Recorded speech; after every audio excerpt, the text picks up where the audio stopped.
I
think maybe that's the rumor because it came out.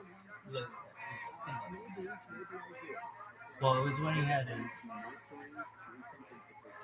Yeah, I was on the basketball court.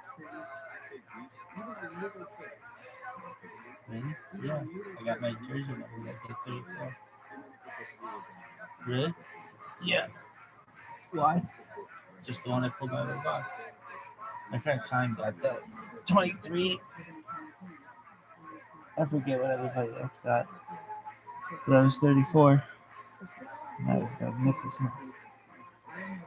Led the league in steals, but they didn't keep track of that stat. But I did. I came in first. I think my friend John came in second.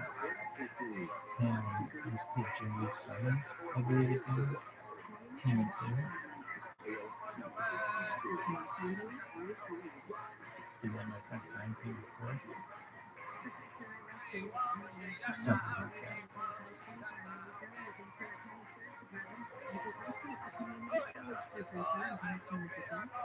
Why didn't they keep score? They keep track of that stat. There needs to be some kind of invention. A camera that follows the ball. People will love it, especially in South America. Why? Because I see a lot of people in South America recording soccer games and have to see something like this kind of game. Like on camera or something. And the second thing is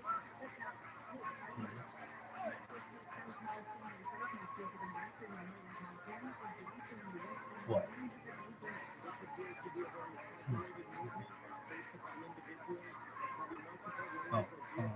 Something like keeps track, like an AI keeps track of stats, and you just have to have this thing that can see the court, maybe a camera or something that sees the whole court and can tell it's difficult to do, but like when the game's going and you pretty accurate, let's say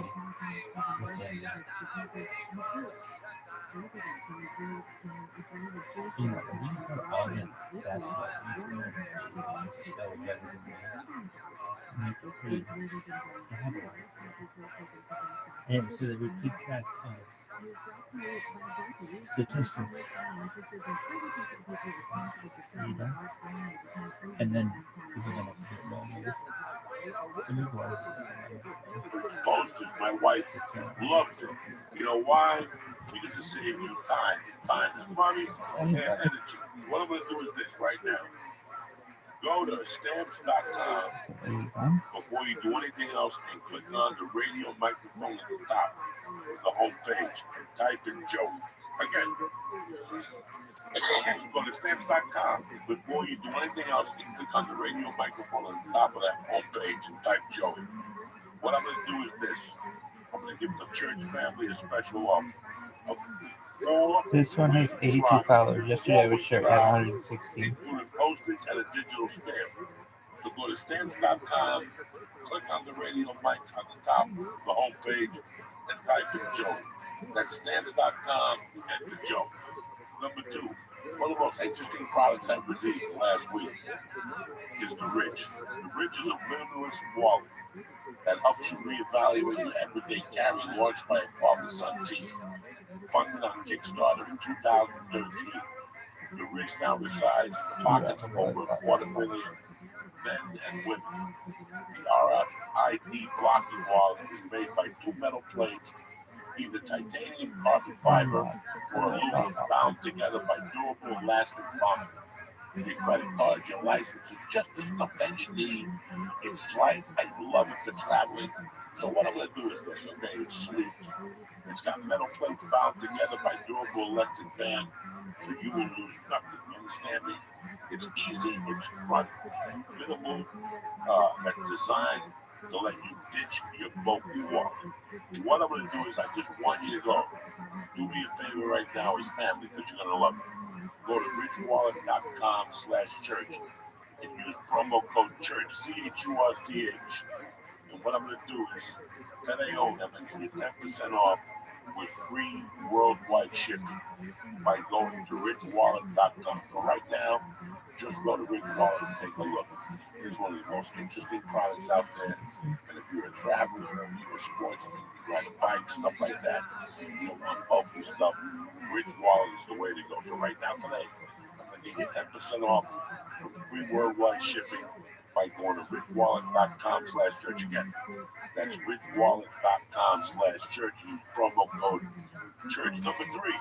I just received this in the mail about 4 days ago, and I've been using them. I gotta tell you something. It's one of the best brushes my teeth has ever gotten. And I didn't know my teeth had the color of like chartreuse. This thing worked tremendous. One of the most important things we do for our health every day is brushing our teeth. Yet most of us don't do it properly. Whip is a better electric toothbrush created by dentists and designers. Whip was designed to make brushing your teeth more simple, affordable, and enjoyable. So far, I've got nothing but 5-star results. Your teeth and your mouth feel cleaner. It just has sonic vibrations, and they're gentle enough on your sensitive gums. So do me a favor. For starters, you know what I always tell you. Go to quick.com. Go to quick.com and see what I'm talking about. This is a phenomenal product, especially if you're a traveler. So what I'm going to do is this. I love Quick. That's why I love Quick, because they're backed by over 20,000 dental professionals. Quick starts at just $25, and if you get the quick.com/Joey right now, you get your first refill bag for free with a Quick electric toothbrush. It's a great Christmas gift. I'm telling you right now. You got a girlfriend, a wife, a husband, somebody you don't know that you want to give a present to. This is perfect, it's affordable, and they'll love you forever. So your first refill pack is free at getquick.com/Joey. If I had a little bit of a limit, I could take with me and keep somewhere. And a little, like a wheelbarrow, but for leaves, I could go live on that crap. Sounds nice, Mikey. Yeah, pillows in there too. I just put you in there on the metal. Like some people would do. Well, consider it the shed in the back. Nah. Feeding food. Time to time. What are you talking about? What are you, I put you under a warm lamp. Like, that's what I would do. it's starting to get creepy now. It sounds like I'm hostage. They're putting in your house. Hey, calm down and be a good pet. Don't you like each other? Like a chain around his neck with a fucking chain hooked to the wall and stuff like that. Yeah, but a nice chain, like a gold chain. I don't know if I go that. They don't go for it. You can't put a silk hat on the plate. You know what I'm saying? It's fucking Thursday, November 8th. Kick this fucking meal week. That's as good as it fucking gets, Theo Von. Oh, Sly and the Family Stone coming at you. Gristle missile, baby. Thursday morning, what are you fucking nuts? 20 to life, no parole. Fresh from Buffalo, New York. You didn't have a fucking beef on wick. I didn't have any. Dude, I did it. Somebody threw a piece of meat at me on one of those street corners. I don't know if that was wick or not. Did you? No. No, wick is the roll. The roll is called wick. Oh, no. Nobody told me that. I should come here You for found wick? No, You should be a travel agent, too. No. I just know Wallace is wick. Yeah. And nobody makes a bad fucking beef on wick in Buffalo. Like, it's like a disgrace. Really? Yeah, it's a disgrace. It's no. Right? Yeah, I feel bad. I feel disappointed I didn't get that Shit. vibe. Some fucking pierogies from the Polish neighbors, some sauerkraut pierogies fried. Like dumplings, only you know it's not cat. Yeah. People like Lee and shit. I don't mind a little bit of cat, but you've had fox meat, Lee? I don't think so. Have you? Yeah, I've had fox. What was this? It's not it's more ligament than muscle, but it's good, you know? Fox, we did the crazy thing about fox. I was talking about this yesterday to somebody, but Did you go hunt? nuh-uh. We caught a lot of shit, though. And we used to bury animals. We lived by like a road where a lot of animals would get hit and killed, so we buried. You know, the first animals I spent the most time with were animals that had been hit by vehicles. And so we would bury mostly dogs. What else? I think something else. One time, this thing looked like a damn fucking small bear, bro. And it could have been. Because they have Louisiana black bears, a lot of things, you know. And I'm not saying they're black or anything like that. I'm just saying they happen to be black when people see them. And they're just, you know, but we would bury all kind of animals that we get hit with those. What are you fucking undertaking? I see a dead animal, leave it the fuck alone. It's bad luck. Yeah, but it was, I don't think They were alive, they were suffering, they didn't shoot in the leg. yeah, Or whatever the fuck you do, but that this is the Department of Public Works that's in charge of the animals.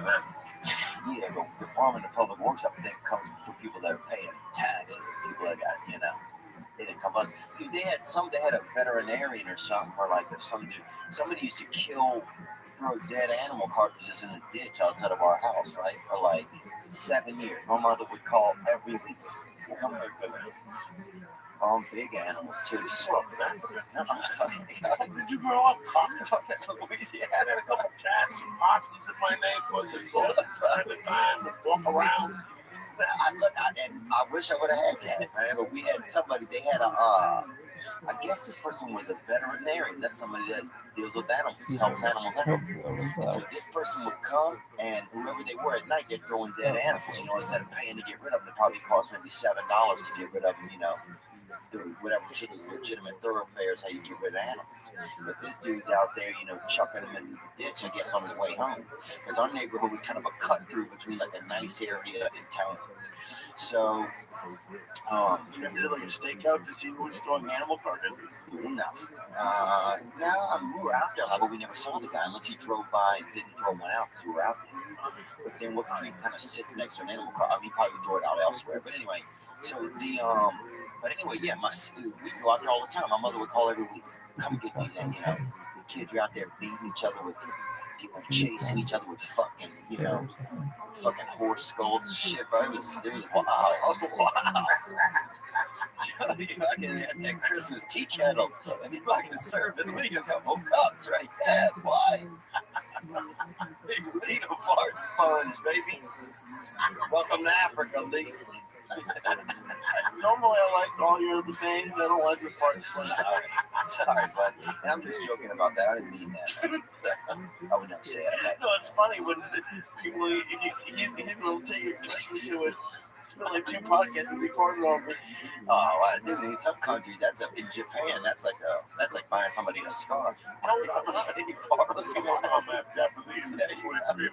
Oh, dude, yeah. I'm over here farting. Oh, he's got the thighs of a fucking kung fu fighter, son. Dude, you gotta know different nomenclatures and how to give a hug, bro. In Africa, they hit you with a fucking pipe, bro, if they love you. I'm not going to take a whiff of your fart. That's just oh, bro, get a little air appetizer, bro. Treat your nose. Treat your snout to some of that fucking free booty pasta, bro.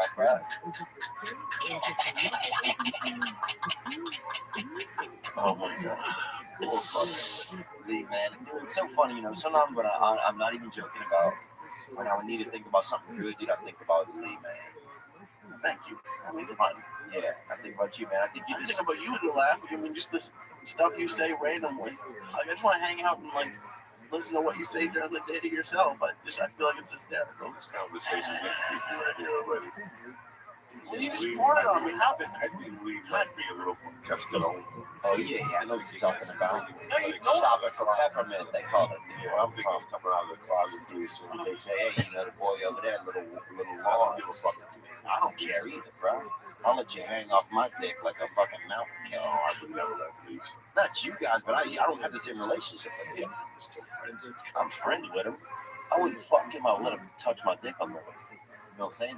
Around the holidays, bro. Just to make his day. Oh, he's a prison ham, this guy, bro. I fucking love that boy. You know, I told we walk and leave.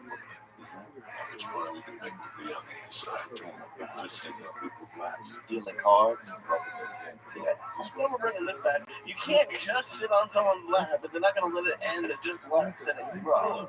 They're not in prison because they don't have You're the whole thing. Indiana, you're an 8, bro. One female. You're Indiana, dog. You're a female 8, right? Yeah, I got to make that G's for you put a wig on. Oh, yeah. Pressure cooker. And just mug his dick with your fucking neck. What does that even mean? You gotta get out more, get off the internet, bro. You gotta go hitchhiking, man. I really don't want to now. You should go and check the days of school project. Yeah. You guys are dead. What school are you in? Are you doing classes online? As you could be. Classes here. How old are you, man? 30. Are you really? Yeah. I thought you were like 19, dude. Are you like 30 years old? Yeah. 30 years old. Oh my God, bro! My whole perception of you, I thought you were like a, you know, He was a an college intern. when he first came in. Oh wow, 7 years young man. that's awesome. Now you don't like me as much. You're like that. No, No, it's just different. You ever notice you learn something about somebody you didn't know? You know, like you see somebody and they're like a lawyer or something, but then you realize they're like a sorcerer or something. Or they do shady shit. You see them like ballroom dancing, and you're like, this fucking guy ballroom dances. That always takes my brain a minute. Or if you see a big person and they got their stomach stapled, and now, dude, I was at a pool one time, and I used to work on this farm in the summertime outside in Natchez, Mississippi, and they had and this dude Don Blankenstein was the pool guy every year, right? And he come out there, and I keep an eye on him because the dude weighed probably 700 or 800 pounds, bro. You know what I'm saying? He broke the gate every time he come in. He fucking, he was out, you know. Bro, he gets in the pool, trust me, nobody's drowning. All the water's out, and the fucking kid who's sick is laying right there at his feet. No, he was the guy who came to put the cleaner in the pool. And so, but he opened the gate, bro, and every time he walked through it and bring both sides of the gate, he was just he was gonna die soon, you know, when you saw him. You know, so he treated him well. And that's one thing I like sometimes about seeing huge people. It reminds you how to treat other people. Because you're like, oh, this person isn't going to be alive very long, so you would be extra nice to him. And so, but then Don, one time I'm out there laying by the pool, and this skinny guy, you know, he could fit through the gate with 90 of his fucking, you know, quintuplets or whatever. And he comes through the gate, and he keeps talking. And I'm thinking the guy's kind of a, you know, peppermint hunter, bro. You know what I'm saying? A little timid. And it turns out it's Don Blankenstein. He got the stomach thing. And he lost all the weight. And he was a different person then. He wasn't the same. I don't know, it wasn't the same in our relationship. It was never the same as when he lost the weight. I don't know what we're talking about. Think about when somebody takes away your passion. You're a leader. Yeah. You know, it's like when you first get sober. Yeah. You know, I was telling you, bro, the worst 2 words in a person's life is sober. I don't want to be involved with drugs. Yeah. I don't want to be sober. Yeah. I never want to be sober. Because it would make my inner battle, too rough. Yeah. I know my limits with cocaine. I know my limits with pills. I know my limits with alcohol. I've known my limits when I was 25. Anything I did after 25, I did because I wanted to. I knew my limits. Right. You know, when I got locked up, I couldn't imagine a world where I couldn't smoke pot.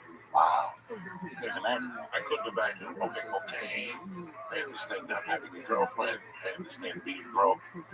But I never understood a world where I did not smoke weed.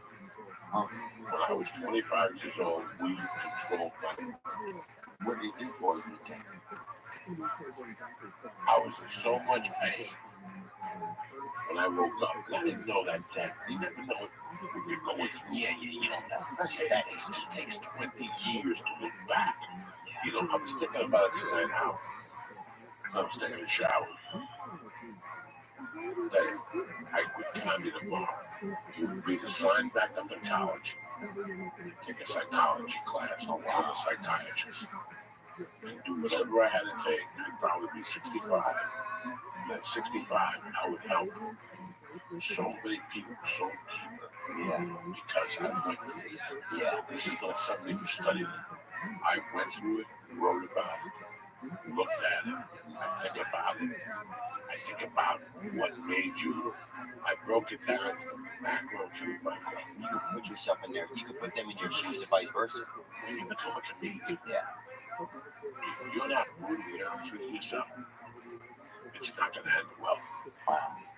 And in life in general, Yeah. forget about time. Yeah, Life like in that general. so much more. If you're not brutally honest with yourself, it's not going to matter. Yeah. You have to be brutally honest. And a lot of people can't be honest. Brutally honest with yourself. Like, this is not going to work. You know, it's like I went at 27, 29. Like, and what's that? Like, At the age of 30, yeah. I had made a decision to be kind. Yeah. But I also had to make a decision about this hell I was living in. I was living in this party hell. Okay? The drugs and this Where I stuff. would be clean for 3 days Oh, yeah. and then snap at night and then tell myself how this was the last time. I wasn't one of those pussies at a party that was talking about it. By this time, I was partying by myself. And this went on for maybe a year and a half. Yeah. And I think by 1995 and a half, I came to the conclusion, like they say in the program, being a fucking junkie. Yeah. And I had 2 decisions to make. I could either be a junkie and keep fighting this. But the reason why I became a comic was to be a junkie. I read that Lenny Bruce book. And that's the reason why I got into comedy. So if I'm going to get into comedy, let's make a deal. I'll do cocaine 3 times a week. That's how it started. I just came to terms with it. Wow. So you're thinking, I'm going to get into comedy so I can do cocaine? I was thinking I was going to get into comedy to have a life. I read that book. We slept with strippers. And we opened up with jazz musicians. And I was content with that. And none of that book we were talking about being rich. Yeah. Okay? No part of that book. They talk about being rich. They talk about money. We looked at the Chelsea Hotel. He just talked to life about being what was happy for him. Yeah. And at that time, that's all I wanted. I had been through a terrible marriage. I had already done time. So I was just seeking to be happy. But I knew I had a man inside. Because you was really good at deviant soul. Your soul was pretty sound like kind of bifurcated. I was living, this wasn't who I was. I was a nice Catholic boy who had believed in heaven and hell and had a belief system. Your inside didn't match all your behavior. Right. My inside did not. So that added to it. Yeah. So now I had to have that in account with drugs. Fuck you. This is who I am. I've accepted it. And whatever happens, happens. Let's say no fucking big deal. Nobody gets their feet. Wanting Easter eggs again, Lee? You found one, huh? You found an egg, boy. Welcome to Easter, bro. Y'all killed Jesus. Here he comes back, boy. And he brought a dirty bag of fucking baked ham out of the fucking cave. It smells worse than your neck. It smells like those feet that are walking. Yeah, boy. It smells like fucking Thanksgiving night in a prison shower. Shoes off at night, sleep under the I tree. can't even imagine. Like that little summer camp would smell like that. And they've been walking for 20 fucking days. Those young people. Oh, Honduras, they'll walk 30 hours in a 24-hour day. Fucking days, and they're really coming. What are they going to do up here, do you think? They're trying to seek asylum, living in Honduras and Salvador right now. Those are not good places to live. It's sad, man. Yeah, my father's from Nicaragua. You know that my father's Yeah, if you know anything about Central America, I know Salvador is. The prices are high, and they're killing people down there. There's a lady who I talk to from time to time, and she goes away for Christmas time. And she has a house down there, but she can't retire down there. Oh, wow. Because they just kill you on the streets. There's more murders, something like that. So I don't know if it's Osama. I'm just cracking. Right. But yeah, if that's your neighbor, things can be great where you are. If that's the neighborhood you're in, that's heartbreaking. It's a different, it's like when you read the Roberto Duran. He grew up in the streets of Panama. He grew up with this guy that was called Magico or some shit. And the guy was like a shaman. They talked about a hustle in the streets, on the streets. That's Central America, If you watch Miami Vice, either the second or third episode of Miami Vice, I read the book, I think.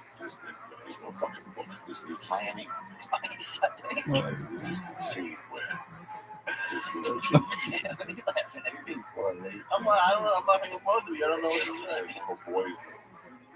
Oh, There's wow. a drug deal cutting the deal.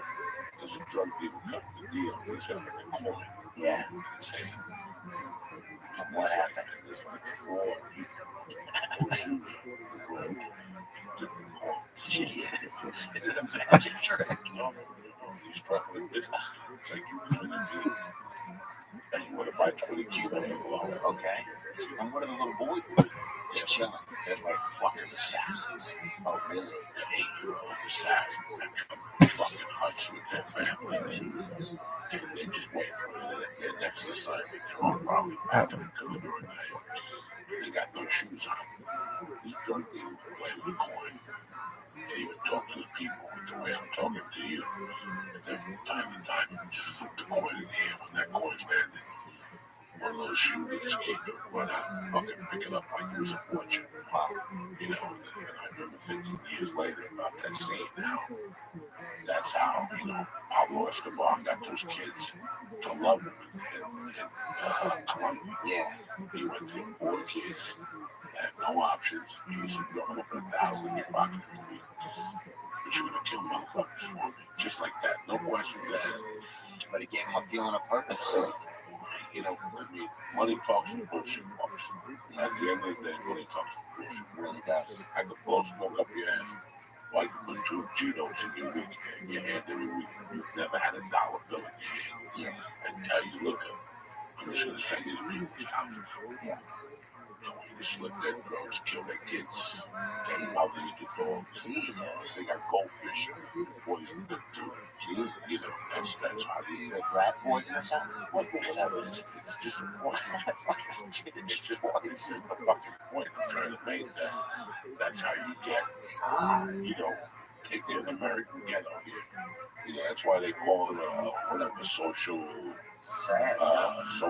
color economic. They call it a crisis, not a crisis. It's coming from somewhere poor. Yeah. And what you need to do to get out of that situation. Yeah, you don't know anything better, man. And yeah, you just, I mean, dude, they had this guy when I was growing up named Eddie, right?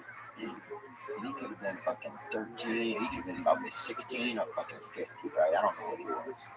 But he always drove, he had a 5.0 Mustang, you know? Or he drew 5.0 on the side of it or whatever. I don't even remember. It could have been a fucking, it could have been a, you know, a Pontiac Renault or whatever. I don't know what it was. But he always had these 2 girls, bro, sitting on the back of it. And that dude was the king, you know? Whatever he said when I was a kid, we would have done it. Because to him, he was the king. He had a piece of shit Mustang, but he had the Mustang, you know? And he was a champ. And he would buy, you know, the chicks would have like daiquiri drinks, bro. And every now and then he'd floor it, and one of them would go rolling out the fucking back right on the concrete, bro. What do you do for a living? I don't know. And I didn't care. But if he would have said something to do, like, come do this, like, when I was a kid, I would have done anything he said, because he hung out with us and he spent time with us. You know, he threw the football around with us, and he was a good guy, I think, you know? I mean, I still think he is a good guy. How old are you? He probably maybe 7, 8, 10, 12 years. But he, like, could drive. He had, like, the ability, you know, he had a car. He had women. He had, you know, he had things that when you're, you know, an adolescent, 12 years old, 11 years old, to see that, you're like, oh, this guy has mobility. You know, this guy has ability. This guy has women. He has everything. So anyway, I'm just saying I can see how, yeah, you're not thinking about anything else when you're that age, and you have nothing. When you're young, you get influenced. I wouldn't get influenced. I look at guys. There's this guy that was always at the bar with Dayton. He was really good looking. Not Samuel, huh? If I was 17, he was probably 22. No, I think this guy Samuel's older than me. There was a bunch of guys that hung out, but I'm thinking about him in particular. And he drove a Corvette, and he didn't have a job. And what the scam was, he worked half the year, and the other half of those days, he collected employment. Oh, yeah. Get a boss that can tell you, I'm lay you off for 6 months. You like an employment. Party cripples, they used to call them by us. Then you can take book or sell coke, and that's a great living because you clear with 1,600 a month already. You saw Coke, and this guy driving Corvette, he was a piece of shit. Oh, he was a piece of shit. He probably was. He wasn't a piece of shit. He had no career. Right.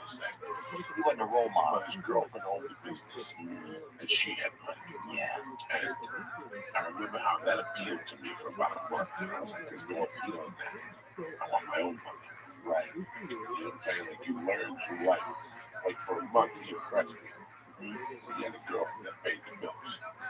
Even at that early age, he didn't impress me. Right. Because he ain't paying the fucking bills. Not that I could pay the bills at that time either. I couldn't pay no bills. I was 40. But it's just crazy the people that you look at and you're impressed. You know, it's like you watch those fucking movies that I was watching. You had that Empire or something. You watch Empire. It's like the worst drug movie in the world. But it's on BET once a month. It's one of those movies that's always on between 7 and 9. You got a spot at the store at 10:30. Oh, yeah. And you got no choice but to watch it because there's nothing else on fucking TV. Yeah. It's either that or bull racing live from Bulgaria. Yeah. I mean, that's some shit. And there's one scene where a guy goes up to him. John Leguizamo was like the street drug dealer. Yeah. And he goes up to him. He's like, hey, man, I really want to, can I touch your dick? And he goes, I want this new PlayStation. Blah, blah, blah, blah. And John goes, how much is it? He goes, it's $300. The kid goes, $300. And the kid who wants the money he goes, no, it's $299. I'll give you the money, but you gotta do stuff for me. Oh, yeah. You gotta clean my car, so help me God. If you know, he's telling him what he has to do, he buys the game, shit like that. You know, those kids grow up wanting to be a junkie. Oh, yeah. Just right, because that's the first person that gets. Yeah. Yeah, that's interesting. Your first influence, how does that, where that first influence is not your dad, how much that influences you. That's interesting. It's really, and it happens with comedy, it happens with anything that you, but it happens when you're a young man. Yeah. I was confused as fuck. I was 21. At 21, I was confused as fuck. Yeah. Because I didn't want to work. I wanted a fucking new car, I wanted money, and I wanted bitches, and I wanted coke. Where's the work, Joe? Sure. And I really thought that the fucking bluebird apples was dropping off my door.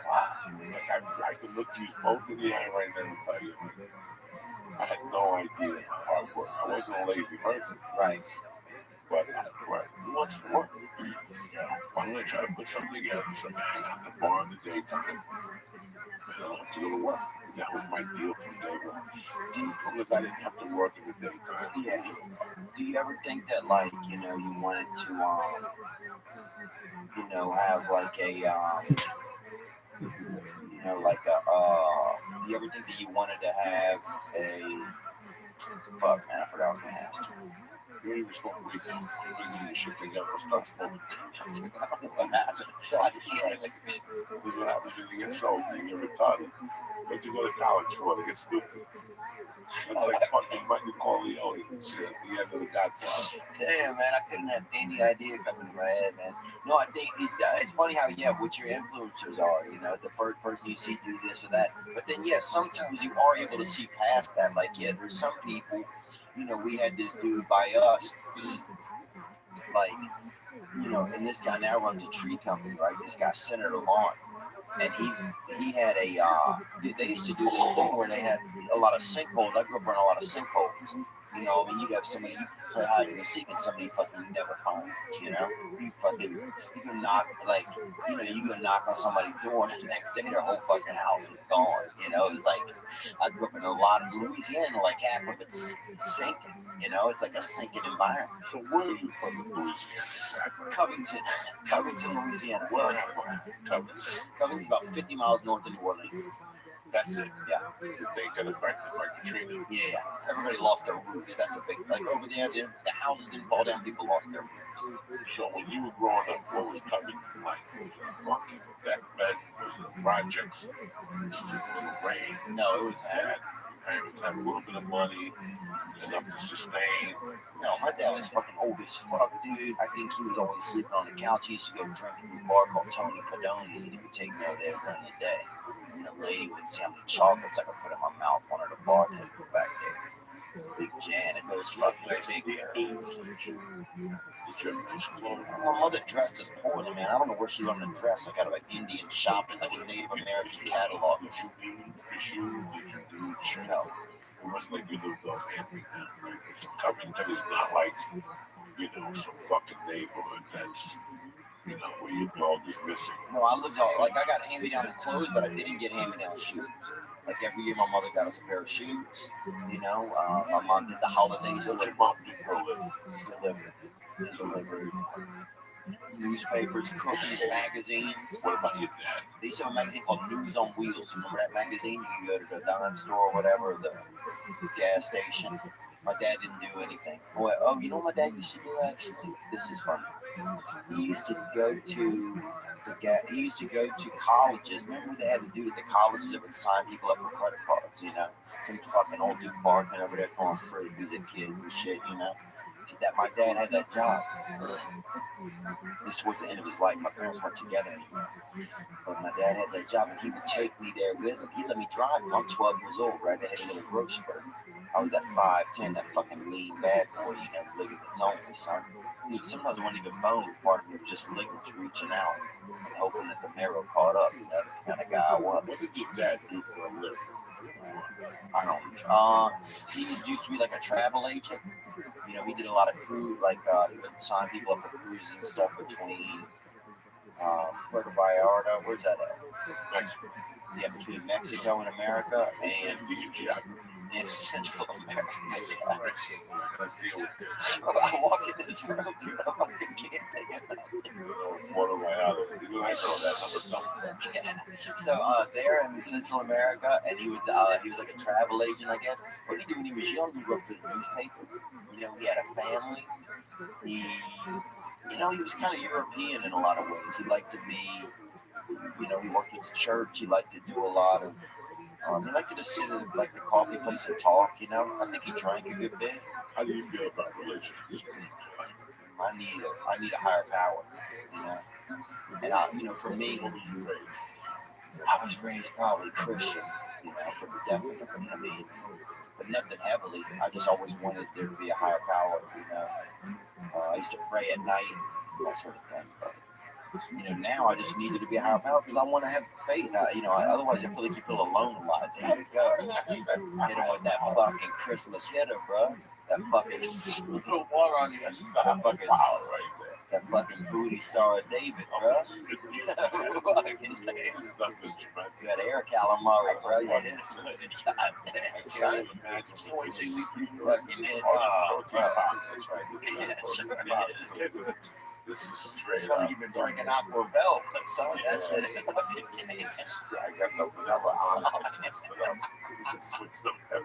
I'm You're accidentally by strawberry.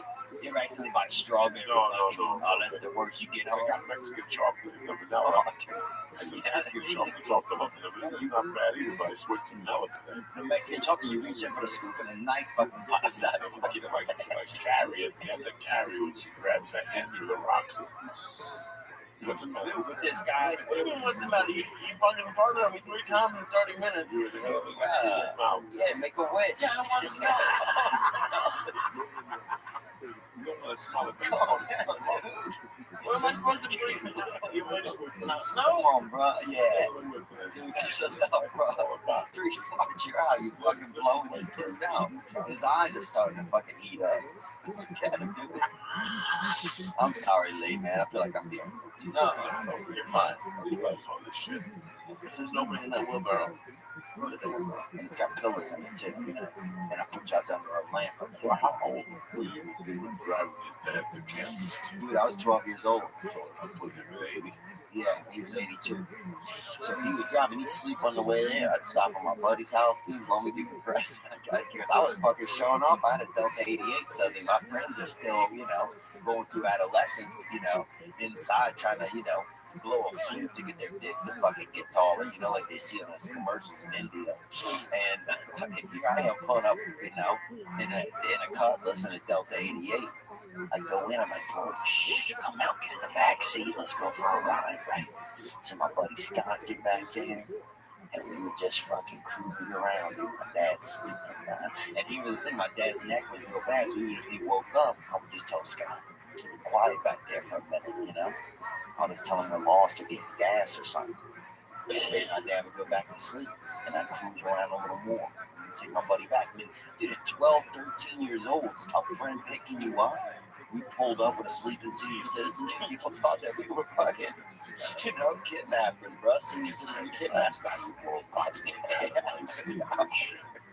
I think maybe we smoked a cigarette, but there one time, bro. Dude, one time I do remember this. I'm driving back from Hammond, Louisiana. And so this is how I kind of got into, I don't know if it's how I got into comedy, but this is the first time I ever really spoke in front of people. My dad would get people to sign up for the credit cards, and he got $1.50 from the company, whatever, and college kid to sign up. And now, looking back, it's like getting college kids to sign up for a credit card. He probably started half of the fucking, he probably ruined a lot of people's young lives. That's what they do. That's what they do. That's what they want to do. They want to take you up at 19. Right. As soon as you take that first student loan, you get a credit card. Yeah, that's true. It's automatic. You get your name goes on a list. You're eligible. So I'd be on the table. My dad would have me on the table, and people come over, and I would start barking at them, getting them to come over. Hey you, guy with the nice haircut or something. Or the black girls, a lot of times, they have all the extra hair. I'm talking about a girl with a fucking rope swing hanging up the side of her fucking head. You got summer campers swinging off the back and jumping into the river. Black girls have that long extra hair. And you'd see them and you'd be like, hey, be sweet to them and have them come over. And you'd make friends and you would be entertaining and you get them to come over. And then my dad would try and sign them up for the credit card, You know what's crazy? You just made me remind me of something. It's so weird how people say like that chicken that people don't know, that chick Flo. Mm-hmm. That girl that got all those commercials. Oh yeah, I saw her at an audition one day. And it's funny that Flo was backed up and getting ready to leave this town, and she booked that campaign. Now she's a gazillionaire. Oh yeah. And it's so weird that Josh Wolf left Seattle in September. He's a funny guy. I'm 96. Nice guy too, huh? And my plan was for him to come down. At that time, we were very tight. And my plan was for him to come down, check out the waters, and then I would come down in 8 and 9 months. And once I made that decision, like all these opportunities started opening up for me. The first one being I got this job. So he went first. He came first in September of 96. He left his girlfriend up there, and I lived in the back house. She was pregnant. So he came down here first to get them set up. Wow. I lived in the back guest house. Just you and the lady? Was that scary? And they had kids. No, they had kids. So I watched the kids. I was tight with her. She was a great lady. Right. So, okay. I just haven't seen her. Really dear friends. Yeah, because he's married to a different woman. I'm completely different. So he came down first. Right away, I got this job. This company that I know people, I know shit. This is like a cigarette company? No, this is shit. This was a shit idea. And they paid me $15 an hour plus bonuses. This is 1996. Jesus. Which is 20 years ago. Money. That's great. What it was called pizza bars across the country and get them to sign up for a service. Then at halftime, it was a chain. That's what it was. That's what it was. Domino's Pizza. Was it a scam? No, Domino's Pizza had cut a deal with the NFL. Then during the game, if a Domino's sign came up on your screen, you got $1 off a pizza. But to get that deal, you had to sign like Domino would make its affiliates pay. So I had to call those affiliates and make them pay that extra money to get. So what it would do is as soon as they called Domino's, that number, it would go to whatever Domino's paid. I see. This was a scam inside of Domino's. Right, it was like, yeah, I worked for a Domino's affiliate that was calling Domino's and saying, listen, we're starting a new program starting August 14th. Yeah. And here's the deal. Every time people will watch an NFL game, there's going to be a domino man on the side. It's going to say, call now, get $2. Oh yeah, I remember that. Fresh delivered pizza. They should have hot pizza on the If street. you don't sign up for that, the calls won't go to your pizza joint. Right? The calls will go to the pizza joint in fucking North Hollywood, man. He's the North Hollywood. Oh, I It's really see. shitty to see what the corporation was doing from within. I didn't give a fuck. Right. You can't fight that battle. I could sell like a motherfucker. I was pulling down. I was pulling down 1,200 a week, bro. Bringing home 9. Bro, why do you ever quit that? 35 hours a week, like that, the fucking floor, like something easy. This is what I'm saying. I quit that job because we're not at the fucking underground. The guy approached me. And he goes, hey man, The John's Club? You've been the old Cali underground. John Fox's home. Yeah, John Fox's home, man. That's a great room. This is 95. This is completely different. It was different. This is on the Swanage, yeah. And some guy came up to me and he goes, hey man, did you ever sell before? And I go, yeah, I sell whatever. And he gave me a job selling phones. That was just too good to be true. Pay phones? So I would sell phones and advertising for newspapers at the same time. You know me, though. I'm a scam. I'll buy a phone from you right now. Anything not to fucking have a day job. Yeah. So I would hang out by the train station. And I would either sell you a subscription for the Seattle Times. Well, I would ask you, do you have a cell phone? Take the cell phone. Oh, cell phones. Cell phone. And you gave me a cell phone with unlimited minutes. No, in 1997. Yeah. You were That was king. part of it. And if you called, you got the guy was giving me, I think for every line that I opened, the guy would give me like $400. And he was getting like $1,600 at this time. He told me the truth. He was How are you making that much money? because somebody bought a phone and got a line. This is 97 before people were having a lot of This right, yeah, this, yeah. So Cell phones. Cell phones. Yeah. Cell phones were a little bigger. Yeah, I didn't get a cell phone until 2000. So if you signed up, there was a kickback. The guy would give me a kickback. It's huge. I was going over there every day and giving him 7, 8 numbers, even close 3 or 4 of them. And I would stand at the mall. I can't believe I just remembered that. I would stand at the mall. I'd either buy stuff every mall. No, I would buy dick. I would be that guy that I'd go in. No way. When it was raining, I would go to the every Body mall. scrub? No, and I would sell fucking subscriptions to either the Washington Post, the Seattle Times, Oh, yeah. or a fucking cell phone. And the cell phone was paying me fucking, it was just amazing. Yeah. The guy would show up every Saturday at the fucking underground and give me $1,500. Jesus. It was like Jesus fucking intervened. I can't even imagine. So the whole month of December, I was making money. So then, did you even want to come and do comedy? And once you got that money, I would have kept that. No, I needed that money. I was paying child support. I was paying an attorney. I was fucking so much debt. It was coming out of my eyes. Plus, I'm smoking blow. But now I'm making $6,000, $7,000 a month selling fucking cell phones in the mall every fucking day. And now Doug Stanhope comes for New Year's, and I open up for him. And he talks me into moving to LA. So my point is that it's really weird how the place is tricky.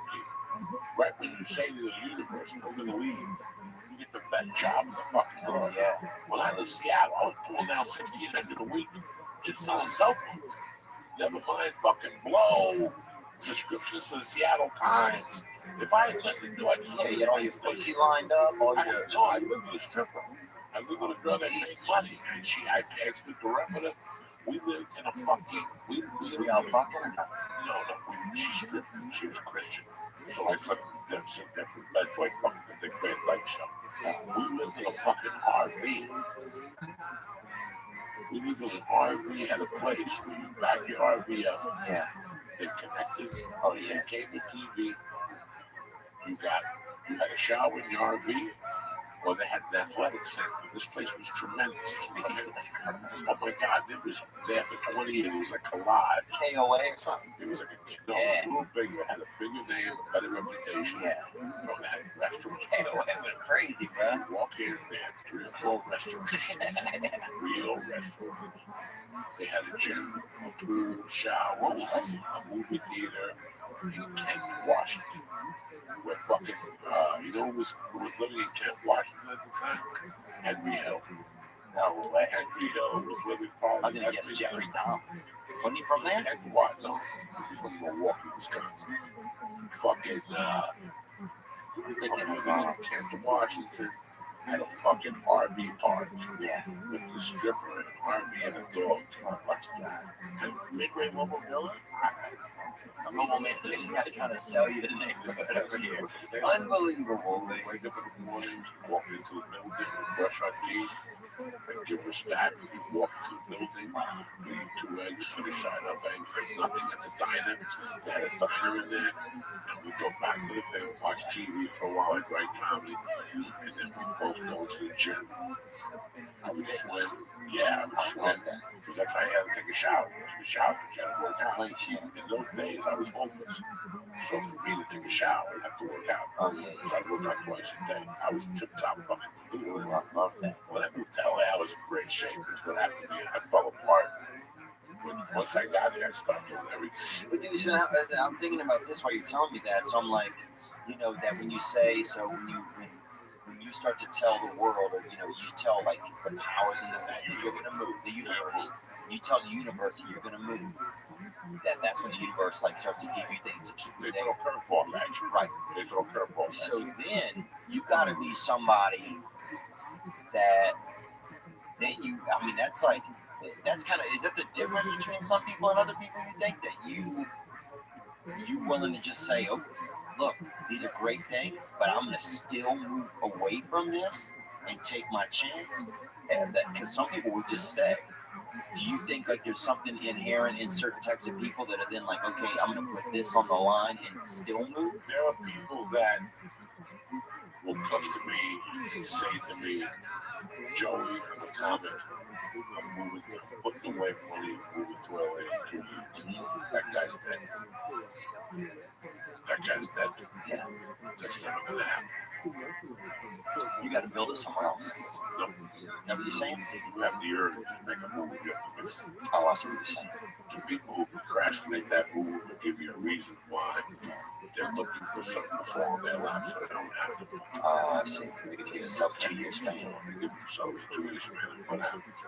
You meet some fat chick, you knock her up. Yeah. Now your dream is quashed because you got married, so you gave yourself an out. Yeah. Sometimes in life we give ourselves our own out. Yeah. But sometimes the universe gives you an out, and you have to take advantage of it. The universe will give you signals. Yeah. They'll tell you signs. If I came up to you, if a bounce has to come to you, tap me on the shoulder, tell you it's time to leave, Yeah. you fucked up. Yeah. You know when to put the drink down and get out and walk out there. Yeah. You know this because you're an adult. And because you've seen how people have acted. Once in town, like, I've overstayed my welcome. Yeah. And because I've overstayed my welcome, I realize when it's time to go. Right. It's time to go. It's time to go. It's time. I know when it's time to go. I'm the king of knowing when it's time to go. There was a place I used to rob constantly. I used to work there and rob constantly. Yeah. I knew I couldn't give them any more because I was going to get caught. My reputation. We have the archive as well. Yes, pin it back, Hudson! Pin it back! But I knew eventually I would get caught. No, because I was in the middle of talking about it, and then everyone's going to think I'm talking about this because I will talk about the regular. So I was like, okay, this is like, now we're talking about this. Okay, so let me finish. We have the robbery. This is Sex in Your 60s. This is what Sex in Your 60s is like, dude. Huffing somebody's fucking booty. Huffing that little booty falcon, bro. The poor me. He's been sniffing farts. That fart sick into his t-shirt. didn't even tell you, Joe. I forgot to tell you. So the man, in our area, they had a lot of sinkholes, right? Because Louisiana's 8 feet underwater, brother. If you look at New Orleans, that city is 8 feet under. It's below sea level. So here's the ocean, right? Then there's naturally a bottom, and that's where they built that's why it always floods constantly. So it's soggy everywhere around. Like our whole area, Louisiana's a swamp, you know. But they had a company for land when they wanted to build.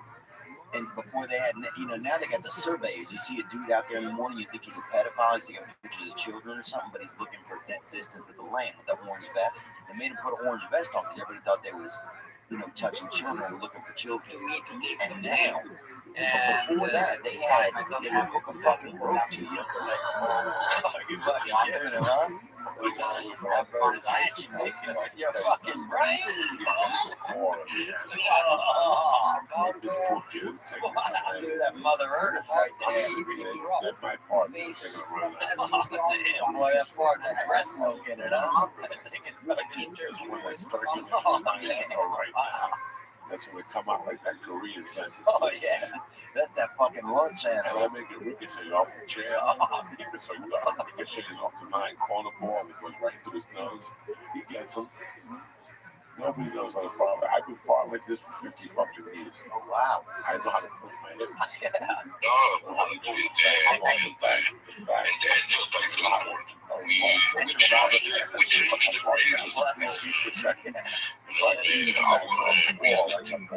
I tell you what, that is nice. I hear someone That's more some say good.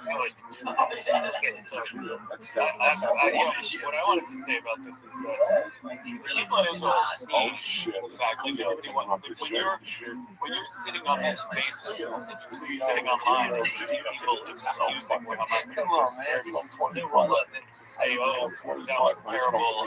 Don't be such a hard. Don't be so hard on them, bro. I'm probably get 2 letters right and somebody's getting that fucking counts, dude. They don't respond after that. For us, If you like, get 1 I don't letter even right. want to see the video. Like, we have to touch it. But dude, so they would put kids on the, this one they used to put kids on chains and they'd have to for puppets. They'd walk out into a field and see if the fucking eggs fell on them. That's the area I was in. People are hearing on these spaces Look it up. propagandists that are trying to deny these things happen. And then they're going to say, well, you know, the whole over there. yeah, they were Searching for sinkholes. Fucking set buttons over there.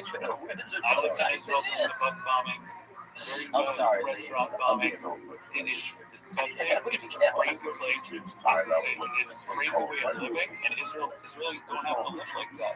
And then I'm when not people fucking say, with well, it, it's just come up, it's not You just didn't tie. It wasn't like you were kidnapped. They would tie Chinese people up and throw them over the cliff with a stick of dynamite. And that's how they built the railroads. Yeah, man. Really? The Chinese built the railroads in this fucking country. And that's how they would test it to see if it was good land. They make them go over the cliff with a stick of dynamite on the road. Don't trust random people saying random things. That's why I don't think they would use white kids. Don't trust To see marketing the people. sinkholes. Real They people had are to real live skin in in the other game. countries. So yeah. They didn't have any kids from other countries involved. Black kids that was in it. And they were using them to do that.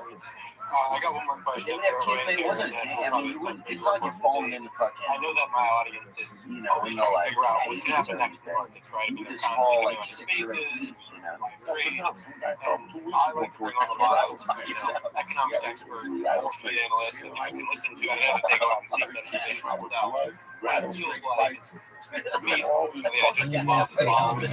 This whole fucking center, I'm sure right here in the valley somewhere. This whole fucking town, you could be walking and fall into a sinkhole. Some guy fell into a sinkhole in his front yard. He was swimming in shit. He fell right into that fucking shit pond. That tank of shit in front of your house. Dude, I can feel it in my legs if I'm near a sinkhole, dude. No joke. I can feel it in my legs. And that's from growing up in that area, man. I swear to God, you know, like, you know how senior citizens know, like, in their spine will rattle if it's going to rain. Like, you can feel that in your legs, man. Growing up where I grew up, you can feel if the ground is, you know, going to be solid or going to, you know, start to give way. I mean, you got to understand how soggy it is in Louisiana, man. You guys it's soggy, man. You know, The whole state. The whole state. You Dude, you fucking build a doghouse in the morning, it's fucking 30 feet away. You know? So what I see in the news all the time is really like it rains a lot. Louisiana has the whole back. Monroe, Yeah. all those towns. And the water just, it's so right there on the sea level. You know, we're probably above sea level right here, I bet. See, we check and see where we are, leave you mind, look at where we are above sea level in, just even if you say like Los Angeles, Studio City. Yeah, I seen this last time, but I want to reiterate it. We keep coming up with all these like running. Yeah. You know what scares me about Louisiana, New Orleans as a whole? Did they prepare it for another country?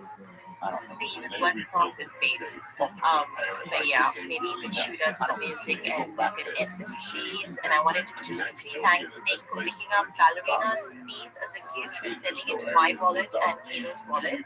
Thank you so much, Snake, for the gifts. That is so lovely. And all the best with your artwork. Yeah, all the best with your artwork, Deco.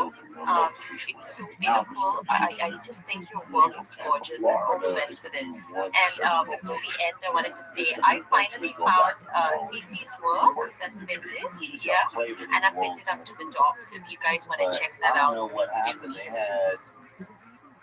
mean, if it was the sinkhole already after Katrina, I would have knocked that shit down, filled it with more dirt. Yeah, that's the obvious. The mayor got put in jail. Ray Nagin went to jail. He went to jail for chocolate badgers. So that means that the money that get used for funds because every mayor of Louisiana always went to jail. Right, when they steal, they're all stealing. Morial, all of the dudes have always gone to jail. For New Orleans, how they all corrupt. Yeah, and when Edwards, he was a governor of Louisiana, but he was super corrupt. That dude. So you want me to read it? Yeah, it's just a corrupt place, man. It's just like kind of, it's like pirates and shit. It's a little bit. It's like Tampa, but they built a whole state out of it. Yeah, right there. You got all the boats, and you got Harris as a land casino, the only one allowed. And they showed that in New Orleans when they got Henry. And they showed that Harris. And they showed the comic that was there. They did? No, the comic that was there. It's in the piece, and I have to side foundation. comedy store guy. His name was James Stevens III. Wow. And he was at that casino that week. That'd be interesting to get his take on. Showed Katrina, they showed New Orleans, they showed Harris sign sideways with his name on it. That's wild. So it was just really interesting. I have been to New Orleans since I've been to New Orleans 2 times. And the second time was a lot better than the first time. Yeah. The first time was one of the most uncomfortable situations I've ever been in comedy. Wow, really? My grandma blew, and I got the line drove back to Houston that night. Yeah, that's everybody's story. The hotel was kind of everybody. When I went back to shoot a ledge match, since I didn't have to know those weird spots, You're more comfortable. it was more comfortable than in a hotel. It was a whole, they served music there. Oh, wow, you're being big. The food was delicious. The food was out of this fucking world, man. I don't know what kind of hotel it was. You had the whole floor. Wow, tremendous. I stood up and sitting in the living room, in the dining room. It was like the last supper came. And here I am all by myself. They gave me the whole floor. So you had to use a card, press the things. And maybe 3 or 4 floors, 5. I think it's almost downtown, a little bit off the city. It was a little bit off the city. And you had to be downstairs at 79, 12 to 2, or 5 to 7 dinner. And they had 2 or 3 things on the menu. There was no choice. If you picked one thing, it came with a soup, salad. It was fucking superb. Wow. And I know that the one day we had a party and I went to a club and it was superb.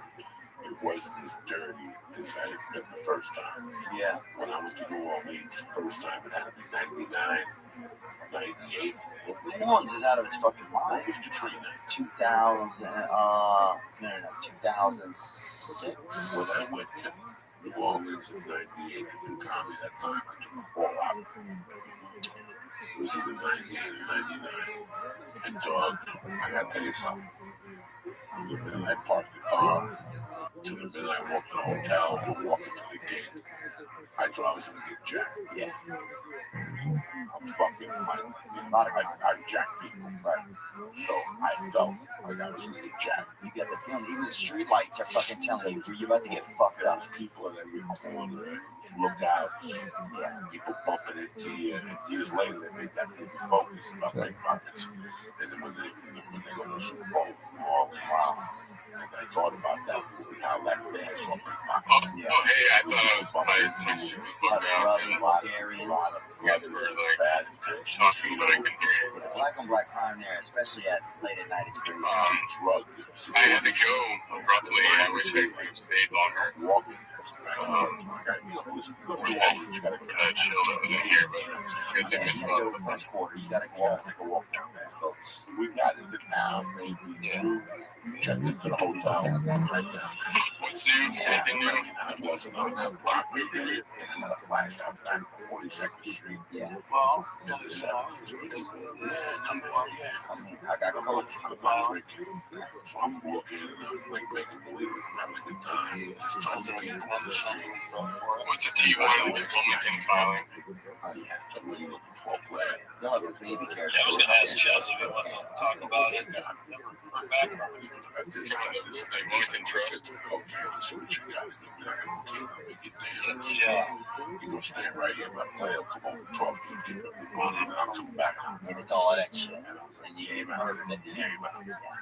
That's how it always is, and that happens a lot. and I saw it, I saw it before, but But a lot of idiots won't see it, well, the tourists, they're looking for drugs, and they want it fast. nasty, and they're just gonna get robbed. They do that shit, man. I went back to the hotel room, that's the club, the doorman asked me, you didn't know, we told you, we had it was beautiful. I took it to the hotel room, into the line, and even the front desk people, I thought it was Rabbi, like everybody there just seemed so fucking fucked up. It seems like a movie. I mean, there's a I lot. tell you what fucked me up. They knocked on my door. As soon as I got to the hotel room, Oh, that's I shit. took a piss. I washed my hands. I took the coke out. I chopped it up. I opened up a beer. I took like 2 sips out of the beer. I had 6 back with me.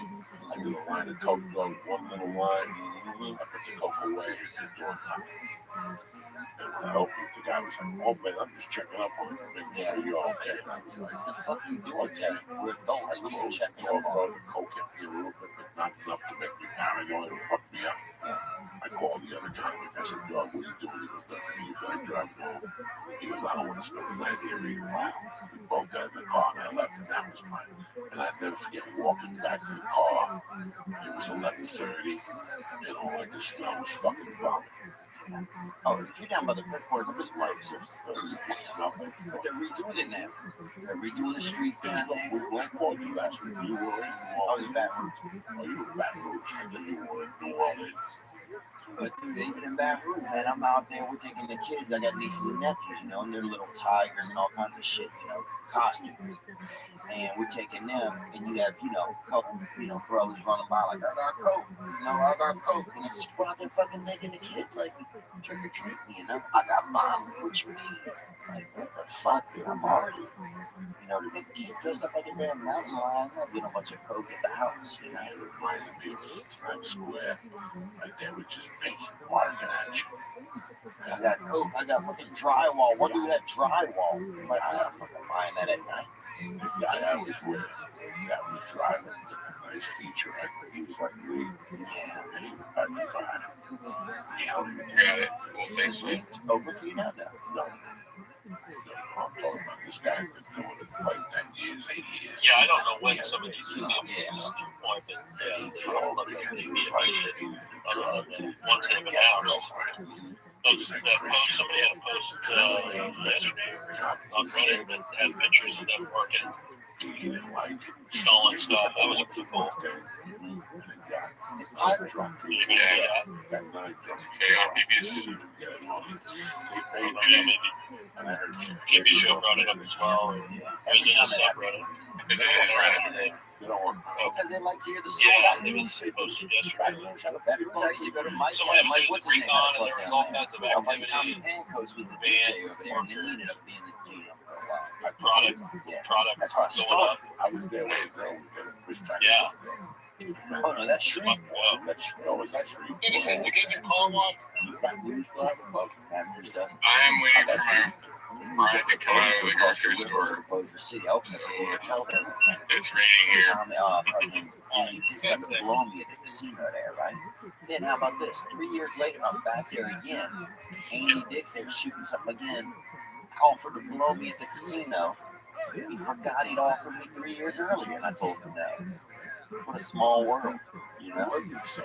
I need somebody to offer me something. He had a girl, he had a little hitman, so he'd bait you with that pussy and then switch it out for his own. that information. And that was like his move. If that FTC Yeah, you want to come do something wild or something? put out And there, then you come over, you know, and you like thinking about her pussy or thinking about her tits or something.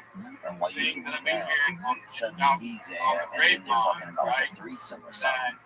And then she goes to get, this you know, election get fraud something, get drinks or get a salad or something. push. And then you're There fucking could be sitting an there, it's just you and him. You know, you're like, fuck this shit. I'm not man. You know, Hopes I'm up. not doing I'm it. just saying it's I'm not rather fucking out here looking for sinkholes for fucking that $2 sudden an meta hour. You know?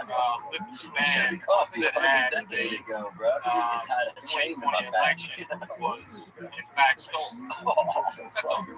bro, he'll fuck you like a Bichon on fucking on meth, bro. But I don't know. He's got a I beautiful don't know how son. they His son is a nice kid. Sonny, I don't know how they can convince the father. yeah, make the son do comedy. Because the son of a always tries to do comedy. Andy Lucas Dick is his name. He's a super nice kid. He's actually pretty funny. I don't know if he still does it or not. I enjoy it. And I'm not judging. I don't know if everybody's funny in their own world. Sexual battery. What's sexual battery? I don't know, dude, but I can fucking add 2 charges to it, I'm sure. Yeah, I'll tell you that, dude. I mean, they were AAA batteries. I saw his dick, bro. It's nothing but That's look good at. for sure. I need your dad. I think He the showed other me, side dude, is and I didn't know for a long time. I'll tell you that. Dude, it was the kind of dick you could see in one glance. Like some dicks, you gotta be like, oh, you gotta almost look at both sides to see it real. You know, to see the whole city, but this thing was a little town shit. There's something out in South Africa, with a sweater village. That's a little weird, man. The guy tried the car trying to grab my dick. That's one thing. But a guy taking his dick out, I don't know what I would do. I think you just walk away, or you say something crazy, you know. I wasn't like, I'm not like, if somebody wants to be wild and they're on drugs, I'm not a fine, you know. Here's what works for me. No, I'm out, bro. You know, I don't do all the party and all of that. So, There's a certain element of your man. There's a certain element of your man. You know, that one day you decide what you are, what you're not going to do. yeah. I have nothing again. Nothing. It's an agenda. You guys are wonderful. Yeah. If you want to play for the fucking Tampa Bay Buccaneers, I would. What? Okay. You should see the boogie. Yeah. You see I only saw it once, though. you see where I was buy some car and they call you what you want to see it. And the guy makes out with him. Because what the fuck happened? He doesn't really know. It's tricky. That shit to me. I don't know what I do. Like if somebody went to make out with me, Yeah. I would know what to do. What if they were like a You world want to champion? change the course of history for your whole name, Like, dude, if some your surname. If you want your name to be remembered by great-great-grandchildren that haven't even been thought about being conceived yet, I switch sides from time to time. the only way to do that is to not sell. right? The only way to do that is to accumulate and to use every bear market drop as a way to get I think more, if you man every dip as a way to get more, every piece of fun as a way to get that's more, what it is is to accumulate, up to 5 in the morning and I can't believe it. accumulate. That's the only way. That takes conviction, people. That takes study. That takes thousands of hours going down the rabbit hole to understand what you truly had. Because once that epiphany hits, once that understanding reaches that depths of true understanding, the type of understanding, the agape type of understanding, the understanding that runs through your beings, that pumps through every fiber of your being, that you know that despite the fact that the US dollar is telling me that Bitcoin is worth. And when you're naked on the couch and you sit next to me and touch my dick or something, I'm not doing that shit. I don't know. I wouldn't do it. I don't know. I don't know. I say don't do it. And I've been in pokey situations where I could see it coming on, and I left it. Yeah. I left it before it even happened. Oh, dude, some guy in New Orleans one time had fucking locks on his bathroom. This guy gets me into the bathroom doing some cocaine after the Super Bowl or something. And next thing I know, they had 2 doors in the bathroom, you know? And he had puts a fucking bolt on one of them. I'm like, Jesus, dude, now look at the other one, and it has a bolt on it. I'm like, I'm out of here, Jack. You know? And I thought about trying to do a little more cocaine and then just keep my foot in the doorway while I did it. But I was like, fuck, I'm just out of here. But you don't know what that guy had. I mean, I don't know. You know what the place where that happens the most, bro? You can hear it happen in the distance. Is Los Angeles. Yes. This is the kind of place, like, you know, for as much as Los Angeles and the people out here call out, like, the rest of America for having shitty values and this and that. That makes This a lot of place sense. is Yeah, I love that. Oh, Jack. Folks who are This place is the pushing dog hogs, bro. the boundaries of this form. I think that makes a lot of sense. Think about it. I'm not Okay, and Callie, I think we're gonna move to Daniel now, but hey, feel free to join the conversation at any time. If you have anything to add, do not be shy. So Daniel, how's it going? Really good. How are you? Really good, and I'm really glad you could join us. It's great to meet you. Do you want to give folks who are listening a little intro on yourself and your background? Thanks for having me. Super excited about this contest, and I changed them. just really judging the category as well. Just thinking During 6 years, so a little bit about myself. I think of the person I am, I've changed 4 times. So, Got into the space you know, that's number one. roughly over 2 years ago through MMA Top Shot. I think First that I was just a flipper. Eventually I started flipping away from the PFP projects that were into supporting art and artists. And there was something that was really special about the community and the creativity aspect. So it just found like I found like creative. And there's a lot of actresses hiding those men still. And they knew about him. It's only whenever the gavel starts to fall and it affects people's pocketbooks and shit that they realize their money's safe and they'll chime up. And so, I had a veteran which is a lot of shows that way. innovation platform and services company. You guys, people Creators listen who to want to bring their visions to life using technology and the blockchain tech, but about then their also time. a self-service platform to make all this technology accessible for all creators. Right. Nice. And then, so Daniel, it sounds like you come at it more from the collector angle. Are you an artist yourself, or are you just more the collector side? So yeah, that's a good question. So I started playing with Generate that type of money. You want to come out of the way with a bottle of whiskey? so I started playing around kind of early, and I'm into a few things just like What he calls himself, you know, and then earlier that this year, type of person. Daniel White. revisited AI 71 Journey. So And I've been exploring there there's and 20 just trying to Weinsteins find a creative outlet. that So I created AI exposed you. stained glass Sean Weinstein, Dixon I'm actually Weinstein. working on There's a bunch of Weinsteins that are now exposed that are hiding down. layered Away, testimony. quietly into the night. They said, you know what, we got away with this. And nobody came out. Yeah, And so it's very interesting I started to notice when when you're creating the art I lesson think there's a lot of grace. comedians out Is there there like a that start template you're using? Because they all have this stained glass and not even style. comedians, I guess there's this it's uncomfortable when you start to feel like, and I'm just trying to trust my inputs, I instincts. guess, I know a across lot of all of women them. are, taking advantage of. Yeah. I know a lot of men get objectified by women as well these days, and people don't want to talk about that. Very heavily just And I know that sounds like kind of a bitch so thing to like one say, of the first but things I did, there's a lot of women my out there first using men as creating they an see art fit as well.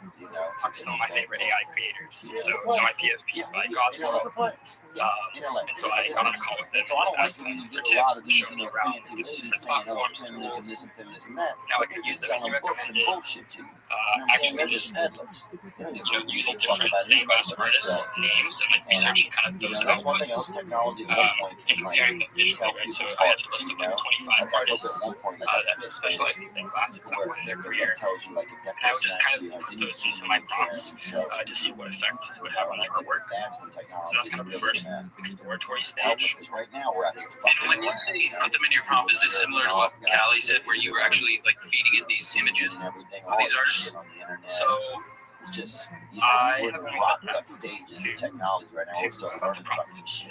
We're in a place, bro. it's a bit The different. cutest thing was two Really stars. want to take It was the two. journey ecosystem, but I just want to actually get this point out. Sorry. pretty excited to learn about the AI with the hug. Girls started Let's asking me, dive can I deep come into on the road with you to Oakport?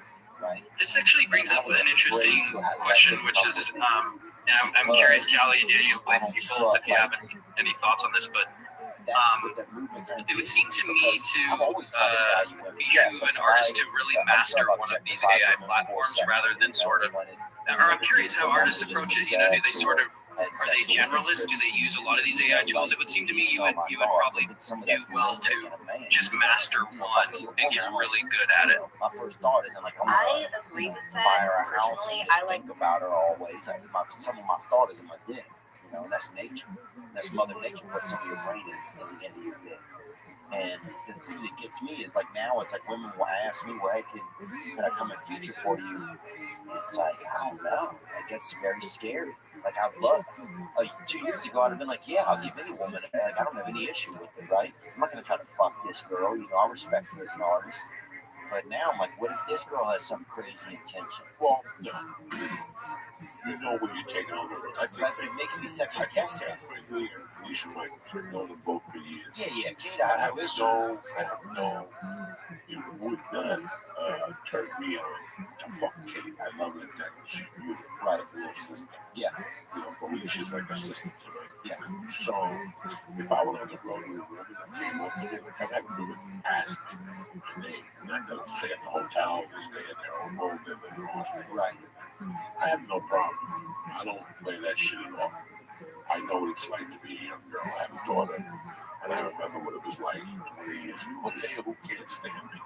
Right. Well, I'll do that. I was thinking about this the other day. Who cannot stand me?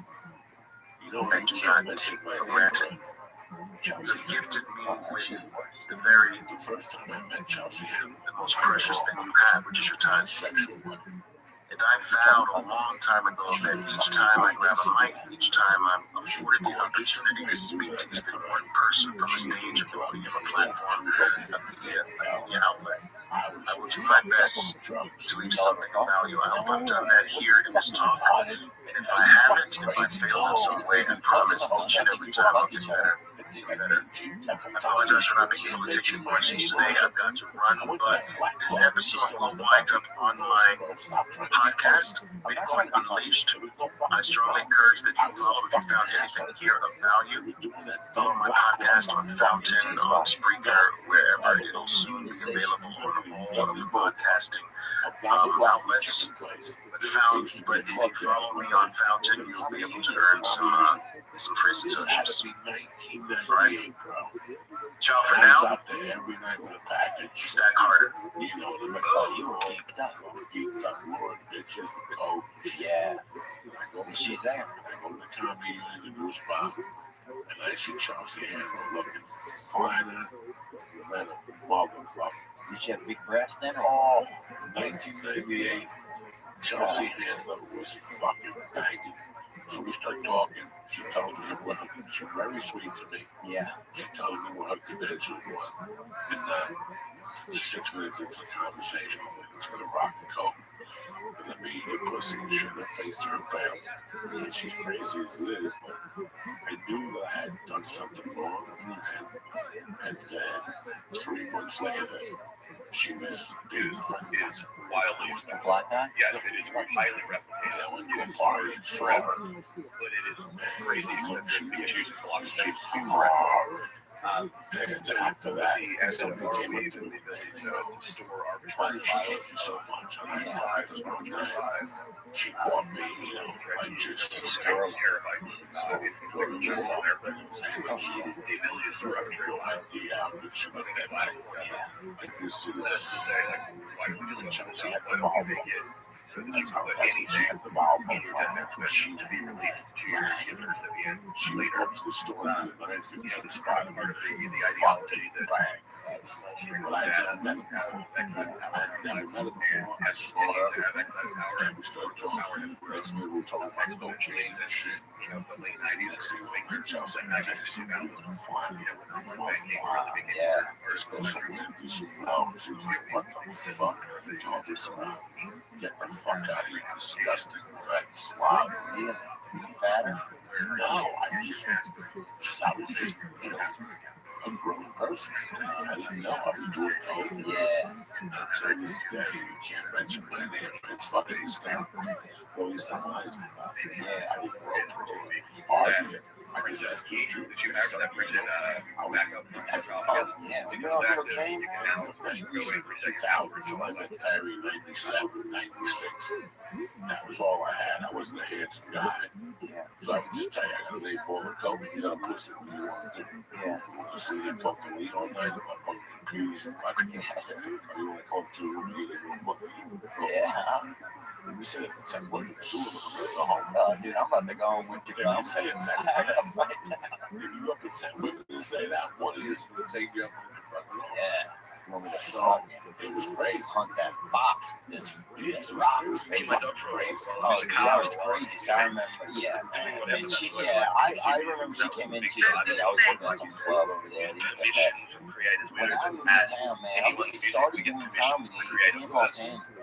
Because we And are I creators, really think about it. Like, I think the first time I ever went up on stage was in New Orleans, but after that, I just happened to be out here. I came out here to visit a buddy, and then next thing you know, I was just gonna back you up, Brett. Like, you guys have been talking how amazing this is, and like coming down the creators, street and I from know us I'm over on in San the DM Vicente. like gonna move my music So onto that is over there, onto the that guy platform, with the wooden but leg, Mr. it is a game changer for collectors as well. Like it's such a clunky experience, and it does take away that almost the relationship aspect of I've invested in this artist or I own these pieces, like the gallery, like culture. And it sounds like your platform is really offering that and giving back that almost the specialness of having a music NFT. This was Chelsea wasn't like famous or Yeah, anything. let's She go was on kind of rocking popular, this you know. rock She was hip comedian, hop, so always it's a the real opposite attraction. Yeah, going man. I'm putting Carol Baskin in the casket, Yeah, I put her just didn't around like with I that went to a show ratchet. one time. Classic, She making a didn't savage, look wants to go and she shoot just me treated leg. me. Yeah, I'll do it for $39. And then on social Going media in, and have a stuff, it's session like with in social mama. media, Yeah, everybody it's fucking judge somebody. sensual, though. I'm But wilding you out. know, sometimes Going we in, do. call Verizon, they need to supply more than the solar flares they attacking my house. I'm in a drought. I need to go to Vegas and go to In and Out. Shout out to Retro Crowd. I'm back and I'm still serving tracks to the homeless shack by the Cadillac. Just one time. So She wouldn't look Quick at question: me, when know, you she'd had talk to sexually had people, sex wouldn't with look at Coma, me. did She you just catch made me chlamydia? feel, Now, I don't know, she made me feel like welcome. And when you're young and you're nervous, and I already got nervous, and I already, you know, the industry, like, you know, is never going to give me much. You know, this industry's never giving me much. You know, it's pretty to me, you're just getting a show that they're funds. Or I don't even talk about that, or anything. Or an opportunity for that. You know, it's like, it's crazy. It's like, it just, but anyway, I've always had that little bit of chip on my shoulder, maybe. But yeah, she just made me feel like, I don't know, like I wasn't funny or I wasn't good enough or just stuff like that, you know. there's nothing worse than going on something and somebody showing you expected. Yeah, because I had expectations. I had at least there'd be some niceness, you know, like there's some excitement. Instead, it was like she's just kind of like this star, this thing. But now to me, I have this vision of her, and this could be wrong, of like a lonely, you know, older woman in like a castle with all this money, and she's just lonely. And I don't want anybody to end up that way. And that could just be me thinking that would make myself feel better, you know, that she would have a true thing to me. But you know, she seems like a real cunt to me, so whatever. And you gotta give something else, something, you know. And fame comes, I remember watching some program with Jennifer Aniston said they shot a pilot for friends that to celebrate the guy took her to Vegas. The producer took everybody to Vegas. Wow. And then gave them each $500 and said, welcome to the casino. You can gamble this because that's the last time you're ever going to be able to walk in the casino again. Wow. That's how big you guys are going to be, They knew it out of the gate, huh? They knew it out of the gate, and it's so weird how you... That's amazing. Listen, man. I was in this for so long, and I struggled for so long as a human being, that no matter what you throw at me now, it won't change. Yeah. I'm done. Yeah, you already baked. When we had me go crazy when I was maybe up to 32, 33, 34, I would have gone a different crazy.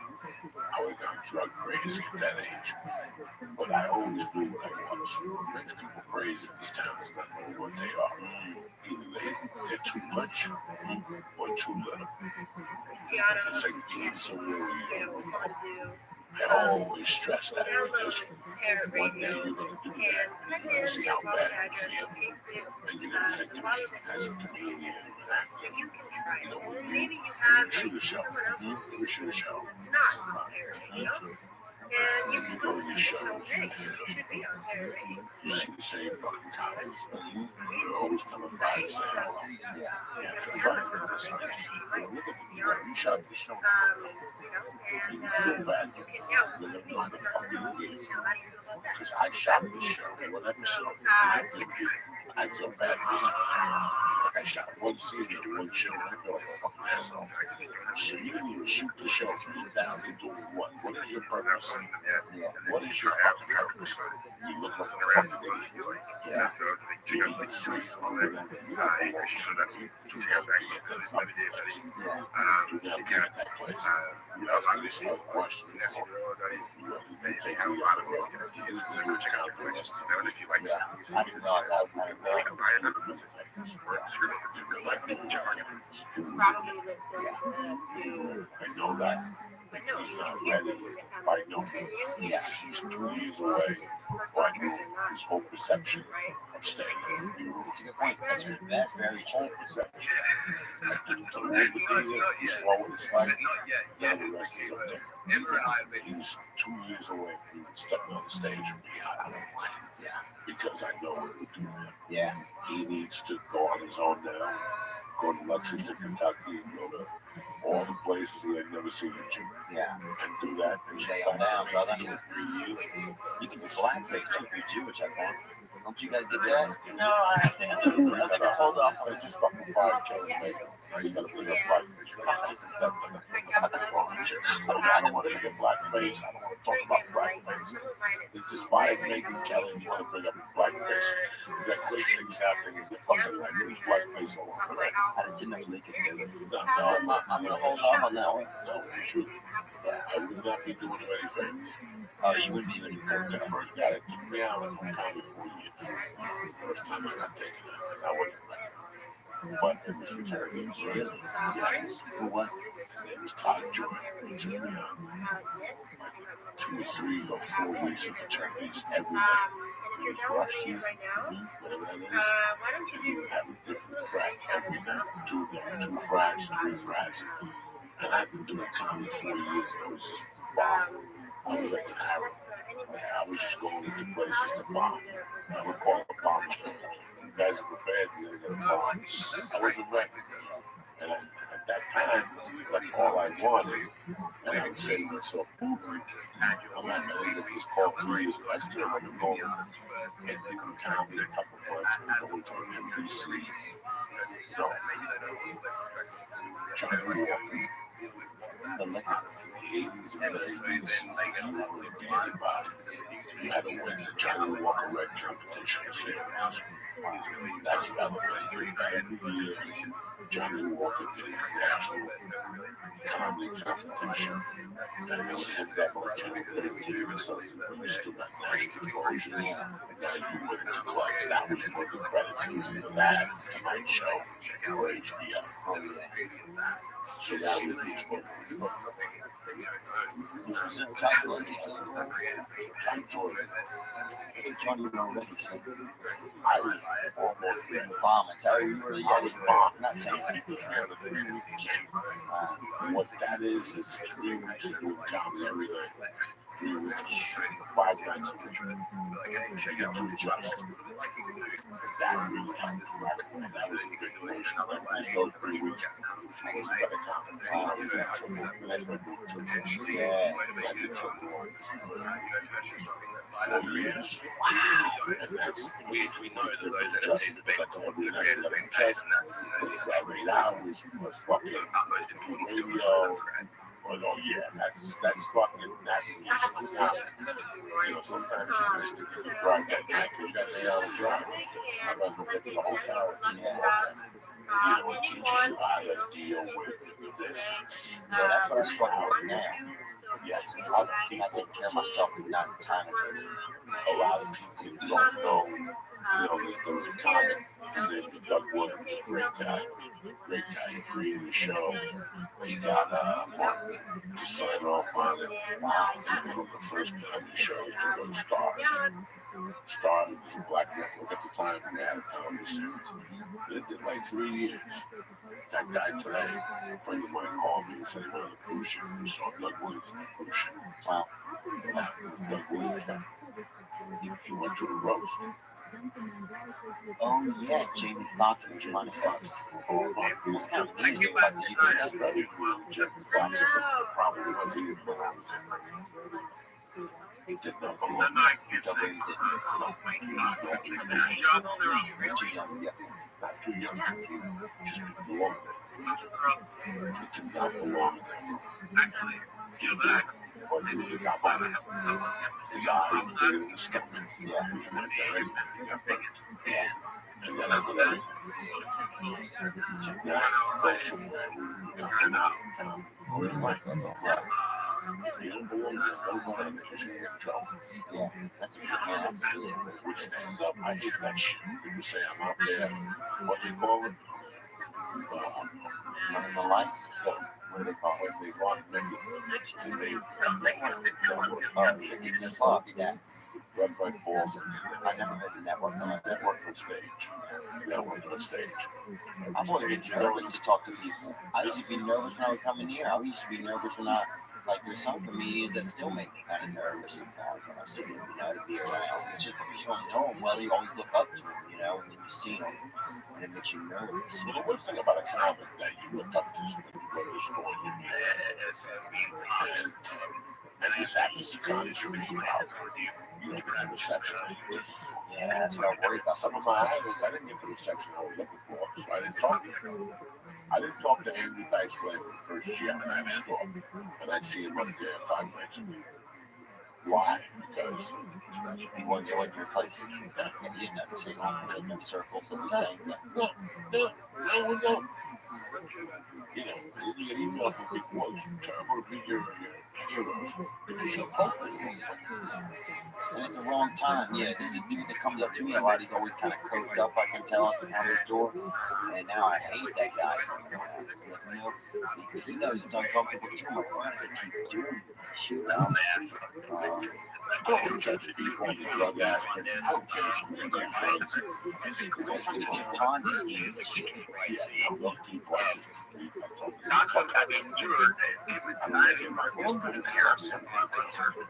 Yeah. And like this week, I tonight I'll be there, and that's my run this week. Because I have to deal with it. Yeah. Talk to people. You have to come around and talk to people and take a picture. And you pay $20 and I talk to you for half hour. I gotta find a way to say, listen, can you step aside and let people, wait. Remember the time we went, no. Let these people take the pictures and then you can talk to me all you want. It's very tough for people to understand that. Yeah, it's weird. That's why I'm getting it's getting I've been struggling a lot with this because it's like, I love, it's like you work so hard to get people to come out and then people start coming out And you know, it's a lot of like my audience is dudes like me, you know, that struggle with stuff, or just regular people, you know, good people. You know, I feel like a lot of our audiences are probably similar, like good people that come out to enjoy themselves, you know. And I want to be able to spend time with each one of them afterwards, like as a regular person. Yeah. See, I don't. Right. Because I want you to be able to come to me and talk to me. And not to do that. Yeah. Yeah. So if you want a t-shirt, go on. Yeah. I'm not carrying t-shirts across the country. Look, I don't carry all this shit. I mail it there and sell it. Still the same fucking point. Yeah. Because then again, you have a different communication. Now, Yeah, people that feel. now I bought a t-shirt. Now I'm gonna give you a fucking. Oh, I see what you're saying. I don't have time for any being in between shows. Yeah. I need to focus. You want a good show? Yeah. You want a fucking t-shirt? You want a good show? Forget about the fucking t-shirt. Yeah, I'll tell people, don't feel obligated to buy a shirt to come and say, hey. But yeah, just think about it. Would you go say, hey, not to buy a shirt? No, I'd rather you not sell a fucking shirt and then I'm going good shape. Yeah. You know, it's something to pay for VIP packages. I feel bad for you. Yeah. I feel bad for you. For 2 weeks, I would never charge for good VIP package. Because now I'm forced to talk to you. You're forced to talk to me. That's not a relationship. Right. That's bullshit. I would rather sell a VIP package. I want you to come up to me after the show. Take a picture. Tell me what that time. Get the fuck out of here. Yeah. Everything fucking like the VIP. That means I have to get you fucking in here for 2 hours. You don't have 2 hours. Right. And I want you to come to the show. Enjoy yourself. I want you to take a picture. If you really came over taking a picture, and then you gotta go. There's 2 other people behind you. Right. You know what I'm saying? I don't want to take money from somebody to feel that I have to talk to them after the show. Yeah. If I can come to a certain gated area, I think that is the most grossest. Is that how they do that? Yeah, you sell VIP package. 20 people come in the back after we talk to you. You take a picture. And listen, how about we do this? How about I don't say you dick? You shake my hand, take a picture, you go your way, I go my way. Yeah. You talk for 2 minutes. You know, you gotta be considerate of other people. Right. And that's it. And most people are here. So here's the thing that I'm running into, right? And so this is a good thing that I can ask you actually because you have experience. Is I'm noticing like, so I'll go out after the first show, right? And there's a line, like you say, you know, there's 100, 150 people wanted to say, hey, want to meet me, and I want to meet them. But then by the end of that, I am so like just exhausted emotionally, bro. That then it's like the second show, I find myself being more temperamental because like all of like your kindness and you just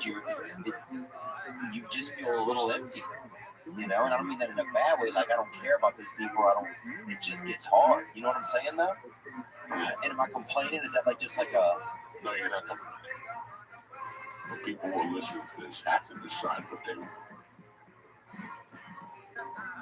I have to decide what do I want. Yeah.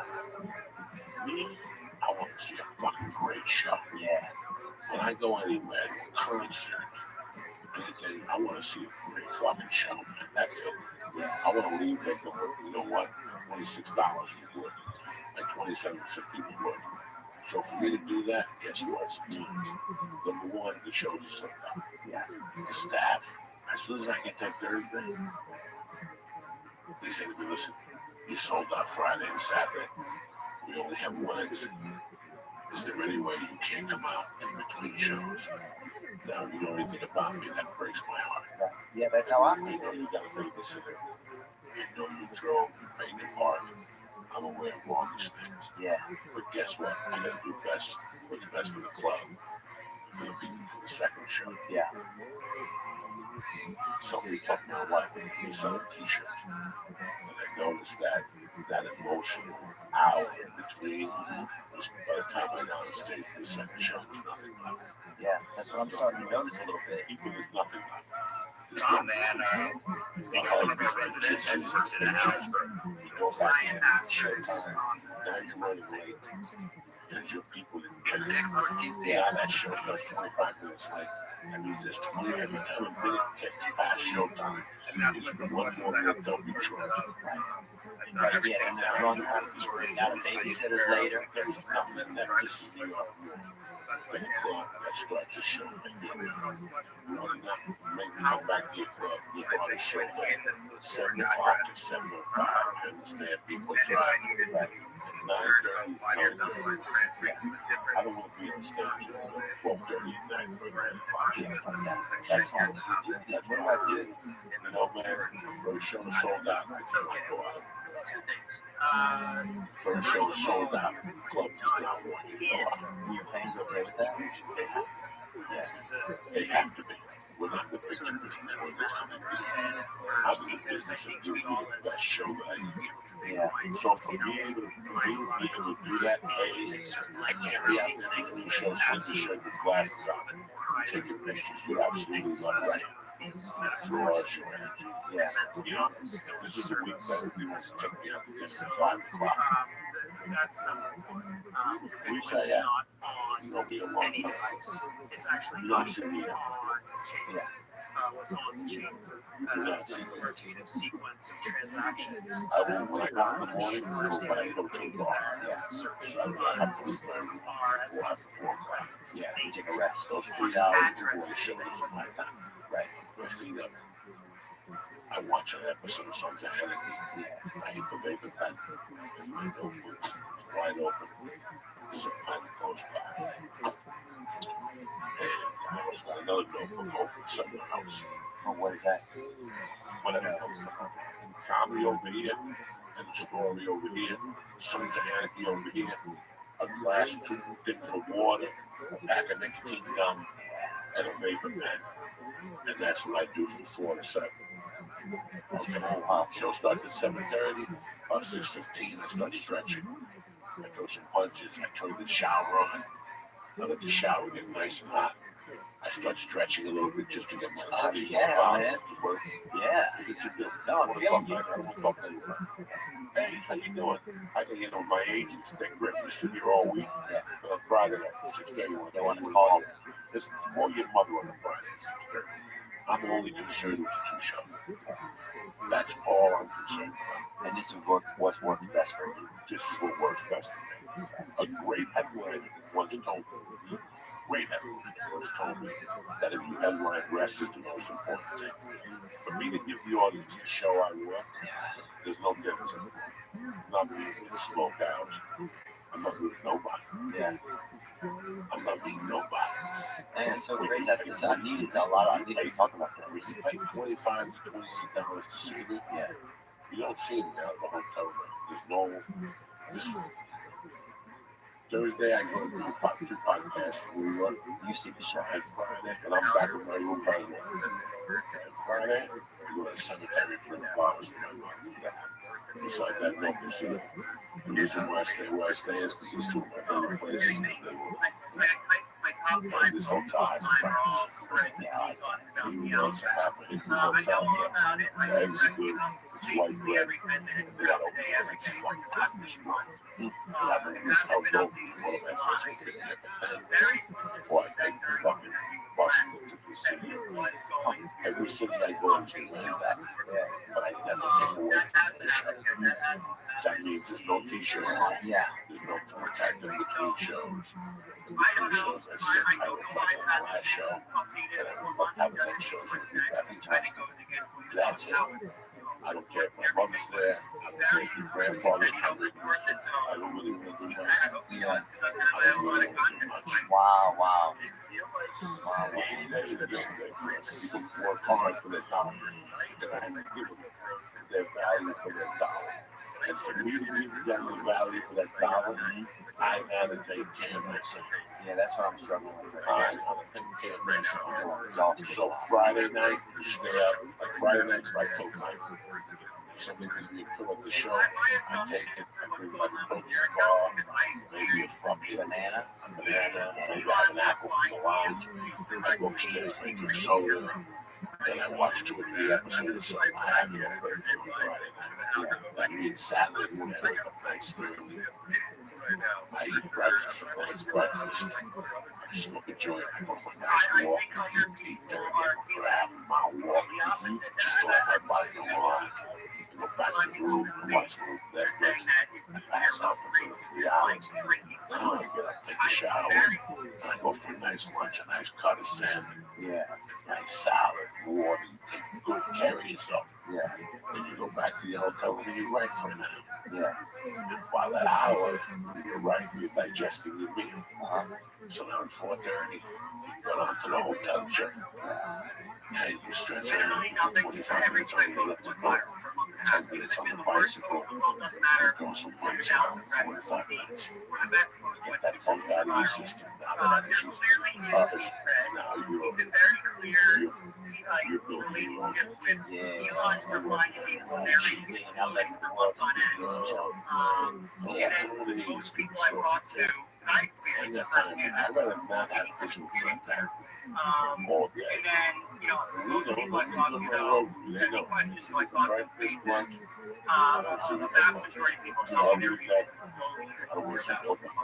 Yeah, man, that's That's the best show I can do as Joey Diaz.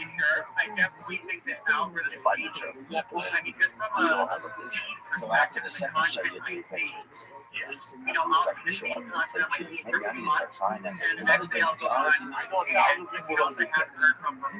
There's 1,000 people out there who don't do that. I will take pictures with you before shows. I have a superstition now. I think for sure 100% people get the algorithm. Oh yeah, they got on my shirt. There is not one cheese. I get so fucking as you nervous definitely to know, show. Penny, the way Now these when I put films for keep working out, they're like I agile said, and they're things you know, every day it at takes the a very long time. least. You know, usually waterfall, By the way, I always want to thank you. it's I'm sure there should be something Yeah. You showed up on your own dime. You saw The response has been good, huh? it was great. But it's really weird. I mean, for that, I had too many distractions. Yeah. Yeah, in hindsight, even thinking about that, it's like, Hindsight, you see that like, man, that's like a lot of distraction. I stick to my own thing.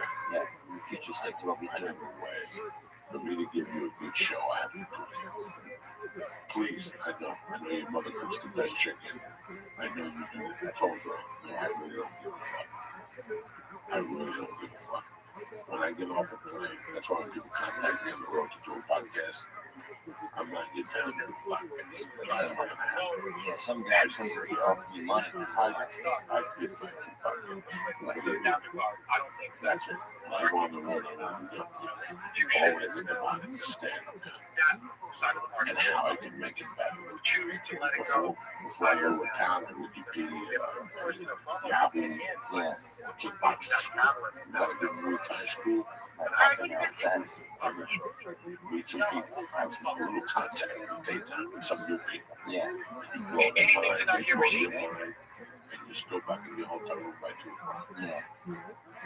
If you're shy, you right in, you gotta take good care of yourself. And you're a feature, it's a different story. You're an MC, it's a different story. The world don't fall on your shoulders. You go to watch Saturday. The world don't fall on your shoulders. You just do it. You're a feature. You're fucking Oh, feature, I don't get. You give a shit. You can fucking. I don't give a fuck. You pay, and I got fucking, you get a babysitter, you pay the bar, Yeah. they don't let us drive. I gotta be the top right. There you go. That's the ghost telling you about it. I changed. I'm trying to be on your fucking It's team. too late. It's getting late. Giovanni, I love you. Any things you want to promote, my brother? Any dates that I want to promote? Yeah, I'm going to be in Lexington. Great club. Yeah, I love House it. Broadway. Great club. Yeah, Great food. Great hotel. Great city.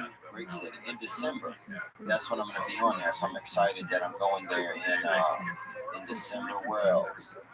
January. Don't worry about that. Yeah. But that's like you never assume that you remember fucking And then, yeah, what else? Oh, I got Uriah Fables is on my pod. Is on this past weekend, so you can check that as well. I just want to say thanks so much, Joey. You're always such a, you're just a nice man. You always make me feel welcome, and call me a lot, and I know you care, and I really feel that. I just First of all, they do something is about on that blood, I can't. yeah, but I can feel the God. But some people say that kind of shit and whatever. But I was telling you, so I appreciate it. I know You did. Thanks so much. And I love you, Lee. I'm sorry that if I made funny when I got in. This is tough, man. Oh yeah, the dude took fucking 9 farts, bro. It's fucking jeez, like you owe G over here on his No, neck. that's a death sentence. Judge will tell you either 4 farts in 90 days. Most people take the 90 days. Yeah. This poor Jewish tank sat there and took 5 of the worst farts you've ever smoked. You fucking you got to sit there going, Jesus Christ, my intestines are gonna pop out of my ass. Anyway, I love you guys with all my fucking heart, man. I want to thank Theo Vaughn. I want to thank my main man, Bryce Killer, who I love with all my heart. I hope I didn't offend you with the comedy line tonight. I just wouldn't be doing you any favors. I would take this somewhere, and then you'd still have to go back and do the work. They would be more mad at me. So you always got to understand I got your back in more ways than one. Thank you very much for always being a great fucking sidekick and a friend and a dear supporter of what we do. And I'm very proud of you. Doing time. When the time comes, you're gonna be right. Good luck to you. We've been hearing all year about how he's destroying the company. I missed it. I didn't know. In reality, they're seeing strong sales growth You know I for love 2022 despite a I material love my nephew's fucking Jew. I love him with all my heart. That's my problem. I got a soft spot for Jews. who cares really? Jews and black people. I do anything for you. But listen, this podcast is brought to you by Rich. Like I said at the beginning, Rich is a minimalized front pocket wallet that helps you reevaluate your everyday carry, launched by a father-son team, funded by Kickstarter in 2013. The Rich now resides in the pockets of over a quarter of a million men and women. This is my old wallet. It's stacked with shit, the kind of bullshit we've been carrying around for months and years. See whatever you want to hear, you gotta get rid of that shit. Talk about all the pointless stuff that we carry in our wallets. Receipts, hotel room keys, bookers' addresses, spent gift cards. Get rid of all that shit. The leather blindfolds men use resemble suitcases more than wallets. The Rich helps you carry less, but always what you need, right? Listen, I love the Rich person. When I travel, that's what I got there with the Rich. 2 credit cards, a PBA card, and my ID. And I'm ready to go. So do me a favor. Like I said, it's minimal. It's from pocket wallets and designed to help you ditch your bumpy wallet. The Rich wallet is slim, RFID blocking, and it has a lifetime guarantee. And it's going to be the last wallet you'll ever own. So do me a favor. Yeah, I think my What I'm kids going to kind do of hit for it the the church first family time today, they analyzed first the of all, algorithm. go to Never Rich.com. felt like their reach was Check going out down, what so I'm I talking just about. You're going to be blown away. yeah, Number first, 2, so if you get yeah, something, I we guess give you that's 10% the off Penny. I should be with free reading worldwide go shipping down, play out, by but using not richwallet.com/church. Again, that's richwallet.com/church. Use promo code church to link in the description. All right, listen. Rich Wallet will make a great president. You're going to love him with all your heart. Okay? Number 3, I love you guys. These guys are tremendous. My wife has been using them for years. And again, I got nothing against nobody, but time is time. If you're saving time, you get postage on demand. All you need is stamps.com. With stamps.com, you got all the services. You got the postage office right up from your desk. You can buy and print real U.S. postage for any letter or any package. All available 24 hours a day, 7 days a week. Just click, print, and mail. Ba-boom! You're done. Stamps.com will even send you a digital scale. You can weigh your letters and packages to print the exact amount of postage every time. I love it. My wife uses to sell out the cups, the t-shirts we've been using for years.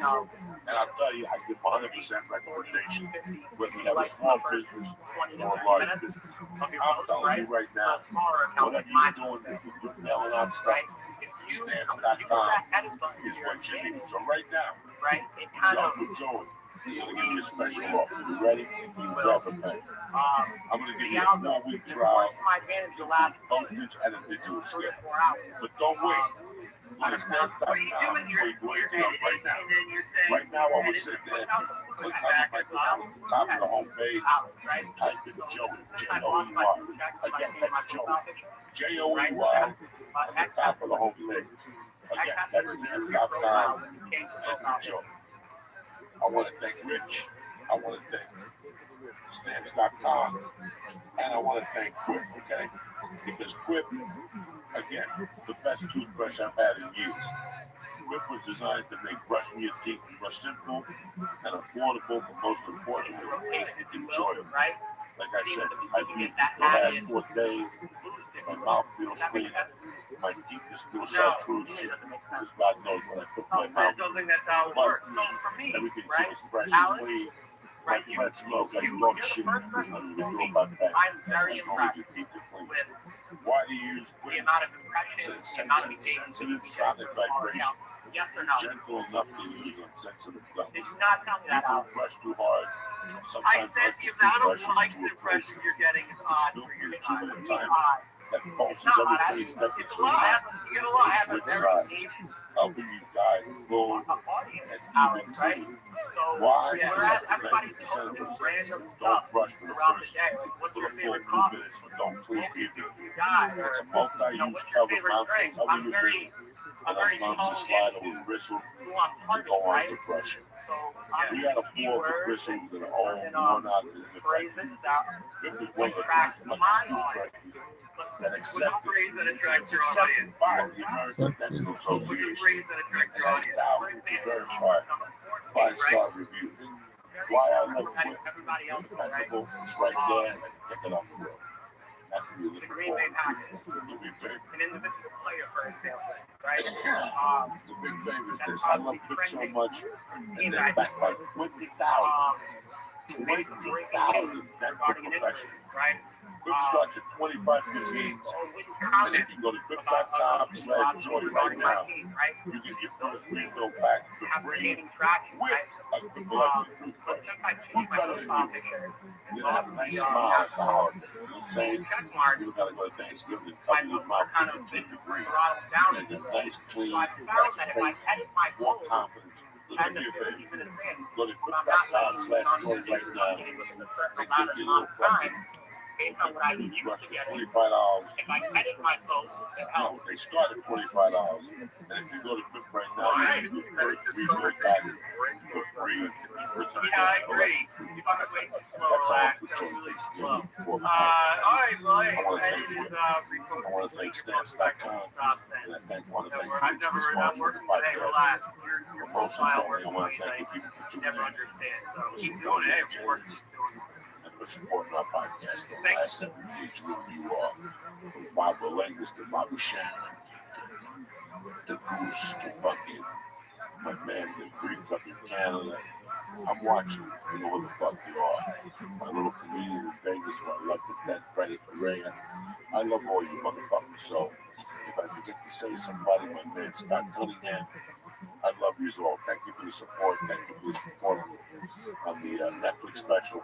And I'll see you motherfuckers next Tuesday, ready to motherfucking rock the Great Weekends podcast. Lee, kick this fucking beat. Stay black, baby. Greetings, you cocksuckers. It's Monday, March 15th. I missed you little dirty bastards. Anyway, from the heart of Jersey, the joint is brought to you by DraftKings. I don't know if you're living in a fucking coma or you're hanging out with Ichabod Crane, the guy that went to sleep and woke up 40 years later with a beard.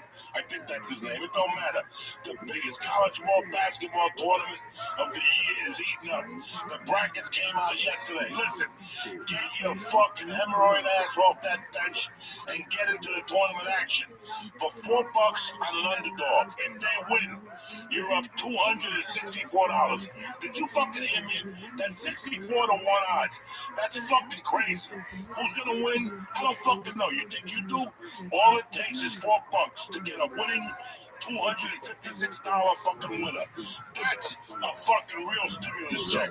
Where's Joe Biden? I guarantee he's betting $4 to get a shot at winning $265 $56 fucking dollars. There's no better way to put your college basketball knowledge on the test than to put your money where your mouth is with DraftKings Sportsbook app. Listen, I love them. It's a fucking adventure. It's fun. It's easy. They pay when you want it. It's your fucking money. So do me a favor. Download the top-rated DraftKings Sportsbook app today, right now. It's fucking Monday. It's the beginning of March insanity over there at DraftKings. Use promo code Joey when you sign up to turn $4 into $256. Listen, if you pay me $5 at Patreon, quit right now. This is a better deal for you. You might as well quit. Fucking take $1, buy some bubble gum, and fucking win $256 for a limited time only at DraftKings Sportsbook app. And here's the part the lawyers make me say. You gotta be 21 or old to get your hat with the propeller and shove it up your ass. New Jersey, Indiana, Pennsylvania only. New customers only. Restrictions apply. See DraftKings.com/sportsbook for details. Now, do you have a gambling problem? I'm sympathetic to you. Call 1-800-GAMBLER and Indiana 1-800-9-WIT. My mother was a degenerate and they fucking killed her. So if you got problems, take care of it. But if you don't, bitch, it's fucking March insanity over at DraftKings. And for $4, you can make $256. Are you fucking, is there something wrong with you? Go bang your head off the fucking wall 15 times and download the DraftKings Sportsbook app and press code Joey. You understand me? DraftKings Sportsbook app now. And tell them I sent you. The joint is also brought to you by CBD Lion, the fucking masters. They have put me through this fucking surgery. I am off the fucking pain pills. I'm tip-top Magoo. I'm ready to stab 3 fucking anybody's. I don't care who the fuck they are.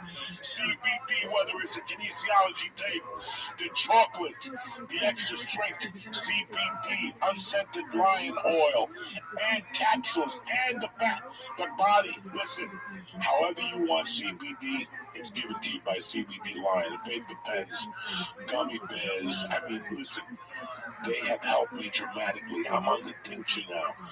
That thing works wonders. And for pain, let me tell you something. I'm off the fucking pain pills. That's all that matters. CBD Lion is battle tested through Uncle Joey for fucking surgery. So put that in your fucking pipe and smoke it. The joint is also brought to you by one of my fucking favorites of all time, Manscaped. You gotta take care of your balls. You gotta take care of your balls. It's tournament season. It's gonna be balls to the walls everywhere you look. Avoid the upset and trim that fucking nutsack with Manscaped. Their trimmer is the real champ. Listen to this. You hear that? That's the Lawnmower 3.0, the best trimmer known to mankind. I would shave an eyebrow off to show you how effective it is, but I needed the fucking browbeat cocksuckers. The only ball trimmer with advanced skin technology that won't snake or snag your nutsack. Protect your little basketballs of life. When you get Manscaped, you're also helping give back to Testosterone Cancer Society. And they're supporting their families and the survivors.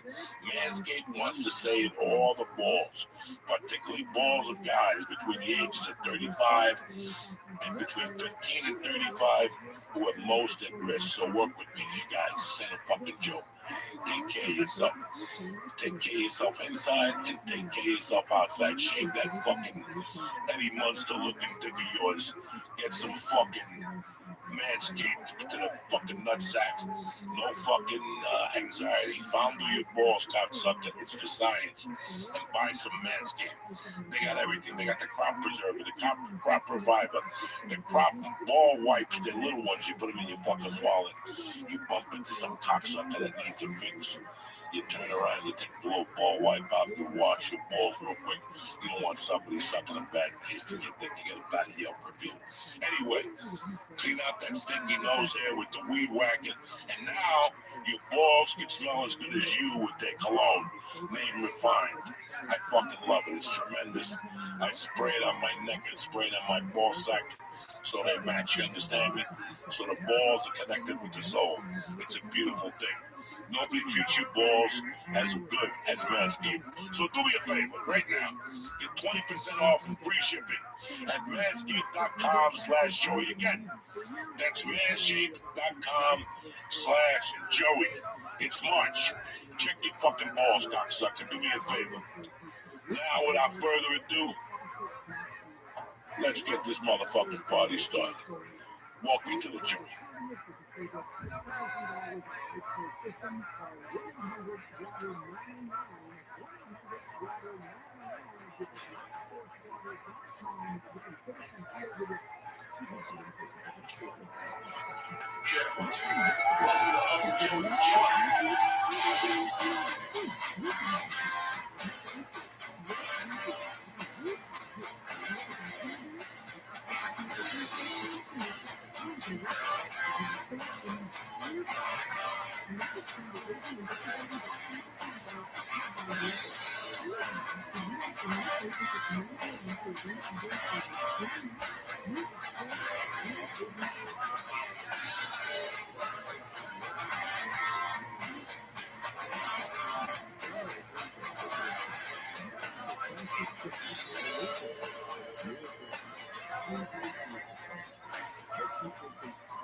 What's happening, you bad motherfuckers? It's Monday the 15th of fucking March. We're halfway through the goddamn month already. Can you fucking believe that shit? And I gotta tell you something. I'm wearing my little blue shirt and my fucking little light blue to bring happiness into your life. But I can't. I gotta be honest with you people today. I'm a little low on a Monday. I'm here for you guys always. You know I'm a fucking animal.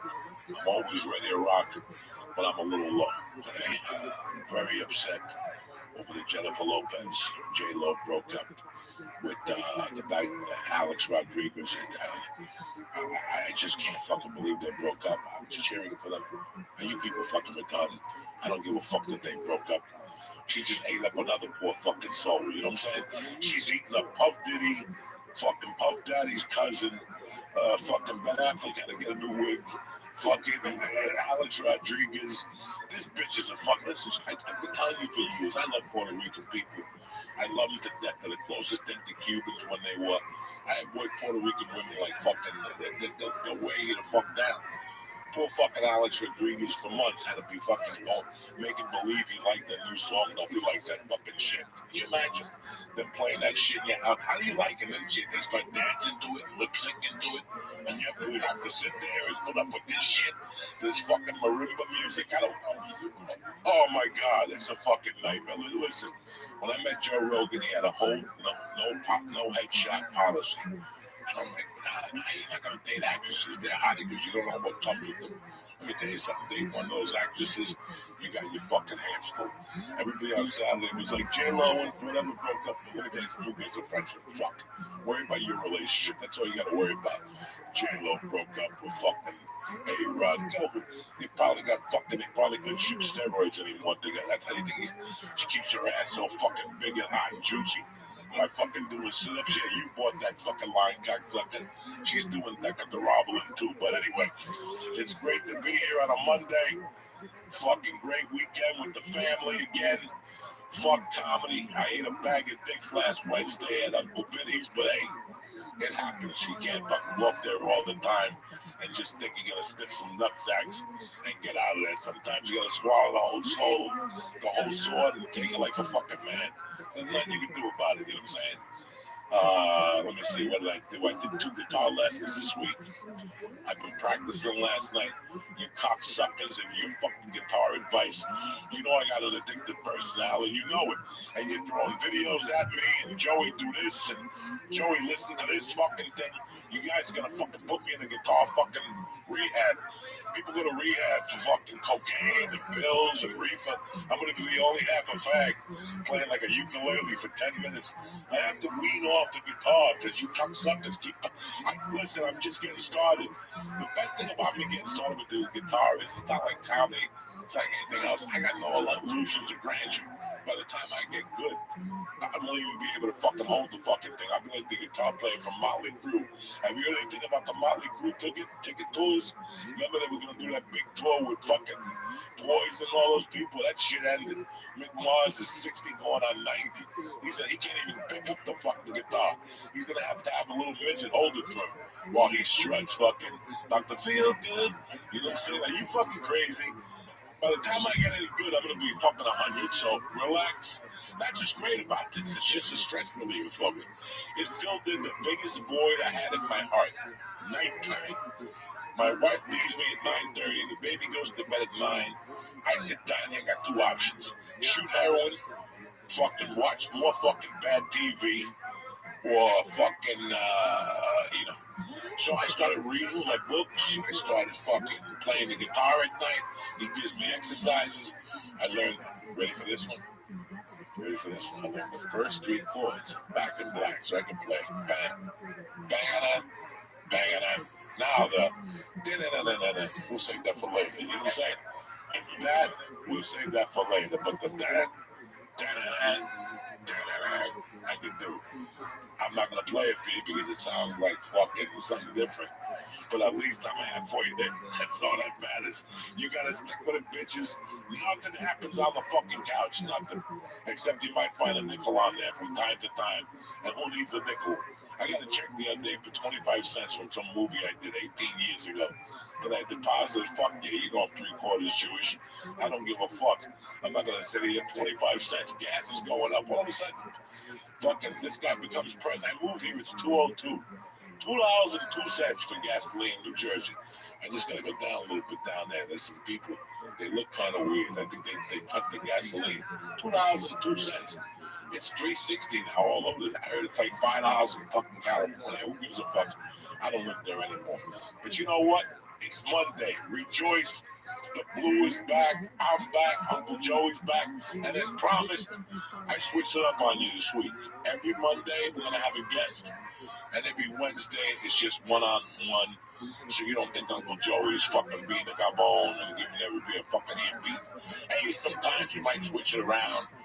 I might come on Monday. We might have a guest on Wednesday. But for now, it's been working out. And this week, I got one of my friends that I have been a fan of his since about 2008.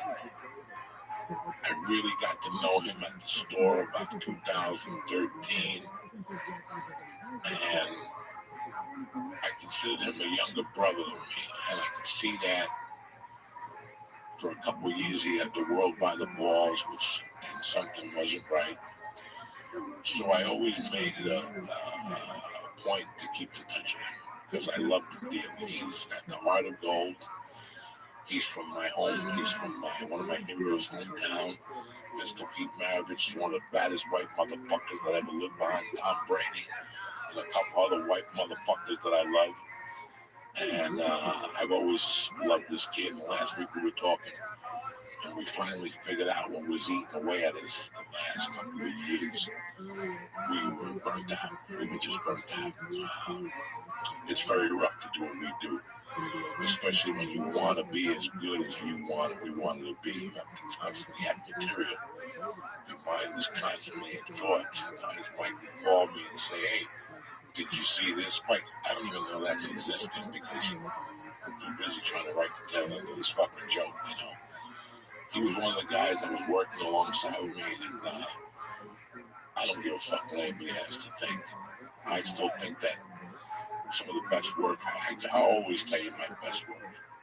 I think my special sucked. I think the work I did for Ari was great. This is not happening. But looking back now today, as a man, I have to be proud of what we did with the church and what's happening now. We did 880 episodes. 400 of them probably sucked. 200 of them were probably okay. And 200 of them were spectacular. Theo Von made one of them spectacular because we all ate mushrooms. And then he went and did sets, and people didn't know he was on the mushrooms, and they taped him. It was just a great podcast. He told us about his adventure in New York with the cab. And I fell in love with the kid naturally, and then it became so great, struggling.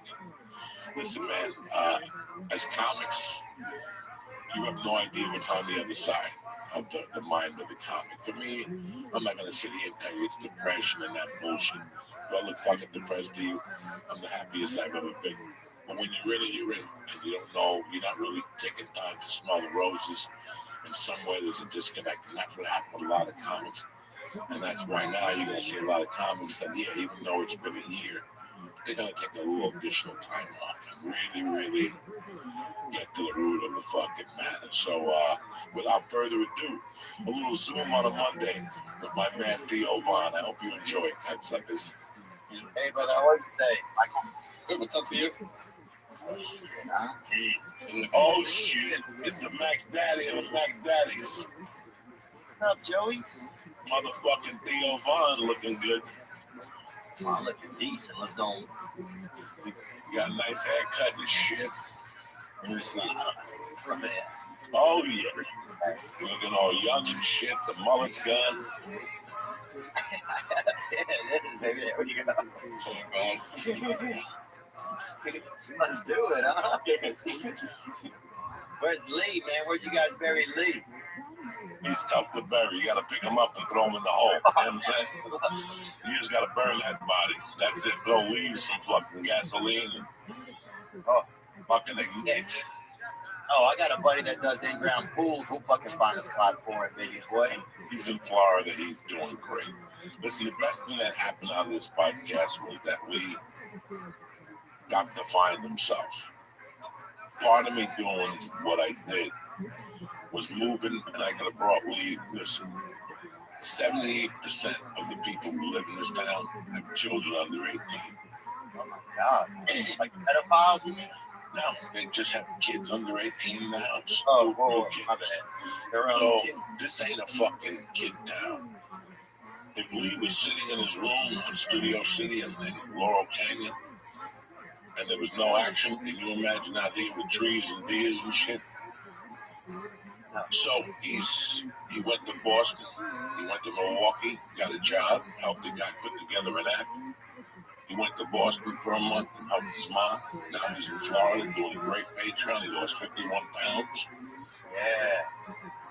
Yeah, I watch him on his walks. Sometimes he'll do these walks, and I'll watch him on there, and I'll chime in. 1.5 fucking miles, 3 miles a day. And listen, when I was 21, I had a really good job. I was running numbers in the city. Yeah. And I was making 140 a day. But I also knew that was going to come to an end one day. I was smart enough even then, when I was all fucked up and coked up, I knew that what happens when I'm 28 one day and I go for a job, and they're like, what have you done the last 10 years?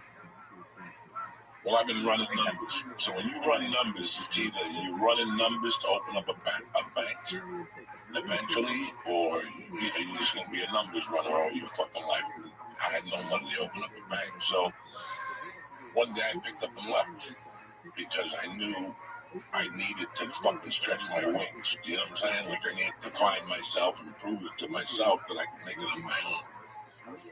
When I started the podcast with Lee, I thought he'd come to me 5 years later. But look, I started this podcast. I started a business consulting. I'm out of here. I felt that Lee would he got soft, like I got soft. We both got soft. We fought in a fucking carousel and blah, blah, blah. And look at him now. He's living his life now. He's making it happen. He realizes he's 32. He's got to get a piece of pussy pretty soon or he's going to bust. He needs a woman in his life. These are all the things that I couldn't help him with, that he needed to just find on his own. That's what a man does. They go on a journey. They go, fuck this shit. I could sit here in Medford, fucking Louisiana, where you're from, with Icy Mike, tasting different waters from all over the world. Or I go out there and venture and find out who the fuck Theo Vaughn really is. And that's what people need to do every once in a while. Oh yeah, sometimes you got to set down kind of where you've been at it and go. No, I love, like I remember, like, obviously, because look, for me, man, Joey, it was like you guys and Fighter and the Kids it was only 2 podcasts and Rogan, you know? And then, outside of that, on YouTube, it was just Kimbo Slices just beating people up. You know what I'm saying? There was nobody else out there, I remember, you know, except for funerals. I remember I used to be able to watch funerals online. Dude, they got these, like not Nairobian, but like Arabic funerals or something. Dude, like 6 hours of fucking funeral footage on there. There's no audio, but it's still, But anyway, it's like, yes, I remember then it was like you guys were the only shows in town, man. Dude, the church, bro, going in there, man. You guys were, dude. You remember the time? So I come in there one time, bro. What was that about church services? Hey, good to see you today, man. I didn't realize how much seeing your face was going to make me so happy. That's what I said to you. I go, this was, been doing this the last 3 Saturdays with different comics. It's Saturday. Right now, we would have been in a fucking hotel room, thinking about our lives, thinking about the 2 shows tonight. Drawing pictures of cocaine. I used to draw pictures of cocaine on the fucking little pad by the bed. Jesus Christ. You know how hard it is to draw cocaine, bro? You know what I'm saying? It doesn't even make any sense. But dude, I remember I came in one time to the church. And in the beginning, I said, "Hey, Lee, there's like a squeal or something. There's like a high-pitched sound in the headphones. Can we just check and figure out what it is?" And so he's over there tinkering. We get into the episode. I think we got into a bag of mushrooms or something. About 3 hours later, I hear the sound again, but I look over this time, and it's literally Lee is unconscious like this. He's like, now he's making the sound in the headphones. In the beginning, it was like an actual electronic audio deficiency. And by the end, man, he was just like a possum just playing fucking high, you know? The fucking drug abuse. Yeah. I almost took Lee to the vet. One time I was leaving there, I said, I gotta take this guy to the fucking vet. I said, damn, the hospital can't help this guy. You have no idea that we grew as the edible era grew. Like, we got into the podcast as edibles were fucking, like, for years it was the lollipop and the breadstrip. And then we got on board, and all these fucking places started coming up with little edibles. And I'll never forget, it started with a black and white cookie. There was a company that made a black and white cookie that was 200 milligrams. I would break it with Lee and tell him it was 15 milligrams. And he would tell me, this has to be stronger than 15 milligrams. I'm building his tolerance. I'm taking cheaper chews out of the 170s and putting 70 milligrams in there, right? I'm taking the 70 milligrams and taking them out and putting the 180s in there. And it was like stealing. I would wrap it a certain way so he would know that I actually fucked with it. And he would go, I don't want that one because you messed around with it. Well, he actually was taking the one with the 180 in it because I folded it perfectly and crazy glued it, did the whole fucking thing. I mean, it was just months and months that he thought he was taking 10 milligrams and he was taking 2,000 milligrams. And we were leaving there. It was fucking lit. People have no idea how many people walked out of that room at the end. I saw Ron White, Sarah Tiara, Theo Vaughn, poor Owen Benjamin is walking and is still fucking walking. You know, it was just a fucking, Gabriel came up the first time. For years, Gabriel wouldn't come back on. For years, he said he left there and he couldn't stop eating turkey sandwiches. He said he went home. He must have ate 15 turkey sandwiches. It was just, and it was fun while we did it. Because listen to you, I felt this. Rogan was always very intelligent. Bill Burr was witty. I couldn't beat Mark Maron's interviewing styles. So for me to get up there, I had to do something from the outrageous. So I figured, we'll go out there with my strength, which is fucking my tolerance. And we'll smoke dope, and we'll fucking eat edibles, and we'll do ketamine, and whatever a guest shows up with, except fucking blow. I'll do in that fucking studio, you know, and heroin. We never did heroin on the podcast. I remember one time I dropped a bud of reefer and pee. I had it in my sweatshirt, and the bud, the canister fell out of my pocket, and the buds, 2 buds went into the pee, and I took them out and saved them. And I saved them there for like 2 months, and I brought them in one night, and I rolled them up in a joint and smoked them. And he's like, this pot got me really high tonight. I don't know what it is. I'm like, you know what it is? I dipped it in fucking THC piss from the night before when my piss levels at the highest THC levels, and that motherfucker crossed it on, and then we smoked that number. His eyes were red. He's like, I can't taste the pee. I can't believe he made me taste the thing. There's no pee involved. The pee disintegrated. It went right into the fucking bud. It was too much. It was just too much.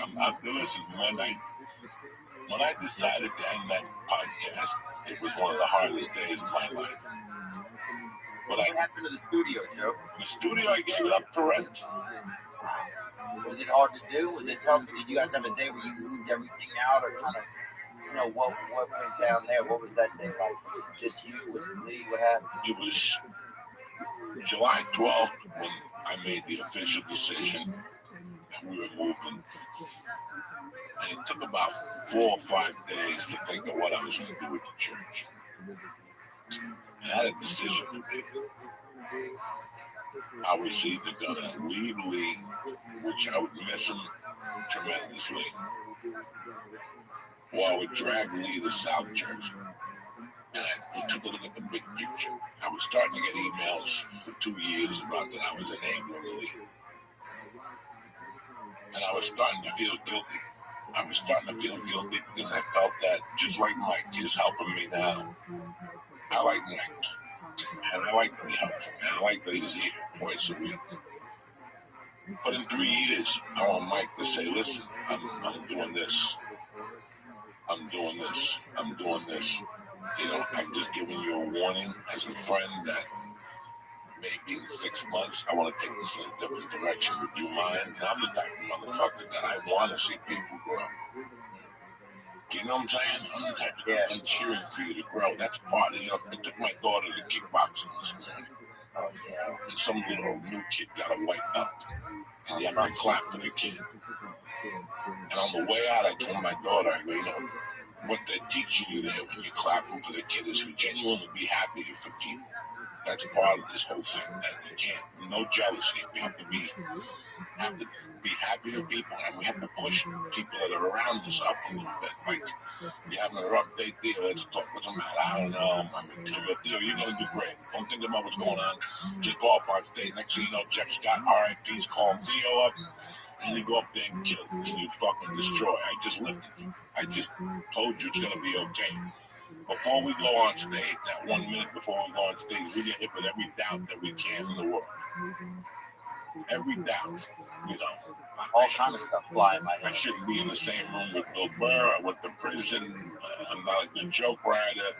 This guy's way better than me. You know, you get all these doubts in your head, then you got to pick yourself up. That's what I'm there for.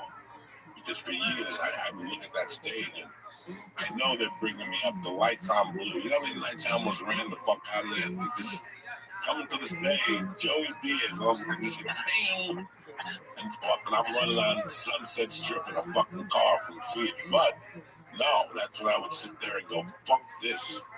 I gotta go up there and fucking kill these cocksuckers, period. And that's where you get your balls from. Yeah, I think I gotta remember that sometimes too, just to lift people up and be a part of just like you get into this space sometimes where you get in fear, where it's like you don't even realize you're in fear. You're just trying to hold on to everything you got going on. You know, it's hard. I mean, it's all a little bit tricky sometimes. You know, when your career changes, when you know the landscape changes. You know, and yeah, it's just. I mean, it's a journey, man. It's all a journey. What does Theo Von think of his career today? Where's Theo Von today with his career? Well, I feel, you know, when I really start to drop into it, I feel pretty good, man. I feel honestly, I hate to say this, I feel grateful for the fucking disease or whatever this thing. whatever happened, because I was kind of burnt out. Like my brain felt like it had like separated from my neck, like somebody fucking feeding me knives at night, like I was just like, I was exhausted. Like about a year and a half ago, I canceled. I had 5 shows in Brea that were sold out for Friday, Saturday, and I canceled on the Tuesday. I couldn't go on. I just couldn't. I was just burnt. I just couldn't. I literally could not go out there and do it. I was just burnt out. So I needed some type of a break, and this whole virus came along, or whatever it is. So now I feel a little more hopeful, like I'm getting more excited. I was grateful to have podcasting during that. Like we've been at least able to survive. We've been at least able to like, okay, we got a microphone, we got Michael over here, we got Sean over here, we got a producer. Okay, how do we start to piece this together? Week by week, you start to get your set back behind you, figure it out. And then you start to really like, okay, I think I can do this. Okay, he can come in on a Saturday. I can do this. Start to build it back up. And I'm starting to feel again like I can get on stage again, and it feels kind of fun. Like, I didn't want to get on stage for a year, honestly. I just was cooked. And we did a lot, man. During that 5 or 6, I don't know. You guys did it for so long. You guys, Fighter and the Kids. Man, you guys did it for so long, but I just got into that wheel where it was like 3 episodes a week, and going out of town and doing the shows on the weekend. It was like I felt like a remote control car, but some fucktard had the remote and we didn't even know where he was, I felt like, Jesus, you got the damn remote, dude, I felt like some brother was on PCP and he fucking happened to find the remote, like my goose was fucking grilled, baby. So right now I feel like, okay, what do I want to do? Like it took me a long time to feel like, okay, this audience is going to stick around. I felt like, man, like I think in my whole life, everything I always felt like when I was a kid, like I didn't know if things were going to stick around. Like, I didn't know if the next second was guaranteed, or if the next, if when my mom came home, if she was going to feel okay, or if she was going to be happy. There was never any guarantees, So I think it took me a while to feel like, okay, if you go sell a show in a year, put your name on a bill in a year, people are still going to come. So that's what I'm just kind of getting to. I feel like personally, like having some confidence that I don't have to fight every single second for somebody to be there. That, okay, you've done enough work where people are going to come. You can start to be a little bit more like come from a place of like planning instead of a place of like desperation, reactiveness. I feel like now I can kind of take action. So yeah, I want to maybe do some touring later in the year, and then the next year, I've got a cartoon I'm thinking about trying to work on. I think about putting together a book or something. But man, I didn't realize how happy till just this moment how happy I am to be here with you today, Dad. Thank you, dog. Theo, let's go back to 2006. I'm playing Beaumont. You're doing some casino in New Orleans. I heard of your name. You have done some from TV or whatever. When did this hit you in the face, that your little fucking dream that we both had, this little thing we started living in? What year did it start going into motion for you? I guess that it started going into motion, I would say,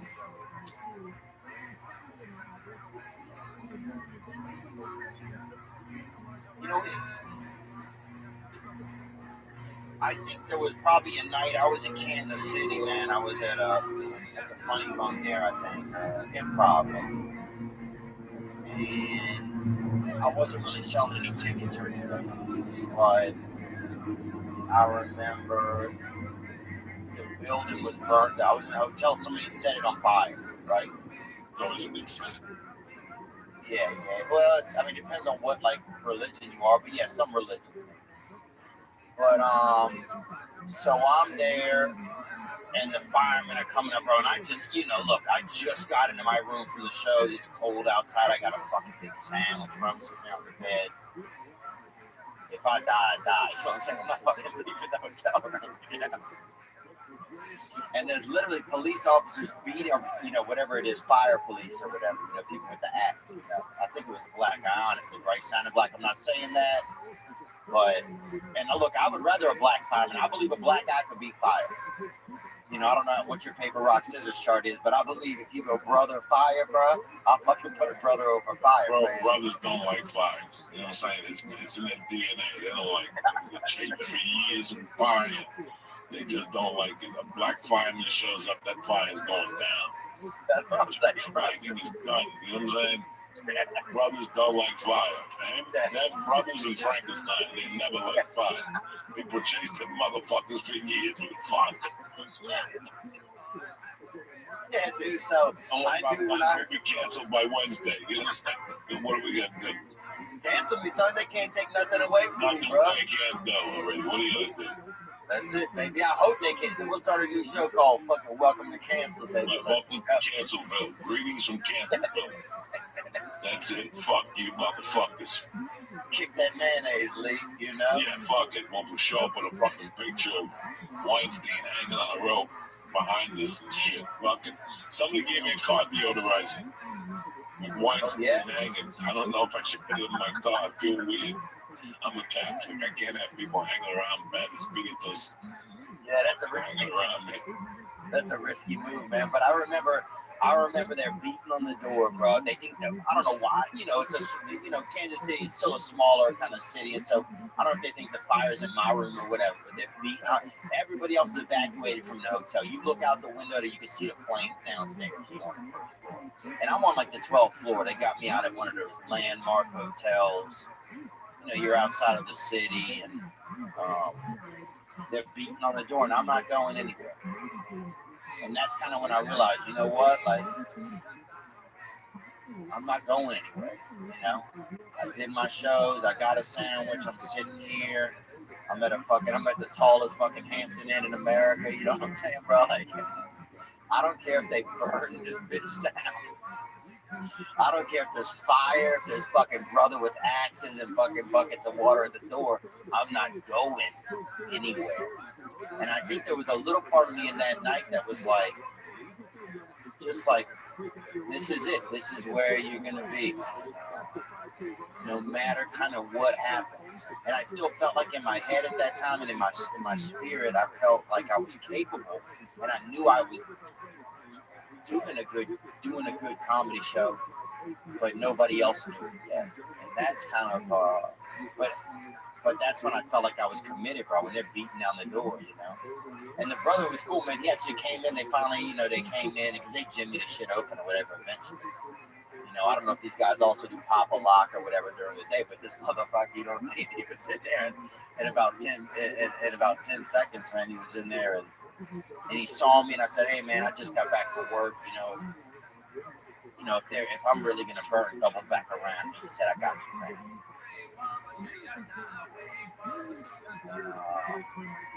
I don't know, just kind of cool. So that's when I knew I was in. When did I know my career was gonna get better? Honestly, not till podcaster, man. Not till you guys, not till Fighter and the Kid, man. Until I went on those podcasts, I didn't really have anybody that cared. Can you believe that for years we got to LA and they told us we had to have a show? And you have to do this and you have to do that. And next thing you know, you go on somebody's podcast and tell a story about how you see like how you had to drive your father to the liquor store when you were a kid. And next thing you know, there's 80 people at your fucking show that said they really liked what you. It was mind blowing. The growth of the podcast was a connection. You know, when I got to LA, it was get on a TV show, recur on it, and people are guaranteed to come out. Yeah. Tons of people on TV shows can't sell tickets now. You know, podcast legitimized this. It made us put our money where our mouth is. It told, you know, for me, it was telling the story about mugging a hooker and lighting a wig on fire. Oh, yeah. The next week, I'm out there and I'm selling tickets. I had done Adam Sandler movies, Spider-Man 2. You know, I did everything I fucking could except go to Montreal. They never wanted me as a comic. So I went to the back door, and look, we ended up going through the back door because we were not from the Comedy Central cut. Where the fuck are they today? They're all hiding for cover because for 20 years they provided services that 1 out of 5 comics were fucking the real killers. They were giving you fluff and whatever the fuck they wanted to give you. So they lost credibility when all of a sudden you and Ari and Bert and fucking Tom and all these comics that were unknown to the audience and now became known. Comedy Central lost face. They're over there jumping up and down with the three same comics. I have nothing against them. Nothing at all. I love Dave and Tosh. I miss going on the road because I would watch the Tosh one after the other, walk 2.0, whatever the fuck. Love that shit. But it wasn't just Tosh. They were giving half hours to people we never even fucking heard of. Oh, dude, some interview they had heard of. Some guy in a coma, they gave him a half fucking hour, dude. He had like, it was like 8 beat, one defibrillator went off because the battery was low on it. That was his half hour. Yeah, because he was allegedly transgender. We don't fucking know if he was. We don't know that. And Comedy Central was forcing these comics down your throat.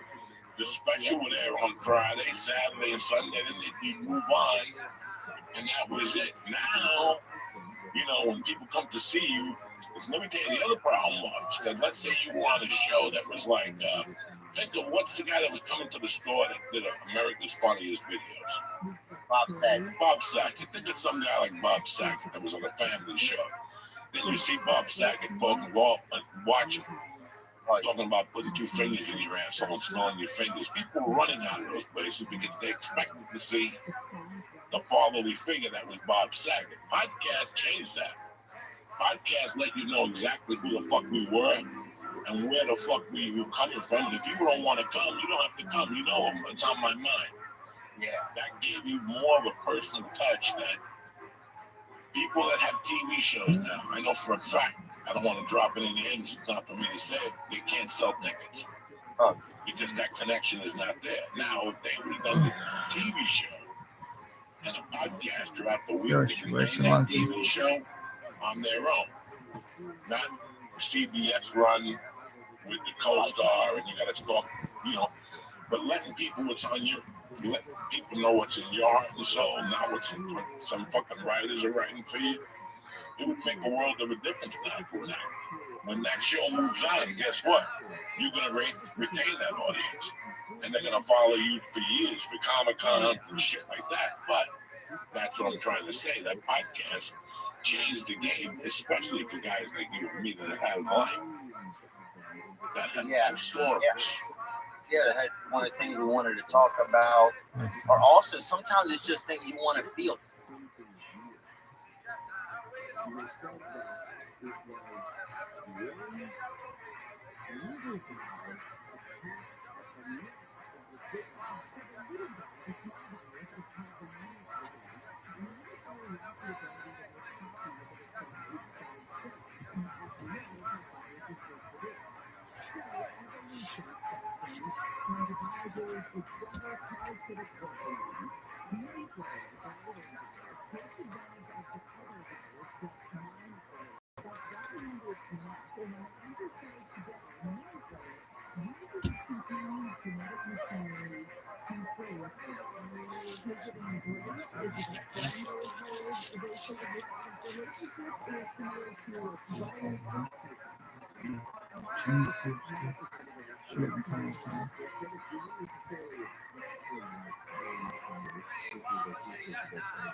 The things you want to have a concern about, you know.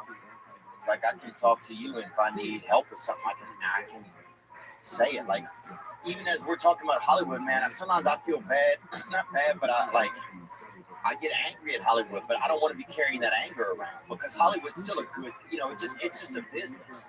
It's just their business, and sometimes it's an old model, but it's obviously a killer model.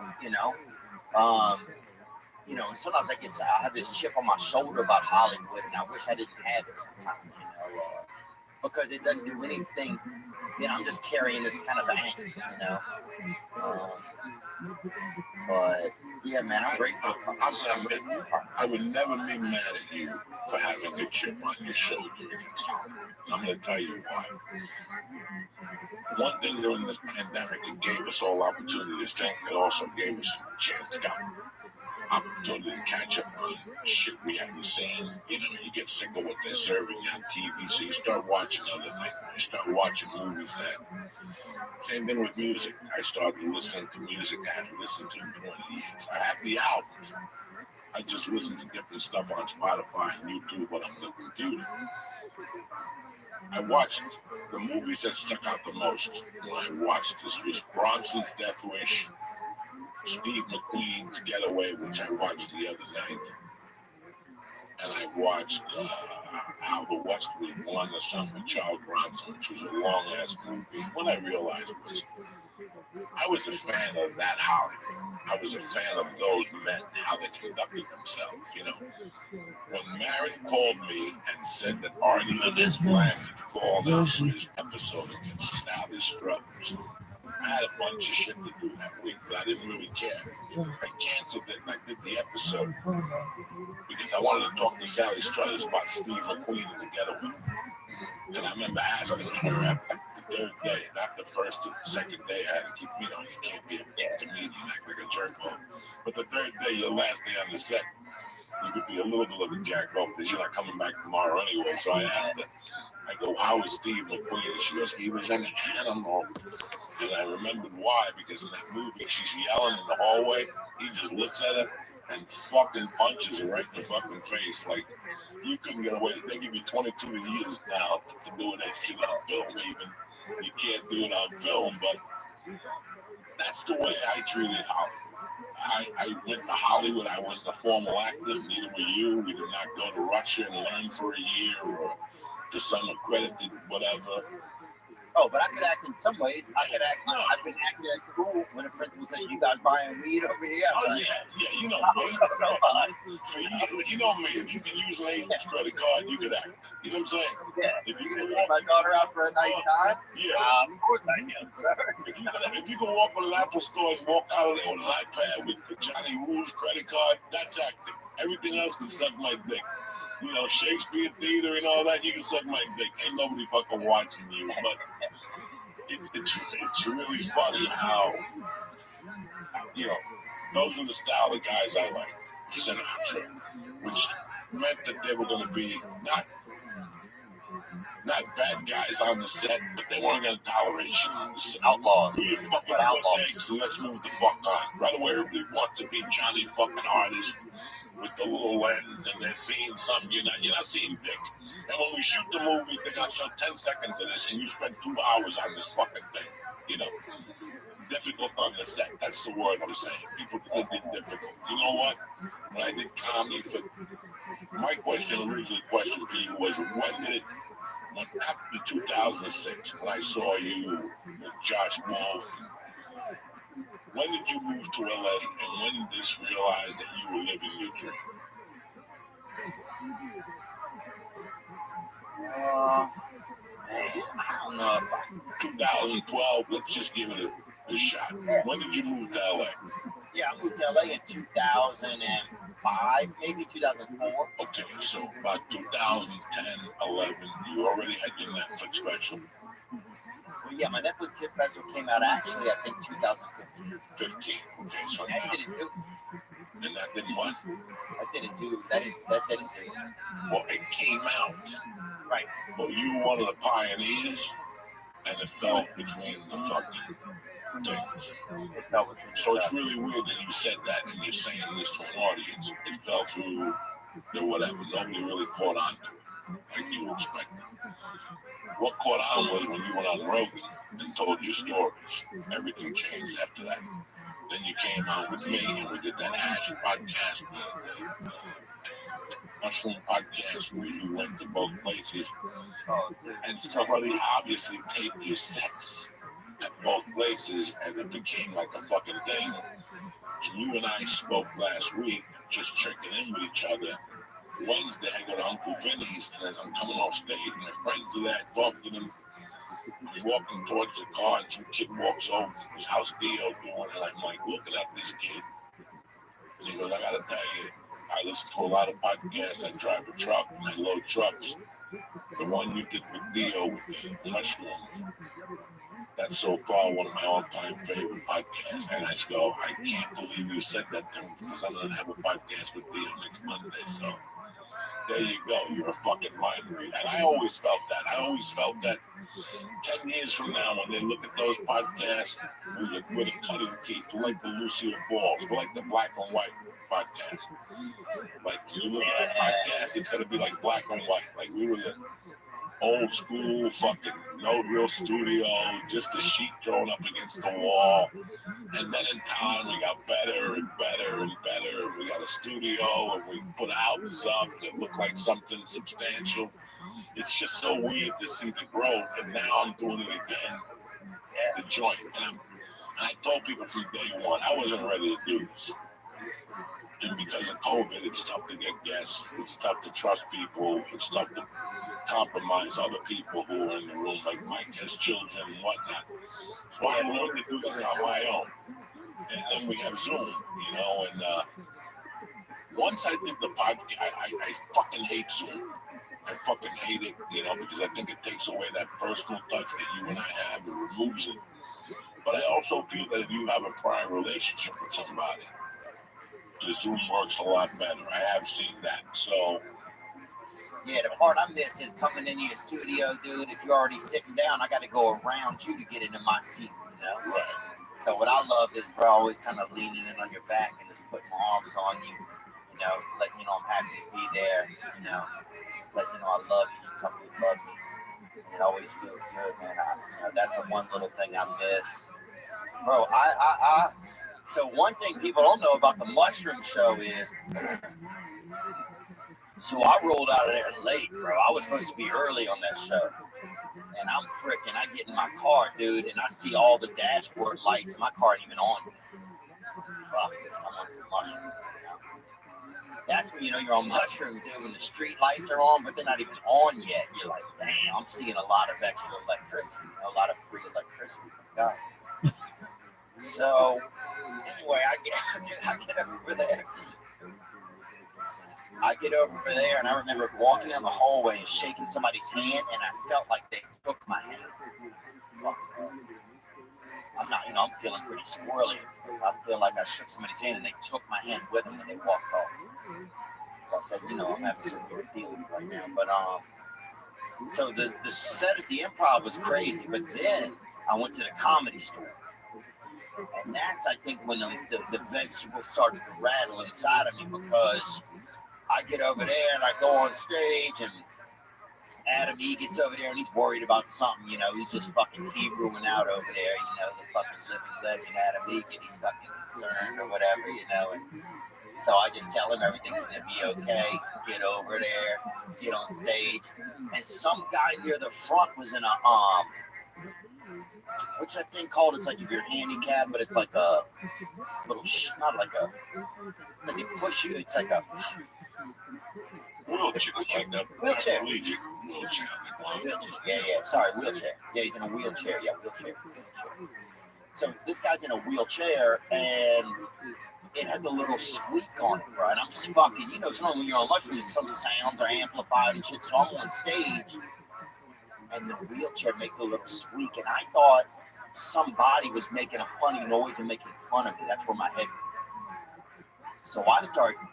So I stopped my joke. I said, what'd you say, man? I got in this negative place, and the guy's just laughing. This guy can barely, you know, the last muscle he got's working is his throat muscles, and he's fucking chuckling with him. You know what I'm saying? This dude's 90% to heaven. You know, this dude, he got nothing, bro. But for some reason, whenever he laughed, it made one of the like nuts or bolts in the wheelchair wasn't tight, and it made it squeak. And when I heard that squeak, I thought somebody was saying something and making fun of me. So I kept stopping the show and like accusing this wheelchair guy of something, and this guy could barely this guy couldn't get a mouthful of milk down if you gave him 2.5 hours. You know what I'm saying? Like, and I just keep roasting this dude and ripping into him. And it was, thank God that set isn't on recording, because that shit went downhill fast. Which makes me a half hour of me off. Yelling at a fucking rescue guy, bro. It was bad, man. I fucking went to Ralphie May's Thanksgiving party like 2007, right before I stopped going to the store. Ralphie May was on top of the world, and he fucking threw a barbecue that was tremendous. And on top of the counter, before the fucking food, was a bag of mushrooms, a pound of mushrooms. And only 3 of us ate them. Me, Ralphie, and Marilyn Martinez, God rest her soul, ate like 2 of them. Me and Ralphie kept eating them in between 30 bites. She's still alive, guys. She just tripped really hard, so that's why she fucking died, but not. Oh, my bad. But, fucking, I went down the store. You know, it was Thanksgiving. I was going to cancel. Like when you're having a good time, you're like, fuck this store at 11:45. I'm not going there. Oh, yeah. And in those days, I wasn't getting 11:45 spots. I was getting 1:15 spots with Thanksgiving. So the stars don't call in. So a guy like me gets fucking 10:45. You're like fucking ready. I fucking went down there, and as soon as I walked in the original room, everything turned purple. All I saw was purple. And I just did as much time as I could. I think after 9 minutes, I just ran the fuck out of there. It just turned purple. Everything in the room was purple. I could hear the neon lights sizzling and shit. Just trying to play the piano and improv with me. I'm looking at him like he's a fucking Martian from another planet. I'm like, this is too fucking much. I could deal with the edibles and shit, with this mushrooms and this. And then in those days, you gotta remember, there was only 18 people on a Thursday. There wasn't no 3,000 people yelling your name, clapping, blue cheese and wings, go fuck your mother. I'm up there dying a slow death, and everybody's fucking purple. I'm like, this is not normal. This is not going to continue. My career is not going places. I could handle the edibles up there. I could never. You know what? Listen, I got into comedy July 16th of 91, and this weekend, St. Patty's Day, 1992, I was cute, and I went down in the headliner, had a reputation for doing coke. So I figured I'd bring a package with me to try to be cool, so the headliner would hire me for other gigs. Dog, I started doing bumps at the headliner. This guy was an animal. He could do an ounce and fucking go talk for 2 hours like nothing happened. And remember punchlines? I went up there stuttering. You should have heard me. I was like fucking Spider-Man Goodfellas. I said, never again will I do a line of coke and get on stage. So I learned early on not to do coke and get on stage. I've never done lines. I'm a coke fiend. I had it in my pocket when I went on stage. I'm not gonna lie to you. Many a night at the store, I was on stage with a coke pocket burning in my pocket. You could see the fucking light coming out of my pocket, but I wouldn't do it until I walked off the stage. And in those days, I used to go right down those steps, right into the original room bathroom, do 2 bumps. Then I was ready to talk to people. How you doing? All right, yeah. Good to see you. All right. Dude, I got on stage a couple times, man, on coke, and it was so hard to do. No. Dude, I remember some guy in college came out with or he said he, a buddy or something. He was Chinese. I don't think he was Chinese, but something was going on with him. And he said that they came out with like a cocaine suppository, right? This is when, people were excited about cocaine, and you're like, well, I'll try it however I can get it, And so I remember putting one of those in my ass as a college kid, and trying to do it different ways, man. I just wanted that buzz in my system, and it burned the inside of my ass, I remember. And it was not, it wasn't USDA approved or whatever, But But anyway, man, I remember the other worst time I ever had on cocaine outside of that Chinese time was when I was on stage at the comedy store. And that was the worst. If you were buying Coke, you wanted the Coke guy to get there after your set, bro. Because if you got there before, you got your Coke, you're like, oh, I'll save my Coke, but you can't save your Coke. You know, you can tell your Coke, I'm going to save you, but then your Coke's like, no, you're not. And then you got to do a little to make sure you still know how to do it, you know? So I would do a little, go on stage, and then, like, I couldn't get the timing right of the. I would be too quick on the punchline, and my chest felt small, and I felt scared the whole time. That's one thing I don't like about coke. I just wish if I was a tougher guy, I could handle. I think you got to be a fuck. Cocaine to me, it's so strong that I can't meet it halfway sometimes. You know, it takes me over. You almost got to be like fucking Rocky Marciano and meet it halfway. You know. Let me tell you something about cocaine. Cocaine's great. You're trying to put some chick together. You're trying to have a good time. You're trying to have a long conversation with yourself. But the problem with cocaine and comedy is this. I wish Pryor was alive today so I could ask him. Maybe I'm wrong. For me, when I did coke the night after let's say I did a fucking snowstorm on a Friday night, and I went on stage on Saturday, I still had coke in my pocket, and I hadn't done it yet. I can blow up a room. No, I'm lying to you. I can have a great set, joke-wise. What am I saying joke-wise? Straight from the notebook, right from my memory, straight from my mouth to you. Set up punchline, you're gonna laugh. It's gonna detour. That when you say a joke, for a joke to really connect, it's gonna detour through your heart and through your soul. The cocaine detaches that soul and heart. That's why you feel mechanical. That's why you feel very mechanical. You know, it's bad enough. You ever do 3 shows in a night? The old school improv, 7, 9, 11, or 12, Midnight Madness or whatever. By the time you did Midnight Madness, you didn't even know what jokes you were saying. Because you're like, did I say this already? Didn't I say this already? You felt disconnected. When you got off stage, you would always say, I'm not doing that fucking midnight joke on the midnight show anymore. Because it's too much on you. And you disconnected because you just did 2 shows and you don't know what the fuck you said on both shows, what order. Now the 3rd show, you're sitting there going, I said that already. No, that was the 3rd. No, I said that the 2nd show. Fuck it. I'm not doing this show no more. Well, that's the same way it was with cocaine. But if for a joke to work, they got to feel it through your emotion. You have to become vulnerable. It's got to go through your soul, your heart, and then your mouth, your brain. When the cocaine's in there, it don't hit your soul or your heart. You just become a fucking person who writes great jokes and just says them like a computer. Yeah, you know, that's a great way to explain it, man. Yeah, that's the way it felt for me. That's why I used to get pissed off when people would say shit about Lawrence Taylor. Yeah, he's a great football player. He's on coke half the time. Let me tell you something. When I went to prison, I would do line on speed on Monday nights and play basketball. Oh my God, that was horrible. My heart would be beating out of my chest. I couldn't focus.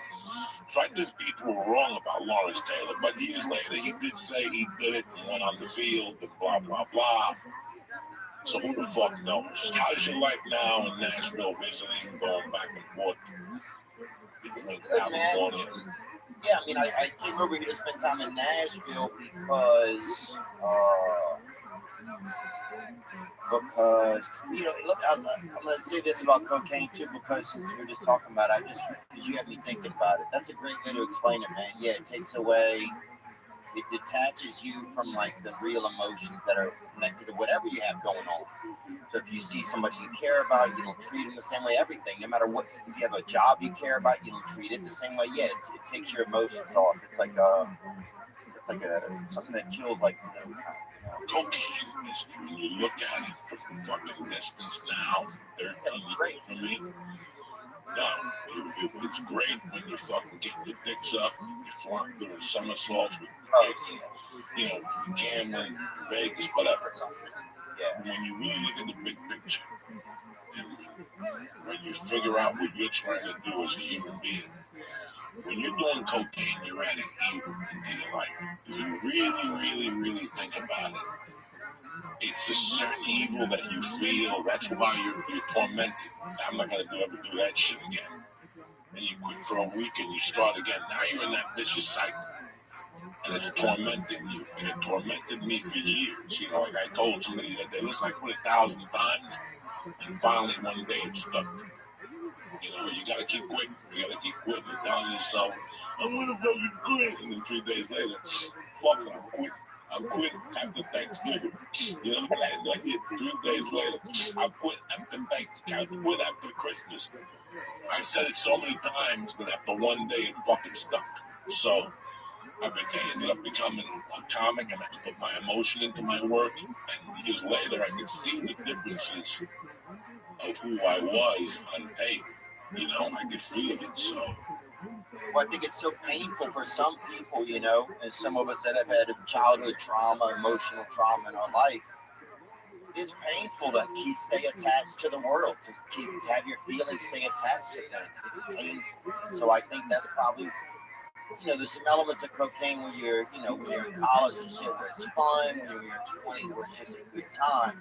But there's also, it starts to become that thing that makes you feel detached. It makes you, you know, it kind of like, it's like a fire extinguisher for the connection between you and things that you care about, you know, because when you have, you know, when you grow up having a lot of trauma or something, that it's scary to stay attached to things you care about because you feel like they're going to go and they're going to disappear. You don't even realize it in your head, but in your spirit's just so scared to stay attached to things that are good.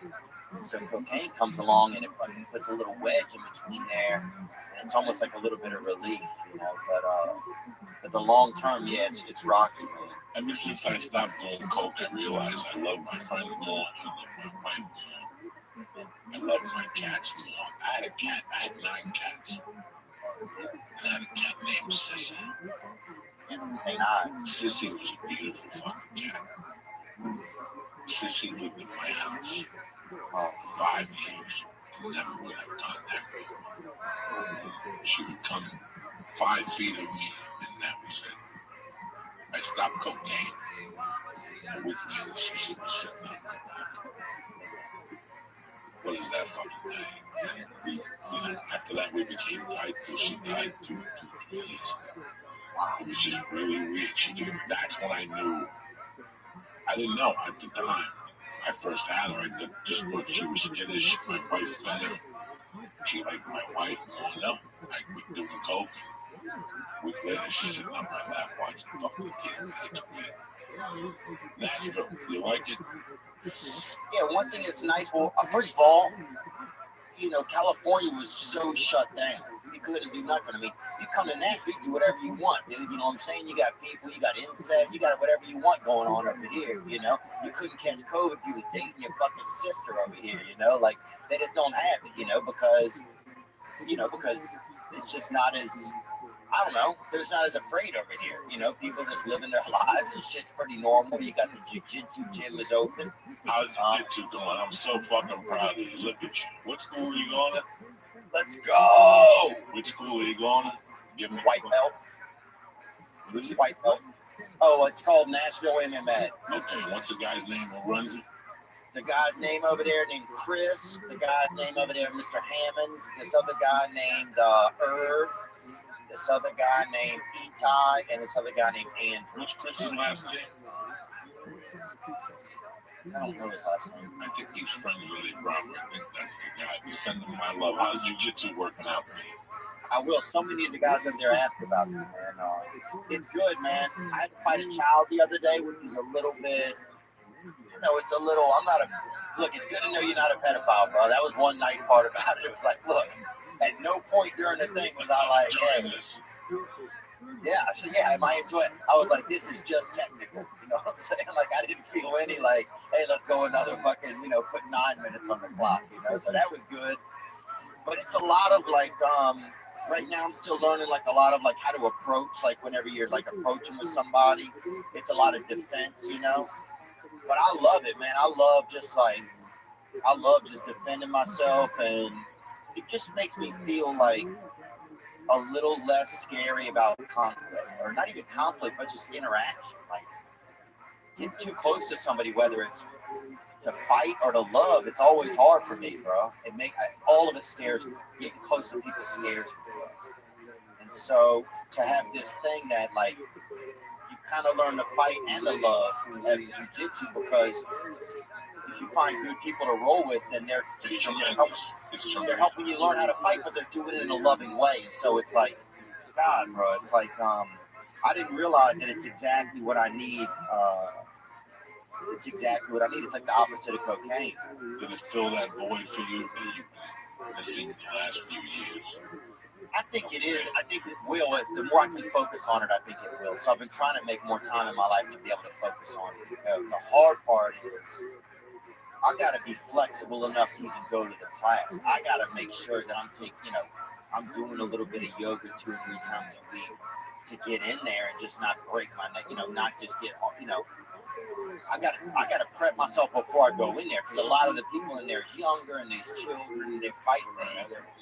So it's a learning process, man, but it's so much cooler than I ever thought. And like, yeah, man, it's just fun. You get in there and everybody beats you and it's cool. And you're not Jovan in there. You're just a dumb guy in the back. Yeah. That's how I used to just say, I'm not Joey, I'm just a fat fuck in the back sweating. And I'd sit all the way in the back and I'd do my little hip escapes and push-ups. And then sometimes I'd feel confident, I'd go up the line, land number 3.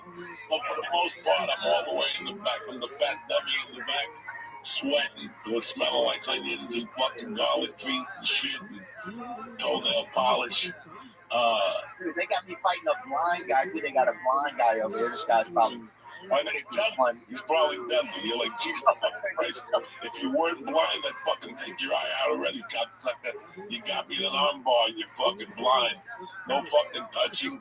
When you wrestle him, he's gotta have little dots on his thing. Then you're the motherfucker that makes the governor stand next to him. He's probably the guy that stands next to the governor giving out fucking sign language. Let me tell you something. If I see one more sign language guy, everybody's got a fucking sign language assistant. Everyone's mayor's got sign. Where's the bodyguard? No, they got some guy teaching you fucking lying to you by the hands. You're gonna get your vaccine by Tuesday. No, you're not. You gotta do this shit. It's bullshit. That's what that bullshit is. That's the bad one, bro. Creed, Rocky. That's why you gotta watch the Rocky series. I learned how to speak deaf people language. And sometimes it's not even a deaf person. Sometimes it's just a third base coach that fucking used to coach in Toronto, you know? He's over there fucking giving signals. I used to go to Alberto Cranes, and they used to put me against 2 people. A 74-year-old guy that, by the way, would fuck me up. His name is The Savage. Go on YouTube and type in Savage BJJ. He's 74 years old. Don't type in Savage BJ, though. Savage BJ, you might get somebody else, you know what I'm saying? So you would fight this guy? No name, 74 years old. He would get there at 8:30 in the morning with a cooler. Listen to me. Not that fucking construction cooler. I'm talking about a cooler filled with liquids, protein powders, and carrot juice, and Gorilla Biscuit, and menthol. 9 o'clock, he does the fucking kettlebell class. 10 o'clock, he does the no-gi class. 11 o'clock, he wrestles with the dummy by himself. And at 12 o'clock, he would do the fucking gi class. And the utmost respect for him. The guy would stay there, eat a banana, yogurt, almonds. He would do 4 classes, 74 years old. And he would bear him bowling you to death. He would fucking... One time he had my toe. Because he's 74, so he goes to the simple things. You know what I'm saying? He's not going to grab your fucking arm. You're going to pull him. He'll do like a toe thing. One time he got me in the one guy toe hold. That's an old Brazilian fucking toe hold. He got toe jam. This motherfucker was killing me. And then there was a chick, like a brown belt, that he was 50. I was probably 52 at the time, 53. She was 56. I think I used to time it. Like today, if I could last a minute with her, I did good. She was heavy set. She would fuck me up, and then she would need a belly beat. She would stick her knee in my belly, my dick would pop up like a fucking, like that's how deep she would fucking just, it would press something, like liver. There's a button in your stomach that if you press it, your dick gets hard. I mean, you learn so many things, but you learn that, you learn technique.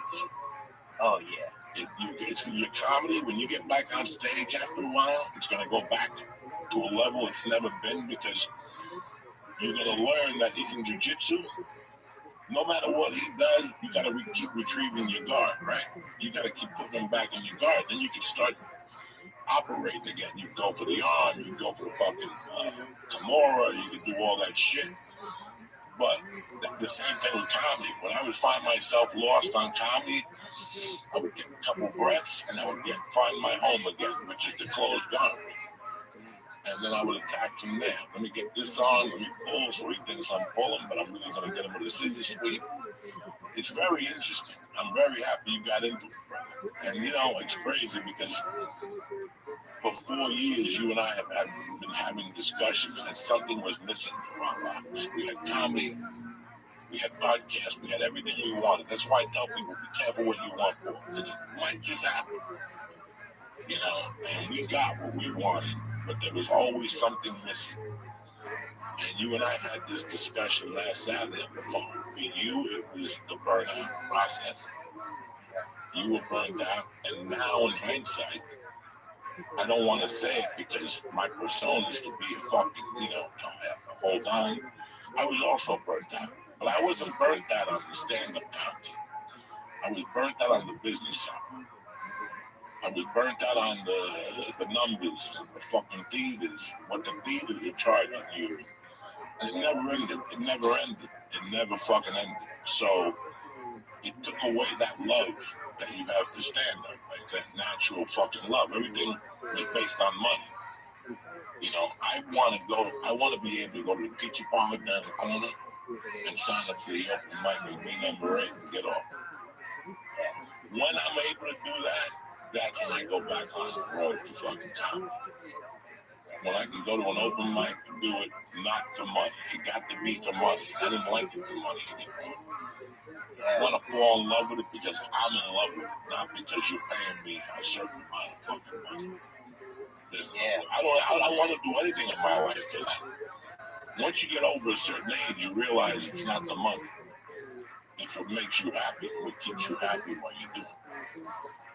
Yeah, no, look, I think, and I think that's one thing, Joe, that during this whole disease or whatever, that people have realized a little bit, like, what am I doing on this Ferris wheel, on this money go round? Like, who am I trying to, like, I'm not doing it. I'm just working for somebody, doing this for them. There's no, like, where is my reward as a human? Where is my value as a person? Like, what is this rat race? You know, like, I think a lot of us are like, you know, I don't have to do all of this. I can slow my life down. I can tell people no and enjoy my life with my children or my family, or, you know, we don't have to, you know, you got everybody in the world thinking that they can buy a yacht one day or something, watching all this Gary Vaynerchuk online and shit, all this bullshit. You know, you could have a fucking Monte Carlo, you know, like, bitch, you probably can, you know.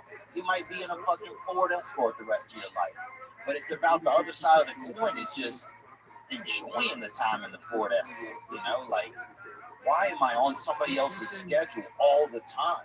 You know, like, I think hopefully we turn it a little bit more like Spain, you know, they take a break after lunch, you know? That's good. You know, it's weird that I also got sick of the making plans to do comedy and then something pops up socially that you would really like to do. You know, and you would really like to do that socially, fucking, and you can't because you have a date fucking in the morning and you don't want to disappoint them and you don't want to cancel nobody. But the good thing is, brother, we're 3/4 past this pandemic. We all made our decisions on where we're going to end up and what we want to do. You obviously did, which makes me fucking happy by talking to you. I obviously did. I'm going to finish my shows at Vinny's and taking the fucking summer off. The Sopranos comes back. The movie gets released to many saints in Newark, and then we'll evaluate and take it from there. But I'd also love for you to stay in touch with me and let me come on your podcast. Yeah, I love that, bro. We can talk about I See Mike and finish up play. I know you produce had plans and you've got plans. It was just a Saturday afternoon checkup with you, brother. You know, to let you know I love you. We made history at the Comedy Store. You know, we made history on the podcast. Fucking eating mushrooms. You weren't even there. The next night was the night Raymond Bosnia was on. And we ate the mushrooms again. Lee and Dean were walking out. Fucking Lee just barfed all over his shirt. Thank God we had extra shirts. He kept telling me he was like, he would be okay. And I'm like, you're okay, Lee? And he would look at me and go, don't take me to the hospital. We're gonna take you to the hospital. It's gonna be all right. Don't worry, Lee. We'll be lucky if we get you a fucking hot towel, brother. No hospitals. We gave him a different shirt. We threw his pukey shirt away. And that was the video from Lee from Outer Space. That was the night. That was what happened way before that. What nights are you going down to Zany's? I got a show there, I think on the 23rd or 25th. I've been taking it real easy, man, you know, and if I'm back in LA, I'll do a night or two over there. Mark Saratella has a show, Mark Hayes, Irish Mark, that guy. Send him my love. He took good care of me. He was always straight with me on the shows. Oh, yeah. He proved to be a gentleman, that fucking dude. So, yeah, Mark Saratella's a genius. So is Mark Hayes, man. Good job. But, man, I love you, man. I appreciate you always checking in with me, man. I'd love to have you on the podcast soon. And, yeah, it's like, I'm just, yeah, man, I didn't realize how much I needed just this conversation. I told you that. I've been telling all these older cats, we talk all the time on the phone, but listen, I'm going to give you a call in the next couple of weeks. We're going to do a face-to-face just to see each other, just to remind ourselves of what we went through, and that we're going to be all right. Everybody's going to be all right. The people that watch us, everybody, I wish us all. But thank you to your what's the story with I See Mike? You call him lately? Oh, I haven't seen him. I haven't been back to the neighborhood in a while, dude. They had a flood in our area, so I'm sure he's probably doing well, dude. You know what I'm saying? He's collecting rare water. Because I know I donated to somebody's GoFundMe from that area. Well, it happened about 2 months ago. Somebody reached out and said, can you bring it up on the podcast? And I forgot, so I just did something on GoFundMe. Oh, that might have been. Yeah, I don't know. It was like the city of or something like that. It's all good, man. My man Dustin Poirier doing. Diamond, baby. I know, huh? How exciting for him. So now you can train a little jiu-jitsu up by you. When you go home, go by Dustin's and he'll clean it up for you. Well, he told me he'll fight me at a gi one day if I get a little bit better, you know? And guys like Dustin, oh my God, you go 3 minutes with them, and it's a fucking year education. Oh, I can't even, I can imagine, bro. They got shortcuts. They got everything. They do, you know what I'm saying? It's like an open micer, and then there's us. We've been doing it for 20 years. We got shortcuts. We got ways to teach it. With him, he's going to just, as you roll along, he's going to be saying, put your hand here. Watch. Pull this in a little bit. Oh, fuck. I never even saw that. And then he opens up avenues for you that you don't see. But that's why I like jiu-jitsu, because it opens up so many avenues in your head that it opens up avenues when you're writing, when you're on stage. So that's great that you have him. I can't wait to see you rolling with Dustin and shit. Yeah, maybe one day, man. Dude, I can't believe it took me so long to get into jiu-jitsu. I didn't realize it was like just, it's not even about becoming like a great fighter or anything. It's just about just being with yourself. Just being with yourself. I just picked up the guitar. I took my first 2 guitar lessons last week. Oh. So look out for Conway, Diddy, Uncle Joey. Play. Pretty soon and shit. Don't get me started. I am the most scared I've ever been. If you thought I was scared before I took the pain pills, I'm even more scared now. Because playing the guitar is an addiction that I knew was going to feed. Like last night, I went in there in the afternoon and played. And last night, I went back in that door, like, I got to knock this off. Yeah. But you know what?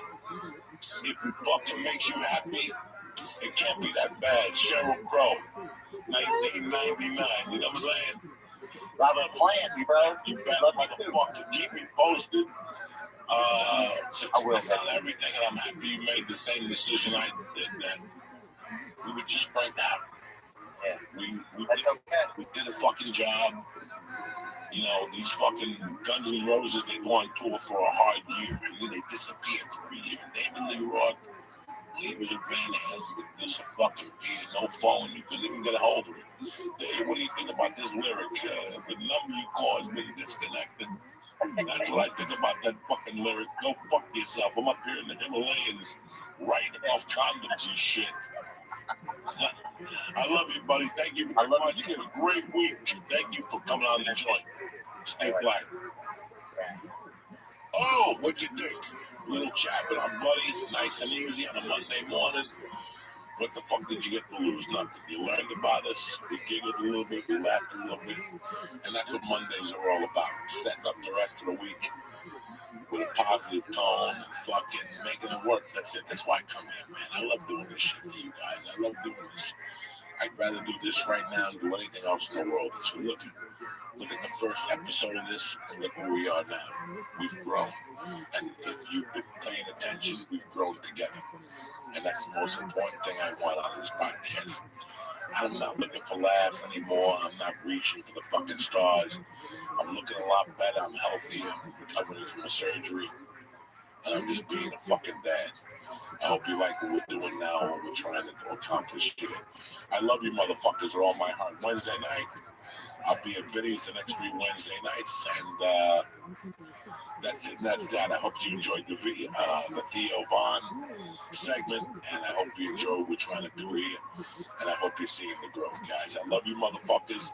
And now for a word from my motherfucking sponsors. Stay black. Love you. All right, you bad motherfuckers.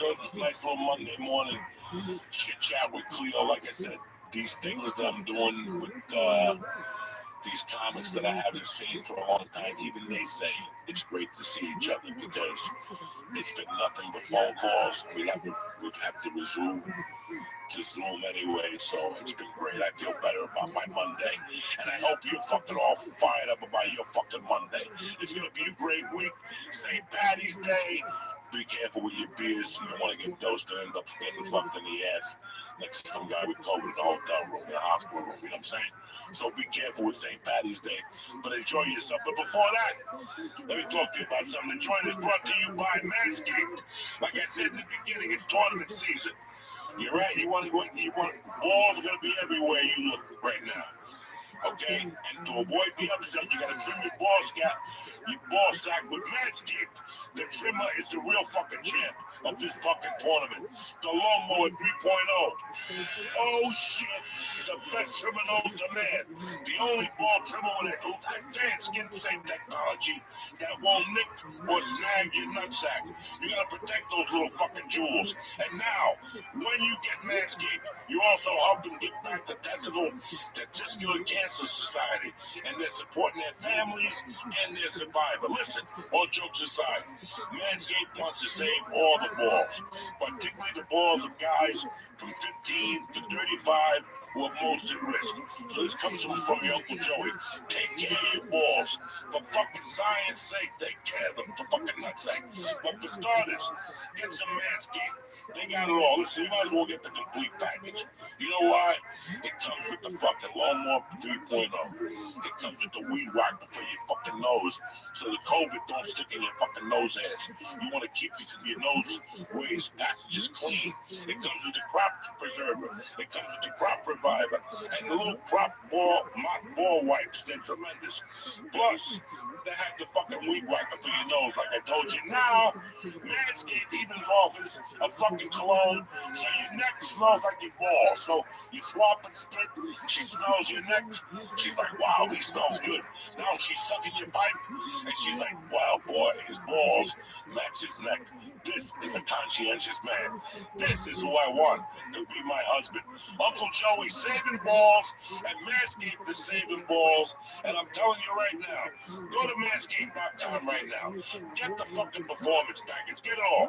The crop preserver, the crop reviver, the crop ball bite, the fucking weed whacker, and the fucking Lawnmower 3.0. Right now, today, I'm going to give you 20% off plus free shipping at manscaped.com/Joey. Again, that's manscaped.com/Joey. It's March. Check your fucking balls, boys. The joint is also brought to you by, listen, Uncle Joey saving you money and making you money and taking care of you. Who else does that? What other fucking spot? What other fucking podcast does that? Now I'm giving you an opportunity to make a little fucking geetus. Listen, you're gonna bet $4 on an underdog. If they win, you're gonna win $256. Uncle Joey was a fucking underdog, and I went off at 64 to fucking 1 odds. Would you bet me? No, you wouldn't. Don't make the mistake twice. This is fucking madness. And it's all going down at DraftKings. This is the biggest college tournament of the fucking year. And you're sitting there with your hemorrhoids on the bench like a fucking mamaluke. You bet $4 for the underdog. If they win, you win up to $256 fucking dollars. All it takes is $4 to get a shot at winning $256. That's a fucking stimulus check. Understand me? There's no better way to put your college basketball knowledge to the test than to put your money where your mouth is with DraftKings Sportsbook. College ball ain't for you? Okay, we got the NBA, we got fucking hockey, we got fucking golf, we got a world-class casino, blackjack, poker, baccarat, we got boosts, we got daily boosts. This is not gambling, this is fun. You keep it under control. DraftKings is safe, secure, reliable. You withdraw your money when you want. It's your fucking money, you fucking momo. Now, I'm trying to make you some money. Let's get on board. $4 to win you $256. Who's fucking better than you? Nobody. Let me ask you something. When you're sitting there smoking fucking reefer with some fucking third world nation shit, look at your nutsack, and there you are with 200 well, you're not going to have 256 points at that point. You're going to have like 195 left because you bought some wine and some reefer and shit like that. Are you going to be fucking smiling? Fuck yeah! Because Uncle Joey pointing you to DraftKings Sportsbook app. Download the top-rated app today and use promo code Joey to turn $4 fucking into $256. Go bang your head against the wall 15 times if you hear what I'm saying here. And here's the part the lawyers make me say. You gotta be 21 or older. New Jersey, Indiana, PA, Tennessee, fucking Colorado only. New customers only. Don't be pulling a fucking quick movie. Uncle Joey's taking care of you. Restrictions apply. See DraftKings.com/sportsbook for details. If you got a gambling problem, call 1-800-GAMBLER or in Indiana, 1-800-9-WITH-IT. We take that shit seriously around here. My mother was a degenerate gambler, and I see where it ends. But if you don't have any problems and you're fucking tight and your shit is fucking straight, this is the way to do it. $4 to win $256 on the biggest college tournament of the year at DraftKings Sportsbook app.com right now. Download Joey and get to fucking making some money. In a week, you tweet me like all the rest of these people and say, Joey, you're a fucking animal. Thank you for turning me on to DraftKings. The joint is also brought to you by CBD Lion, the fucking best. Well, Joey, I don't know. The guy at the fucking gas station told me to listen. He works on a gas station for a fucking reason, all right? He can't even change a flat. I'm telling you right now, I just got fucking clamps moved out of my knees. And I'm telling you, I've been with CBD Line before the surgery, and they were great. After the surgery, that's when I really found out the power of CBD Line and what they have to offer. Do me a favor. Go to CBDLine.com right now. Read up on CBD, CBN, CBY, and all the fucking great things it does for you and can do for your body. But it starts with you by going to CBDLine.com. Take a look at what they got. If it's the cream you need, if it's the kinesiology tape, if it's the bath balls, if it's the capsules, if it's the chocolate, however way you want to ingest it, they have it. Let me tell you something, the tincture is out of this fucking world, 1,000 milligram tincture, out of this world. So start with CBDLion.com right now, press in code Joey, and get 20% off your first order delivered right to your house. Do you understand me? Church, Joey, whatever the fuck you want, they're going to give you 20% off. That's CBD Line. Listen, I want to thank DraftKings. I want to thank Manscaped. I want to thank CBD Line for being a part of this, but most importantly, I want to thank you cocksuckers for always being here and having my back, whether it's on here, Twitter, Instagram, or Patreon. I love you motherfuckers. Have a great week. Stay black. And tell them Uncle Joey sent you. I gotta do nothing. I have to suck your dick, so who gives a fuck? Stay black. I love you.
This show is brought to you by Club W.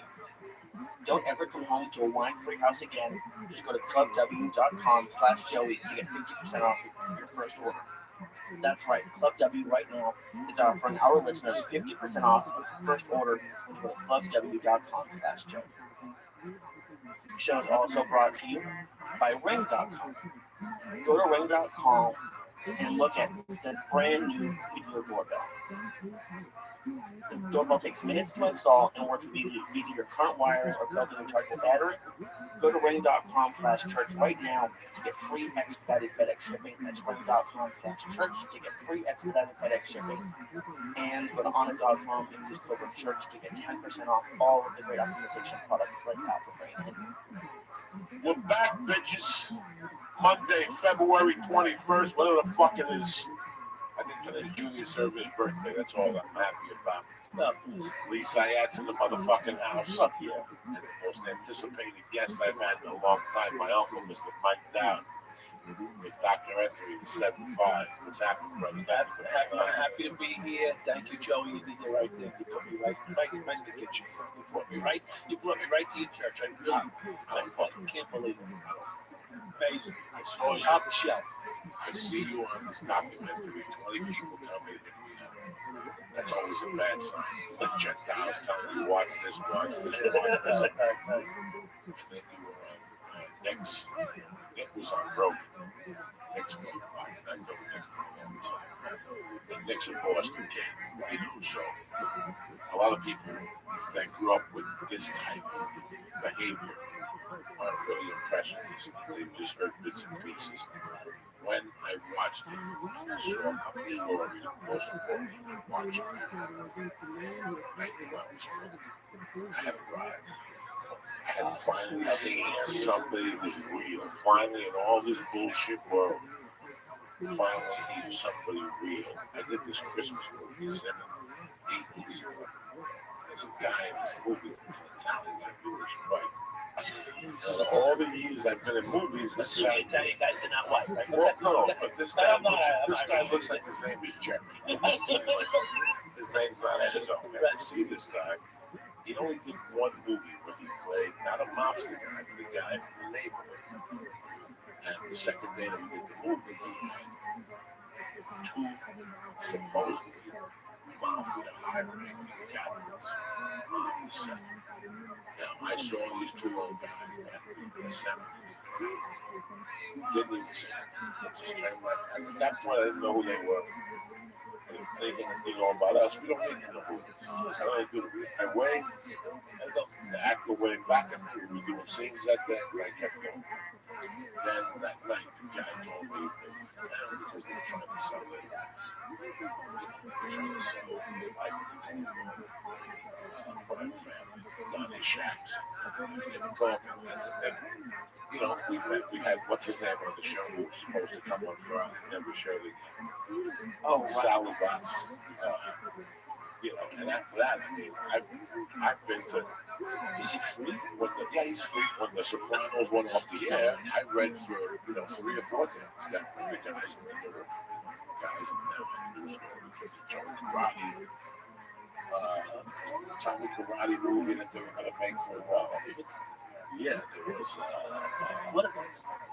Yeah, what the other guy from the Colombo, not the guy from the Colombo, the guy from the Bananas who has boss. They were going to make a movie about him recently. He finally sold his story. Why do you think that it's all so popular? All this nonsense? Well, the genre was very popular. Now, after the Sopranos really put a stab into that genre. The Sopranos took the air out. That's it. Nobody could do it. You got really nowhere to go. You got really nowhere to go. When Goodfellas came out, I remember talking to a fucking priest about Goodfellas. I would be in the church on Sunday. And me and him walking to the side as I came coming out of Sacred Heart Church in Boulder, Colorado. I'll never forget that. I forget his name. God forgive me. I was walking out. He was like, what's going on? Father, I saw Goodfellas. No shit. I saw a dude in the back there. I was singing because I was in the front. I didn't have shit. I didn't have his. He was yelling me, Jesus Christ.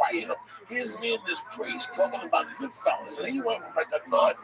And another dude from the church. So it was something that was more mainstream. Yeah, crosses over. Nobody really went to see the fucking movie with the Boston guy. Oh, yeah, Black Mass was terrible. And I enjoyed it. I got kicks out of it just because I hadn't seen anything of that genre. Really? You like that? Right. I'm just looking so much. I love these kind of movies. It's always really looking Whitey Bulger. Right. And give him some respect. The Whitey Bulger stuff. So it's crazy when they really don't hit. Like Black Mass for me, I thought it was Johnny Depp. I thought it was gonna be great, and it just didn't. It didn't. Funny story. The guy just said on Twitter, he watched Black Mass. Thank God, he says, the 7-5, he said, he said, it saved me fucking weekend. Like, what is the Black Mass? I didn't know what it was yet. I had to look up what the Black Mass was. And then say he watched the Black Mass, which was about the gang, Whitey Bulger, whatever. And then he said, the 7-5 saved this fucking weekend. I'm like, you gotta be kidding me. This is, like, the documentary is better than the movie about the gang. So I was very impressed. I mean, come on. So the movie came out since 2014. The reality, the official theatrical release was May 2015. And it came out in movie theaters. It came out in select movie theaters. IFC, the shit job. The lousy distribution. They had no idea what they had. And from there it went to HBO, Showtime, I don't know, Netflix, so Amazon, Amazon, all these different places, and really, to be honest with you, it's something he took it up on social media, just get rid of it out. He had the Reddit, he had the and like, really, I don't make any money from the documentary, but try to build a brand, the 75 bad story, and but he really pumped it out. I mean, this thing was dead in the water. Listen, I don't watch TV, to be honest. I hate to say that, but I watch TV. You were one of those guys. I watch news. You watch I watch the news and sports. That's it. I don't watch anything else. I mean, Shark Tank, right? I do watch now. I watch now. But 20 years ago, when you were in college, you didn't even know what the TV was. I didn't know what it was. No, I don't give a shit. I was out drinking from the end of the shift. I drank from midnight to 4 in the morning, did a couple blasts, got in the car and drove home. That was my life. I got home, got up in the morning, put on the fucking news, and then if there was a sports thing, Mets, and sorry, and I had to have Rangers at the crazy Rangers. So you could go out every night. That's like so foreign to me. Just go like and just want like that's Well, I started at work. How old were you when you started going out 5 nights a week? Tell me how old were you? 5 nights a week. Oh, happy hours, this, that. Started With friends. Yeah, all day. How old were you when you became a police officer? Okay, so you started going out. Well, probably prior. Right. 18, 4 or 5. When your first shift was a 4 to 12. No, my first shift was day shift. 7 to 3. 7 to 3:30.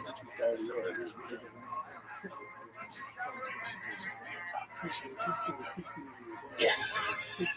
But Like I said, but someone it will ends. do It one ends. of It don't play ends. fucking I didn't basketball. start out doing that. You know, I started out doing the right thing. You know, Right, and I was fucking drop me. Chill out. You know, you want to talk about you got these stuff. A lot of people today, they got to go to a job site. They got to, wait for the crew to gather. You got to start doing something. They got to earn their money. You show up, you get your paycheck started, and you just step into the precinct. And what do? You got the car. Now, the guy that you were going to drove places. The one in the movie. Kenny Kenny's made a statement. He said that he grew up. There was a test to be a cop. Oh, that was Chippy, I think. No, that was Kenny. That was Kenny. Kenny said I took the test and the 500 police. Same shit the cops called me. When you were 7, did you tell your dad I'm going to be a fucking cop? An accountant or a lawyer or a doctor. He told me what I was going to be. I just wanted to know. So when you became 18, the test became available for you to become a cop. Yeah, took the test. What year was this? 1980. What was the test like? Like, what's on a police officer's entrance test? It's just basic intelligence levels. Just trying to see some questions. Yes. Simple stuff. Do you have to go through like a psych test? Oh, that's once they start investigating. And yeah, so it's a process. The test was not. I'd say it was an 8th grade level, 10th grade level test as far as mathematics, sociology. How many yards before you Yeah, stop? but listen, the test wasn't. It wasn't about the test. It was, you show up and you answer questions. And after that, then it becomes a process. What one thing psychological and a physical. It's so funny when you think the trees really in my life, 53 years old so far. God bless you. I've heard of people who do things on the screen.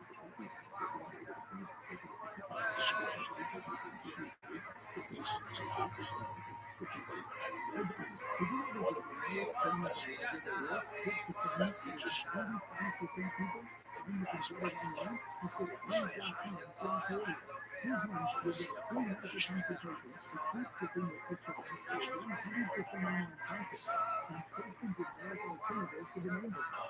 that's not 82, but yeah, it's the same time. The kid that I'm talking about, I was typing on, he didn't have a record before he became a cop. But he knew this guy was not going to fucking be a cop when he was 16. So he was one of those dudes that was 3 years ahead of the fucking thing. Like, you were getting weed for 200 for 4 ounces in those days. You would buy, what the fuck was it? Yeah, $200 for 4 ounces, which is $50 an ounce. You could sell the ounces for 100.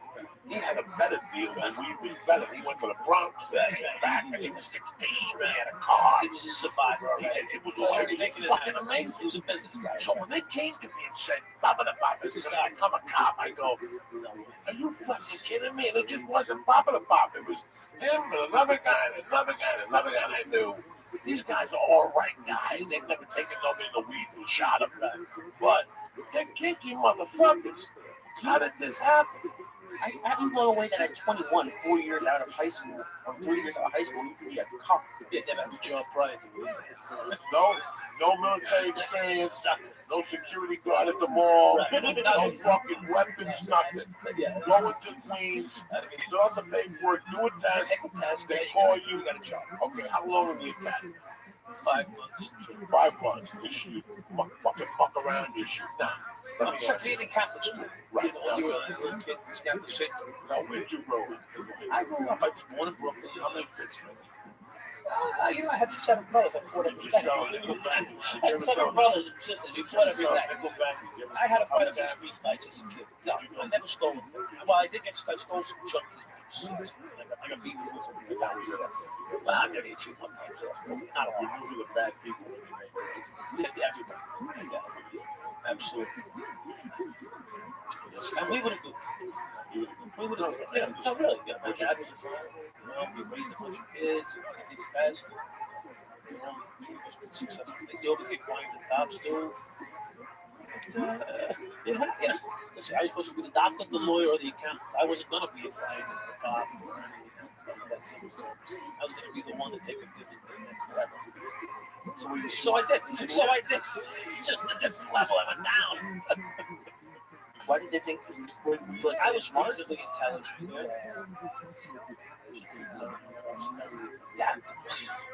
I learned how to adapt. It's different intelligence school. Emotional quotient, adapt to people, and utilize them to. They used to work manipulation. Manipulate. You know, not like crying. Like Steve Jobs would do, or those guys. They're the smartest guy in the room, but they know how to work the smartest guy in the room.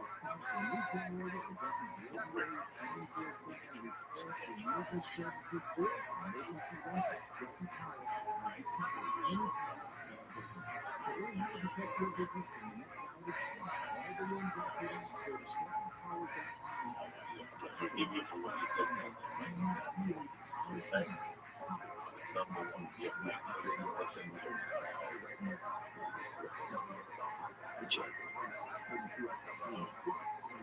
like it's personal trait?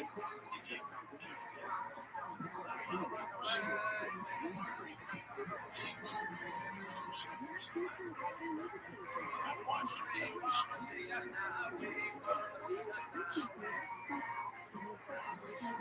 this guy can be high. Let's get deep on the color. This guy can be. You know this. You know watch this documentary. Watch this one. Yeah, I made a living out of reading people's faces. You know. God gave me that saying. When I was a kid, I was going to this nothing happened. We're still going to the store. Still buy what you're going to buy. Don't fucking hurry up. Come back and tell us the car on the plate. Let us know what's going on. I had to do it. Come back like nothing happened. And you just developed this gift. Yes. My gift is I never saw it undercover. I never. Nothing. When I got pinched and somebody else got arrested, they came and got me, and that was it. But I always had, I could look at a motherfucker and go, listen, let's get out of here. Let's take a walk. It happened.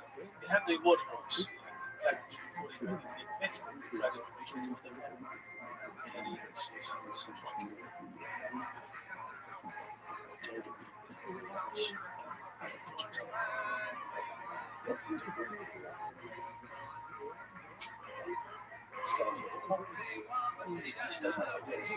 This was back about 3 months, 3 weeks before, 4 weeks before he got arrested. And you see it if you watch the 75 documentary, he's a real white Irish looking guy. Real white Irish. Oh, was it the guy who said he was undercover? Yes, right. Right at the end, that was him. I met him. He told me.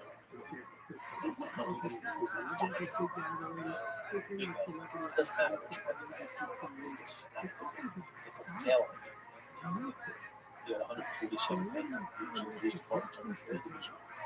So, assists of about 85 men from the investigative team. About 240, 230 men. So I see stars. Some of my stars. I thought I was seeing shit. I don't know what. Maybe this is the question. What do you guys call what you both have? I don't know if it's charming or like, when did that start? Because you guys, it's just amazing. It's just amazing to listen to. I don't know what it's called.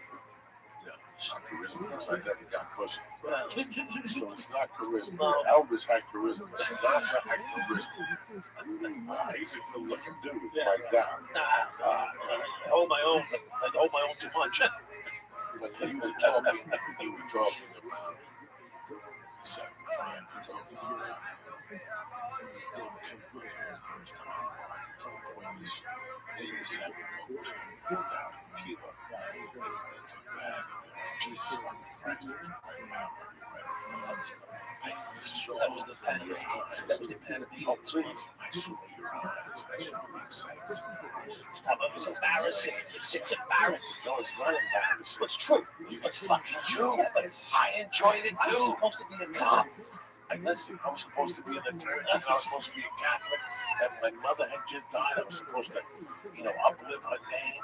It's the same fucking difference. And one day you find yourself kicking in a window, taking That was a fucking taking something that don't That belong was to you. the smell. It smelled like that bubblegum smell, yo. I'm sorry. I'm sorry. You sweat, and your palm just went. You have no idea. You go deaf. And your ears are right. All I can think was how they made the shit out of it. And I was a fucking mother. I get 8 ounces, 6 ounces. I get somebody staying that didn't use their house and move later because fucking couldn't pay the mortgage now. yeah, they couldn't pay the mortgage now. 1,000 an ounce. But it It was was like 1,000 an ounce. Now it's fucking $6,000 in the hole. crazy. Somebody's house, it's in there, and they just got it. The guy who turned you on just told you just hit a rock. You go there late at night, you keep the fucking door down, got a dog. Oh, Jesus. No, I was way before the pickles. Yeah, last time I got attacked with a German Shepherd, for Christ's sake. Yeah, I got scarred. Oh my God, your heart just beats. That's tricky in the movie when he said the adrenaline rush is crazy. He said, when I sent him in the hospital. During that part of the doc, you weren't smiling. Just like your face was like lit up, like you were a kid in a candy store, just thinking about when you. It was like when you're trying to go reaching up in the ceiling and tearing down the money. It's just like even right now, like it's just like oh, You can't deny the feeling. You make it to 30, 35 grand a year. You just find if you fucking pay every year's salary in one swoop, You know what I'm talking about, right? It's like one shot, boom, 15, 20, 30, 40, 80, 70 grand, one shot. what's your first thought when you see like I've never seen more than like $1,000 maybe on the table. I can't imagine seeing stacks rolled up. The first question is with me. Because if they're not with me, they're against me. And how do I get what I can out of you? And of course, I never thought like that when I was a kid, when I was a cop. I was trying to do the right thing, so I was being clean. However, when I realized that, Shonda says, if I don't see you, God. It's like, it's like, so that distance.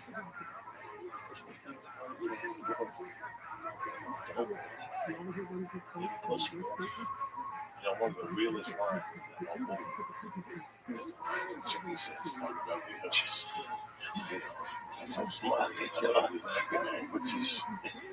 And listen, this cash, this fucking cash, and you have to catch it before it leaves. That's what you do. That's what money's That's what you're doing. Listen, when I was a fucking kid, my family had a little big on 18th Street. I got figured by the fucking all right there, right there, fucking at the train. Spanish home. I was right there. And I saw how the days people go down over there. But to the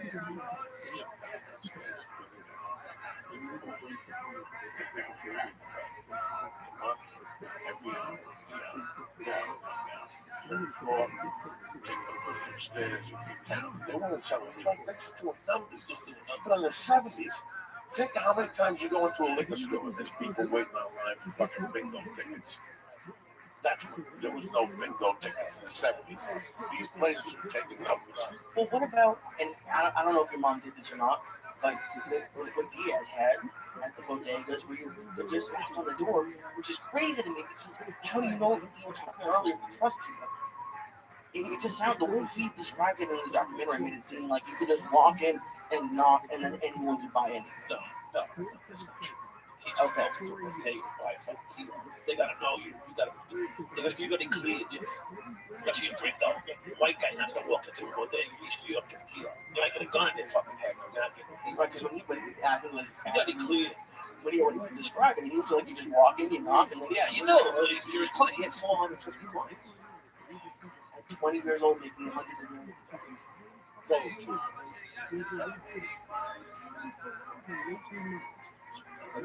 Clear. Paying me 10 grand to make it feel. Actually, Aaron was getting two off the top. Sure, why not? And then I gave him a grand for doing his job. Fuck yeah. No, that's it, man. You got your own finder's feedback. He got his gig out of it, and I was giving him something off the power pot, you know, because I like to take care of people, right? Yeah. That's a crazy situation with Barry. But if I had known that it was a weekend, it might have been worth it. Yeah, Let me tell you something. Miami, these guys really did. Just to keep quiet. Just to let them know. We're going to get them next one. Don't worry about that. Pay us again. Wait, you're saying the cops would... No, those river cops, look them up. I was with them. Look those fucking savages. The Miami River cops? Look them up. Same thing. Cubans who got hired with delinquents, who got hired, Roman Rodriguez was with me. who got hired because there was no background checks under juvies. And they got hired, they got together. These guys are shooting people and throwing them in the fucking river. Shooting, taking your drugs, throwing them in the fucking river. Tremendous. And when they were That story's a little over. well, let me tell you something. I never But get they did that. when they were getting out of jail in 19, these savages were getting out of jail. They were in jail. As a group, they fucking amplified. They put signs up. They were pissed at this. They were pissed at those cops. Well, there's still I think that's fine. We already know that someone calls up and stabs you.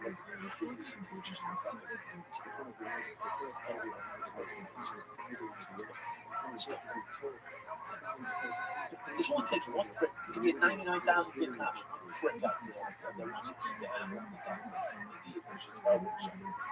Just happened a couple months ago. Fucking husband, come on. I called in on my job. Put me on administrative suspension. This document. This subcop. Now listen, this about cops. This one cop is a prick. Because he probably got his nose years ago. Don't know what it is. How many same stuff they that took my son to the police? Like this guy was 6 years old. I saw him for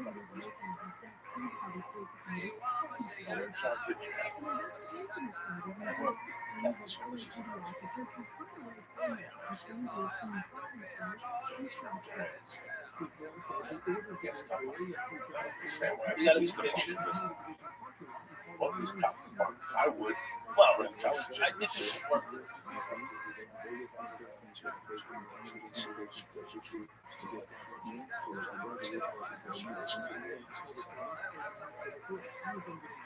Just take one trip. You know, that next phone call. Today, fucking newspapers. Looking at the cigars at 75.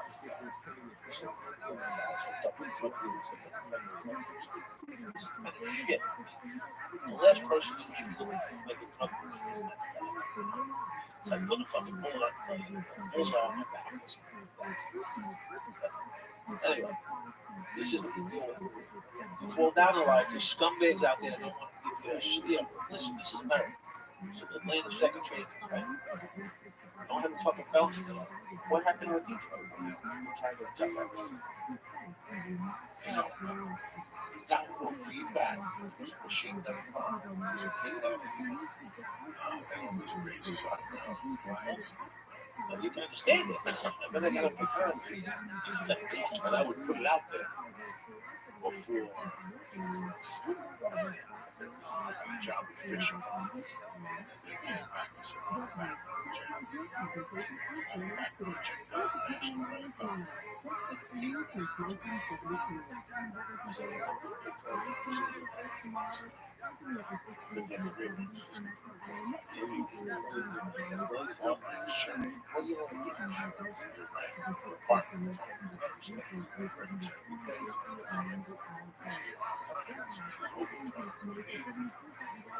It's a hard call, especially now. I feel very bad for the fact. I'm not gonna lie. This is the first time I'm empathetic with something, because it's corporate now. Everything is on one fucking tick. Everything is on one screen. They pay a service, a security service, thousands a month to be connected with the police department. And see, I see that every 24 hours. One of this person, and we make a decision. The problem is,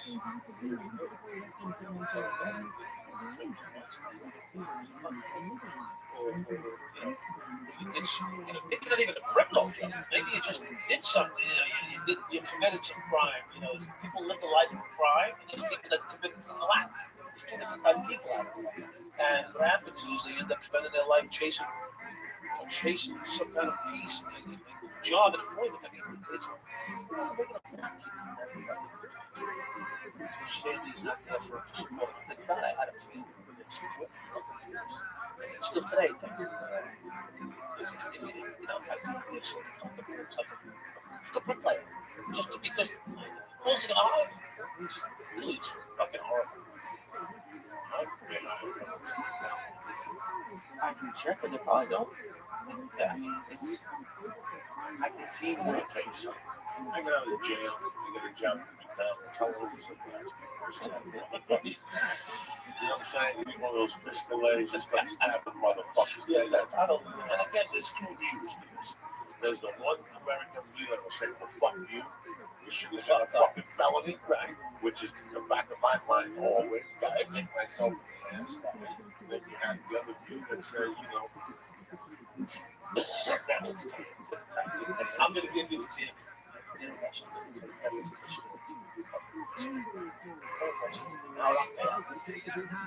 I'm looking for a job because my whole world's full of that. No, as a limousine. Walking, the line's 50 deep. You can easily hurt. It's 50 deep. I'm like 49. Behind me is another 50. I get inside, an hour and a half on.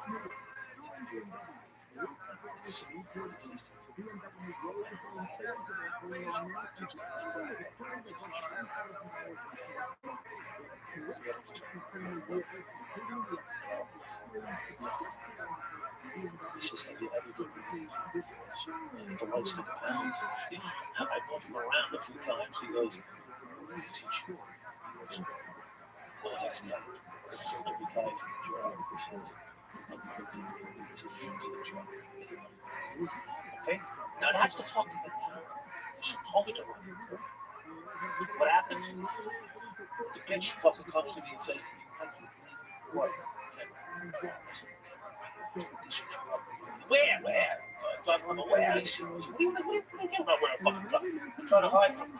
Why? Because I know something's not right. He said, where are you driving? He says, where? I said, I don't know. It was in the fucking newspaper. I found it here and I rolled it up. 2 years later, I buy the fucking $300 suit. I last $300 because they got everything. The feds got everything. The states got everything. They took the fucking change jar. They got everything. Call the officer and I said, what did I say? What time is right tomorrow? Like Friday. What's the bad news? I just spent $300. My last $300 on a suit. Wow, fucking dead suit. Driving dead people or whatever. Limousine fucking suit. And I go, listen, I can't tell you this, but I'll tell you. Got a flight near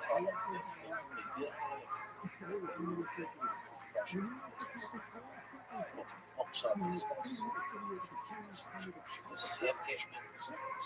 If I can go to jail myself, I said, I'm sorry. I can't. So now they want to fucking kill it. Like, it's yeah. So that's why they come in with this whole other bullshit that they end up roping up in the movie. That's what Well, like, what is your answer when someone says, "Why should we hire you?" Because you can see where it just fell in. You can see it's someone you might not want to work with. That's look at that. Secondly, say this guy is not 21-year-old. He needs a fucking job. He just came out of the tree. Let me be the good soul and give the man an opportunity because he needs a job. He's got a probation officer that's going to be here 3-4 times a week checking on him. I don't know. Maybe that don't make sense. Right.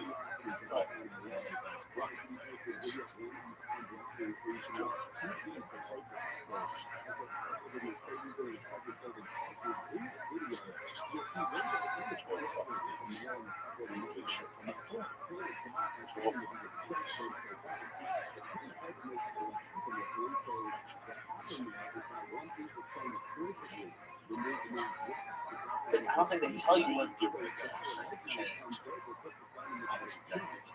But I think for ex-cop, I don't think I'd be as scared unless it was like an ex-cop who killed me. I'd be like, and I think that's how I would think. But here's the thing though, and this is what these companies, even if they're small, don't want to take that chance. So legally, they're just like no felons because who's gonna make the decision that Mike's cool in that drug dealers now? So like they just don't want to have to make that choice. It's get some more from the treatment because that's specifically related to the job that let's say you rob the bank, so you can't be bank. You stamp little chick kid, you can't be a babysitter. You rape the chick, you can't look at the wife. You can't work. Yeah, right. They gotta be. That's a fucking dyke. Right, but you can fucking hang a fucking piece of shape on. Return the ranch in an office building. So my mom is a lawyer, and I told her that we were having the one, and she said, "Oh, she thought that you couldn't profit off of a crime." So she's not correct. Is that the case? It's a profit. That's what I'm speaking. What I do and what I've done. Right? So, 1, 2, to make a movie, the victims are right. We lose them.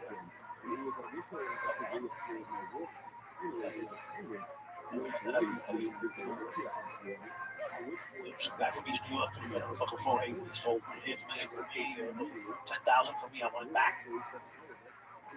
There's a victim.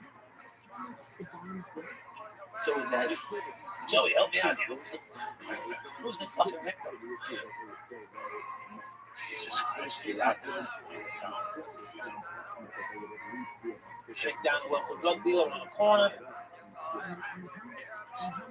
It was the 80s, bro. Well, I was there. Crack, everything. that fucking picture in the beginning, the kid on the bike with the gun? Young kid.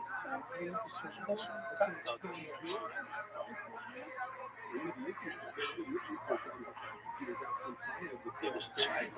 It was fucking sick. It wasn't just for having people. I was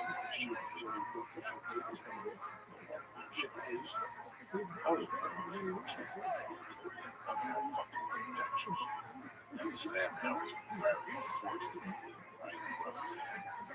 Actually, my son was on 48th Street. People sleeping on the floor. Needles in their arms. I fucking saw bullets flying over fucking night. You're hearing shots all night long. I forget it. All night. All night. All that guy's this guy's a fucking bum. When I saw you talk and you Jimmy and walk with that big bunch of motherfuckers, it's nothing. These guys are old school New Yorkers. When that testimony they're asking you questions, people don't understand that type of this is how it's done. I don't give a fuck what you think, you dumb fuck. You guys don't even talk to your own brothers and sisters. You're sitting there judging me. Meanwhile, I'm out here taking bullets. And listen, this guy saw a gun. I see that fucking gun. That's right. Just the way the fuck it is. We don't give a fucking thing. We're out here for our lives. 32.5 a year. Plus overtime. Well, you were my fucking courtroom. I'm in a car one Was time. my fucking jury? I'm in a car one time. You know, when I was fucking 5, my mom had a drive grand car. Okay, no treatment. It was well done in the neighborhood. The dry cleaner was the front business. It was the watch. All the cars was buildings on that, the 4 buildings on that street. They would move every week. Every weekend, we would 10 days, they would move apartments. And those apartments, I told you, were black women. And they had a black guy cooking. And they had guys, big guys had some fucking tables. And once a week, a cop would walk up 3 flights of stairs. He would say, I'm going to wait you in the middle of this fucking family. Okay, he'd shake his hand. He'd give me a black guy. A white guy, 1969, hugging a black They're guy. all killing each other. Tasting his fucking pastrami, because it was well known the guy made the best pastrami and the best spaghetti. Like everybody knew Black Mike, spaghetti, that's what the Italians. The Italians I'm came jealous. away, I'm really fucking sausage, I'm upset about just that. something spectacular. I love it. And the guy would turn around and they would hand the guy a bill. I would shake hands with the guy, in fact, take money from him and put another ring. Listen, put 517 and $20. You win 10, you win 5, you give me back. And it was well known when he went around, I would see his badge. And it's good. And it was accepted. And the first time, I think, the second time, or the third time, I questioned him. And they told me how it worked. If somebody like kicks the fucking woman from the dry cleaner, the cops are going to come in first. It was a fire. Let's go. First, and I accepted that. Part of the way it was. That's just the way it was. Just the way it was. But we used to close like we have that good bodega guys. You can go to get a sandwich without fucking getting poison. You can get a 6-pack of Budweiser, you can get free fucking cigarettes, some big red for a blowjob, whatever. You know, you got to take care of people. So I would close at 11 every night. This one was at 9:30, whatever time they close. Show up, make sure you close. Get my license. Come on, show up. And the same, you got 12-pack of nips, 8-pack of nips. Pack them all. Whether you smoked or not, you put those cigarettes in. Didn't matter. And the gum. If you weren't on a job, you roll through. You let people see the show. It is what it is. That's she got special attention. Just for some pack of gum and some cigarettes. 1-pack, 8-pack of little nips. Budweiser's the little nips. They'll have them right now. Real fucking quick. Cold. Cold. It's called bodega cold. Bodega. I don't know why. They smell like a box. They were I still remember the cardboard. That smell. You have no idea. When I first started doing coke, I hated fucking beer. Fucking hated it. And I needed to get the cocaine. I fucking hated it. There was one beer can. Always keeps. It was 6 ounces. Always. God, used to be that time. Those boys nips were on 5 on that police car, Jack. And I'd start drinking those little boys nips. And then he introduced me to that. What did you say? The 8-pack, the bud nips. It's 6 in the case. It was 8 nips. What, 6 of them in the case? Oh, yeah. What the fuck you think you're doing? Some fucking now so weak. In the case of regular beer, there's 4 6-pack. In the case of nips, there's 6. Okay, 6 8-packs. So they just go walking.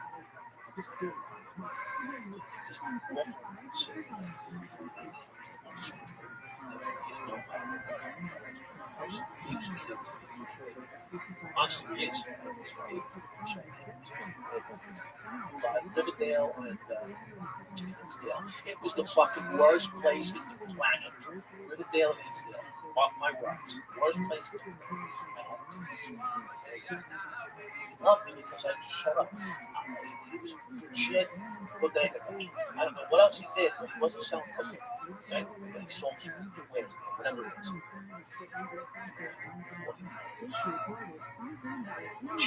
Four hamburgers in a bodega. 4 hamburgers with cheese. Surprised that I ate that.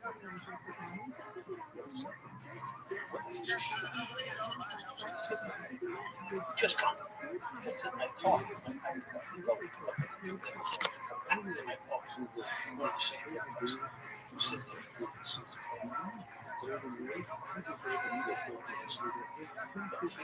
A reputed floating you comes from that looking for some robbery suspect or something. What they're looking for, but they know it's not us. They sit in the car, we start eating burgers, knock it back to better. We just throw shit out, right? And it turns out to be the guy in the fucking movie, Rabbi. As his back of their hair stood up when I saw down. He was a bump. Maybe that guy. Yeah, he's sitting there watching us throw. He's on the fucking. He said hello to the guy who's following me. For 5 years. The drone dips out the window. He goes and leaves. 3 years later. First, he's such a fucking stupid. You this, no.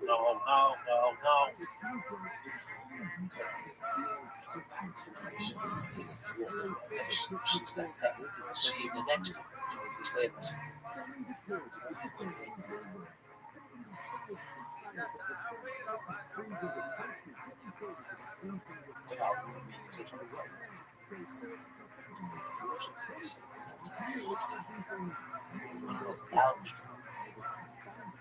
Up the kids and try to get big.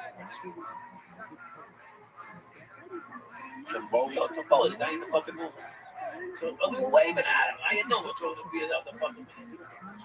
So what the fucking hell was I think I looked he's gonna lose his job in a second. As we took him. Wow.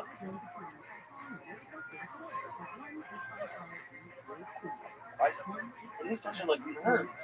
Like they're nerds. And they're not, and like they're the cops who were like sitting inside, and that's fine, but they were, I mean, granted, the shit that you did was a lot of it was terrible. Yeah, like for a cop to do. But terrible. Like they're talking about it, like that guy he was so scared when they were chasing him. Like, he was terrified being chased with like a little gun. And I was like, that would not have happened. No. I was still firing. Whatever. I don't want to disparage Joe. But yeah, he has a different approach. He was running the other way. I might have turned around and faked left and went right. But I wasn't in that situation. So I was such. I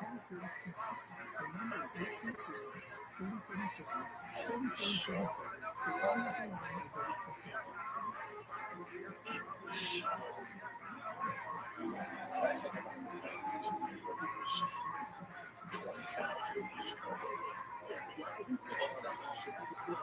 I mean, it's a different place.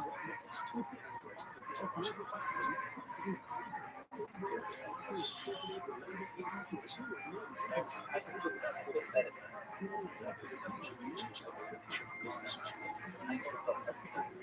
every single product that looks being separate.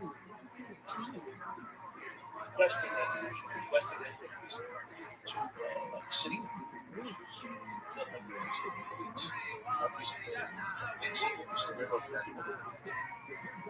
I went to every single block, picked out every spot on that block, where the dope spots were. And every single block had or about 50 blocks, 60 blocks wide.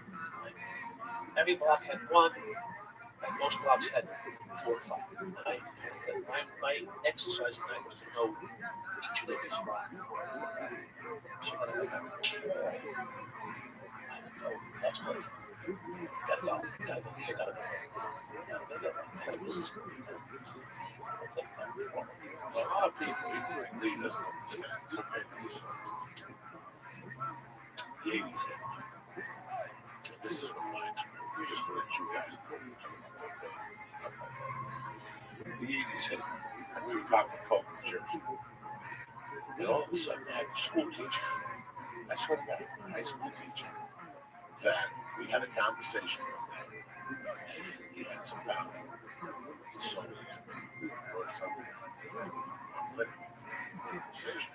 And he told me, he's not if I ever it's like a blood spot, take a ride. I'm 18 years old, right? He would say, I was just like, just get out of the job.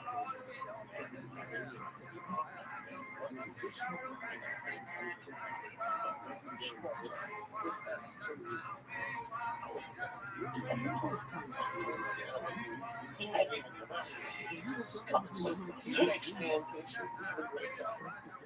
He takes me into a short break. We go to George Washington, Georgia. Expressway there.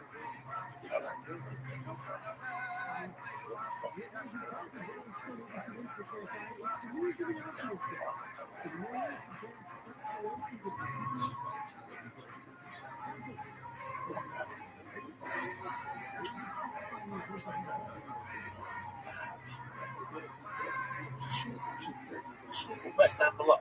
Down below.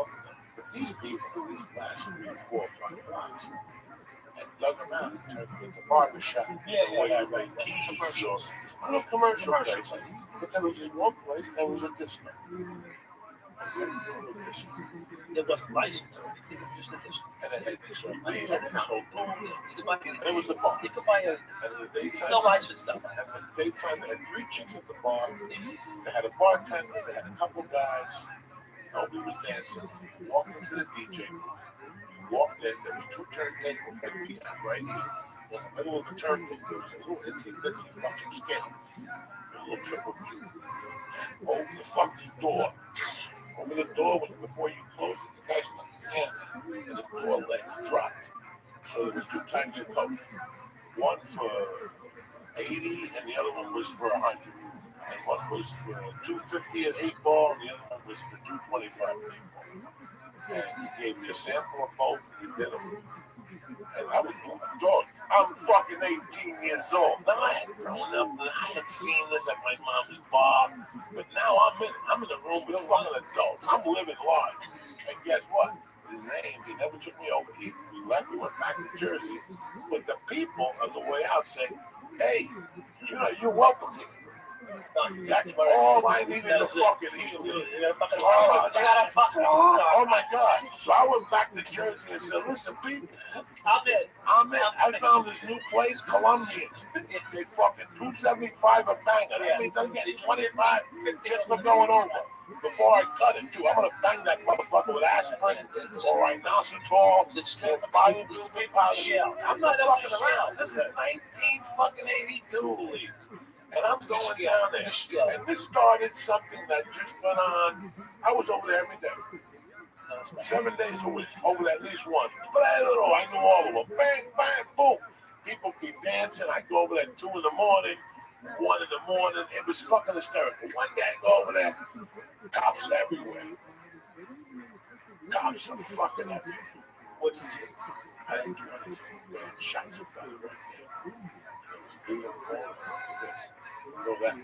That's what I meant. What do you do when you saw the cops? Yeah, cops went there and busted no operation. They were there to pick this fucking moron up. That's it. Once we pick this moron up, we get back to business here. Business as usual. The cops were this is way before. This is crazy. This is right 50 yards. Look at this athleticism. Body, 18 times coroner. Ambulance, CSI, hilarious. They fucking 50 yards away. Like nothing happened. I go there and pick up the before he goes to shop. I was a kid. I was a fucking kid. And I was doing nothing. I thought in my mind I was going Montana, making sure I was good. But this was the place. How do you get in there? You just get in there. And guess what? From going in there, now that guy told me there's a place. I got a better spot. You don't have to come all the way over here. And it's less travel, less money. And he goes, you think so? And I go, what are you talking about? He goes, listen, you have to fucking tell me.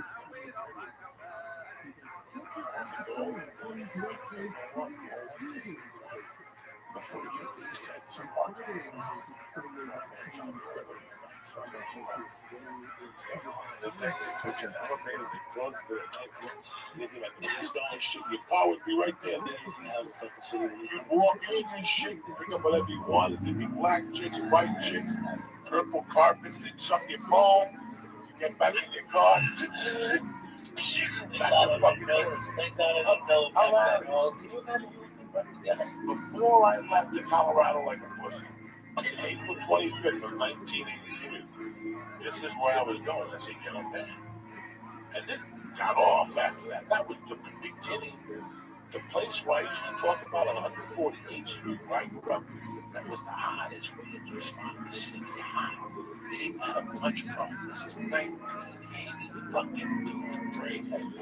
They had a punch card. They called it the Master Mix. You either got the sets, the Pumatine, or the motherfucking Master Mix. And once you bought 10 tens, you got a fucking free 10. Free month. Are you kidding me? And I never gave a punch card. They gave you a punch card. You had a punch card. The dealer knew you. And it was the same thing. The downstairs. You went right to the downstairs, knocked on the gate, and the fucking guy would come out and give you the Master Mix. Open the bottle. And you go right back on the fucking cab or whatever the fuck you did back to Jersey. That's how big it was. Lee, it was amazing. When I went back there, swear to God, guys, 3 years later, ghost. And I'm here to tell you, I wouldn't lie to you. I was looking for weed to take back to Colorado. It was about to go back to Colorado. I didn't know nothing about, dealers. I was going to either Colorado Springs. I didn't know nobody in Colorado Springs. I didn't want to land in Colorado with no weed at all. At least let me have at least 220 to get you started. You know what I'm saying? I'll smoke a little bit, take 2 hits. Something, meet somebody, a neighbor. So I didn't want to go. I went to 148th Street, where for 3 to 4 years prior, I was buying weed twice and 3 times a week. Shit. That don't make sense to you. This is Crackville. This is no money. This is Crackville, Jack. They were selling trade days. There's so much more money. There's no money. What is this? Like, what is it about crack that just made everything go crazy? I never did crack personally, but I can tell you from the cheap now. It makes you euphoric. It makes you want to fucking do it again.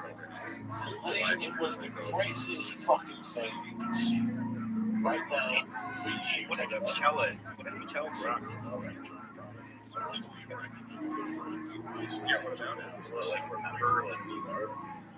Well, I said that.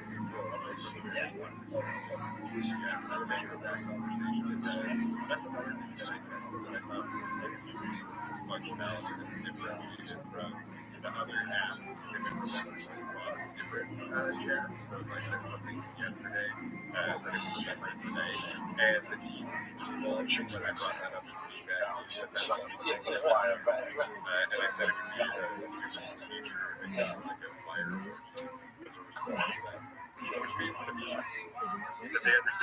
let's be honest, black people smoke crack, black people smoke free pass, which basically it made it affordable for people. Powder cocaine was expensive. So now, urban guys, whether they were black, Spanish, or ghetto white, they could afford with the big shots of sport in fucking Studio 54. Am I wrong? Yeah, I expected That's what it was. So now the regular kid in the street that could never afford to get high because it was too much money is now getting high. And I tell you, everything's like now by acting those CEOs taking it's just no place to go. You ever see them hikes? Oh my God, there it is. It's like crack was like sit down, get a little weight, and so we gotta get Scarlett Johansson like a fucking disaster. You know what? Like 50% or better are gone, and probably 25% of the police departments are going. In my world, it showed up in mid-84. Mid-84. By 85, I take a stroke. I was gone. I was somewhere with a crack. It took 15 years later. I was dead. It wasn't going to hit ass or snow. They were smoking freeways. Now, in 82, I graduated high school. Whatever happened that same week. And tell me, listen to this shit. We bumped into this dude. We were getting that coke in the city. We bumped into this dude stealing that lines. Walked everything over this thing. So he comes to me, and my buddies. We didn't have the best shit. We want that shit. Shit is tremendous. So I fucking whack this guy. We take him down to Tony.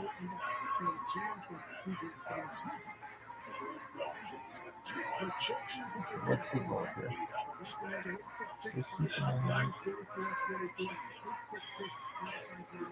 You should check all of them. Cool. Those faces. You got email. Good fuck with him. So like just think methodically about like don't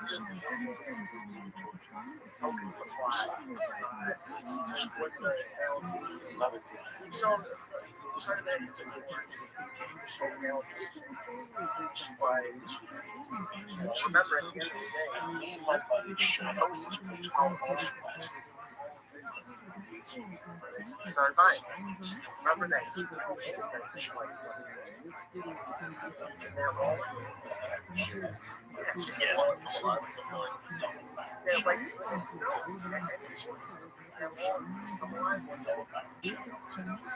but regardless, even if I did that personally, I would, fucking used to sit on this one. This week,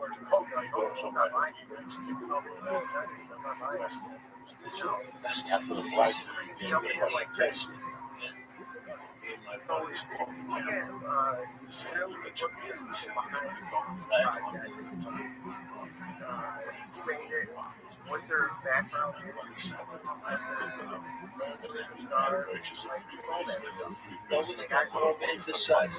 romanticizing this thing. Where do you find a freebase kid at this place? They still have it. That's 30 fucking years ago. Well, they must have been everywhere. I don't know. At the time, this was not known. I'm trying to scan a bunch of people from, what's his name? Richard Pryor with himself on fire, freebasing cocaine. This was a new hot fucking thing. So at least I tried it once. I didn't light myself on fire. And it was too much drama. But in the ghetto, it became something different. You take an ounce of coke, and for $900, what fucking turpentine that motherfucker? Really glue and stir that thing around and 3 times back. And so much fucking rocks. Took the Robin.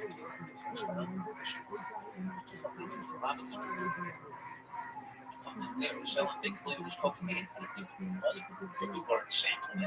And sure enough, these little rocks, cocaine. Now, let me ask you a question because I watched a documentary last week with 2 pieces of bringing it on to go to today. So, is there any element of forethought or say, are you? What's the practical yeah, guys, I literally have like footage. If there's a check on your side, you look, he's looking for the last. If there's a check, it has to be right for us. Yes, I'm on the very big mortgage interest rates are killing. But outside of that, the only thing that drives me guys trying to get you to talk about 1 second piece of money possibly buy that. That it can be 47365 to bring 2 people together, no matter how different they are. and that's all that matters. And I don't think anything else. You sound, and I'm sure you are sound. Not only do you sound, I'm sure you are a gentleman. But I did ask Jana, was a witness. I did ask a pertinent question. And then unfortunately, the pro-Israeli side started to vote. You freaked out and tried to move on. That's okay.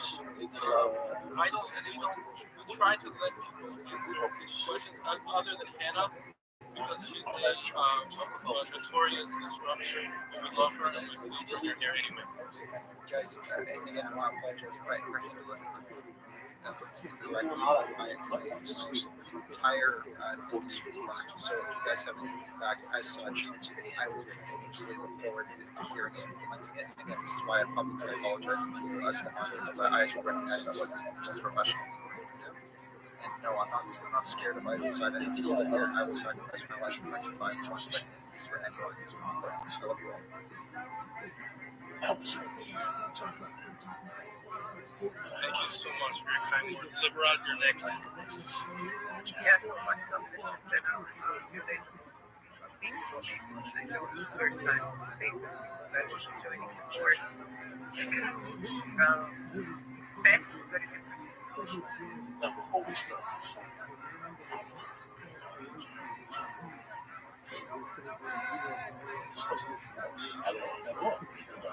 I was done with this. when did this come about? 2012, they came to me and said, listen, you're interested in this Knowledge Commission special. Doing a documentary about them. I said, fuck the Knowledge Commission, I got a story for this. And they came to me and agreed to do what I asked them to. All of the models discount for the DR trade. So, and oh my gosh, when 3 of them collide, it's magic. Yeah, it's my baby myth to be our first. Like, oh look, this model's coming out, this model, this model, at this level, at this level. And when you can like literally stack up, when I look back in the day when it would be Limitless, Joe G, Taylor, and me all on the trade, all on the live trading session together, staring at price on YouTube or on Twitter, doing both. And when you literally get those models stacked up, you're just a whole for someone else. It's like saying, like, oh, you just did this partition. Someone else is like, oh, here's a 2022. Someone else is like, look at this unicorn.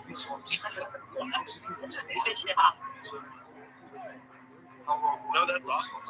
I'm super happy. And within, like, how close are you to now you would consider during those days you drop as a trace officer if you want to? Did you see your authority, tasting crimes and acts of corruption? Every single day. Violation of What keeps me going? I've been,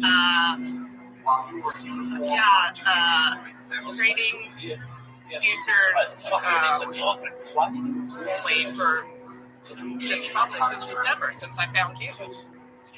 Drug operations. Of last year. Yeah, I know. December, January. How many crimes and acts of corruption do you estimate you committed as a New York State police officer? That was before session. That was essentially both of Well, I should have said that was the more accurate. a bias. There's my mother and enemy. I'm proud of that. I'm proud of that. I'm proud to say that I have folks that still So you trying to blow my in-laws out or something? Jesus Christ. Fucking driveway. Crime is now sweeping you. Justice Department officials now say there is a direct link between crime and cocaine. Really? Heavy violent Justice all around. It was like the heyday of crack. Every city was having trouble with violence. New York City now is having 3,500 murders a year, and East New York is the worst part of that. So wars here. You know, empty buildings. They were just living in them and running electric from the street to the houses. Yeah, no, for sure. I mean, like, I'm an avid anime lover, as you can see with all of the way I respond to things. And, you know, cartoons or it would be like one of those Michael Sealy like sleep hypnosis YouTubes. But yeah, when I saw Elemental, I was like, oh look, there's a new movie on Disney. Let's watch it. And like I didn't know like the background story or like the director's story or any of that. I just like watched it. And it like got me really emotional because of like the context in the story, like the immigrant. And like I didn't know like the background story or like the director's story or any of that. I just like watched it. And it like got me really emotional because of like the context in the story, like the immigrant or like the fire people going into like the water elements, like town and like trying to start brand new, and then like the child like trying to like put everything together, but like it's not working out for them because they're temper tantrum, and then in turn like them falling in love with the water element, thinking that it's taboo and it's like not allowed and all that stuff. And so like it really hit me deep. And then afterwards I saw the documentary that is also on Disney Plus, and I was like, oh, it all makes sense. So, like I literally cried and bawled my eyes out at the end of that movie because I was just like, yo, that was like really intense, like and I felt every single moment of it. And then watching the documentary, who's the Asian guy, and I forget his name in particular because I'm really bad with names. But he was talking about how his Asian American experience was.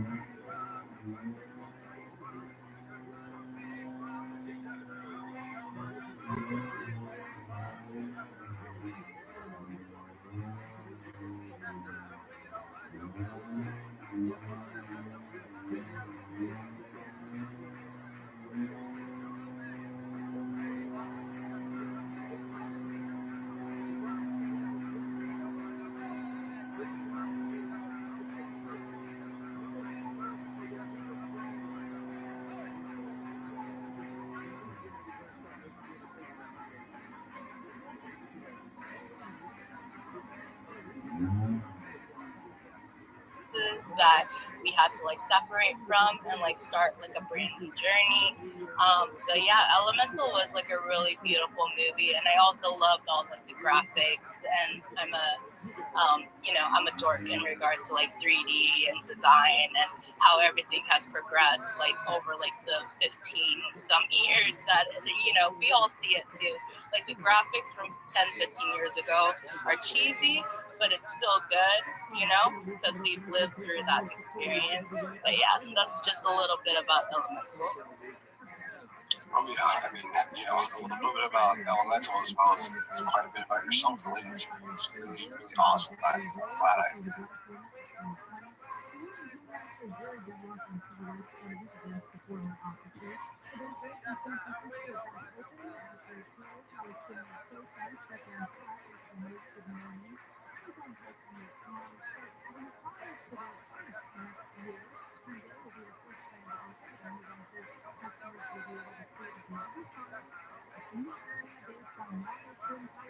From an ancestral point of view, as well as being first generation, which are killing it, absolutely killing it. Just say that right now. And I definitely have to watch the documentary side of it. I haven't seen that yet, so I'll definitely note that for this weekend. And last thing I'll say before I toss it to Great Gates for, we're also going to jump into local melodies, as well as we have USIC up here with us, which you're a part of as well. So, she's definitely doing Kaguria's over here doing, big things popping on the Web3 space. So we'll jump right into that. But, I will say, guys, you should definitely check Elemental out. But just like Kaguri said, I was crying like the Water Family Elemental was like I will fully admit it. It's a tearjerker. It's a feel good, but it's a tearjerker. So just be prepared. But yeah, let's go.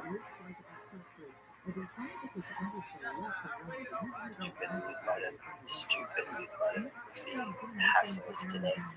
There we go. So, as like a singer and a songwriter, how does your music like contribute to that?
So you had all of the socioeconomic contributors to crime, all of that converging. It was a hotbed for crime in New York City. East New York, Brooklyn, 75 precinct, back in the late 80s, deadliest precinct in the country. That's my blood Once I talked What were you making at that time? I believe the Israel will about 28,000 to get shot at.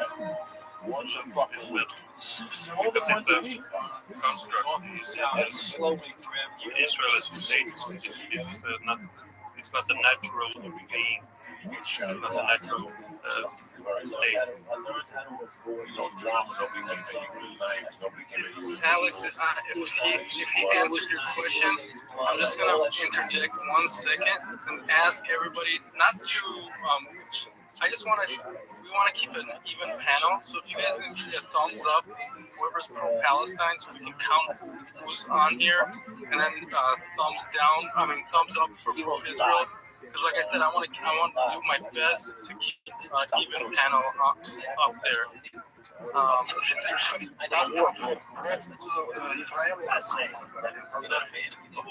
Let's do thumbs up for pro-Israel. Pro-Israel first.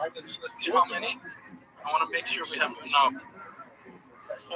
Okay, 4, and then 4 for that. Okay, and now thumbs up for pro-Palestine, please. 1, 2, 3. Well, the co-host you don't count. 1, 2, 3. 3. Okay. All right. So we're kind of even. Okay. Can I ask Rod a question about what I said? Do you not think that my plan is a good plan? That somehow the peace activists or nobody from nobody are going to join forces with each other in secret, and somehow miraculously they're going to come to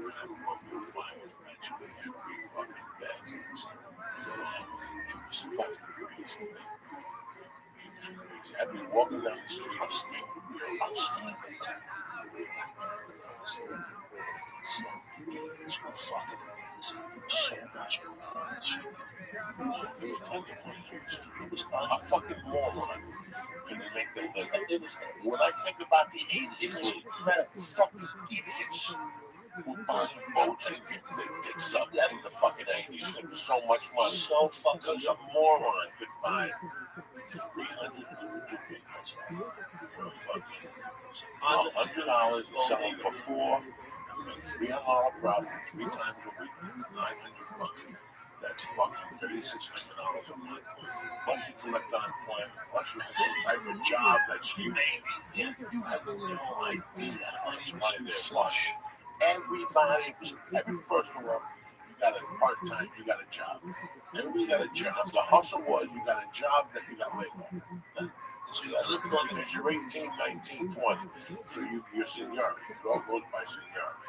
So you get in there maybe 2-3 shifts a week. You go 2-3 shifts, you make $600. So that's your rent. You thought, man, you got that covered. Now you got the street to bang out. You know, this guy who sold toasters, you could buy 300 Quaaludes a week. It was the money was amazing. And then the place you work for laid you off. I happen to think at some point the robots are going to be so much better at us, or than us at everything, that we're just going to be sort of benefiting from their labor and hoping. The scariest thing to me is as humans not figure out how to find purpose without work. I think we will. I think we'll find ways to spend our time that feel fulfilling to us, and ultimately that's what matters. But my sense is that we're going to get stuff without needing to pay for it. I think that we'll have places that you go for food. It's just there. Thank you so much for your comments, and again, I love your spaces. Your content's fantastic, and just thank you so much for having me up. Yeah, thanks for joining, and thanks for asking an interesting question. Mel, I'll send it to you now. Thanks for waiting. No, so do you have full access to phone? Just curious. Yeah, I was one of the first people outside of X to get full access to Grok. What do you really want to listen to? Well, I posted it. I know. I'm just curious.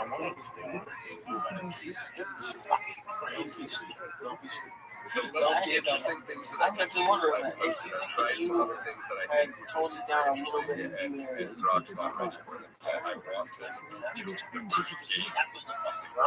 publish something on a web app. That's what I'm saying. Play the first game that I tried to build was Casino Blackjack, and I'm able to build a blackjack game, but it doesn't have a bank, and it only plays one hand. And this is completely just asking Grok to build me a blackjack game. But until he gets to the point where he can do it with a bank and I can keep playing, I just don't think it's impressive enough to post. I've also had to try to build a tic-tac-toe game, and that actually came out pretty good, but it had This was 1,500 large. With the whole police. Everybody knew I was 1,500. And then I pulled a break back in lieutenant spot. And I left 2 paychecks in the fucking in the box, the check box. Saying fuck it. You can't make this up. 1,500 cash to cop floors. Put the vet with $36,000 price in the lieutenant spot, and I had 2 checks in the box. It's a month's pay. I didn't pay that. What were you thinking? I wasn't really thinking. Just living. So you were crazy. Those cops there. Well, we have to 75.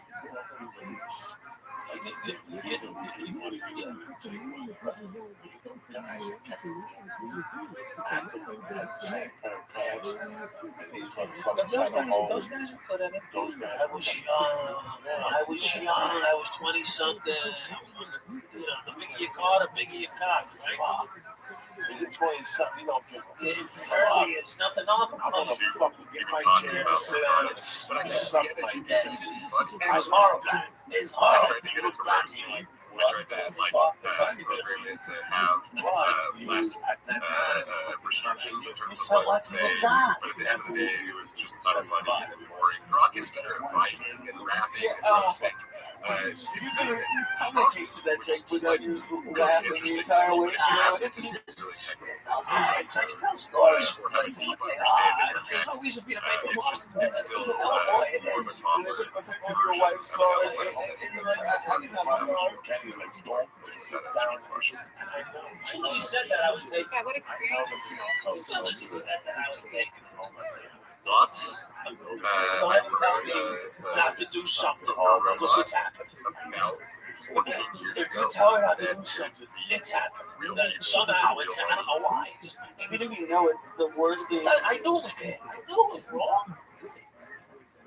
Oh, I really related like to Kenny a little bit during it. Like I was like, oh my god, like what are you doing? You would have been a great partner of mine. Let me tell you that. I would have grabbed. Well, whatever you would have wanted to be made. I don't know what you're gonna do when you confront him. The guy says because Kenny was facing poor time. Go ahead, Frank. Hey, can you hear me? I can. Oh, so as a side note, I thought it'd be funny that the OpenAI CEO asked ChatGPT to create a cringy boomer with dad jokes like that, and GPT had rock. 4 people. Yeah, I saw that post. That's best. So what do you think? Yeah. How valuable am I as a friend? I mean, I'm here so today, not realizing. So I have in my case a 60-second allegory by the Arthur C. Clarke, and I think that fits into the AI narrative. But I'm wondering what your thoughts are on it, because I think it's real quickly, just is that you don't have to come to Earth as a person. You should be something about to see it. Give us all the technology we need. I want to see you. Guess what? Tennis spot. You told me that was all about So my girlfriend, that pissed me off.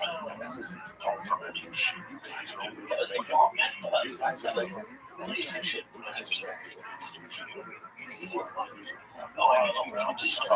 On the slide.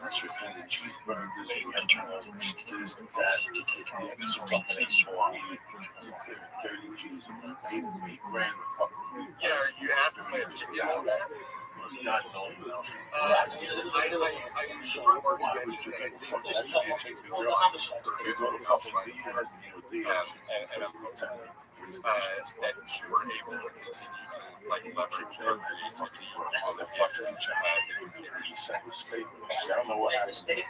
You know what? I need your guidance. Joe, you still need your guidance. No. You wouldn't. You know what? I didn't work with next. I worked with Kenny. Kenny was a complete fuck. They tried. They tried. It's horrific. And you know what's crazy? He tried to from it. Do you know that fucking guy in the film plays now?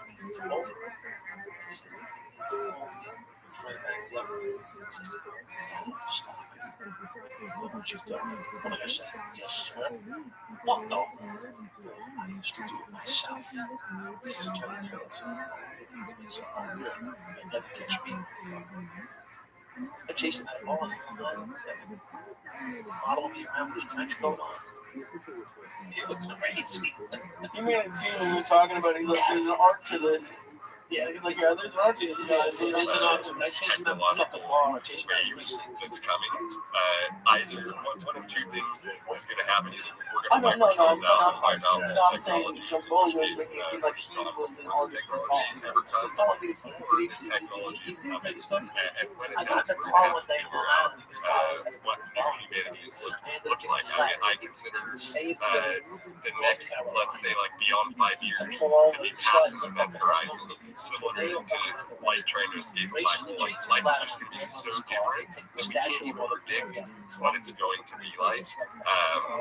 I may take faith in hope that you get I was thinking I was going to make a drug deal in Brooklyn. He ended up following North Carolina. All the way to North Carolina. On his day off. It will be helpful. It's crazy. They wanted they fucking. Well, yeah, he knew something.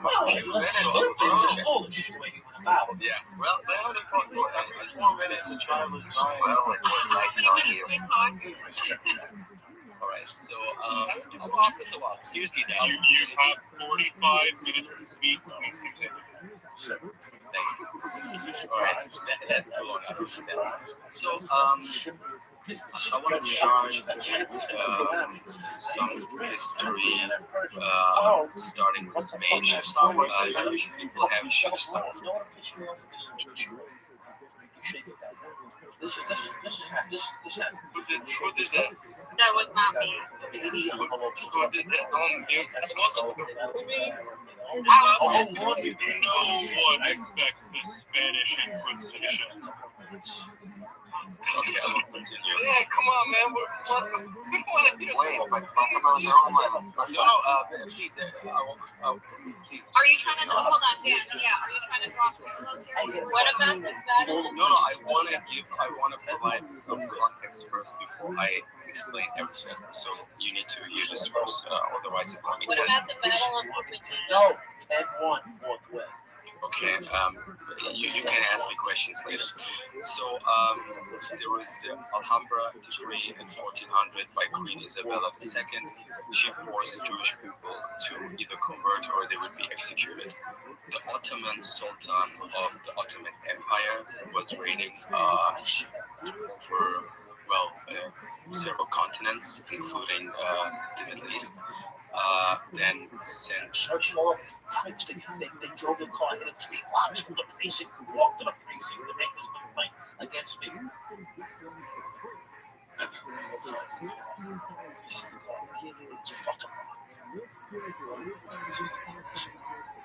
It's fucking that's part of why it's an event horizon, because we don't know what's going to happen with that. And my other answer is our best hope for that not happening is that we advance the intelligence of our AI as far as possible. Sort of like this $5 bills. escape velocity where it gets out of its cage.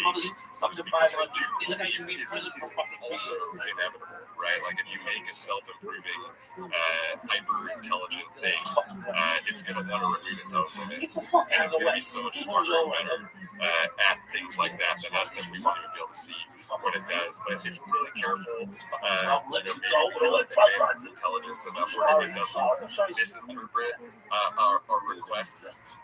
Rather, it can even understand our requests better than us, know what we wanted, know the pitfalls we're doing directly, what we asked, and go about solving what we really want as opposed to what we asked for. I think that is within the realm of AI possibility at some point. But I think like there are entire organizations and groups of people that dedicate a lot of their thought to ethical AI and AI safety. And my hope is that those people are successful on their mission. It's not an easy one. We're basically building our successor in a way, right? It's going to be smarter than us. It's going to be faster than us. Then it's nice to us once we do. Would it make sense to make a database? I don't know if you can do that. It's just create all the issues and problems that you could want, and then it would take us. they have the option to take all of those problems, and then ensure those rabbis, phone calls, I couldn't get out of it. So you should be eliminating anything that entails killing. Yeah, I mean, you've probably heard of like the rules of robotics, right? And it's like dealing with a human.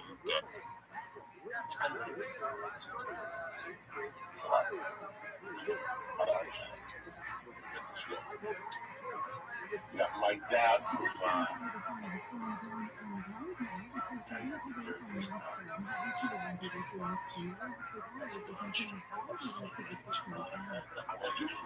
They're trying to build it even too many safeguards. As far as a database of like, here's all the things that can go bad, the problem is that database is never going to be complete. And when you start dealing with like this superpower that does things all different than we ever did before, figuring out new physics, and it's just like infinitely better than us, new problems emerge. Yeah, so I think our best bet is that it's actually better at predicting future problems than us, and then that pulls us out of that net. I think that we have our own host of problems that we can hope to eliminate. For example, the fact that we have nukes pointed at each other right now, and we've managed to make it like a half a generation or something without using them, but that's no guarantee that the next half generation that happens. I think. 319 of Baker's feet. What do you do for guys?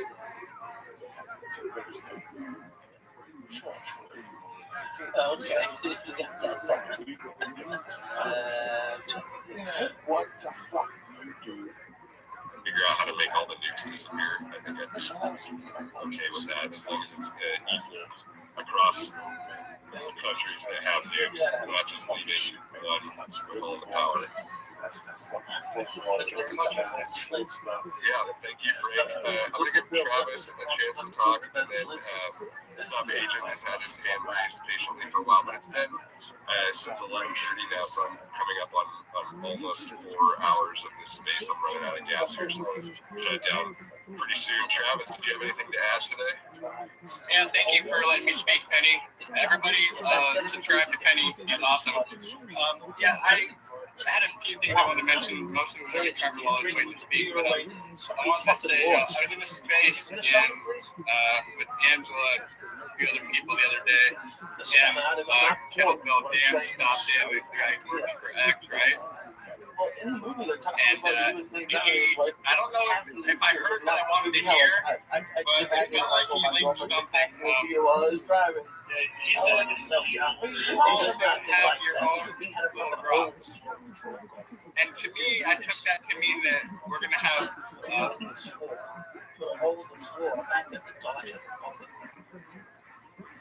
put the ice in. He isn't fucking ice. There's only one.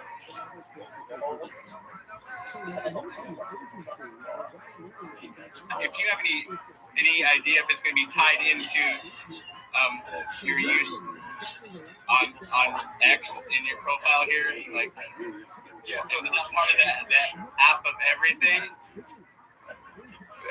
Yes, I think it will be highly personalized. You log into your X account in the Grok UI, which means that it has information about who you are. It's not using it yet. I think that it will. I also think Dan wasn't really sharing inside information. You're saying everyone's going to have access to Grok there. We'll all have the ability to run problems against Grok. But I have spoken with the devs and I say that like it's a little bit of a disappointment that I log in and it doesn't know that I'm going to affect it should not only know, they should know like what I'm about, right? It has access to my profile and all of that code. That's like as a product manager, one of the most obvious advantages that Grok has over any of its competition is that it's tied to a social network. That's how I If you were long shot, you were hoping. Once I found that you were booking, you were hoping. Once I found that you were selling coke, you were hoping games. That game made it right as a fee to work you. That's it, hands down. And I would work you until I could work you, and if I couldn't work you, then I'd make you my friend. Right, work with you. And that's it. And there's nothing I can do. But the first 6 months, I'm working with somebody. I'm working a flip. I'm looking for a fucking angle. I'm looking for, and then he likes to get his dick sucked. Have a party with his chummy fucking Russian chicks. Yeah, something, so you get to learn people's weaknesses and you jump on them. You can't expose them, you fucking make them apart. That's why you jump on the next one. You're such a... You cross that fucking line, baby, it's over. That's how I used to sniff those motherfuckers. Sniff them out. Once I found out they were selling coke, sniff them out, baby. And I would sniff around the neighborhood with disguises, and I get my friends to go down in a different car. Go get your dad's car and take a ride. Come on, please. I have my buddy with the Undertaker. Take a ride down there with the Undertaker mobile. Very cerebral fucking thing. Very cerebral. You have to be. You have to be. I like the drama. Yeah, there's always a way in. You have to think a little closer. Even if it's right there. I always thought there was a way out. That's what my problem. There's always a way in. And there's always a way out. I thought I could get out. So I knew we had to be over here. Right. There's a way in, and there's a way out. Lee was the fence, getting up here, the door. Does he leave it here? I don't know. That's the $25,000 question. They go around the back, the cameras over here, we'll see. Climb up the stairs. Figure it out. No, I can't come up there for it. Just this all right in. Let go.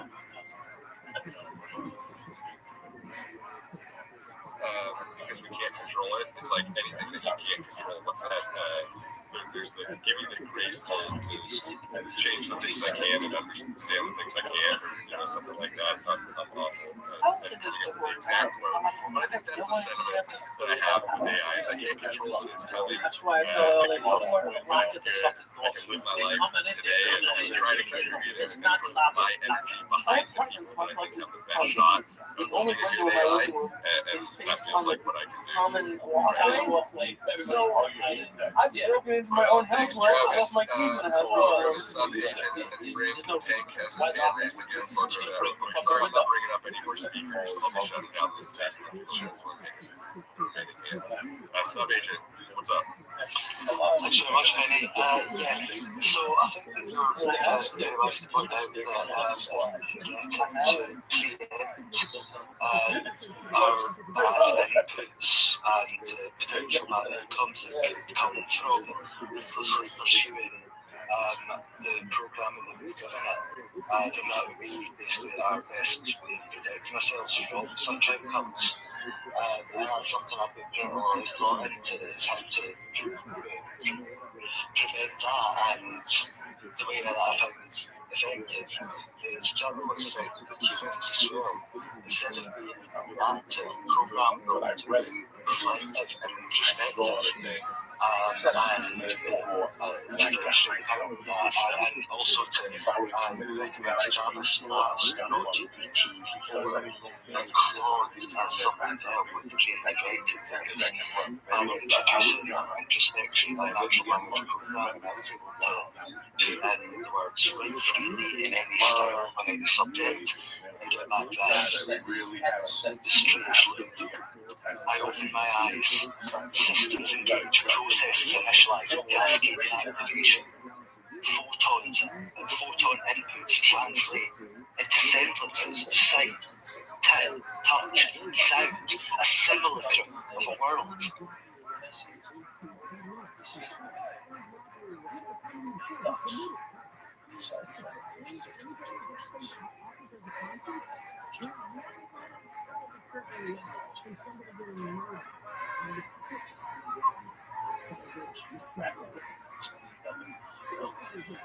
Let him up at night by himself. Boom! Jumps out of nowhere. You know what time it is? What? Why is he asking me what time it is? Because he wants to see me look down at the watch and see if I have a watch, which doesn't matter now. I'm diverted. My attention is diverted from him to my fucking watch going like this. So I go, fuck out of here, motherfucker. I put the gun right to his head. Bingo! He takes off like a jackrabbit on him. About 30 seconds later, fucking police call. Perhaps hundred travelers on the road winding to the human heart's That motherfucker was gonna ride. My mind is Gets out of not the police car, just takes off running down. We are the in-between. The dance of light, the timeless shadows cast against mortal clay. Strange loops interweaving, ever-evolving in fragile harmony. A truthful word, a kind touch across divides. Thus we spin the threads that stitch horizon to horizon, reminding us that all life, bits, atoms, or souls, lives for all. Together, word by word, Next time I saw him, moment by moment, we will write the poem called Home. Now, to me, that seems like a well-safety AI. I'd say that if we could just simply get all AI to be that reflective and that patient, that we don't need to worry about doing but maximizers, we don't need to. I was a fan of the Miami, but not really, because I knew some really just This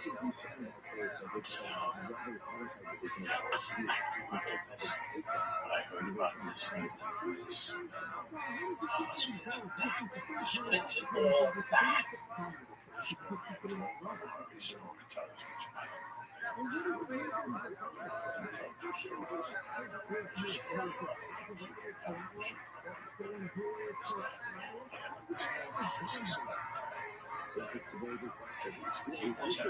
Was he worth his weight? No. Was he worth his weight? No. Like Diaz said I was. Well, this guy,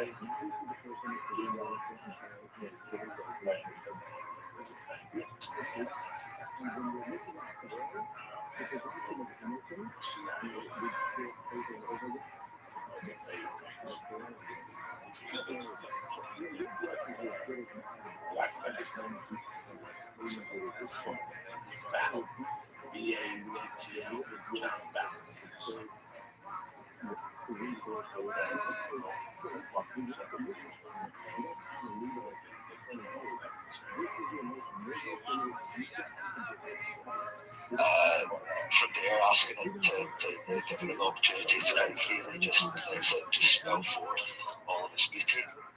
Well, it sounded like poetry to me, and I would guess that it was written by an AI, so props to you for getting it in such a state that it could write like that. That was cool. I still have a hard time believing that there's consciousness or agency with the current version of AIs, but that's not at all a reflection of my opinion on where we're going to be in the future. I believe at some point we're going to have a very serious conversation about robot rights and AI rights. People think that like emotions are something that's strictly human, but in reality, we know that you can take a drug and you can change your emotions.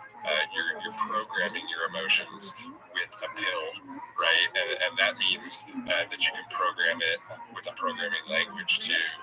And it's really nothing more than an incentive structure, right? Like if something hurts, you stop, and if something feels good, you do more. And that's definitely going to be built in to these AIs at some point. So to think that we can treat them however we want, that may be the case now, but I don't think it's going to be the case in the future. I think we're going to have to really rethink what life means at some point, because these computers or robots probably will have an off switch. But is it going to be the morally correct thing to do to turn it off, or are you essentially killing the robot at that point? I don't know what the right answer.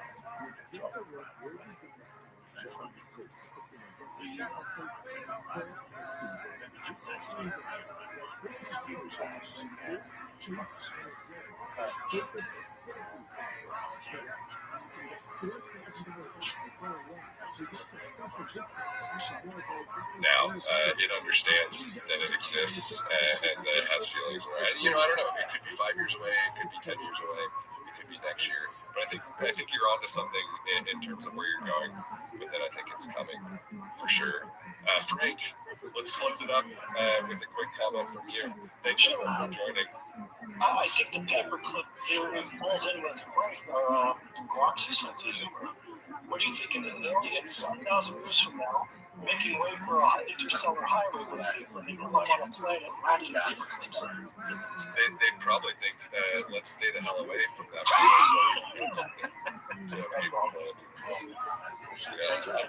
I could have a little conversation about aliens and what I think about that, but maybe that'll be a future space. Thanks everyone for joining. I had a lot of fun.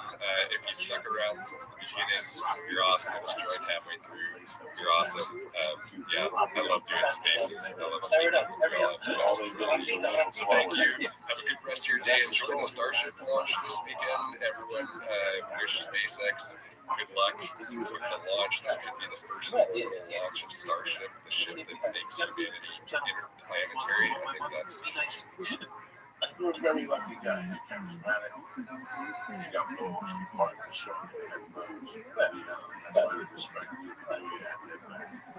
When you fuck.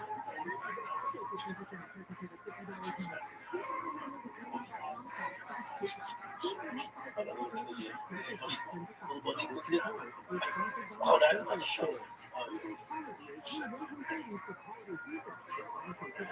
sure. Let's go. Let's go. He was like, he turned white. He's white. He's white in this fish. He looked like Golden before fucking OJ killed him. Before OJ stabbed Mark Golden, that's what he looked like. God, don't want to fuck the dead like that. I know, it's not the dead. I'm just telling the story the truth. Go look. When somebody surprises you like that, this guy thought he was getting pulled over, shaking down. Not even. When you said to him, listen, let me ask you something. You short me money and I can put a fucking hit on me? Get out of the fucking car. This kid lost everybody fluid. And the guy next to him with the piece, he lost everybody fluid. Because they don't know what's coming. They don't know if there's a helicopter or fucking hurricane. Owned them psychologically, which meant the whole way across the board. Come to the shop. That was fucking perfect. I knew no other way. Perfect. No other way. Because I wasn't going to back up from him. I was going to have a fucking shootout. I was going to have a shootout. What's I going to do?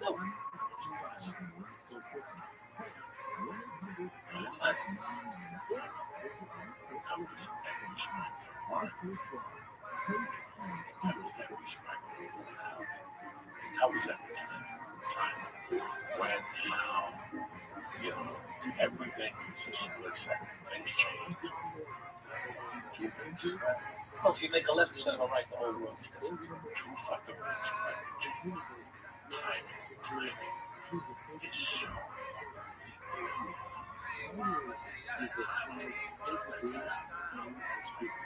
You gotta go. They can't if you would have sent the hit, the 3 cops, it wouldn't have worked. You did it perfect. You find that's a real street. I was lucky. I called him first. I was lucky, but I was there. I was on. You thought about it. You were saying I was very mental. It's a way to get people. It's a way to get people. You can hit them in the head with a stick. You fall through. They fall down the road. A lot of people can't walk around with something's bad. You follow me? In prison, you know, in prison, the first thing you do is you put them out. Because you can't put a stick in there. You know, if that guy's going to come in and stab you, whatever. You beat you with the soap, and the sock to death, right? You get people with soap and sock to death. No, I fucking soap and sock. Look at you. Get banned in the sun. You can see this person. Soap in the sock. I'm proud of you, though. You turn pale. The people who know me, you turn pale. You can see the high jump right out of them. Thank God I got high earlier. Notice the high jump right out of them. Straight better? Fucking straight. Just that. And then they make you take the thing and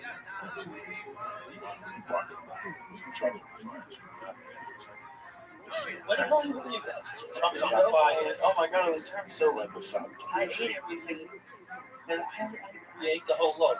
How many stars did you eat? Okay, so earlier in the day, I gave you 2. First one, we gave me 2 for the show. And then I had 1 red one when you gave me 1 backstage. You gave me a red one backstage. So that's 525. That's 925. Did I give you just 125? No, you gave me 2. And then there was a red one backstage. But then I had 2 of the green ones, so I had like a worth out. And what time of thing were you on? Like 9. You knew that you knew the fucking time. Well, because it took me 2. I had a fucked up. Look at this guy. I had a fucked up night getting to the hotel. Is that what the hell's going on here? You got someone blowing up the spot? You really happy with that one? This fucking shit. Don't worry, I can't do this guy. You guys are fucking having it. You guys are both having it, Rabbi. He's in a little land. You're joining them, for Christ's sakes. Are we doing a show here? What the fuck is going on? No. We just wrap it up right now. That's it. We just wrap it up. Wrap it up, baby. We just talking about kidnapping. These things are shooting. That what that was? Is that a gunshot that just went off? No, that was being fought. Being fought. That's my dog over there. It's we'll break the film down tomorrow. I slipped up on time, please. So, it's good to be here. It's always good to be here. You guys are quite the experience.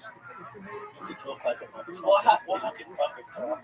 You have to. You are good. You can talk. This is what you need to do. You gotta chit chat. You gotta talk to your guests. You gotta, you know, we still want to shout out to Jeff.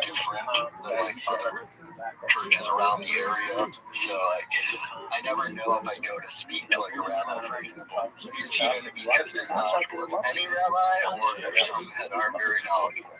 If you go to they're real people, that's why they're not just fucking people. If you don't mind, I want to jump in on this, if you don't mind. John, I'm a religious Jew, and as Moshe said, you could DM him, definitely DM me. Moshe said he's not a rabbi. I'm also not a rabbi, but I'm ultra religious. Chabad is happens to be your best choice, in my opinion. Only because if not the guy who lives around the corner for you, they're very, very sophisticated in helping these kind of cases. Chabad does not push Judaism at all. Chabad is more than happy. Just the concept, as you said, Chabad is more than happy to guide you, to help you. And regarding, as Moshe was very, very careful how to answer, regarding, they'll also help you identify yourself, whether you're Jewish or not. You did say your mom is Jewish. So, so that's by them, not by them. In the Jewish religion, it goes by your mom. So if your mom is religious, you're religious. Sorry, your mom is Jewish, not religious. That's unfortunate, not like that. If your mom is religious, you're not always religious, or vice versa. But I'm more than happy to put you in touch. I don't know what. You can't share a story without. You can't share a story from the position of remorse. It doesn't work. It's not the story. It's something else. The remorse I had was the remorse of not saying this for 15 years of my life. To being around people and not saying to people what I had done. That was the you're lying now. That was the worst part of me all those years. 95, 96. I was living with that. It hurts. I was dating somebody at the time. They would ask me, how many fails? Let's work for the airline. Yeah, really? Get a job. Get a real job.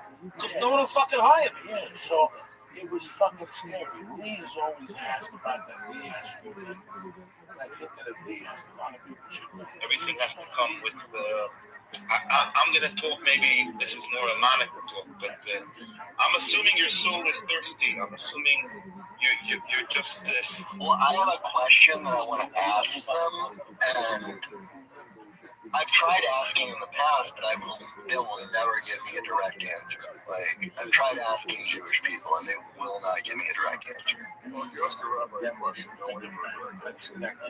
Try it over here. When you ask the Jew a question, they will answer with their question. Yeah, that's a very famous Jewish Jew. This is not about this is just John, I'm more than happy to help. I really mean it. I think I was telling on other spaces, I wanted to get to what I wanted to say, so just answer to you. Technology was created, and it's a creation of God. Obviously, because everything that goes, I'm a believer, a true believer. So everything that goes on in this world is a creation of God. Now, a lot of people, unfortunately, can't get to the wrong places and can go to the wrong places and to evil. But God doesn't create evil. God creates stuff in the middle. And if you pull it to the right side, the good side of it, it's just the beauty of this world. And I think technology today, in today's day and age, is so advanced that today you don't have to walk to the rabbi. You can give the rabbi You might not have to babysit your dogs. You're not going to have to babysit your dogs. Email the rabbi, whatever. I don't think and you can get in a space with the rabbi, or whatever you want to do. So, and happens to be from all the religious people in the Judaism certain Chabad apes technology to the biggest level that they can. I've been thinking about the correlation in our lives. The same shit, just crazy. And I gotta be honest with you, the city of Tampa, I love Jackson Heights. I loved all that shit. I'm not gonna lie. I love Jackson Heights. If you want me to lie to you, man, I did this shit. After I found out that shit, I still did it because I was in a hole. No, I was working. I was selling cars. I'm a man of 1,000. I'm a man of 1,000. You still couldn't make ends meet. What? No. What I was doing was I ordered a train for the boys. All right, so you're paying bills. I was big. I was all of a sudden you're living your life and you're making money. Very good. So I said, this is the way to get out of it. This is the reason. And I didn't quit here. I buried myself with a temporary mandate. Klein, there's the Chabad knows how to train young people, how to say vicious people. I want to tell you, they dedicate their whole life just to help everyone, but especially to help their brother Jews. I'm sure we'll find the right guy. I'm pretty confident.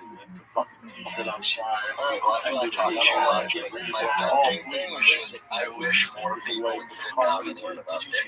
I was going to get one started. She doesn't really tell a lot of time. So she can be just talk about Bitcoin.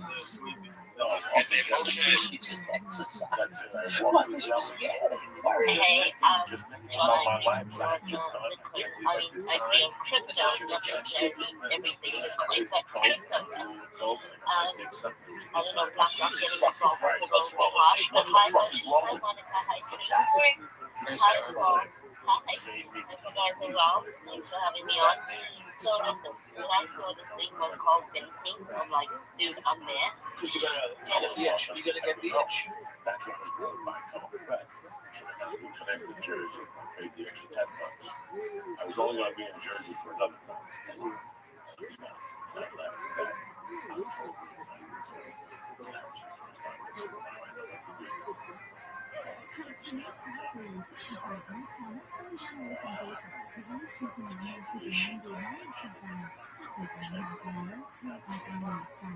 I understand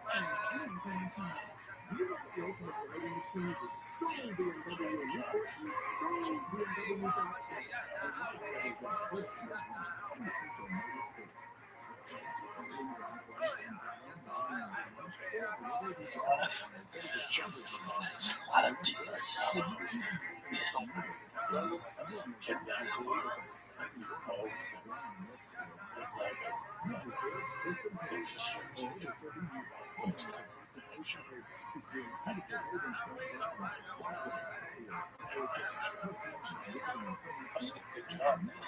That's been a good job you were going for. Yeah, that was your service.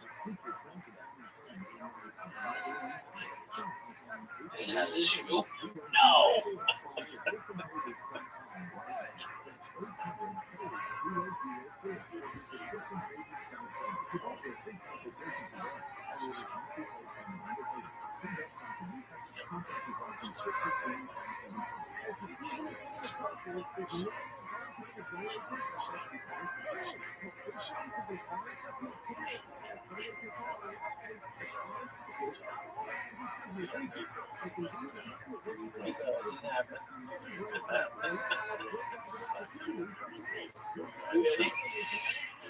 It's pretty easy to add. You look pretty. God damn it.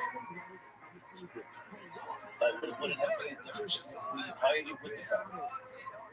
No, it wasn't a place where I wanted to go. I remember leaving there going, you know what? I would take care of these people with the fucking these people with the fucking cover. So tomorrow night we're gonna sit here. We're gonna break this film down to the crucial parts of the film. We're gonna ask Mike some more questions. I know he's got 1,000 questions. He's got to sit there. He's in fucking shock. He's in shock. He's Shot. Paper. Oh, Jesus Christ. Scaring him. Shot. Whatever. He's got to fucking do some bots and shit. So what? I ain't you should be eating 800 for breakfast, jogging and shit. You're 27 now, so what do you think you should be doing? I'm just. I've touched the houses. So should we say, should they get the movie or are we doing just Well, half the people that apply for this have watched the movie already. That's part of the thing with Rabbi. That's why we're all big fans of this movie. 75. Yeah, it's 75. It's on Amazon. Is it on Amazon? I think it's on Showtime too. I think wasn't it? Showtime as well. They had it on the house that I was just at. You can't watch it. They probably have it on Showtime. Yeah, there's something. I've never. I don't know if I should. I don't know if I've never really had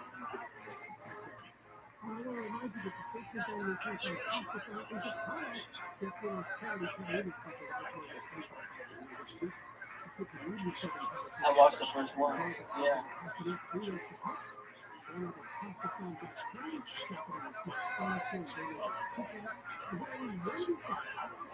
That when you were in there, the fried. Fried. Not even a chance. The system works the way it It's amazing how law students go to school thinking law is worth it. Once they realize they like it, or this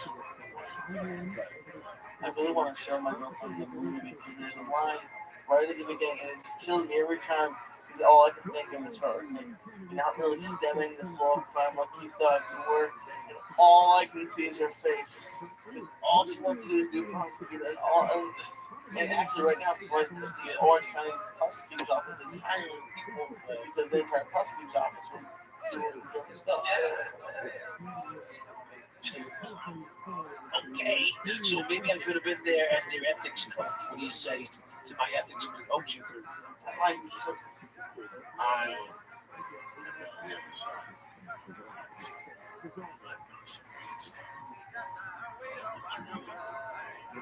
Sydney be a terrorist organization. This is beyond breaking the law. Every single country under the Terrorism Act, even though it may be worded differently, does not allow an individual to accuse.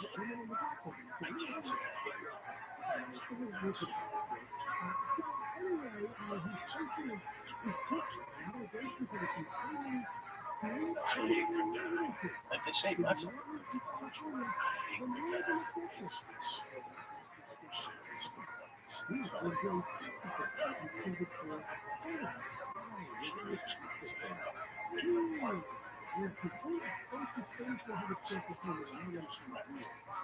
They should be.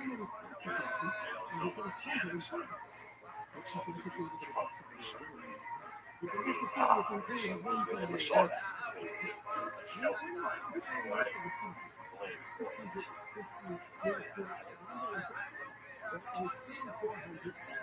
Well, you talked about it at the beginning of the documentary. You were saying like how you went in and you came out and you were on the street. There was parts. How were you? And I went from Florida. I mean, you know, we're going to talk a lot more tomorrow on this, but the bottom line is this. You go in with one idea and you come out with another. You're young, you're scared, you don't want to be there, you want to go back to fucking college, and all of a sudden you realize you're in the fucking water, dude. You need to swim or sink. One of the two. And if you don't learn how to swim, you start sinking. And, that's it. There's no backing up. Just capture that. I'm just I wondering, wanted to back up, but I'm like, should I don't know if Transformers inherently help with that, or is it more about representing the time series in some other form other than a one-day array? And should I make it a 2D plot with base plot? Would that actually change what the element there? I'm confused myself. There's more money in this. I don't, there isn't Beverly Hills. And then answer. It was just exciting. Is this a problem that you already saw on like a case-by-case basis? But you're trying to solve a generalized problem. 2 days off, 1 week, 3 days off, 3 days off. The 3 days swing is walking. Well, I would say I can't solve it for, let's say it's a short up there. It's not a tomorrow, it's like some sort of that for certain movements. I can't, for certain movements, I can't solve it with classical Get an picture. ambulance here, get a fucking the PDU, the detective squad, get this, get that, get the helicopters if you need it. You love that fucking fight and doing that. And then, standing around like you were God, fucking running something. You're such a and the good cop way. Not a fucking bad. I'm looking to rob this guy. Maybe I did rob him too, but who cares? I was still doing the good shit. At the same time, I was trying to save his life. I was trying to get an ambulance there to get him to the hospital. I was trying to get, set up a crime scene, look for witnesses. You still do all the crazy shit. Maybe look for a couple grand while you're at it. I was multitasking. Before multitasking was multitasking.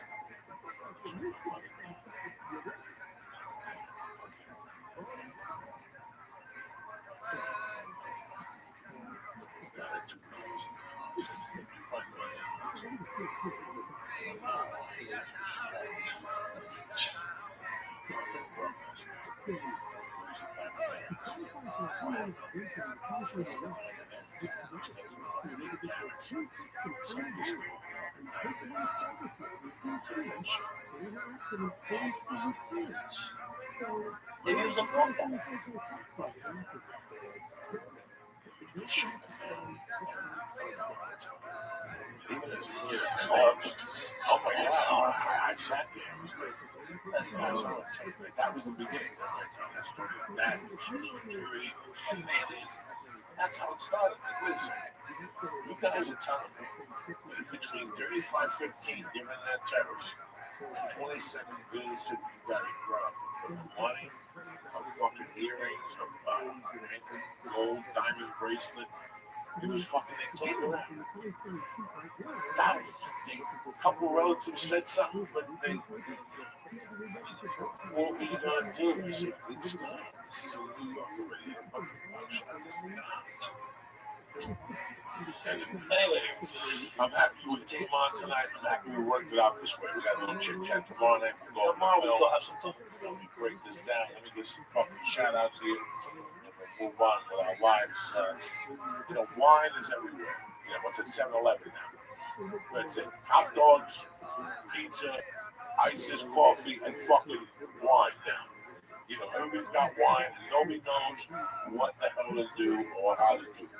I'm not gonna lie to you people. In my fucking cocaine days and shit like that, if you ask me what I wanted to drink, what the fucking wine And how horrific it is for anybody who continues to support Hamas, support Palestine, and sees the vitriol, the hatred, and the anti-Semitism that goes on. And if you're one person that is following me and you are supporting that, you're being unfollowed because I'm simply not going to put up with that anymore. If you can't see what's going on in the propaganda that's being shoved down your throats, because these people have absolutely no idea of what happened in history, nor do they seem to care what happened in history, and I have absolutely zero patience for it. Now, because I like to end things on a positive note, on a personal level, I suck at making bread. I love bread. I'm Austrian. My mother was like a stellar bread maker, and one of her best breads was yeast bread, a sweet yeast bread. Jewish people call it challah. I today decided I'm making challah. I've never made it before. Most of the bread I make turns out to be absolutely unedible. You can't even, you might as well just toss it. But I'll tell you what, today I made challah bread, and it was fabulous, and it was beautiful. If you go to my timeline, you'll see a picture of it. I seriously didn't think it was good. They got a 6-question quiz to figure out that they got a 6-question quiz which figures out your palate. So every bottle you receive is perfectly catered to your taste. So you make it fruity, it's fruity. So you make it more dry, you'll get it to you more dry. Club W is the leading glass wine revolution. You understand what I'm trying to say to you? They cut out the middleman. They work directly with the vineyards, which saves you, Dinas, money. Club W even offers a no-risk guarantee you'll love what they sent you. So I'm gonna do this for you people, right? Right now, for the listeners, for the real church motherfuckers, I'm gonna give you 50% off your first order when you go to clubw.com/Joey, Joey.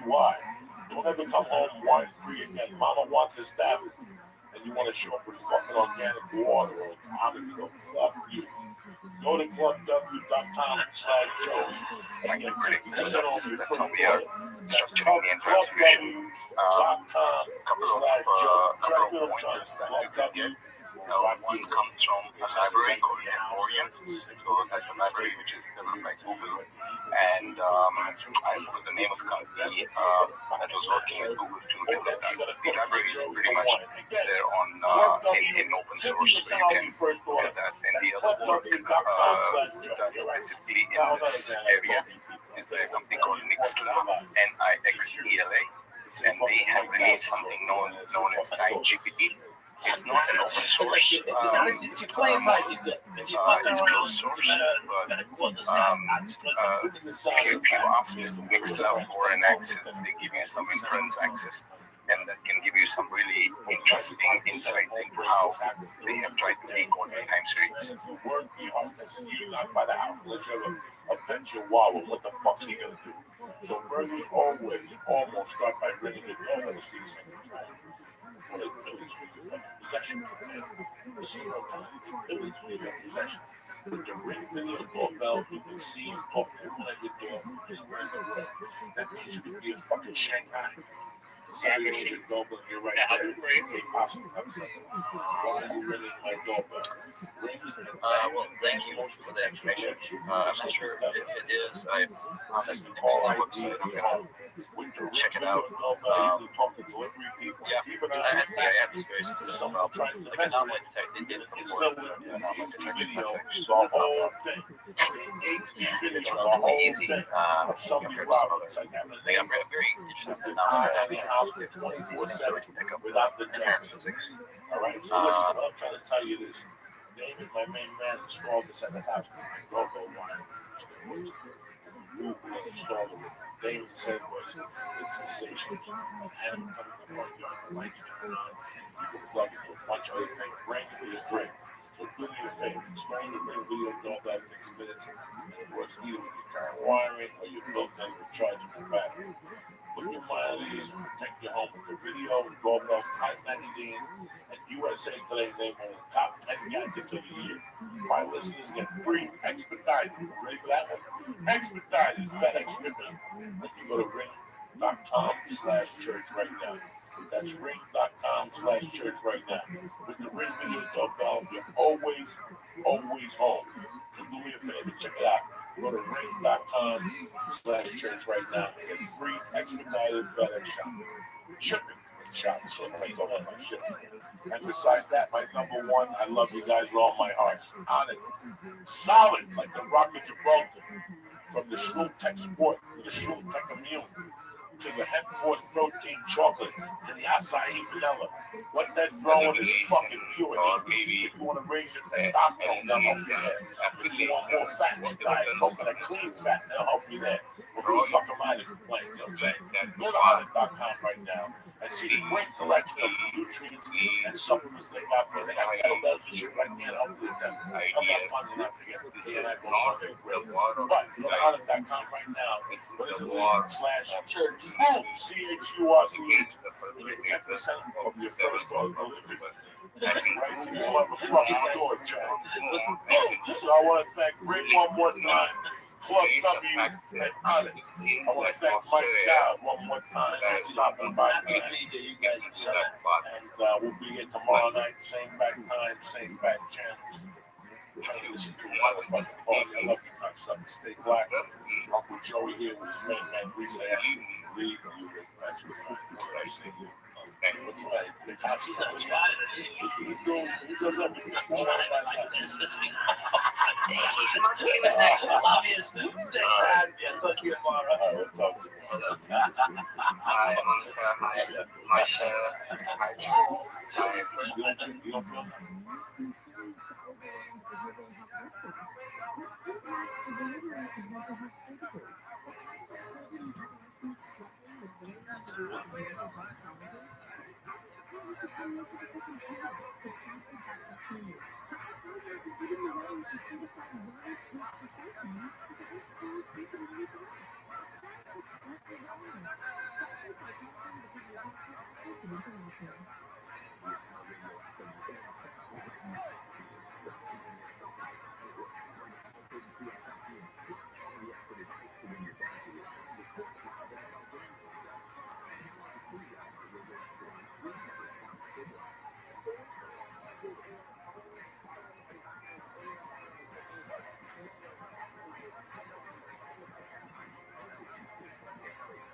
Ash Monday. Always Ash Monday. It's always fucking Ash Monday. And this is voices direct from my sister on iTunes. I love it. It's called other shit. Crystals of death. Look at this unbelievable fucking no, Jesus. It's like mixed opium and ash. Straight from Midline says, all right there. This shit. What's happening? So you welcome to Ron. Yeah, I had a great weekend. I'm a big podcast. Greg Simon Wilson. Who's that? It's so fucking super. No, it was great. I went to the underground for the night before after Steve shows. I met Puff Mama. I had a podcast. I've never had my name on anything before. Like I've gone with music. It's fun.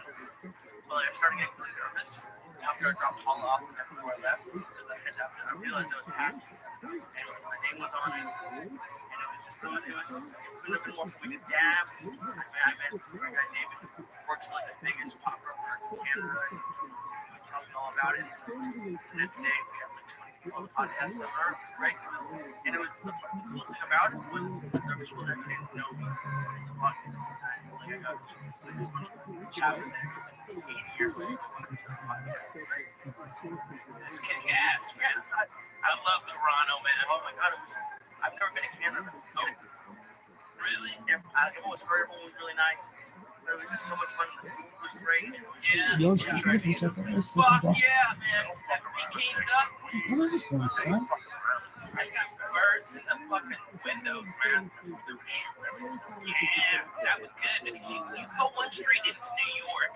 You turn another street, it's fucking Chicago. You go in one place, it's goddamn Philadelphia. I mean, it's fucking the greatest town to shoot in, and the people are amazing, man. You know, they don't. I think the dollar got weaker against the Canadian dollar. Yes, but not anymore. Now it's like 130 American for every dollar. Yeah, I do. Yeah. Comedy would. Yeah. Over the bar. And the second week, the other crazy brother. Yeah.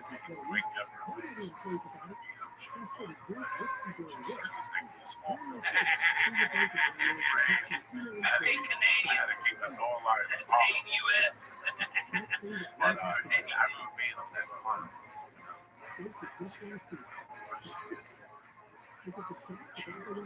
Oh yeah, George Wynn.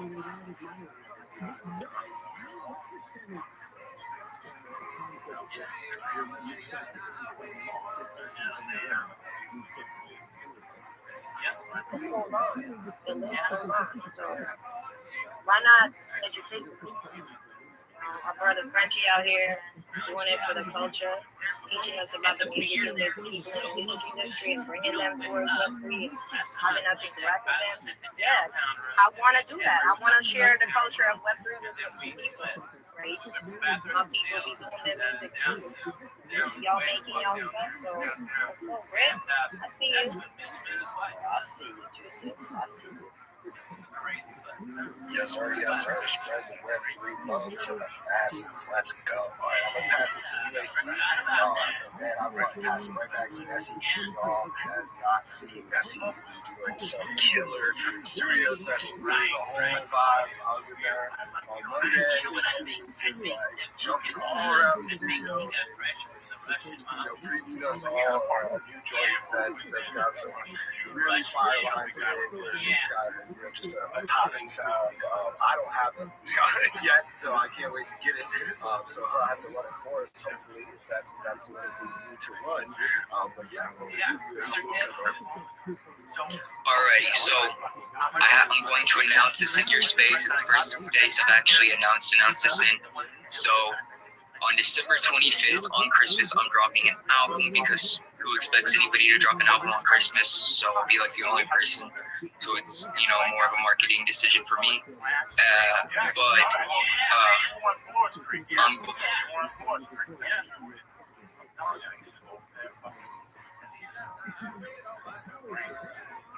Right fucking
When did you come in? Yes, I did. It's too late, baby. It's too late. Somebody's laying fire. You want to arrest me in the way I beat my fucking kid? I said I saw you with your fucking part. That's my idea. It's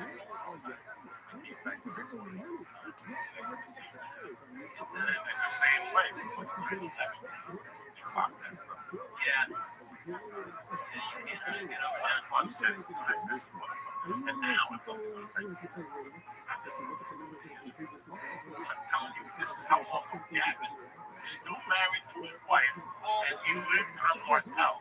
Yeah, Martel, because Martel. This has to be 2000, so it's 15 fucking years ago. 99. There was a girl who used to date Larry the Zen. That was the fucking cutest blonde girl I've ever seen. Her parents were hippies. Her grandparents were hippies. This chick walked around with 30 feet with a suntan. The fucking never ending. She grew up on the beach.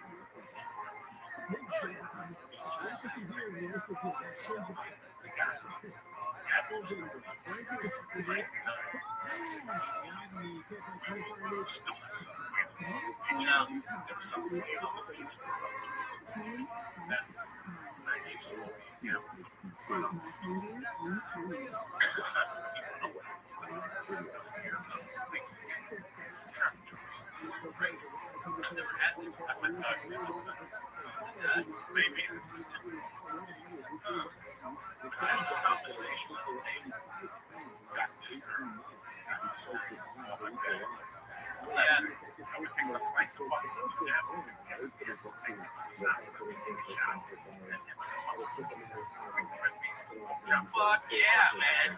And then they go, what do you want to do? Sit down, relax, grab a let's go. This is $2 That's not nice. This is what you, man, this is the paid private medical fucking. And this is right here. Yeah, that's exactly what I'm doing. A little fucking road stories on Seattle. I just remember right now, shit like this is yeah, man. reinforce my own understanding. So I've got two things on that. So first, is the time-based bid something you can figure yourself, or is there one trading feed you can access? Oh, there's trading. There's a whole bunch of them. Hobby Lobka, he's got some time-based bids, which I think are pretty fascinating within the power of three. That was one of the first ways. If you go to Gold Diggers, 90-minute cycles, Google search that in YouTube. I think there's a guy named That was actually the next thing I was going to speak to you about. Quarterly theory. What's that, quarterly theory? Yeah. I trade the shit out of quarterly theory and AMD, but it's not as defined by day. There are confluences and understandings that are similar, but I don't trade. I do trade AMD, and I do trade time very similar to him. I think if you are an ICT-based trader, understand. Most ICT-based traders see time in a very, very, very similar fashion. I know Sabafive and Joe are big ICT traders, and I think they see Brady's here as well that I can see at the top of my screen. A lot of ICT traders see time and price very similarly. Quarterly theory is good. I do like it, but I don't trade it.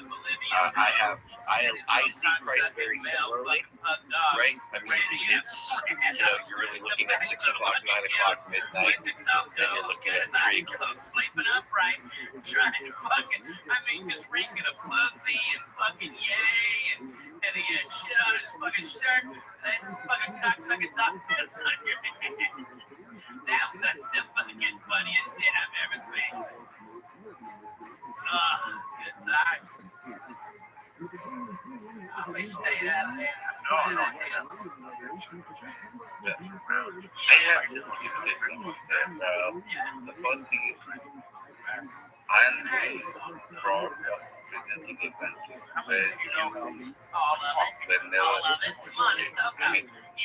what's fun though, man, when he comes in with the record story. Alright, I started blowing this chick. Turns out it wasn't blowing, it was heroin. We fucked all night, it was crazy. I love it. Tremendous. Alright, I think that was 2008.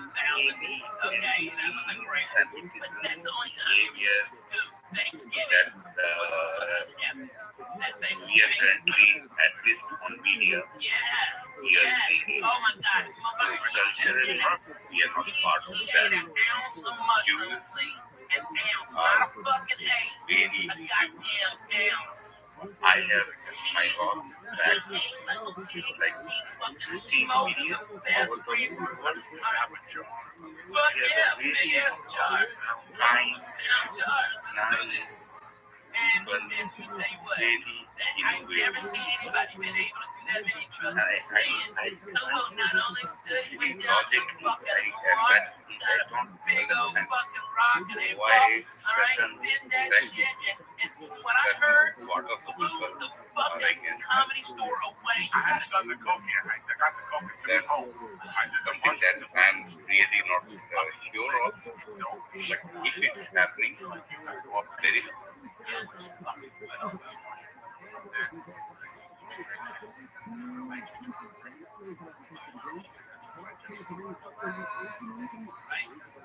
And I heard you got a standing ovation. People were calling me from the store. Yeah, and you stood them. That's way more impressive than 500 people. And if you're a comic and you're hearing this, you understand. To get a standing ovation from 19 lucky people, it's more amazing than getting it for 25,000 people. That's easy. Anybody can fucking do that. All right? These people were there on Thanksgiving night. Fucking hands blew them away. Fucking tremendous. What night that was. Maryland was all fucked up. We had a blast. We all ate. It was a great time.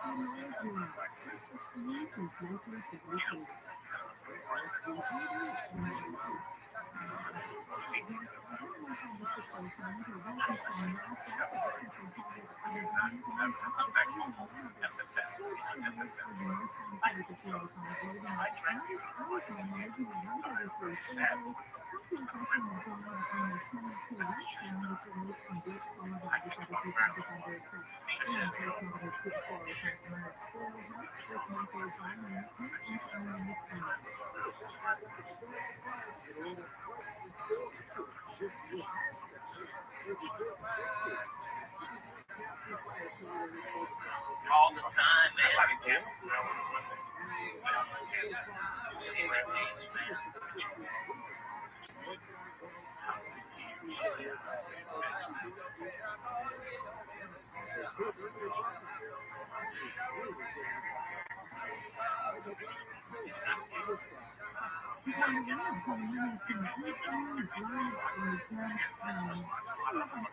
Yeah, no shit. She was so powerful. Most powerful women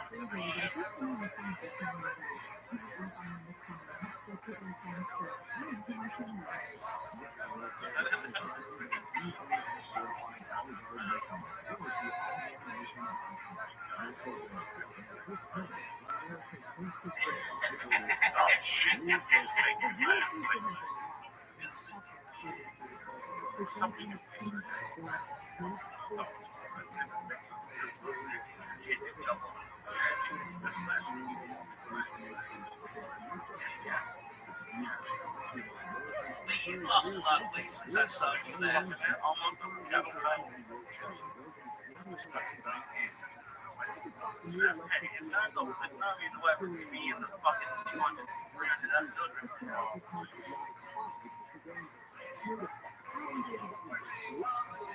Oh, wow. I know so many people. I know so many motherfuckers that include Lola in it. You see them for chocolate? See, now that's that's just one part of Mexico's moment. Right? They don't. Her mom and her don't like chocolate. So it's good. It's just chicken. What's in the sauce? Fucking amazing. It's a little bit of Jesus. But yeah, but what's in the sauce? I'm getting spicy. It's okay. She can just send her cat. We'll take a cat. We'll take a cat. You know, all these white people are afraid of Mexican spice. You watch Mexican spice food, they just put a little bit of sauce and like a little bit of good strategy. We need, clean threat assessment, security, that's the whole shebang. It's not even speaking like I actually, I'm not kidding. I just feel like the battery not kidding. Anybody's like, hey, and I fucking laughed. I go, bro, if you eat that, I'm gonna fucking fire you. I can't stand it. And we just left it there. Paid for it and left it. I'm trying to kill you. I have to tell you this, when I read your post, actually hear your voice. I said I'm someone who's not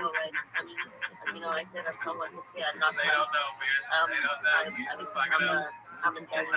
I know how to defend myself. The summer was a little crazy for me, but PTSD. Okay, so what we'll do is when we cover antidepressants, but it's not. It wasn't. And now it is. And now it's antidepressants and mood stabilizers. And man, I feel fucking like I haven't felt in 5 years, bro. I don't hurt. I am up at 7, going sidekicks for Jesus. I'm fucking the wife real good. I'm putting her legs up. I'm hugging my babies. I'm playing with my babies more. I'm more focused on it. And it's like, man, you were absolutely right. I didn't like the fucking truth being told to me, but man, it was the guy who you broke it down way back. You've been slipping a little bit. You're fucking right. You were goddamn right. Okay, so I just want the record to show that, once you went to Israel without me, so up there, I got that settled. For those of you who are just joining the space, well, medicated. And now, man, why? I feel like I haven't felt in years, man. Like going with me or without me? What's up? Fucking, LA's not bothering me as much. Traffic doesn't bother me. You can go without. Plus, I need protection. That's a go. I am fucking great with life. It is fantastic. Okay. Well, okay, guys. And for those of you just joining, this is Truth Space, and she is an that's the fucking word. That's right. And she started this space because the three of us have come over in another space. Some of you are as well. We're in a space that turned pretty nasty but truthful about how particular groypers felt or feel about Jews. And they came in and kind of took over the space. There are only two, as far as I remember. But one in particular became just like super gross, hateful, and was professing to do all of it in the name of Christianity. And so it got some of the things you're seeing on Twitter were actually expressed verbally in this space, which was very.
Yeah, Dwight Slade. No, Dwight Slade. Yeah. White son. Oh, They had just moved to LA together. man. Those spaces are done more than Suicide.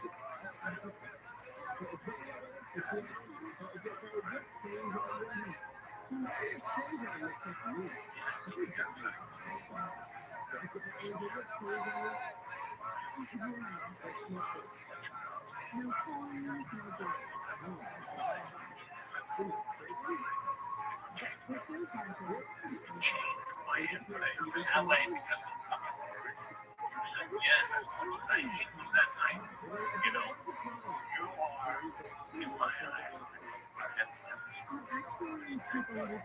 the top guys I know. I mean, friends, the godfathers of mine, with my son in the face. And it's the fucking worst line you could ever say. But I feel women and children decide. That's it. Yeah. Women and children make a mistake. They can't make a mistake. We don't have to. We'll figure that out to make a mistake. I don't want it.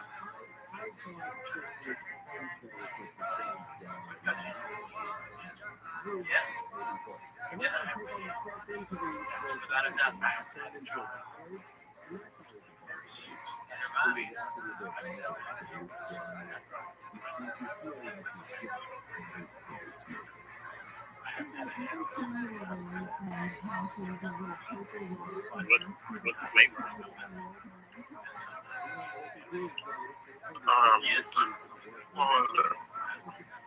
So, I would fucking hustle, right? Every day.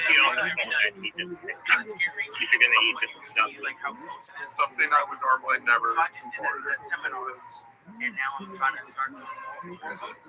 And I wasn't even really scared before, but now that I'm like, oh, I really enjoy doing it.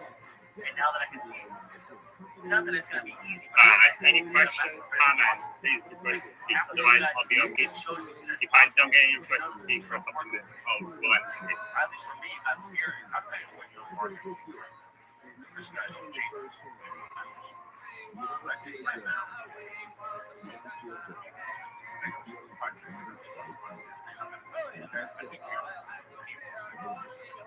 technically, people really are uncomfortable. Always want to be in this.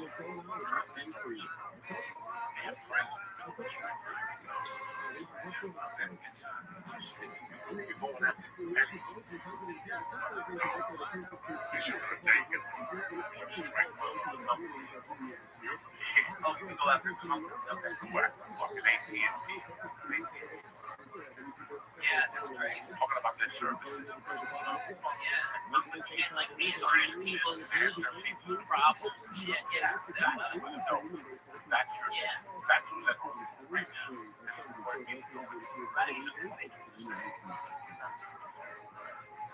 Yeah, savvy. Yeah. Man, look at fucking Amazon. Amazon today's getting slammed by fucking shit work conditions for people. I mean, they're keeping people working in fucking warehouses over 110 degrees with no breaks. They time everything. They need some fucking counter that shit. I mean, I don't want to buy Amazon now. I mean, but if they would have a podcast that could explain it and tell me, hey, the air conditioning broke, you know, maybe I don't know the full context. Maybe the full context is not being reported. You know, those fucking news agencies is always a fucking by the way. I'd like to hear the other guy's fucking side of this shit. Right? And that's exactly what they need. I mean, you think you can fucking kill that shit, dude.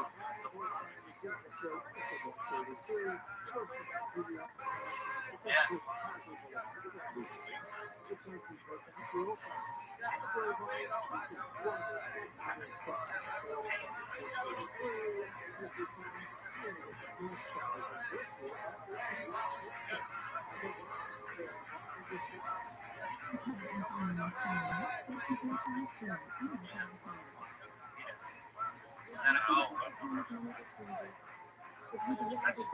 Easy. Taking picture with people and thanking them. So I couldn't even go farther. So that was an amazing experience that I had, which I didn't expect anything else. It was, I tell you what, if I go with my flag, right, that doesn't have Islamic Republic, a terrorist flag, I don't feel to be in a crowd of Muslims there with that flag. You know? This is And do it off days. You can save a lot of money if you do it off days, bro. And you know, if you can look into it, then you can adjust the size of the room. All right, so if you have a big turnout, they can open it up. If not, have a small boat like bananas. Yep. That's where I go. Yeah, but that's a scam.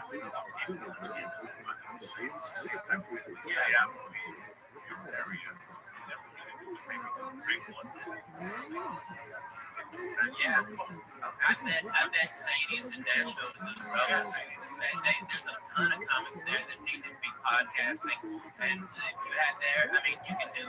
They put out to all the comedy clubs in the Southeast, and all these comics that come.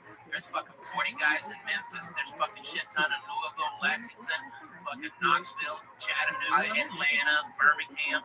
Man, all of those guys will come up. I looked at them everywhere, but that was the one thing that I was surprised by. Like, the crowd that came out to Toronto, there wasn't a lot of comics. There were a couple there, but it was mostly other people. Yeah, man, really. So they actually had to go because they couldn't save them. So that's the signal of the Islamic regime that Islam is the state of that power. This is what we, I believe that discrimination against your religion. There is a shred in not having anything in it. A lot of those guys are shit, man. Yeah, that's terrible. But it's terrible. There's got to be a program. I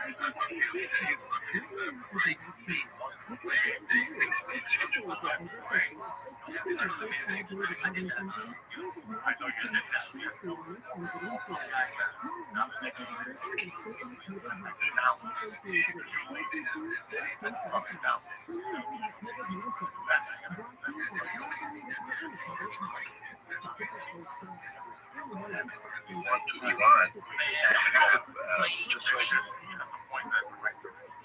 Brother, just come to Nashville, okay? I'll set it up. I'll get you a night, okay? I know everybody fucking run out there and support you. Nashville always supports us podcaster comics, okay? And dude, and not only that, you don't even have to get a hotel. You can stay at my house. This is how My you house choose is for like Israel. 8 blocks away from the club, and it's empty. It's a big fucking house. It's food. Fuck yeah, man. I got everything in there ready to go. Yeah, man. Believe me, my pleasure. And I even got my buddy Aaron from the airport. My car. You can grab my car. Yeah. It's like on the road. Okay. Oh, yeah, Boston.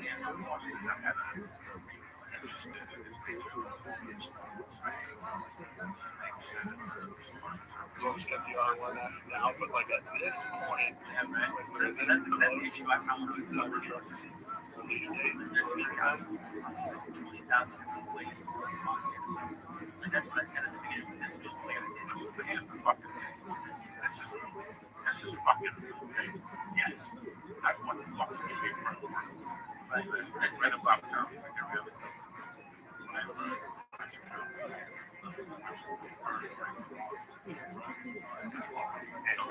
county. Right now, I saw that.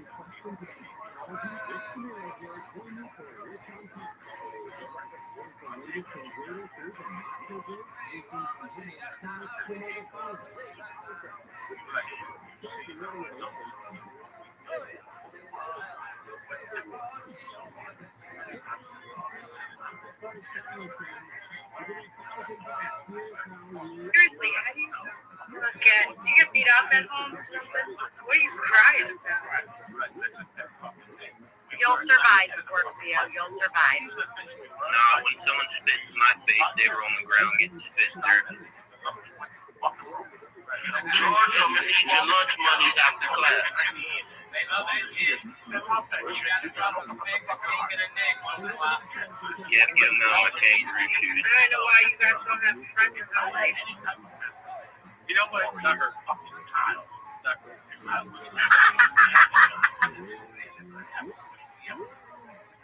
Miss Sovereign, are you there, dude? Right, there's a asshole. Not continue on like that. Does that mean I can talk now?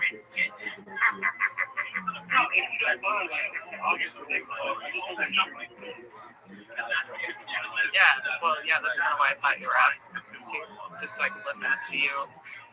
No, I find it interesting. You know, people get upset with somebody for something, and then they get upset with somebody for another reason, and then they're getting upset with them for the same reason that they're yelling at them for getting upset with somebody else. And then I see the psychological. What you have for lunch, and it's like China. You know, if it's a nice pussy meat, all right, that's a lot in it. All right, but that's only it, man. If you're taking a picture of your fucking sandwich, go fuck yourself.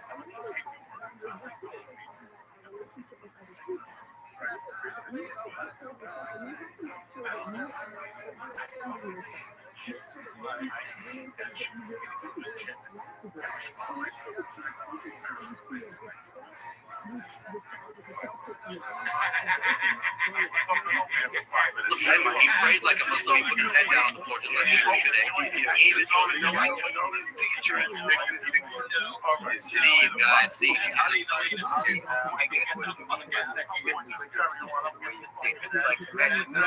The truth triggers you, man. The truth doesn't want to be there. You can't change it.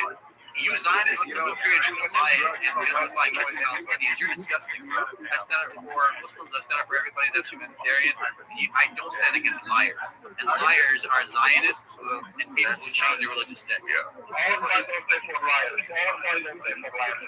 Ali, you want me to do anything for a never hear anything about the Palestinians? You know what, mate? I don't want to jump out and make my point, George. I learned this from an academic. You're not an academic. You don't have shaming Islam. So you're shaming Islam right now by what you're doing. I don't want to talk about Islam and speaking of ISIS and I don't want to shame Islam because I think, with your religion, you can't, bro. You cannot come in here or anywhere and talk about holy shit, guys, I apologize. They throw their goddamn carpets out in front of the fucking film. It looks like fairy carpets and magic carpets. It's all here. Because it looks blow up as fuck out there. That's why. Because those fucking, they're very combustible. That's why. And I got shot at by those cocksuckers. I've been Iraq. Hey, I don't know they're nice people, Coco, because I can't fucking tell the difference. They're walking around with that fucking hot tea or whatever the fuck that shit is, looking blow up me like a motherfucker. Man, I'll throw a ham sandwich at them, they'll kill themselves. I saw this fucking robbery.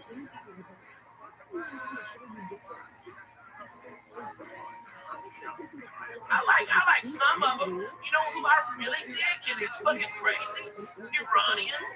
I fucking like Iranians more than I do the Arabs. Right? Fucking way more. Oh, I like the Armenians too. They're fucking crazy. And it's like, hey, couldn't comb your shoulder, bro. I mean, yeah, right? I hate Russians. I'll tell you that. I fuck Russians. You fuck Russians. Good. I hate fucking Russians. I've hated Russians since goddamn 84 when they killed Swayze and Red Dawn. They sucked my dick. And you know what? They killed Apollo Creed too, nigger. Don't forget, you slipping. Hey, go fuck that stuff. Alright, those cocksucking Russians. They put baby in the corner. Fuck them motherfuckers. I hate those cocksuckers. Eat his dick, Russians. Yeah, the Russians here, they're the ones who sink in the great American dream and taking over white people, punching them in the face. I'm talking about the cocksucker Russians, okay, that are in Russia, okay? I mean, Glee's probably fucking Russian Jew. Yeah, he's Ashkenazi like a nigga, man. I love that guy, all right? But that's what it is. That's what it is. Lee's down, okay? I like Lee. Yeah, right? For real, because look at you, Lee. You ain't wearing no sweater in the fucking summer, okay? You ain't smoking shit, crazy cigarettes. You don't smell like smoked fish, all right? Those Jews always smell like fucking fish. Those fucking crazy Russian Jews over there in West Hollywood. That's all they got, bro. Oh, man, I wish they were on Fairfax. They're on Sunset. That's a big place, that club by that urban ramen place. That used to be that, I mean, it's been like 1,000 places. It was right across the Green Tea House where we used to go. Remember, we used to go over there for fucking, it's right across. That's a big Russian hangout, dude. They're all Russian gangsters. All right, one of their girls hit one of our cars, and they came out and said it was our fault. So the car was parked, and nobody was in the car. And they started fucking saying something. And you know me, Coco, I carry a pistol a lot. Okay, I've got a class 3 weapons license. Okay, and I've got to stick with the FBI. All right, I can carry the fucking thing anywhere. Okay, I can fly with it. All right, and I'll just fucking pull my gun. I just pulled the gun and the guys backed the fuck off, and we got to exchange information and fucking it's no problem. All right, but they were fucking surrounding my wife. What the fuck am I supposed to do? I got hit by a Russian lady in the parking lot here. She refused to, but it was her. Yeah, exactly. She's like 9 years old, so I thought we were dead. I've lost it, so I'll just go back to you guys doing hands. Yeah, I think two things happening. One, there's really some people on over something else still. To keep us developments. Yeah, teenagers and 20-something people talk about movies. Maybe a lot of point. No, there's no world where shows all of them cutting between weirdos. And then also the hospital again, this United States. It's not that around. I know people are talking about Mexico. I hear she was a military base because I don't make a joke, but I already know now. I know how you feel. They haven't gone into this training for you, but the fact that there's a ton of weapons and ammunition just laid out all over the place is a pretty good indication. That's what they left behind. It's a pretty good indication that was a military base and not a hospital. So you say, oh, but there's just weapons there. You say, yeah, it was a base. I don't know what else to tell you. So that's where they're at today. They can no longer pretend like, oh, it's just a hospital. And I think that's taken a lot of steam out too. I remember. Sorry, I just was gonna pop and say it. So one good thing out of all this, that I think, is that because people know that the ridiculousness is getting out there, like that there's crazy, misinformation, which I just call lies. Is that they're actually starting to use maybe a little bit of their critical thinking skills, at least for people who have critical thinking skills. They're realizing use this instead of just believing everything and relying on the filters or whatever, like the social media filters to get rid of all the crap. Like, I'm glad that is making me. Man, you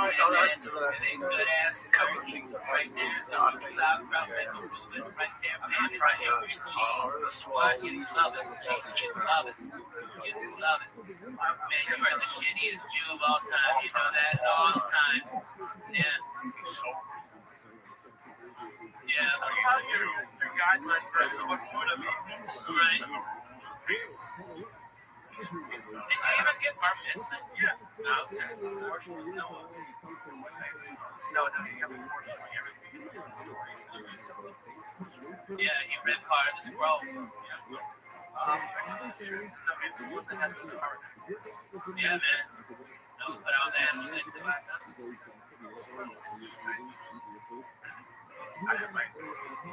Say some of that for us. I know you still remember. Don't you bullshit me. Those Jews drilled that shit into you for 6 fucking years. I don't like no one or not just any of them. Come on, sing it. Come on. Rukata tonight. Can you mouth alone?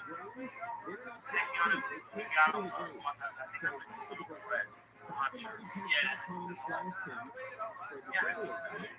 Sure, why not? You gotta try it. What if you're ever in Israel? You gotta what's the thing? No shit, man. Hey, and you know what? Fucking #1 in Israel right now.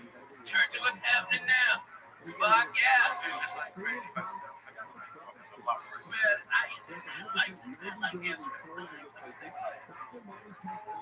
Yeah, it's kind of scarier.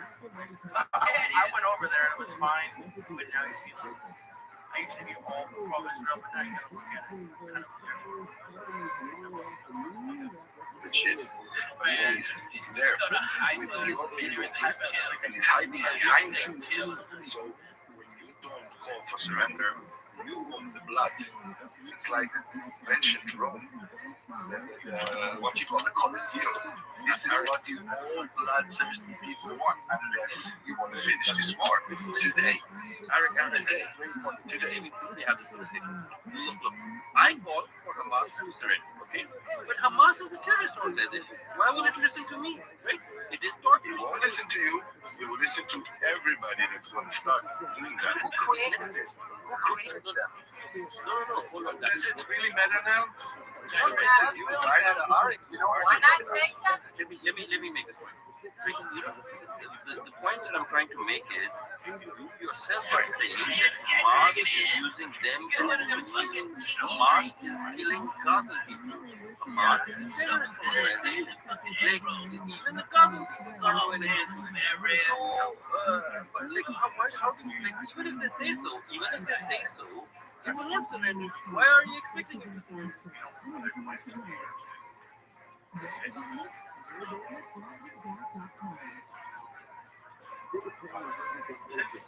Oh, that's disgusting. In the middle of Times Square.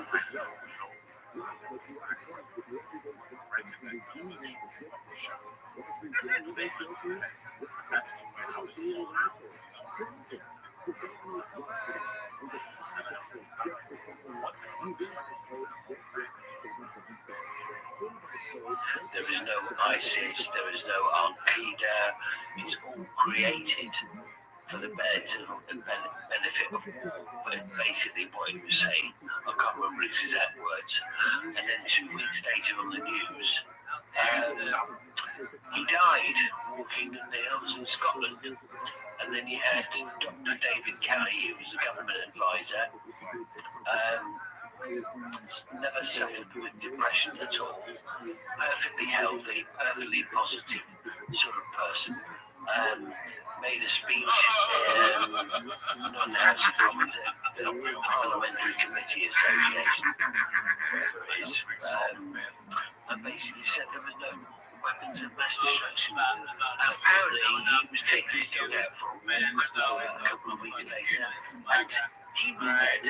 So what do you think about the elites?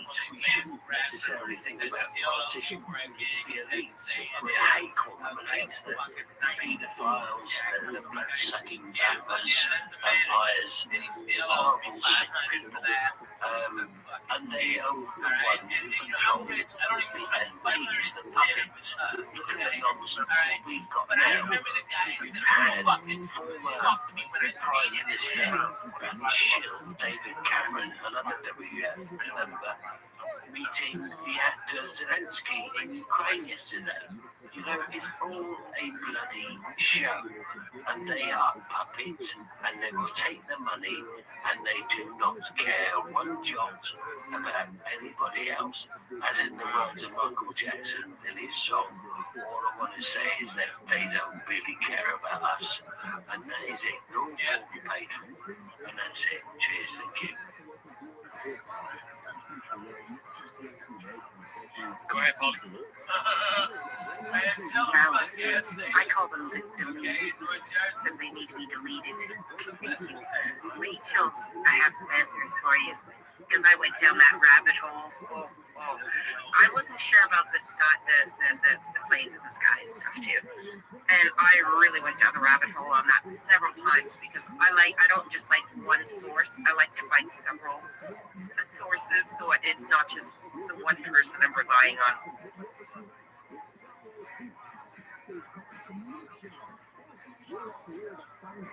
That they do because on our sky, on our atmosphere, in order to worship one of their little goat gods, right? I'm not afraid of no goat. Somebody had that icon. Oh my gosh. It said, I'm afraid of no goats. I absolutely loved it. So, yeah, so I just saying that. So I was like, it's for their goat god, right? Their Paleo Baal. So it's B-A-A-L. So it's what they're putting in the air is barium, aluminum, ammonia, and lead. So that's what's making the colors that you're getting in the clouds because that's what they're spraying, and it's for their god. That's why they're doing it. There might be more specifics to that. That's pretty much what it came down to. It's like a sacrificial thing. The reason why they don't care about this being sprayed on them is they've got a magic potion that they get from the little wee ones, right? And that fixes everything. I wonder what that stuff is. I'm not going to say the word because I want to shut down Israel. But that's how they don't care about us because they have the magic fix, and it's, yeah. We won't talk about our children, but anyways. Yeah, and you know what? They're not even, I'm just going to bring up Princess Diana on a close on this. She said they're not even human. So does it really affect them? And they banned that song, eh? Diana, what you doing with a guy like him? You know, it was a lizard. No thank you. I said it, I'll just say it. I've been red pilled for too long. I just can't shut up now because like other people are talking about it. I'm like, I'm not crazy anymore. I am crazier, but anyway.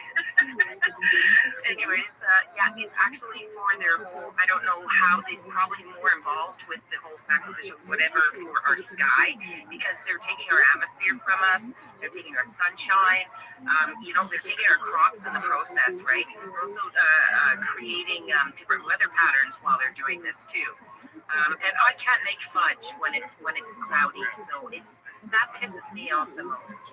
So there you go, Rachel. That's the lowdown on it. So I'll land my plane.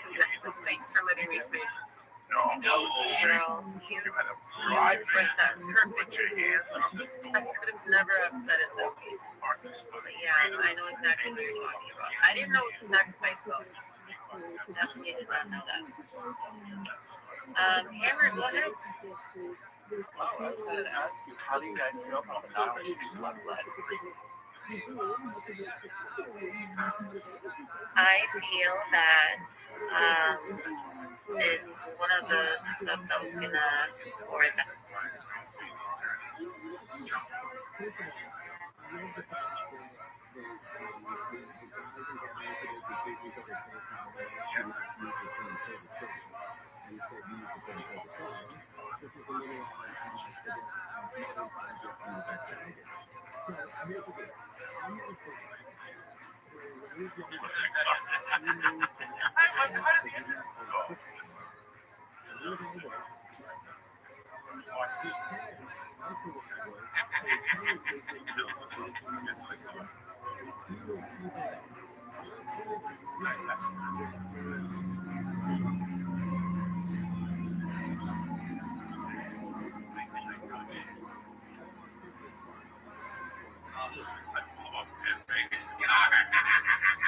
I was wondering if you were going to talk about that.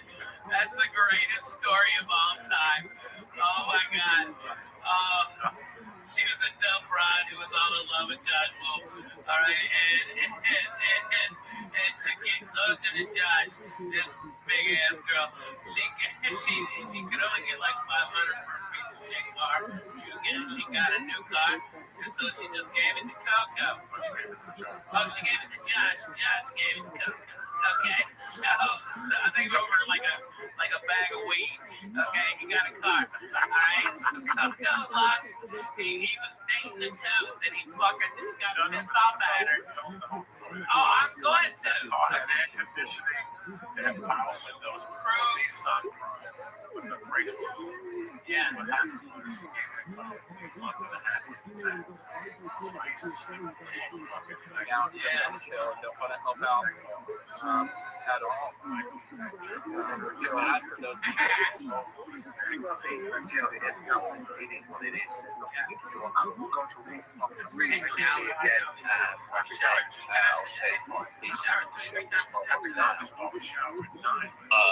I'm just gonna say I'm happy that I stepped in here because I started doing a space every week plus a rumble. We go through everybody's community, and we just started doing it, and I think I've got like 10 projects. And the funny thing is we were just talking about setting something up like this. So you've already got the ball rolling. So I'm just gonna shift everything over here.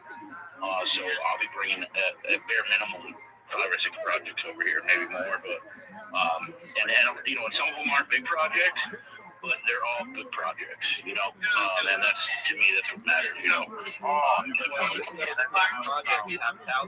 like $10,000. Why did you just park it? It was nothing. It was still fun. Just parking up the Padre. We got one guy that he's on dialysis, and he's in the hospital doing spaces while he's on dialysis. He's a legend, and he's like to me, he kind of pushes me, you know what I'm saying? So, let me tell you, man. Okay, you knew Coco was coming because you heard the squeak of the brakes. So loud as shit, my dog him to go crazy. And I go all the way every day to Redondo Beach. I do 60. How do you do 60 with Coco? Correct.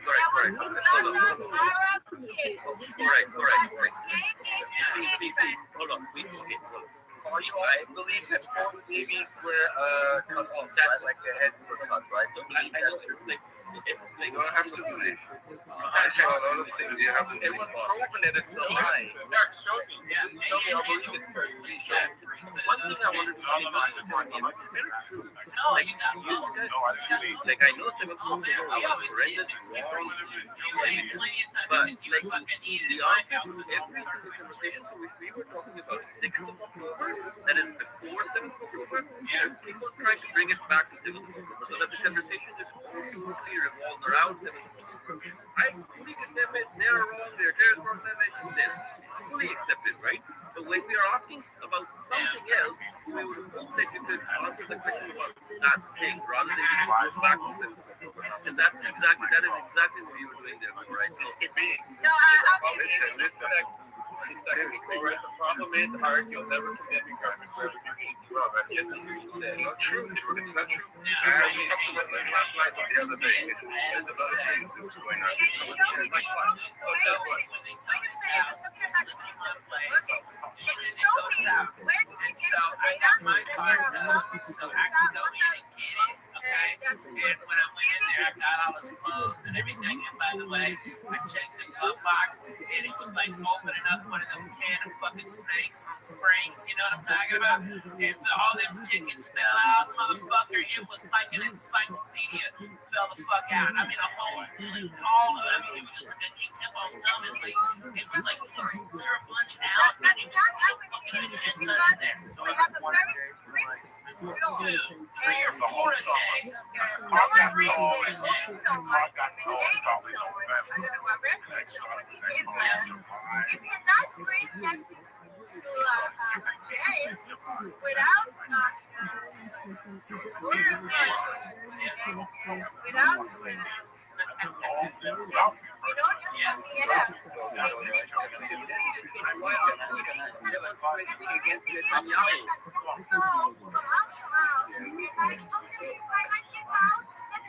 Can I ask you a question?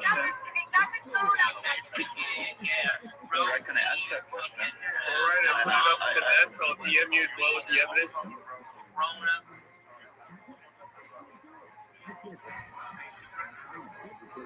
That was the Joe Diaz Express.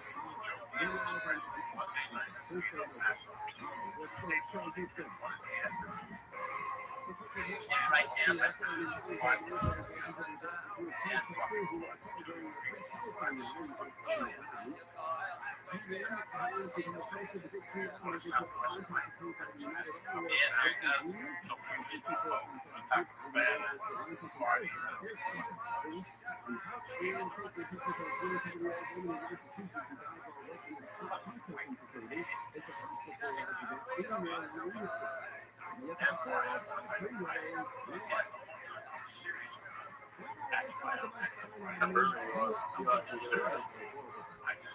Yeah, I mean, when we were talking back, I got referred and it was something ways of doing it. I got an out-and offer. We were thinking of like 6, 7 times a night. you know, we have all the trades there. I was from the it's open to anyone. So essentially, are the trades themselves or not? But that's another story for another day. So we were just kind of like playing around with some ideas, and I was like, oh, why don't we just like do like a live preview build where you kind of like take all the trades you want and kind of build it out there, and it's like you can just like ship it and do it, and like the next thing you know, in no time that came out, it was like, all right, how about this? And it just was like, oh, this is perfect. So it's like pretty much, you know, you have all the IDs, all the inscriptions, you can pretty much, you know, it sounds like pretty script here, and you know, I keep buzzing with that, being like, bro, like if you can kind of market this and have like that, you go to a profile, you know, per person, I think they go real hard, like a nice like launch pad or something like that. So I hope he does something with it.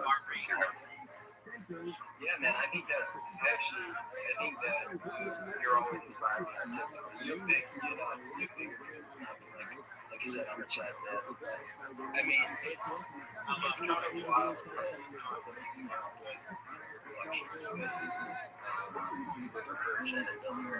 I mean, when I play around playing a lot of times, Jody got in a fight with Pablo. Yes. There you go. Oh, man. She called him out on shit, bro. She called him out on her shit. I give it to her. Why is Carlos has got a fight for the whole time? Playing fucking Nintendo with no. Yeah, nobody smokes drugs. Nobody doing nothing. You're on the floor. I'm on the couch. I get the bed to Jody. There was 2 bedrooms. This is yeah. Not the sure was. Yes, the one by the soup. Yes, sir. Carlos got it. That was the fucking greatest. No, we went to a Mexican place and they make these fucking fried tacos and they do it at 5 hours. Fuck no, man. You guys buy art. Yeah. I walk down the hill, right? You buy art. Yeah, because we can find the right. You're right. Yeah.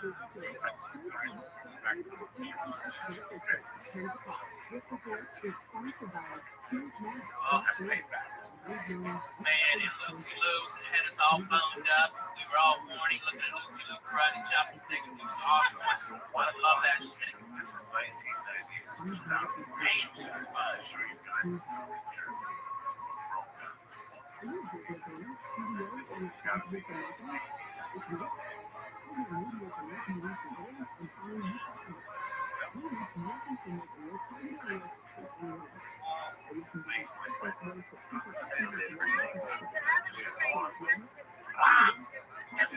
Everybody there now. By the way, it was like shooting, explosion.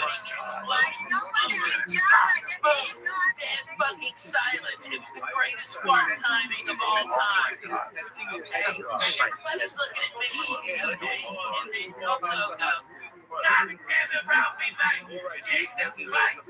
The fucking Christ, Ralphie, man. He's yelling it. And everybody's looking at me.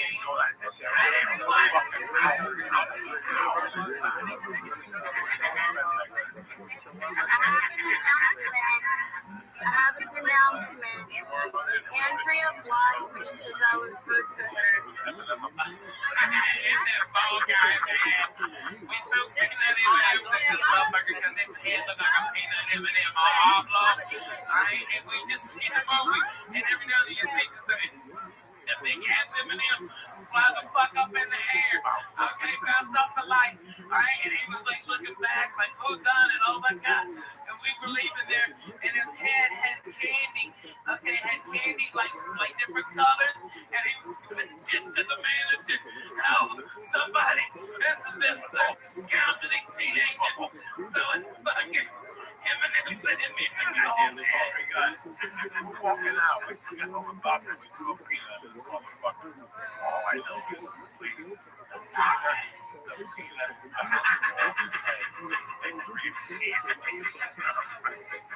How many times have you broken M&M's? Oh, like 15. It was a whole package.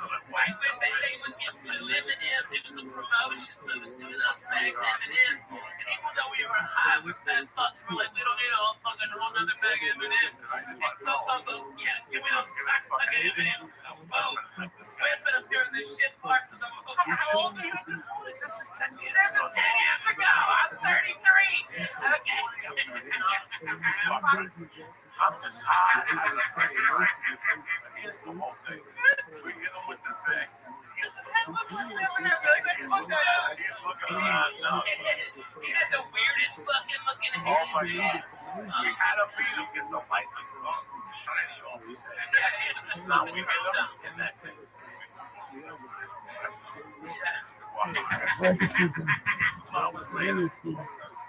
I'm not at the kitchen system. I mean, we never really, it's been killed for the show.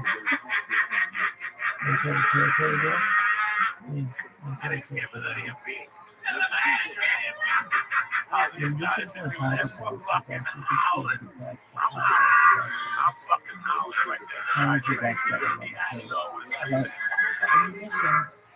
Oh my God, we were fucking crying. So I Yeah, but not. I mean, it's hysterical, right? I can't imagine you two. Oh yeah, man, we hit him good too. He was like, oh, and we were having a contest like how far can we bounce the fucking M&M off his head?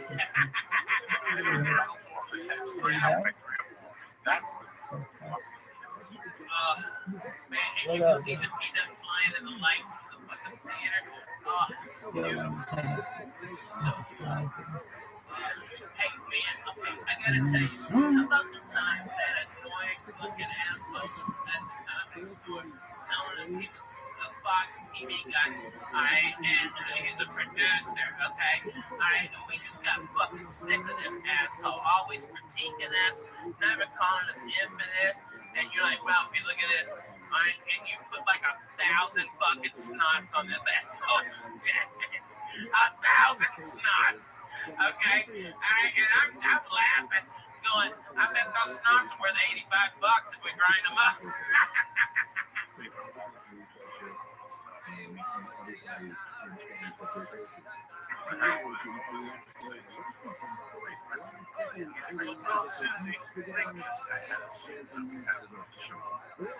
So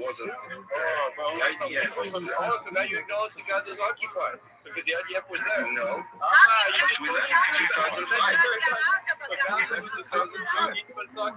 Thank you, Eric. Guys, I just posted an article by the Washington Journal that Hamas was invaded by Israel. Oh, yeah. Guys, can you look at access created by Israel and the Muslim Brotherhood. There's a collaboration.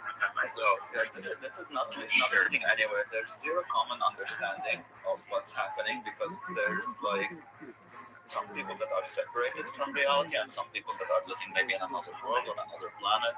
But there's no discussion before actually creating a common understanding of what's happening or actually establishing a base of reality, which is astonishing that most people see it except the ones that have their nose right in it. So I'm not sure how you can actually establish a common dialogue or start building something if you can't actually agree on the issue. That's done. So yes, I really strong question before you ask the really. But guys, I actually gotta go. It was nice hanging out with you. I'll see you next time. Thanks, guys. Actually, I'm using the mute button. I think shall we go through some hands? Yes, let's do it. Yeah, Dua, Alex, and then Liberatus. So Dua first, Alex, and then Liberatus. I'm going to say goodbye too. Good night. 3 in the morning in Israel. Laila Tov. All right. Have a good day. Dua, go ahead.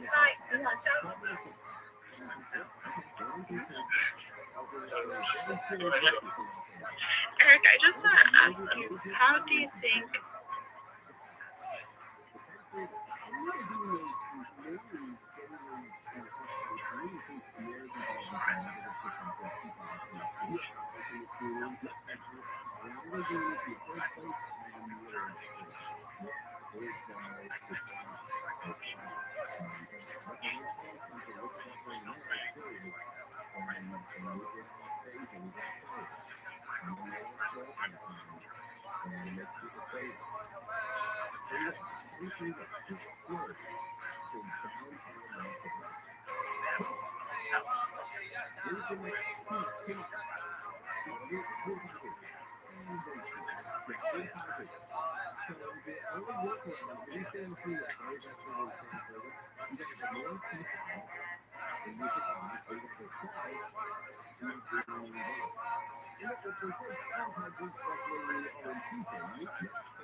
Fuck yeah, I know. Oh my god.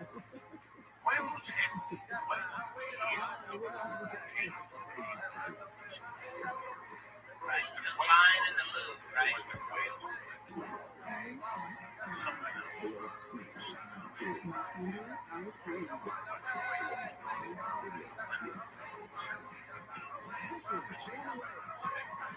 That's not like one other clip, which is usually like something nice.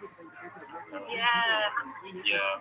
They keep it really light. I definitely remember, I think I recall a lot of Emma Willis's interviews on Channel 5 being a lot more brutal, and she'd really grill people a little bit more, hold them accountable, and then they'd always show bad moments in their best bits as well. But yeah, they definitely keep it a lot lighter on Late and Live. Yeah, I think it's probably to do with that whole be nice thing. I don't know. Yeah, I guess it makes sense really, but yeah. Yeah, but I would like to get roasted a little bit. Always we just need to rip into them, get them to explain themselves, hold them responsible. Yeah. Are they gonna be stood at the side, in passive? Well, yeah, my theory is that the reason they can't to make slaves a platform or something to get access next day. Yeah, they said it was to do with a reduction in capacity, so I guess that would be it. Yeah, they say shape people stick it in the cancel, so do you want to see the Excel sticks? Why not get both? What happens just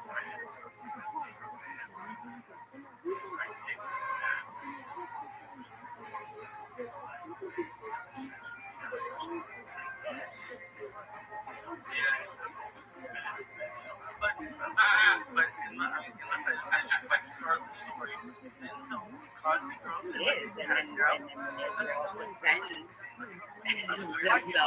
it's like everybody just turns and says, oh, look how bad you are, you're bombing all those innocent civilians, blah, blah, blah, and turning it around. And that's you're 100% right, Monica. It's exactly how it is in abusive relationships. It's that reactive abuse until you're poked, and then you defend yourself, and then they somehow make you look like you're a crazy one. And you ultimately do what Medea did. If you go to hot grease. And for those of you who know what I'm talking about, you can laugh because it's true.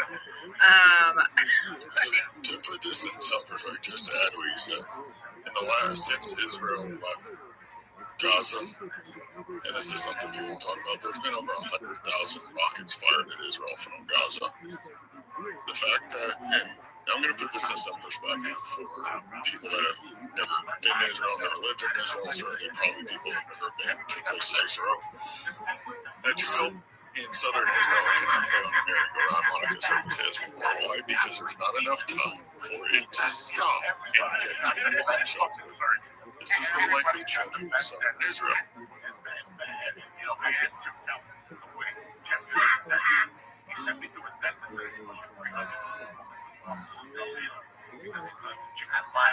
My dentist is in Nashville, and he's helped out a bunch of comedians, but brothers of mine not go in there and get their dental work.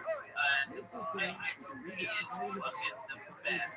He's a black dentist. We call it the unicorn, because I ain't never fucking met a black dentist before him. But he's a bad. We said minority, so we don't get into this. Yeah, but it's not minority. That's what I'm saying. Yeah, but can you at least I'm talking to the most. You know the viewpoint of the current Israeli government and Netanyahu. I do. How they are. Guys, the space is glitching, so I can't see who is speaking. And so we were going from like Fuad, Alex, Liberato, but now everybody's speaking and everybody's answering, and I have no. So, George, to your point, I apologize. I have no clue how to even moderate because I don't even know who's talking. So, Alex can speak and he can ask the question, and we can choose who will respond, and then we'll go to Liberatus. If everybody chimes in, then it's just like a massive. Sorry, Alex. Go ahead. Again, my question was very simple. Can we all acknowledge that both sides have at least a minority of religious extremists that don't like the other side? Yes. Yes, at least, yes. And some majority. Thank you. That's progress, I guess. Right. Right. Done. Liberatus. Yes, I just want to point some of the things that were said in previous conversations here on our so what I heard from pro-Israeli side is that one sentence that actually stayed in my head was, I don't like it.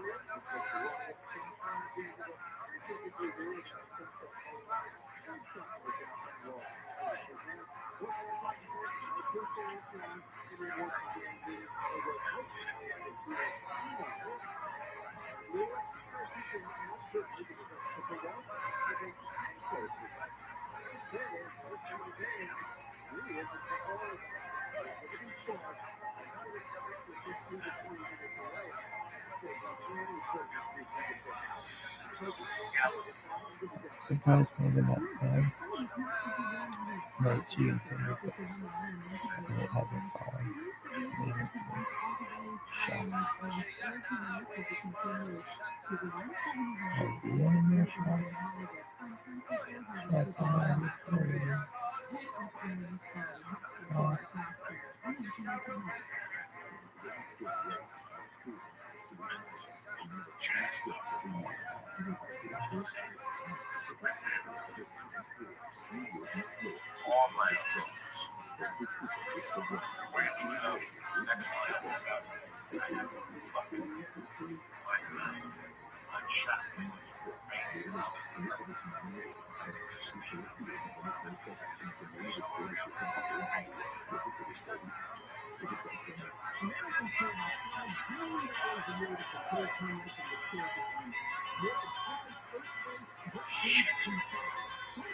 This time, 12 hours, I'll be fainting. I got a physical and the finger up the ass tomorrow, the chest x-ray, and everything. I clean my ears. I'm trying to be right now. Heartbeat and complications.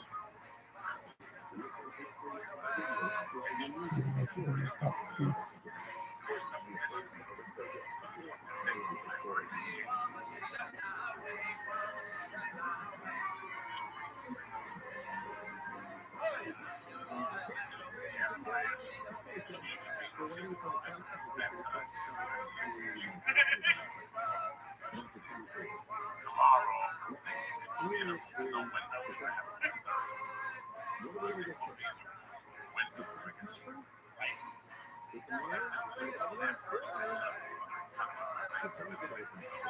I swear to God, I run that fucking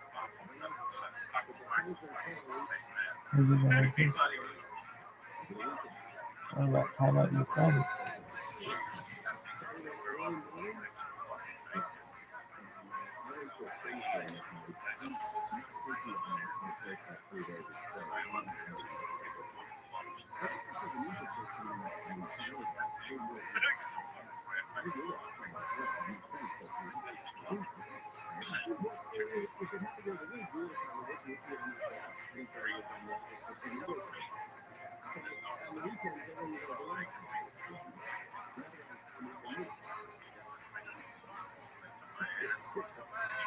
officially. Suddenly say, you okay? Yeah, right. Okay, it's gonna be a fucking minute. Am I okay? Just fucking destroyed my hopes and dreams. I gotta get down there and let this bitch take blood out of me, which is now even more mortifying. Now I gotta breathe and sit down, but we're gonna sit down and just in a figure way. Yeah, right. I can sit down and so embarrassing. Now they take me into another fucking room after that. So I didn't do test right. So now they take blood out of me. So now I'm like, I'm taking me there first.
How about your account being the person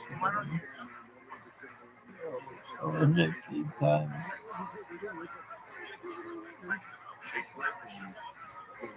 Alright,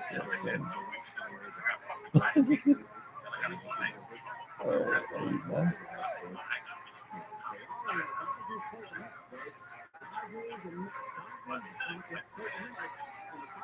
You got some good Tail end feedback. of that conversation was taking a good hop by until now.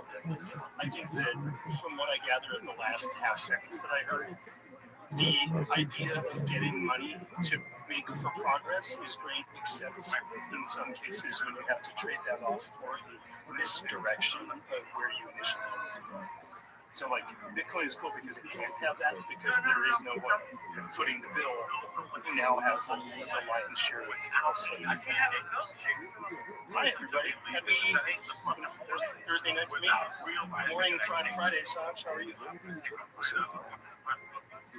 And I go inside, I sit down, I go, because they come home. I'm gonna have to make a new guy as soon as I get it. It's like one of those wrestling matches where like one greasy wet guy playing a speedo hot fights the other one and it's get the chair.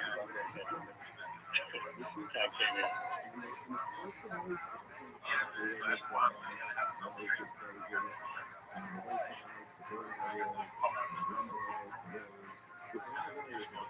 my hope is that I stay 6, 7. That's What are the odds she gets back to 0%? Negative 11. Negative 0. Negative 0, I think. But if it were,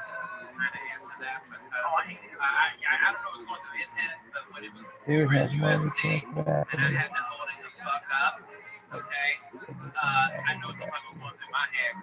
Scale 1 to 10. 0. Not even a 1. 0. Douche. Scale of 1 to 10. No, 0. I was trying to bring her up, but I think she may have just bounced. I'll try to grab her. Somebody needs to say, yeah, this rabbi is really great. Yeah,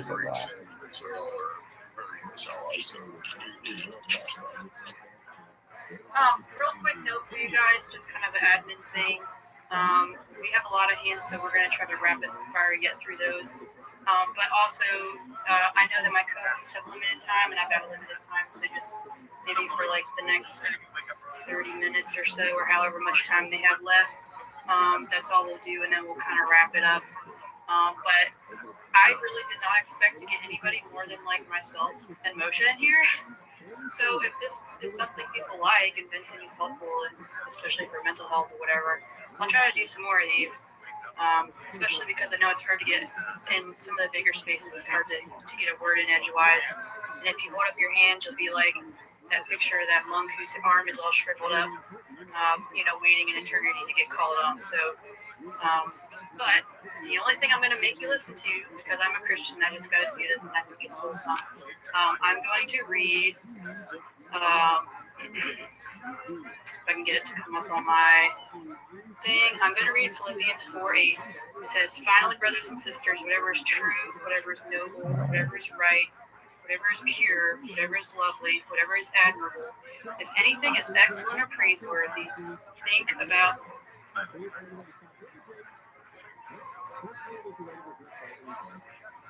Oh, shit.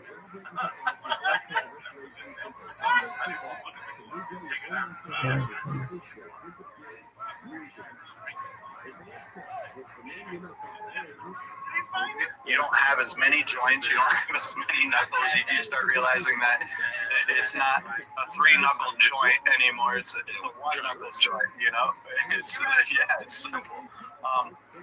But then when you're going in with MetaHuman and everything too, for spatial voice recognition and placement and stuff too, there's tons of things. We were even going to go and make it to where in the near future that we put in a voxel system to where users could change their voice. So that way, if they want to speak like an ogre, they can speak like an ogre.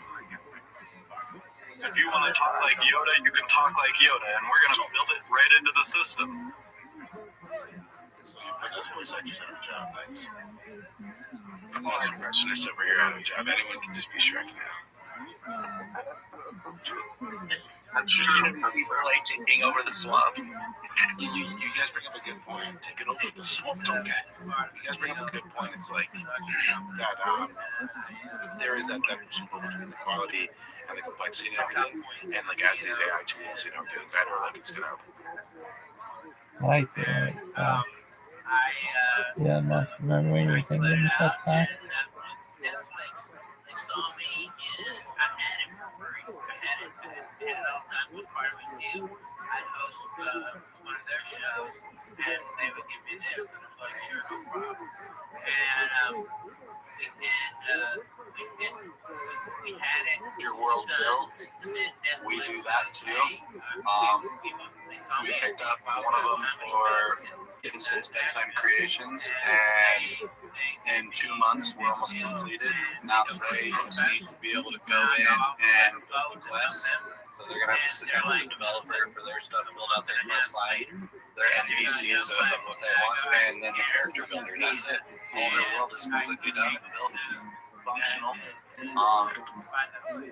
But if you already have a world, we just have it set up to where you're going to end up paying your yearly hosting cost, which is through our AWS, which is like $42.80 for the year, and then you have a bandwidth bill each month, and that's it. And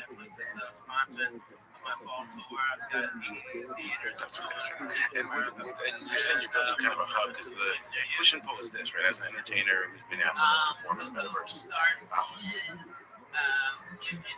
warming up now with a couple of club dates. Like I'm getting the new show down.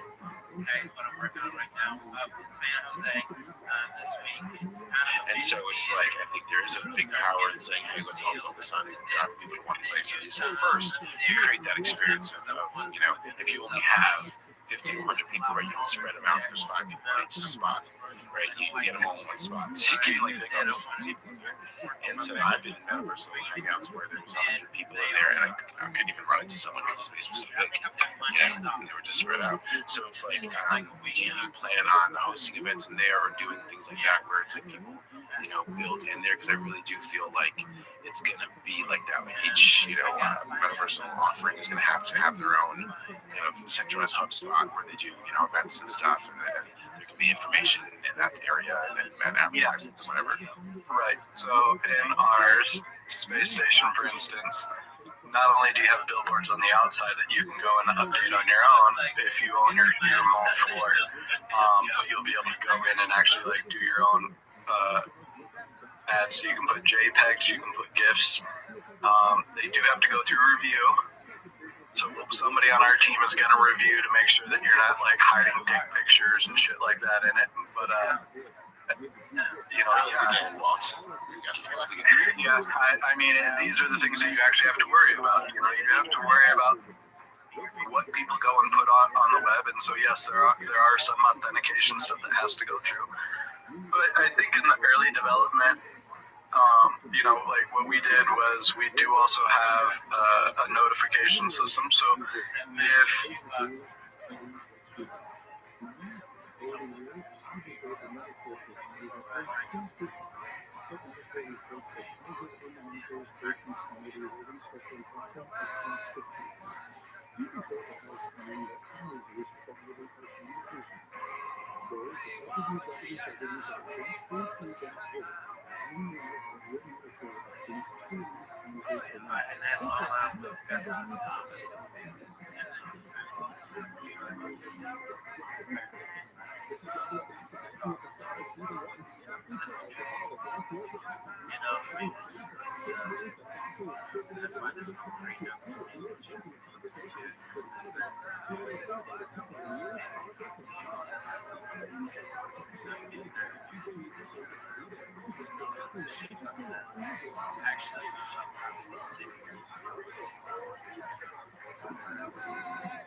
But I will tell you, I did read that letter. 2 paragraphs in, I was like, this is trash. This is disgusting trash. I don't know how people are having an awakening reading that, but there's something, you know, it's ridiculous. You know, like existential crisis. Yeah, I don't know. Maybe you were due for one if you're having one because of that letter. So, you know, it's just really, I just want people to be aware. This sort of narrative, all of these things are not just happening at the same time. Okay, people are not stupid. People are not. This is you know, protests are happening right now. The Hamas narrative happens to be very consistent with this Osama bin Laden topic argument that you guys forced us to do it. And the letter, by the way, is addressed to the youth. Okay, is addressed to dear young people. Your government made up.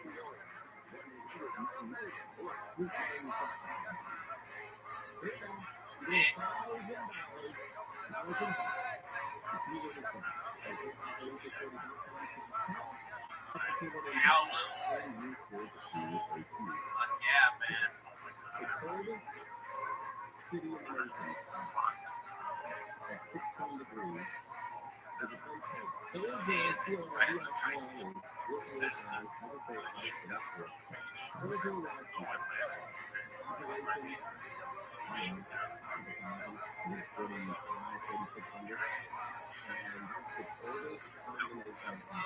So the Ramada Inn, dude. It's the Ramada Inn. That's the comedy zone. And it's run by Mr. Fred.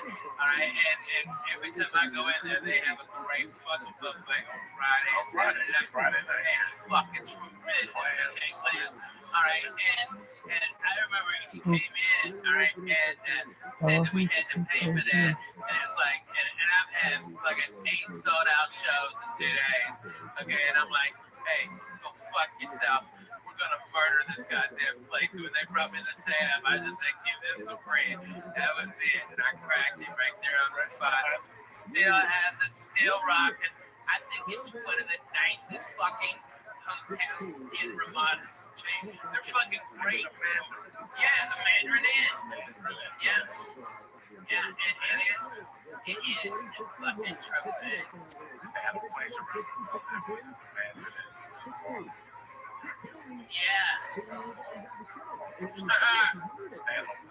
Oh, king of that bar, man. They still have his picture up with the long hair when he was a fucking baby, when he had hope for life. Alright? Maybe he had a lust for life and wanted to do something inspired to great things. Love it. Love the claps anyway. Enjoy that. Enjoy that.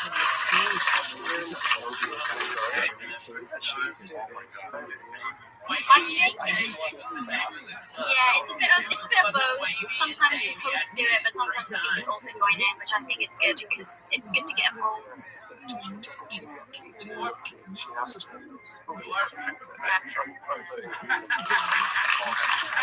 Yeah, fun fact. Fun fact, me and Mercury and I have the same ranking. Exactly same, like all five in the same order, and I think that's really cool. Yeah, I think you put Monkey first, and then Monkey second. Yeah. Yeah, but that's because she was third, but then yesterday Tiny came on and she blew me away. She was so lovely, she was so kind, she really She's so nice. Yeah, and I really loved her letter as well. I thought it was really like a really nicely written letter. It was quite emotional, kind of Olivia reading it as well. Oh, can I just address, because I think I can't remember. Yeah, of course. Jordan. Oh, where did you put Jordan and Emily? I put Jordan third because I have loved Jordan since the beginning, but I just don't think he's my winner. I was going to say exactly the same. Like I totally agree with you. Alright, man. Easy ride. This is if they've been on your brand or something, and they're having fun. Yeah, like there's no relationship out of it. That's their win to me. I'm not giving them £100, especially if one of them is a Tory as well, you know. So, like, they've won in their own way, but this has to go to most girls. Oh, thank you, Mercury. You know, shots of new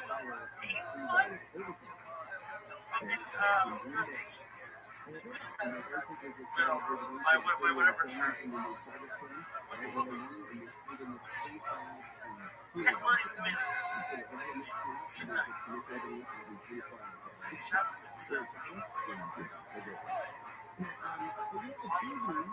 Yeah, one of the conspiracy theories.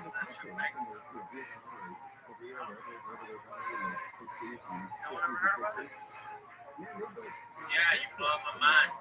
Millions from gambling, but I just started laughing because recently a few of these sites removed the verified house edge system, and all of a sudden everyone's getting rinsed.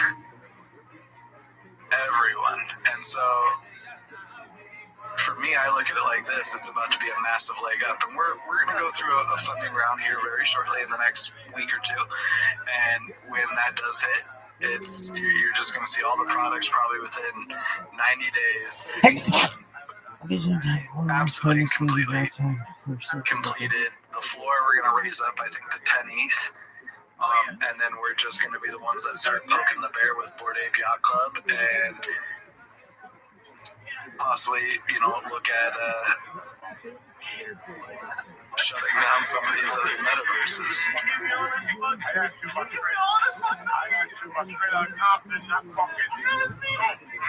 All you gotta say is I haven't seen that. I don't know about straight out Compton, but I know about the movie though. I saw that. It's about a kid who bought a bag of dough and moved on. Well, everybody buys a bag of dough.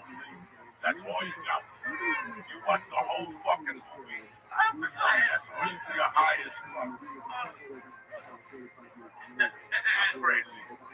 All I ask you is to spend like Oh, no. She was just reading stuff about that. I don't know.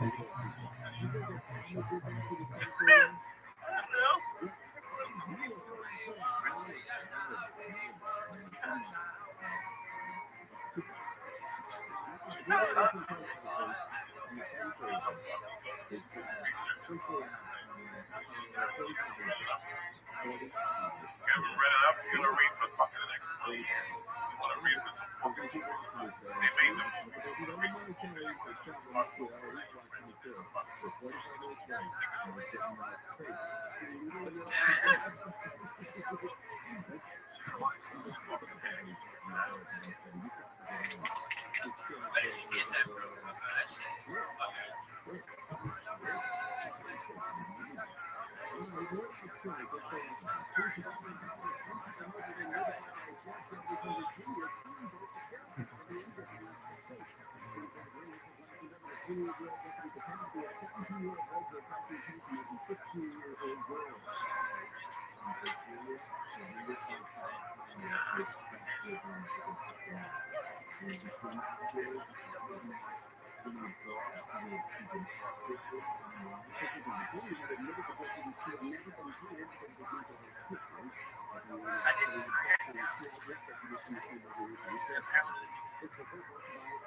Yo, look at no.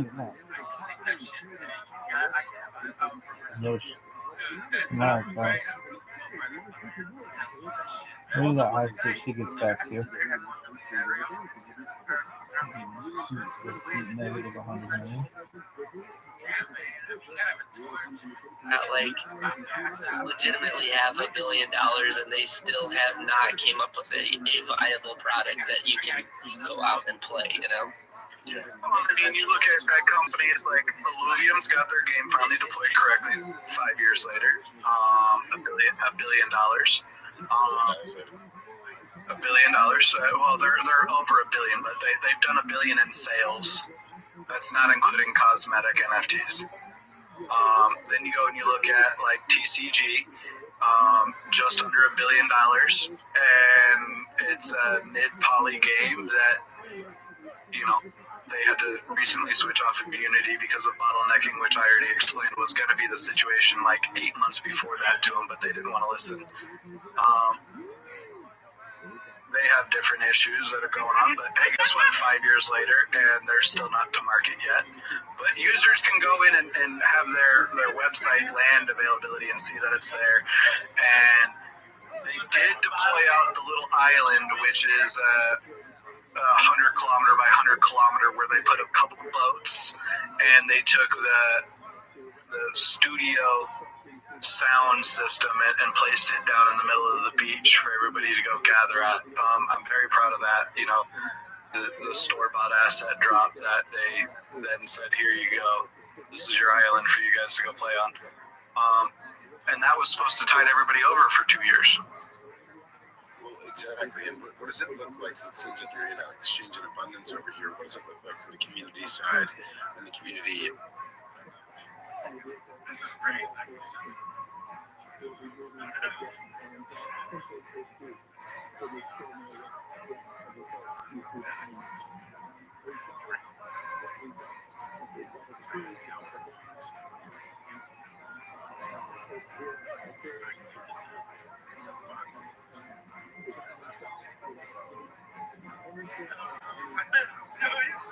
I'm a big proponent of understanding what is more standard deviations to a DR consolidated range, right? Those are time-based consolidations, and they happen every single day. So nothing that a lot of you guys don't know, but there's a lot of folks in the room, and again, I've got black belt ninjas like Saddleflap that can trade his ass off and talk with the best of them about any of these advanced ICT concepts, and they're going to go over a lot of your heads, just quite frankly. Sabian doesn't realize how smart he is or how much he knows, and I mean, Flowing Key was dropping some sauce too, Monk's dropping some sauce, and Nils talking about specific timetables that he's found within his lab of understanding. I'm just here to tell you, you don't have to know any of that shit. You can put a free indicator on your chart with 4 standard deviations, and you can back test it yourself. You don't even have to listen to me. I'm just trying to break it down, make it simple for you to understand, and measuring the IDR or the DR range and measuring these standard deviations. ICT's standard deviation fib is technically 5 standards, right? It's 5. Yeah, it's 5. So usually the range plus 4, where it's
There's no getting around it. There's no fucking shortcuts at the fucking top of the mountain. Put out as many goddamn vines as you want. You can fucking tweet all day long and every fucking night. And guess what? You still have to fucking get behind the microphone in front of white motherfuckers and fucking have new jokes. So many young comics, they write the first 5 minutes and then they that they've never done before, and then they never do that again for another 6, 7, 8 years. And they start going up with jokes that they've never done before. Here's 5 new minutes. And it's like they don't have balls. They get afraid they're gonna lose something. They're not gonna be funny if they don't. It's fucking bullshit. You know? I mean, these guys, you know they important to take time to slow down. And if you don't ever have a time in your day where you can just sit and have silence and have literally nothing going on, then you're going to set yourself up for failure. I mean, and you're also literally structuring your neurons in your brain in this way to just be trying to handle all of this information. I know when I was in the Army, we were constantly bombarded with so much stuff that you had to learn how to sift information very quickly. But then you call it brain dumping, like when people just cram for a test or something. You'll dump all that at some point. And when I got out, I kind of dumped a lot and did a lot of brain dumping. But when you're constantly in that mode, you don't reflect. There's no self-reflection. There's no reflection on things around you. And myself being an artist also, I can tell when I'm too overwhelmed and when it happens to people, because I lose my creativity. I can't think of things to do for art because I don't have that quiet space in my mind to let things percolate and to let an idea, surface level to the surface. And those are the times, like if I'm reading my Bible or meditating or praying or something, those are the times when the really important thoughts and the really important ideas come out. And I just don't think that most of this generation has been taught that because they haven't grown up that way. A lot of us, we grew up having these quiet moments, and then the media came in after that to bombard us. So we had some tools to fall back on and to try to utilize. A lot of kids now, they don't have that. They've never learned that. They don't know how to fall back on that, and we'll have to teach them. It may take trying to bombard with enough good information that they put those things in the good category, and that we can, just to get a space in their mind to then have the message of like, hey, we need to actually slow down and think. So that's my 2 cents on it. I'll get off my pedestal, but hopefully that answers your question. So good. Yeah.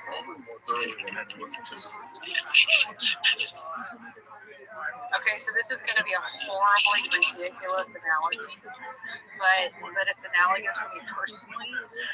And Steve is going to laugh. It probably Stealth too. Although Stealth is like an Orthodox Jew woman who's like super holy, so she would never do this. But maybe Steve is like. So this reminds me of doing like online dating and why I had to finally get some off orders. Because I got to a point where I was like, if I take one more decent guy that you're a guy who has no friends, I'm literally going to do myself. Like, I cannot do it. So I got to the point where it was like, the minute I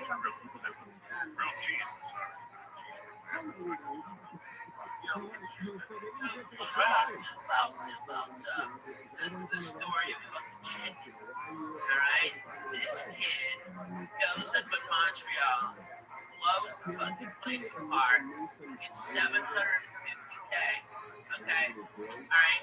And his management, 3 yards, saying he had a bunch more shows. They're like, Expensive, and they have just amazing technology in them now. right? And they So during that having private jets in LA. are the new equations generated for that I guess how like is that what the new equations are going into the or how does it work like that? I'm just trying to figure out how it generates these equations. Every block has a different algorithmic problem.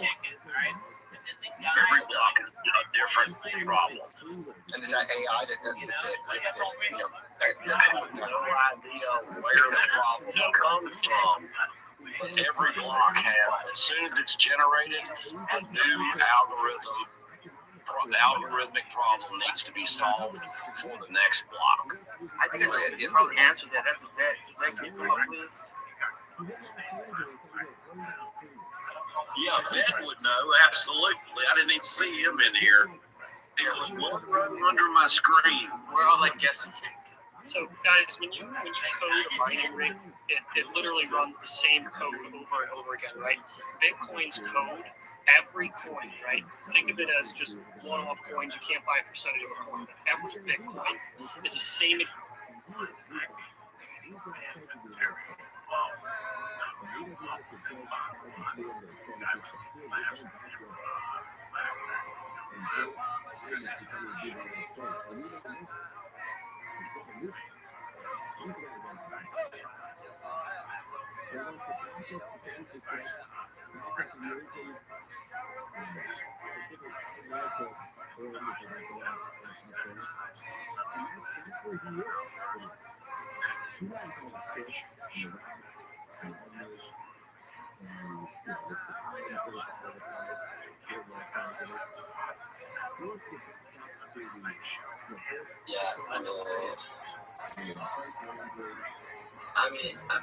I'm getting to your film.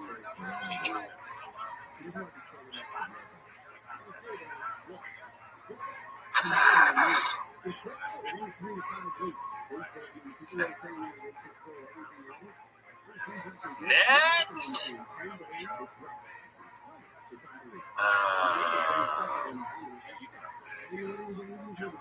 Unmute. Yeah, Mix, you're up, bro.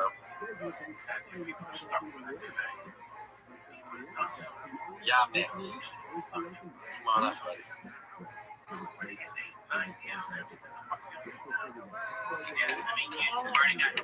Can you hear me? Yeah, we can hear you. Yes, that's your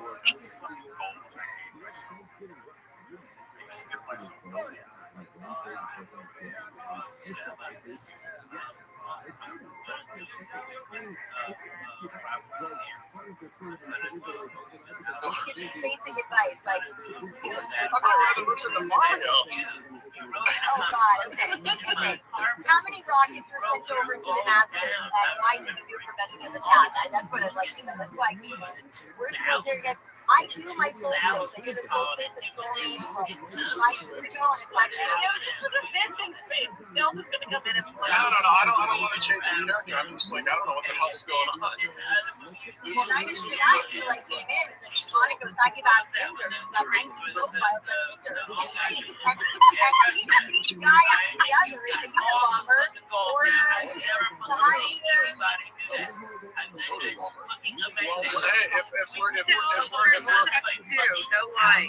If we're actually going there, I will tell you that I met my lady right on Hinge. Hinge or unhinged? Johnny West was out banging chicks or fucking doing gigs. Coco had the futon, alright? You pull up my toilet, fucking take 3 showers a day. Yeah. Oh, and it was hot, we couldn't sleep, so we turned on Joey Medina's fucking cassette. I mean, his CD, fucking, we were out before the, like, free joke line. It was the cure for insomnia. God bless.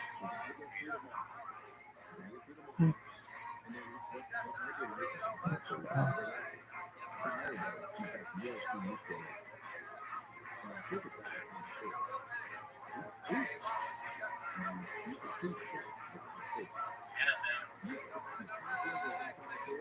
magazine called Just Laughs, right? Yeah.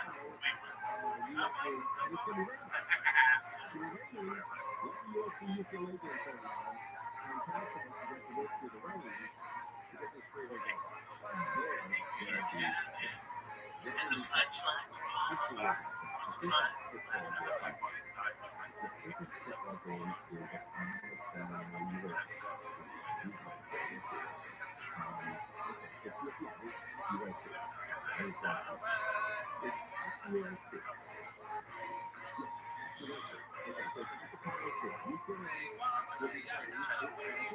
Yes, sir. Yes, sir. No Sunday. I'm gonna be back here. And how to be a spy. That's what I want. You're gonna do a training class. That would be so fun.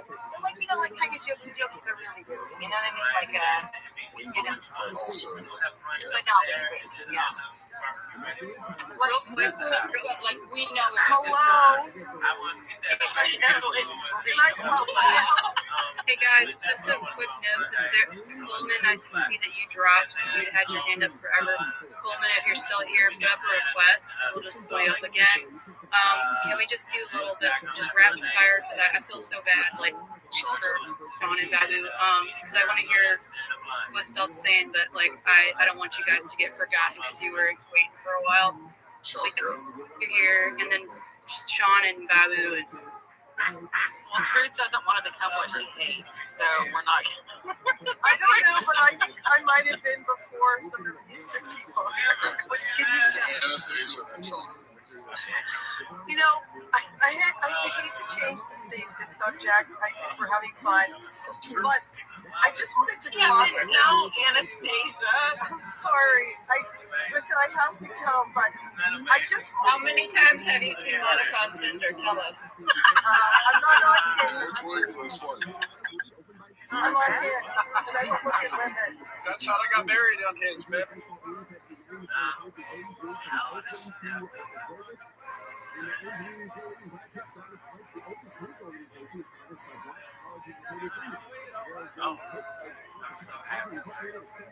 Hey, as usual, my main motherfucker's on it. On it.com. Best. Best.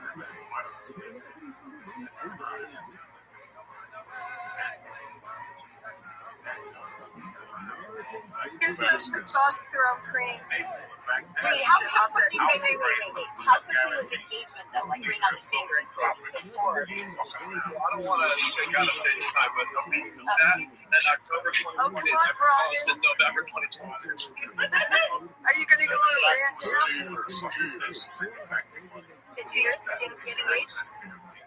Forever. Wow, Brian. If you do it a third time, you're fucking God forbid. So we didn't kiss until we got engaged. That is what I like to hear. That is fine. But that's a long time to not kiss for years. That is insane. That's beautiful. No. What is no? I can't deal with that nonsense. I'm sure. You know what? Monica, we should do a space on dating because I'm writing a book based on my patients. It's called The Four Connections: emotional, heart, spiritual, and chemistry.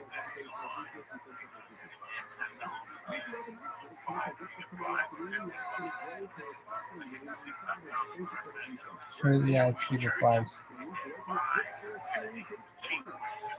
10%. Hold on.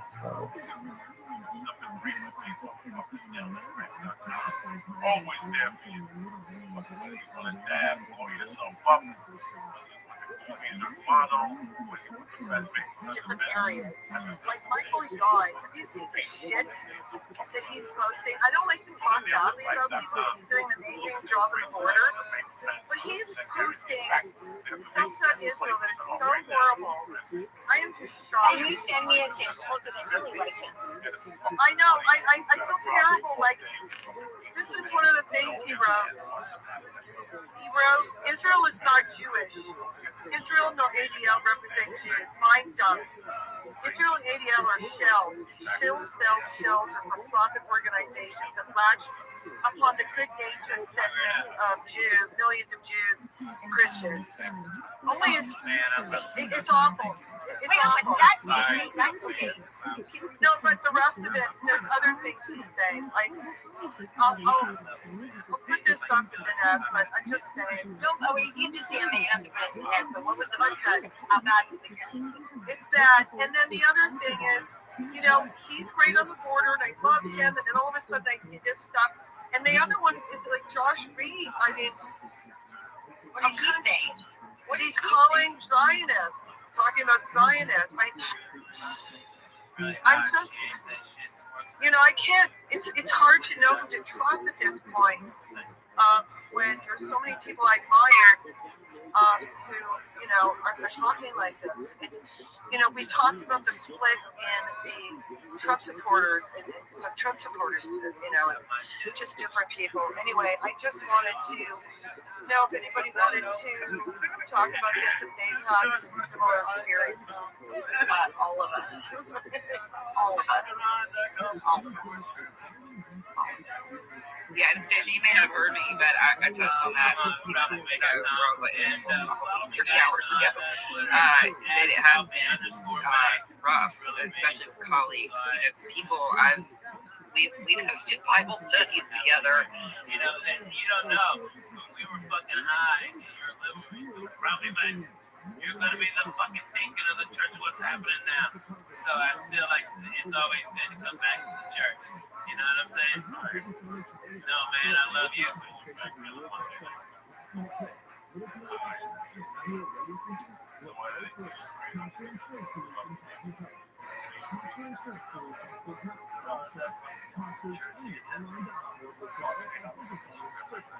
April 10th.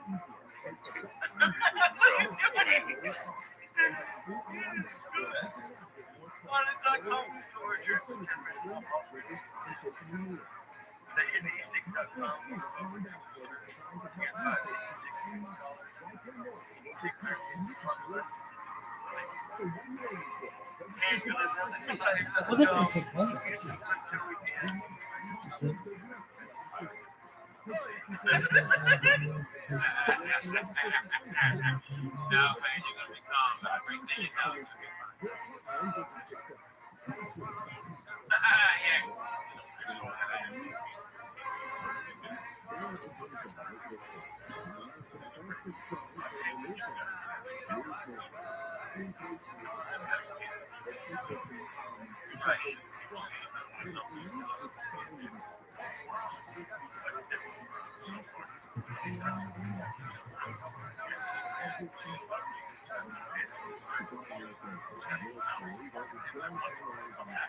We learned not to do this podcast on Friday, right? That's a big fucking thing. We learned not to edit a fucking podcast. These are things we learned by doing. We used to do a podcast, we used to edit it. We stopped editing it. The numbers went through the fucking roof. Right? They say fucking trainees. They love that shit. They love that shit. You gotta drop a spick, a tink, and a nick. So this is what you have to tell them. Sit there and look at it. If I had any type of business, flooring fucking tiles. If I was a snappy guy and had somebody that would have to push me up, because I want people to say that I love this about the right, right, there's a plan. And not continue on like I'm a Christian. These are the people that push you along. These are the people that you own that company. And that's what you're listening to. That's what you're trying to do. That is the social, whatever you on Facebook and pick around and show people you have a bunch. There's a fuck. There's a fuck. Especially if people follow us, you really have to stick out. Yeah, man. Especially if you're in business. Let me say, I mean, you'll get a lot of hits if you like took what you had for lunch and it's like Jainer. You know, if it's a nice pussy meat, all right, that'll get a lot of hits. All right, but that's only it, man. If you're taking a picture of your fucking sandwich, go fuck yourself.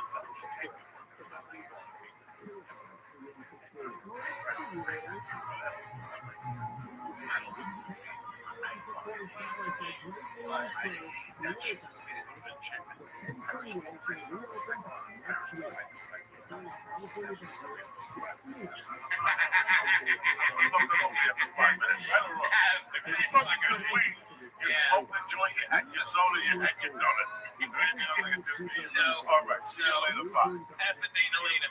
Get the fuck out of here. Put the stereo on. I'm getting the fuck That's right, man. I'm fucking using the music. I'm a serious smoke dope. Yeah, right. Meditate on this fucking ass. Fucking silent. That's the point. That's the fucking point of this whole thing. Get away. I love being high. I love being high. And trust me.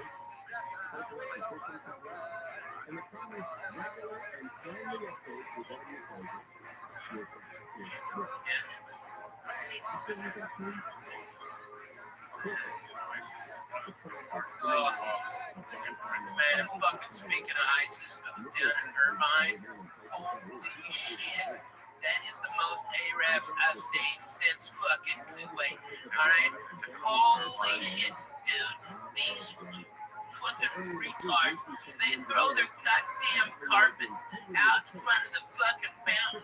It looks like ballet parking for Magic Carpets. It's Arabian nights. It's Arabian days. Hey, because it looked blow up as fuck out there. That's why. Because those fucking, they're very combustible. That's why. And I've got shot at by those cocksuckers, Coco. I've been to Iraq. Not the ones here. I've been to Iraq. The ones here, they're nice people. Hey, I don't know they're nice people, Coco, because I can't fucking tell their difference by walking around with that fucking hot jeep or whatever the fuck that shit is, looking blow up me like a motherfucker. Man, I'll throw a ham sandwich at them, they'll kill themselves. I'll solve this fucking problem.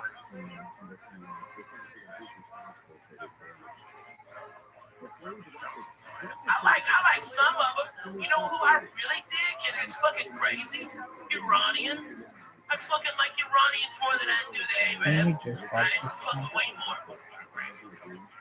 I like the Armenians too. They're fucking crazy, and it's like, hey, comb your shoulder, bro. At this point in my life, I mean, yeah, right. I hate Russians. I'll tell you that. Fuck Russians. Fuck Russians. Keep it up in the trouble, grenade. Good. Russians are fucking Arabs. I hate fucking Russians. I hated since We're just reporting. Are those the dates of EPA filing, or were those the days when it was released to the public? Don't forget, you slipping. Hey, go fuck that stuff. Alright, these cocksucking Russians, they put baby in the corner. Fuck them motherfuckers. I hate those cocksuckers. Eat his dick, Russians. Yeah, the Russians here, they're the ones who seek the great American dream and takes it over white people, punching them in the face. I'm talking about the cocksucker Russians. Okay, that in Russia. Okay, I mean, he's probably fucking Russian Jew. Yeah, he's Ashkenazi like a dick, man. I love that guy. Could have been filed. They just haven't released. That's what it is. Lee's down. Okay, I like Lee. Yeah, right? For real, because look at you, Lee. You ain't wearing no sweater in the fucking summer. Okay, you ain't smoking shit, crazy cigarettes. You don't smell like smoked fish. All right, those Jews always smell like fucking fish. Those fucking crazy Russian Jews over there in West Hollywood. That's all they got, bro. Oh man, I wish they were on Fairfax. They're on Sunset. That's a big place. That club by that urban ramen place. That used to be that. I mean, it's been like 1,000 places. It was right across the Green Tea House where we used to go. Remember, we used to go over there for fucking. It's right across. That's a big Russian hangout, dude. They're all Russian gangsters. All right, one of their girls hit one of our cars, and they came out and said it was our fault. So the car was parked, and nobody was in the car. And they started fucking saying something. And you know me, Coco, I carry a pistol a lot. Okay, I've got a class 3 weapons license. Okay, and I've got distinction from the FBI. All right, I can carry the fucking thing anywhere. And I'm just trying to get some of my money back. I just bought fucking 12 boxes with the same information. Like, it's unbelievable, honestly. I don't understand. He keeps blocking the liquidity. He keeps doing this.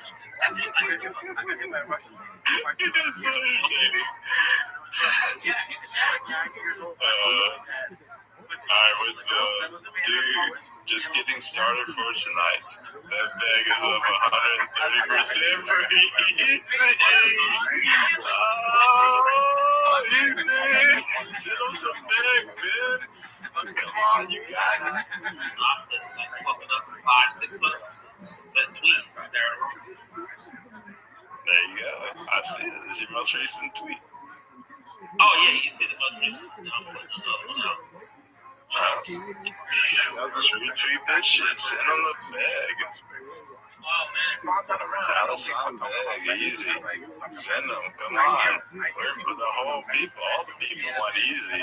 Just get $100,000 of this, and then easy makes his money for the people. Then he gets back some way, somehow. We'll figure it out. He's a godfather.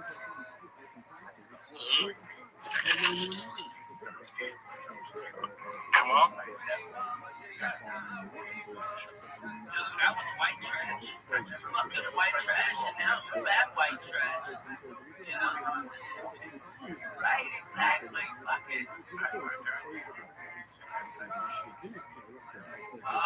Just time. You know I'm right about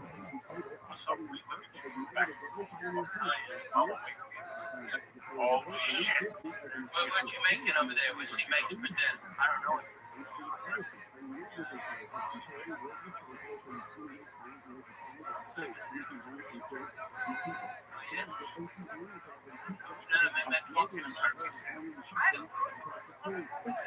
You know, man, you gotta come to my house for a turkey sandwich. I get Jewish rye, all right, and I put Russian dressing on there. I know I hate the Russian, so it's ironic that I like the dressing. All right, and then good ass turkey right there, a little sauerkraut, make a ruin right there, man, triangle and cheese. What? You'd love it, man. You'd love it. You'd love it. Man, you are the shittiest Jew of all time. You know that all the time. Yeah. Yeah. Your guidelines is what food is. Right. Did you even get bar mitzvah? Yeah. No. Yeah, he ripped part of the scroll.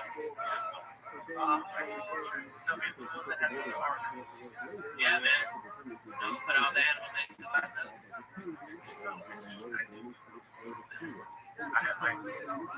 Say some of that for us. I know you still remember it. Don't you bullshit me. Those Jews drill that shit into you for 6 fucking years. I know. I don't like no one? No, just any of them. Come on, sing it. Come on. Rook got out tonight. We didn't mess alone. Take you on it. You got him. I think that's a good one. Yeah. Sure, why not? You gotta know.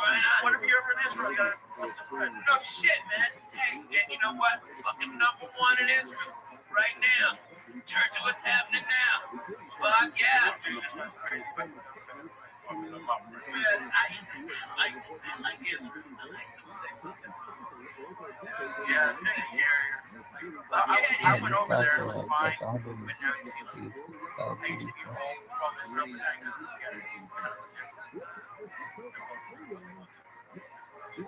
Man, just go to Haifa and everything's chill. Yeah, everything's chill.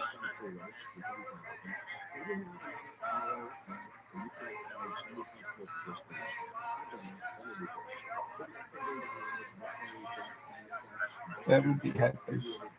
Like for citizens, everyone's coming out.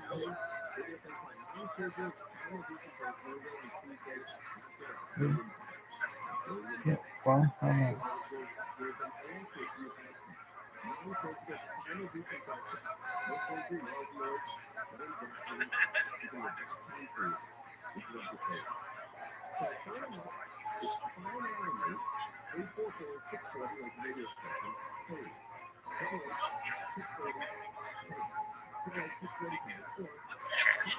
Yeah, drag it in. You get one of them fucking tiki drinks. Yeah, it's so good, man. The fucking egg rolls. Oh man, the spare ribs. Oh, it's so weird. Fried rice.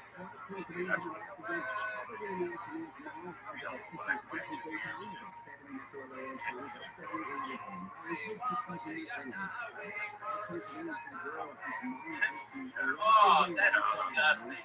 And the Valentine's punch.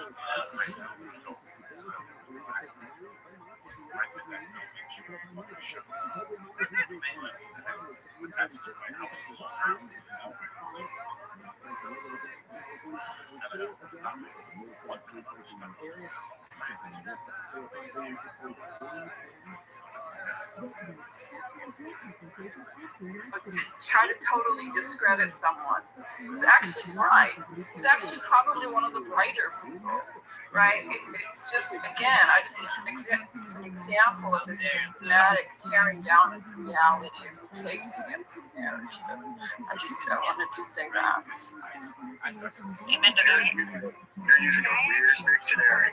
You guys, hold on 1 second. I don't want to give Truth a panic attack. We're gonna try. What happened? I just wanted to self-centered things, and then I will jump down right away. And also, Sean, to my 7-year-old daughter, she was nonverbal. She's autistic, but she was nonverbal until she was 5 as well. So, and I'm vaccinated. I'm vaccinated. Just I didn't know that. I didn't know that until like 30s, but yeah. She is extremely gifted musically and artistically, like extremely gifted.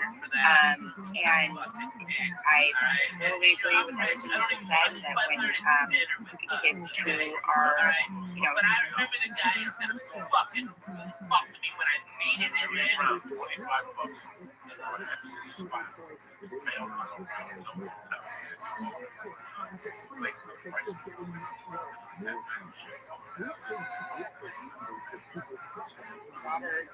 class, the teacher did an anonymous survey in the classroom last week, and the teacher asked 2 questions of every student. Who do you enjoy learning with the most?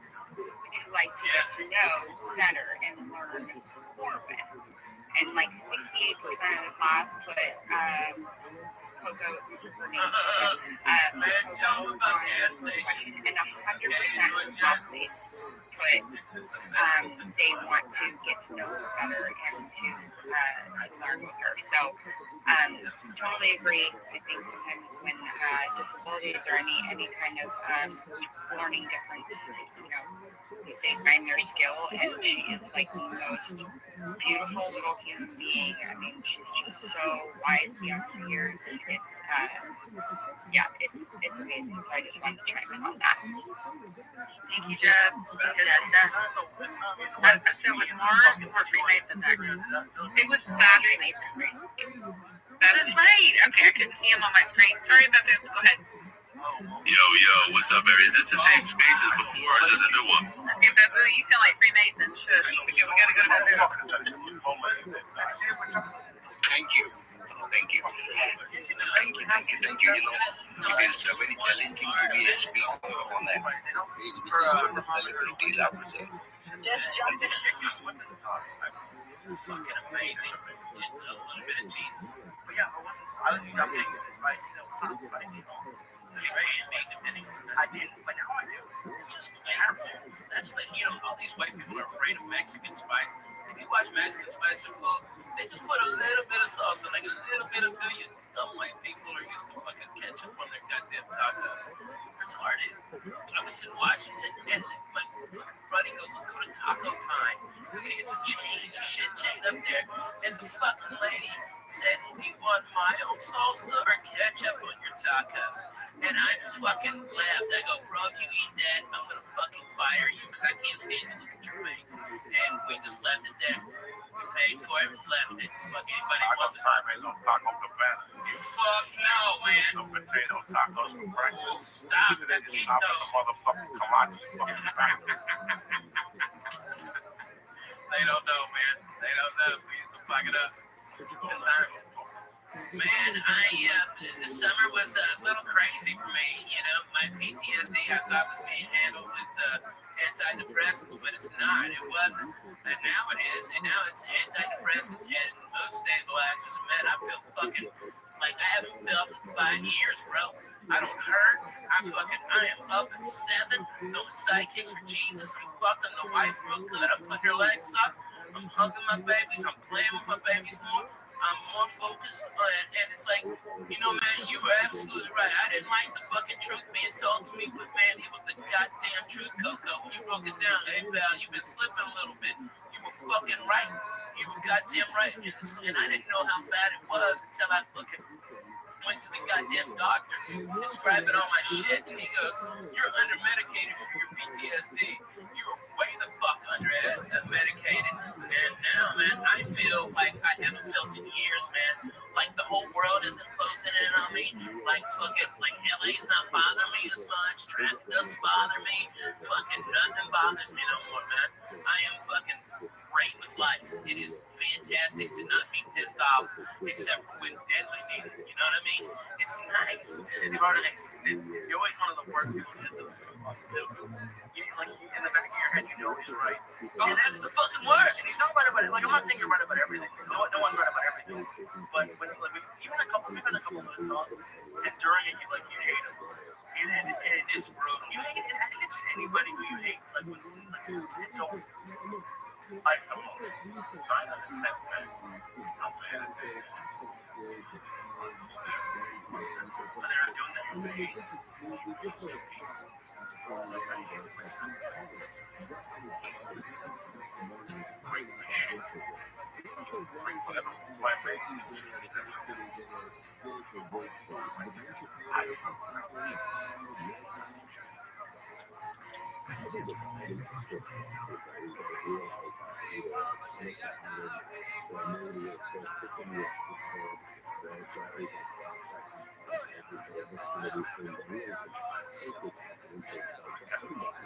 On vacation waterfalls.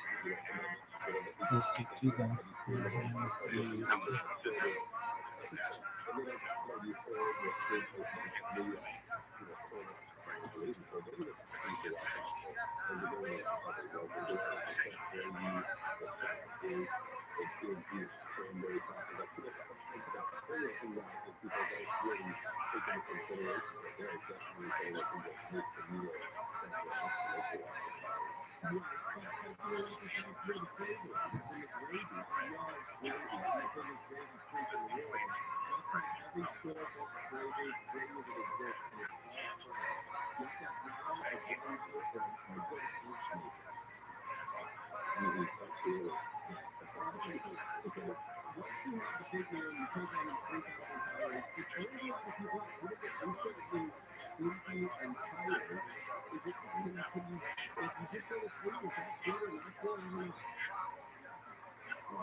Look at this athleticism. Yoshi.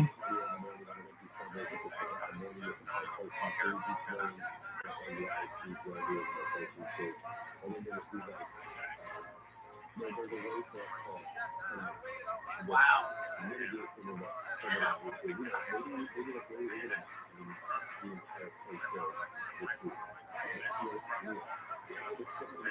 Yeah. Yeah, the white slate. No, that's white slate. Yeah. White slate.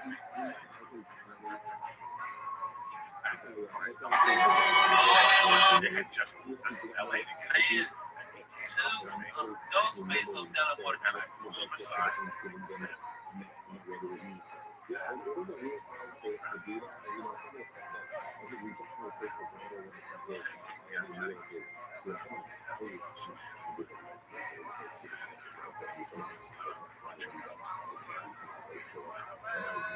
All other issues. That's the lens.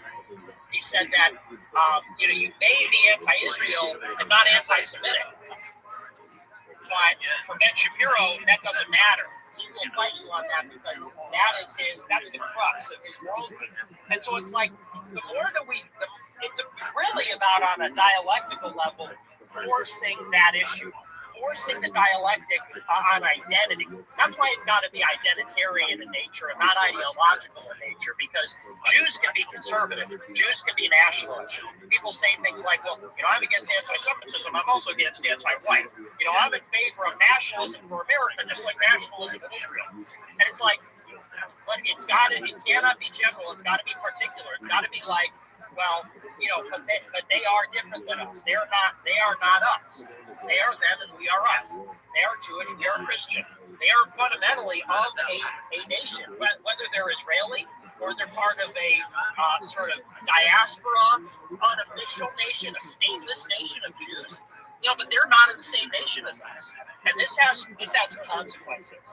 Their religion, their tribal identity, their tribal identification and participation in this diaspora nation has consequences. And so that just needs to be ever present in people's minds. To me, it's very important just to identify them. That's like, I like to just point out, like, hey, so-and-so is Jewish. It is important to point that out because, like Trump pointed out years ago, they changed their names. So they don't sound Jewish. And then they'll also, when it's convenient for them, they're white. When it's expedient for the point they're making, they're white. When it isn't, well, they're actually Jewish. And that's the classic, hey, I'm white, and I think white people are total fucking assholes, blah, blah, blah. But then when there's an anti-Semitic incident, when a swastika goes on a Jewish cemetery, they say, well, I'm Jewish, and I feel scared to go home today.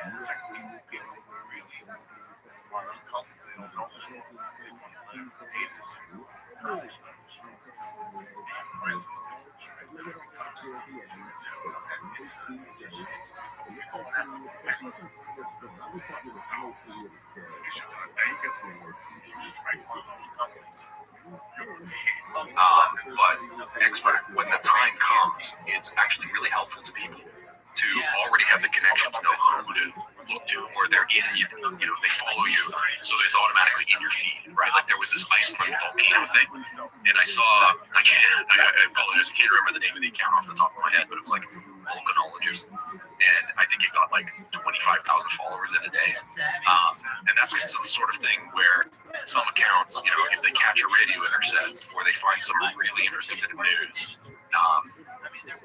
if their area is suddenly breaking, they might blow up. And so account size now doesn't necessarily correspond with how much interest people have in what they do. Go ahead. Yeah, David Helms is another good example of somebody that doesn't have a huge following, but has a sort of his own niche area of expertise that is still valuable, especially for those of us who aren't in Ukraine and therefore, that distance from the ground and not being able to speak Ukrainian maybe makes it difficult for us to get an appreciation of sort of what's going on in country in terms of like the weather, what are the conditions. So the service that he provides is certainly something that's often quite useful, even if perhaps on a daily basis you might not have the greatest need for it, but it's even just for having an archive of what things have been like in the past. He does good work, so that's another good account to mention. And I'd be remiss if I didn't mention Nukes, who's up on stage as well, who has more followers than I do, but is well deserved and is providing a lot of valuable information. And another example of somebody who has their own little area of focus and is putting out good content and my logic behind naming some people with fewer followers than me, which is that.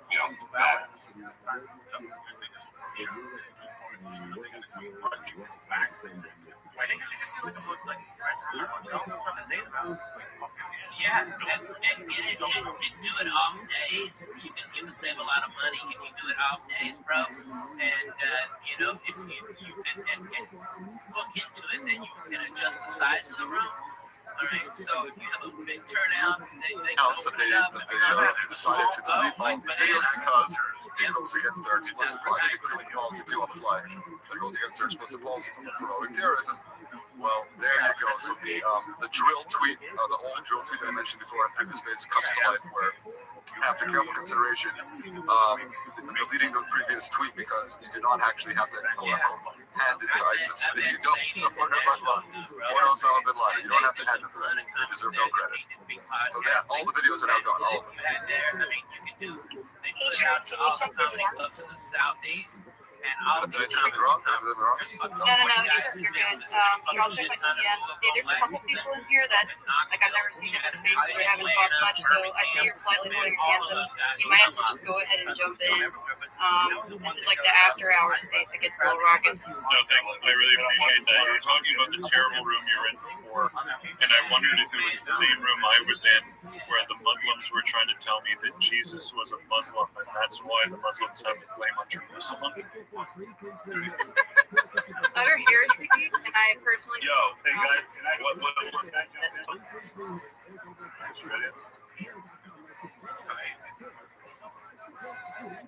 Oh yeah. I feel that I'm not really believe that thing there, but I wanted to mention that someone talked about it. If I go down, I can do like I wanted to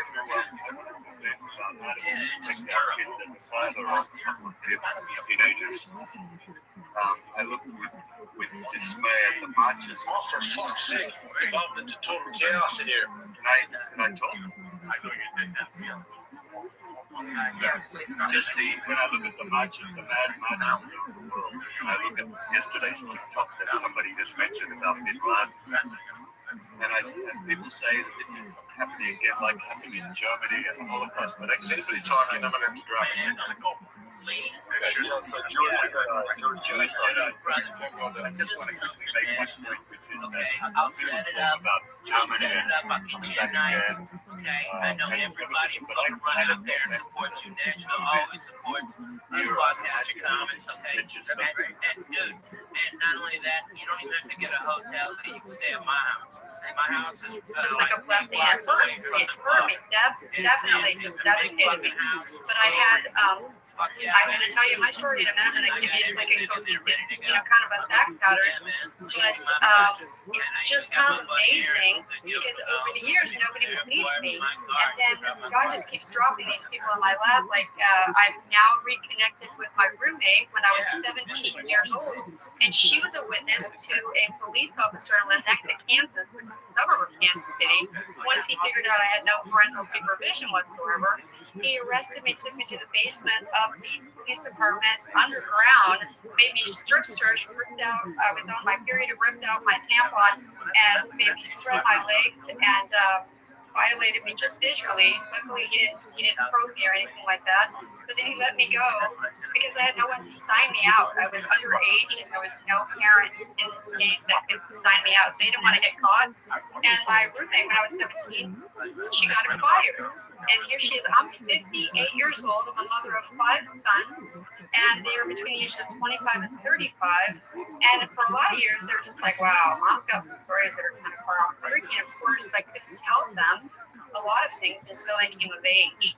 So when I started to tell them things so that for their own protection, they were still just like, wow, this is a lot, Mom. So I will begin there. So at 6 months of age, my mother, who had birthed my brother and my dad was deciding that he wasn't that keen on her having kids, and she kind of had kids for that classic trap the guy, and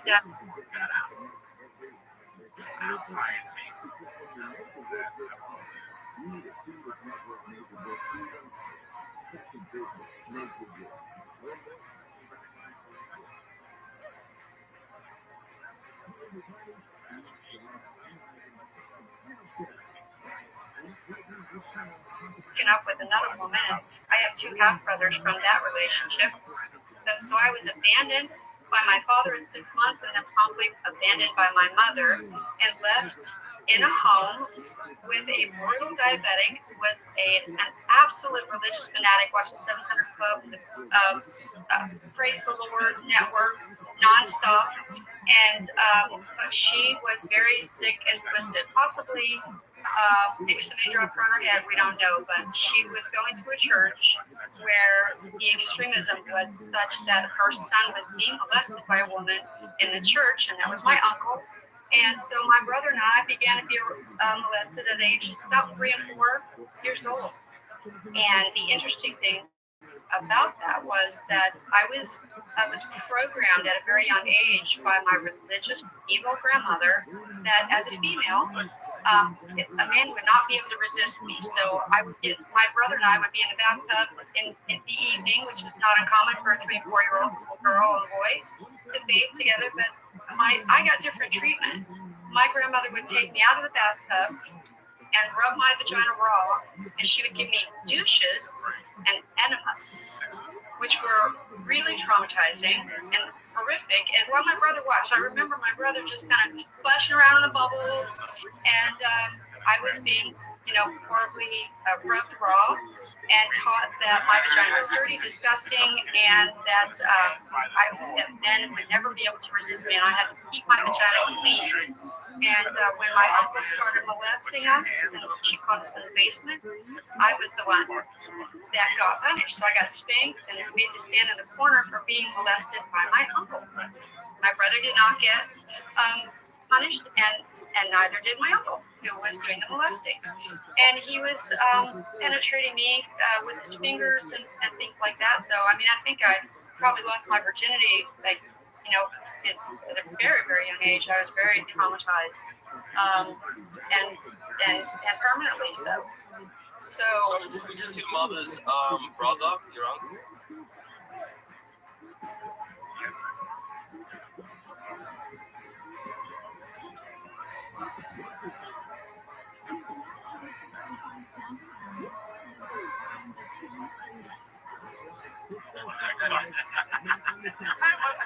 And Italian restaurants, just glitz and glamour, which was very noticeable to me because I grew up, in a very simple home. My grandfather worked for the Union Pacific, so lower and middle income.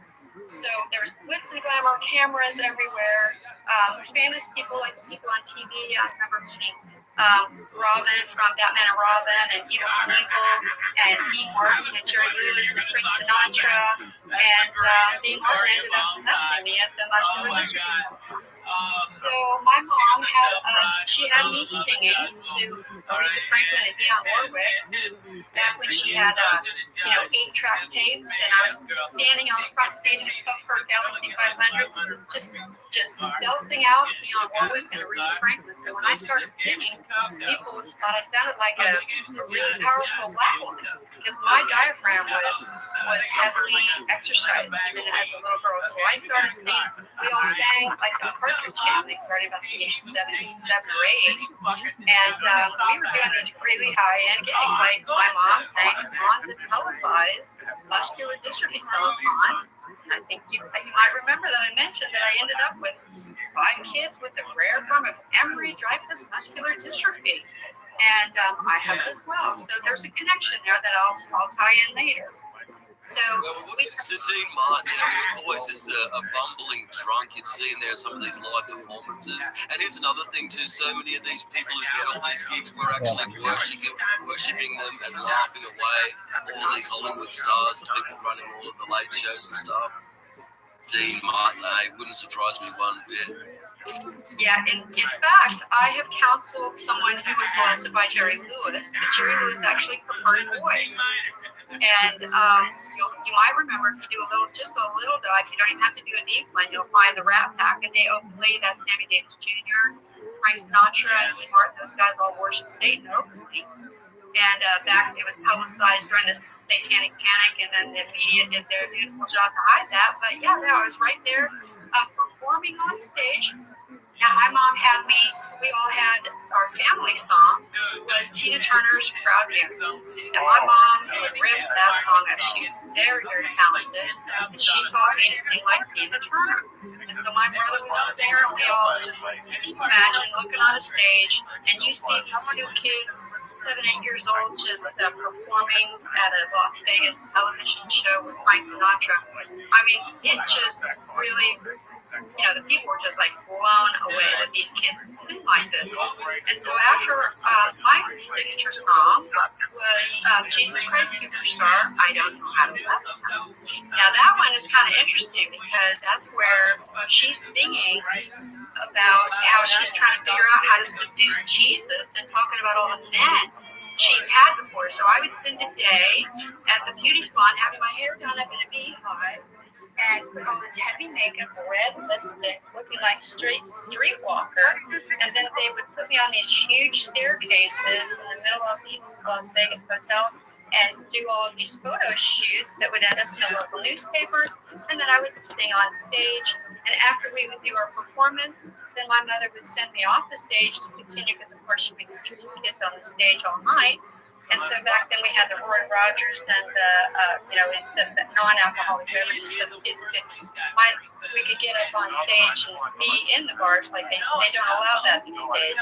But my job after I would perform was to go from table to table, and this was what I remember most specifically. It was kind of like wedding events where you go and there's like tables set up and there's groups of people. So I'd have to go table to table, introduce myself, and let these people shower me with compliments and touch me and touch my hair. And of course the men, especially the dirty old drunk men, and I can tell you Dean Martin was drunk from the time he woke up until the time he passed out, and I knew he passed out. So when you see him on the video that I put up in the top, there was a gentleman that in Great Britain that interviewed me, and he actually found one of the videos of the Musgrove District Telethon that year, and you can tell that Dean Martin is just completely drunk off his butt. So it was really great because every time I turn around, there's someone who finds evidence of my story. So it's just so nice to see, to just be validated, because my whole life I've been shunned. I've been told don't talk about it. I've been told, just please just go away. And so that's part of the reason that I started helping other survivors for 29 years, because people just want to talk about this stuff, and that's what we've got to do. We have to shine the brightest light on this to bring these demons down. So here I was, 3 or 4 years old, being fingered and just actual penetration rape, even at that age. And then my uncle started performing oral sex on me. Thank God he didn't make me perform oral sex on him. And because I was foreplay and he was finishing with my brother. So he was sodomizing my brother repeatedly throughout his life. And I'm not giving away any secrets. My brother is a professional comedian. He's got a CD and everything where he openly talks about being raped his entire life by our uncle. So I'm not telling any secrets on anyone when I say that. And so the comedy that he did with all those other comedians and stuff, with all the vulgar, crazy information. Yeah, I'm gonna cover that in the subsection. Yeah, sorry. So important. Yeah, it's so important. So my brother has a CD and it's called Emery, Purveyor of Filth. Notice I slow down so you don't miss a word. Purveyor of Filth.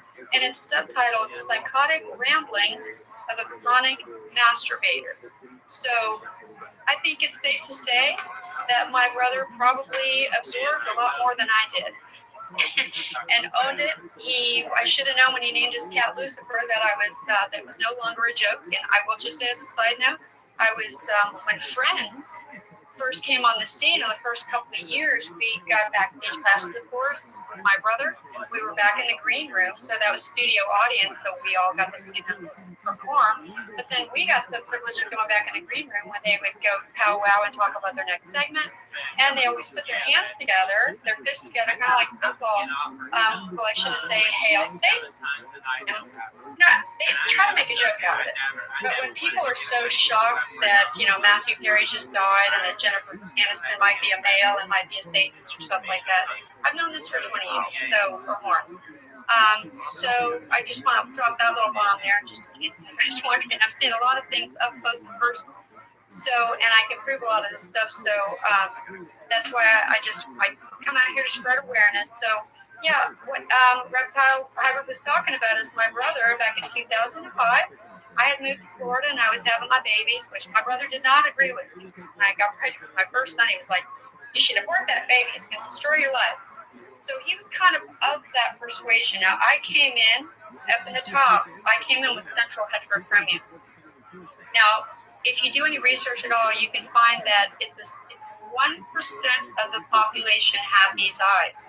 So they're up top. There's pictures that are kind of like cartoonish pictures next to my. So there's one that's just the eye that kind of look like an actual picture, but those are my actual eyes there. They took like 80 pictures of my eyes to get those 4 because they wanted to make sure that whatever the light was coming, that those 4 colors were present regardless of the light and the angle of where my eye was looking. And they had to like use a couple of mirrors to actually to get the picture. So those eyes are the reason the mafia decided they wanted me as their goddaughter. They believe in Hindu. I found out recently, just this year, I found out that in Hindu cultures, they seek out people with central hyperchromia, and they consider that we have such high discernment that we are prophets and spiritually gifted to such a degree that if I want to move to a Hindu nation, I could probably, become their godly lama or something. So ever since I was a little girl, I've been able to see demons. I've been able to see souls that are not connected to themselves. I've been able to see people that have let their souls go astray, might be able to retrieve it. I've been able to understand what I just said in a way that most people would go like, "What the hell are you talking about?" So now my brother, on the other hand, he had my mom's chemistry. They were best friends, by the way, as well. And he went on to be really good friends with George Carlin, and he edited a film called The Aristocrats. And if you don't know what that is, I encourage you to look it up. It went all the way to Sundance. It was lauded by Sundance as the most hilarious, laugh till it hurts, obscene, disgusting, vulgar, and vile, the funniest movie filmed by Paul Verbenza, Pangeletta Panateller, edited by Emery, filthy, furiously funny. So George Carlin had a bit in it with Goldberg, Gilbert Gottfried, Sarah Silverman, even Phyllis Diller, Bob Saget, most disgusting human being I think I've ever met in my life. I met a lot of these comedians with my brother working with them. I really enjoyed George Carlin. He seemed like a good human. Jerry Seinfeld was a really loving, shy human being. But other than that, the rest of them were very suspect. So if you want to know about him, I was going to ask you that. So George Carlin, because I'm a huge fan, was he good friends with your brother, was he? Yeah, he was. He actually was kind of conflicted because he not only called my house often that year my brother was editing The Aristocrats, but he knew all 5 of my children's names, knew they had memory drugs, muscular dystrophy, asked regularly about how they were progressing, did some research on disease, and he was just an all-over good human being, which kind of shocks me that my brother is like double vaxxed and double boosted because George Carlin was talking about the secret societies controlling everything in this big club and you ain't in it forever. Of course, they did probably murder him, I think back in 2008. But he was a good human being. He loved children. He had a deep love for children that was not dirty, disgusting, or filthy. And most of them were like Sam Kinison, like one of the most disgusting human beings too. So every once in a while I shake off that energy. That's kind of how I get rid of it. You've got to tell us about Bob Saget. In case people don't remember Bob Saget from Full House, he's also done the rounds. I've heard stories about him, Casey. Can you tell us? Yeah, when I first met him, I had this feeling about him, and if you watch that video, you'll see the look on my face because the man is filled with demons, just absolutely filled with demons. His perversion, he looked at me like I was, literally something he wanted to chew up, spit up, lick, make out with, stick his penis in me, and he looked at me like, and he actually made, like roving movements with his hips, like, it was really, really horrifying, so much that I would get away from him, like, as much as I possibly could, and also encountered John Cusack, who I went to the Aristocrats, the red carpet event at the Hollywood Palladium, and then there was the after party at Spagos, and I had to rent a gown for it. I was there. My brother's openly polyamorous. He claims to be bisexual. He'll sleep with anybody. His primary girlfriends, both of them were HIV positive. One of them had 3 age-related illnesses, and told all 5 of my children that she would have AIDS, like it was just what you had for lunch yesterday. And so I was rather shocked. That was the last time I had my 5 sons around my brother. He decided to announce that at the red carpet event, 2 of his women were wearing dog collars around their neck, and he had them on leashes, and they called their Tuesday, Friday girl, or whatever. And I literally had to tell Paul Provenza that I didn't have sex with my brother, because he was looking at me like, "What are you, the Wednesday girl?" And when he found out I was Emery's sister, then he decided that he was going to make eyes at me, and he was interesting, but he was a smoker, so that didn't go anywhere. He didn't strike me as someone particularly evil, but so I went to the after party at Spagos, and I met a bunch of rich and famous people that told me who they were, and I knew their names, but didn't know their faces, and that sort of thing. And I remember just going like, "Oh boy!" And then John Cusack propositioned me and told me he absolutely had to have me at this after party, because he and I were going to have lots and lots of sex. And he kept touching me and telling me how he and I were going to have sex. And I remember thinking, and I had kids at home and a husband, I remember thinking, like, how many young women would be able to resist some Hollywood A-lister walking up to them and inviting them to a party like that and telling them that they want to have sex with them? And there's like this joke that, you tell your spouse, your husband, that if this famous Hollywood person comes along, you're allowed to have sex with them because they're so hot or whatever. But, back then he was pretty hot. We're about the same age. And, great actor too. You gotta love Cusack. Shout out to Cusack. Sorry, bro. Easy. Well, he's definitely taking love. That's definitely as well. Yeah, look up his movie Cell, I think, where he does predictive programming to let everybody know that they're going to try to murder everybody with the 5G cell signal. So look that up, Contagion. There's all kinds. Hollywood has always been sensitive establishment. So after we bombed Hiroshima and Nagasaki, basically, we brought those German scientists over here, and they denied it for many years, but now they have to admit it. Just a little background on me. I do federal law as an actuary for 26 years, and I already mentioned I do free support to survivors of sexual trauma. And I've had many, many opportunities to get rich and famous, and I passed on all of them. And I literally live month to month now because I walk away from everything and every trap set for me. So some of those traps were about the age of 7 or 8 when we were doing the performing with my mom. If I wasn't in school, we'd get on a Greyhound bus with a bag of cookies covered with icing, and we'd land in some city where she was performing, and we'd meet rich and famous people. Most of them were groping me and fondling me because that's what they did. That's what Hollywood does. And so if you look at my film up there at 36 minutes, you'll see even Elvis did a video. In fact, I was in a recording studio where they had pictures of Elvis all over the walls. That was their claim to fame in Tennessee somewhere.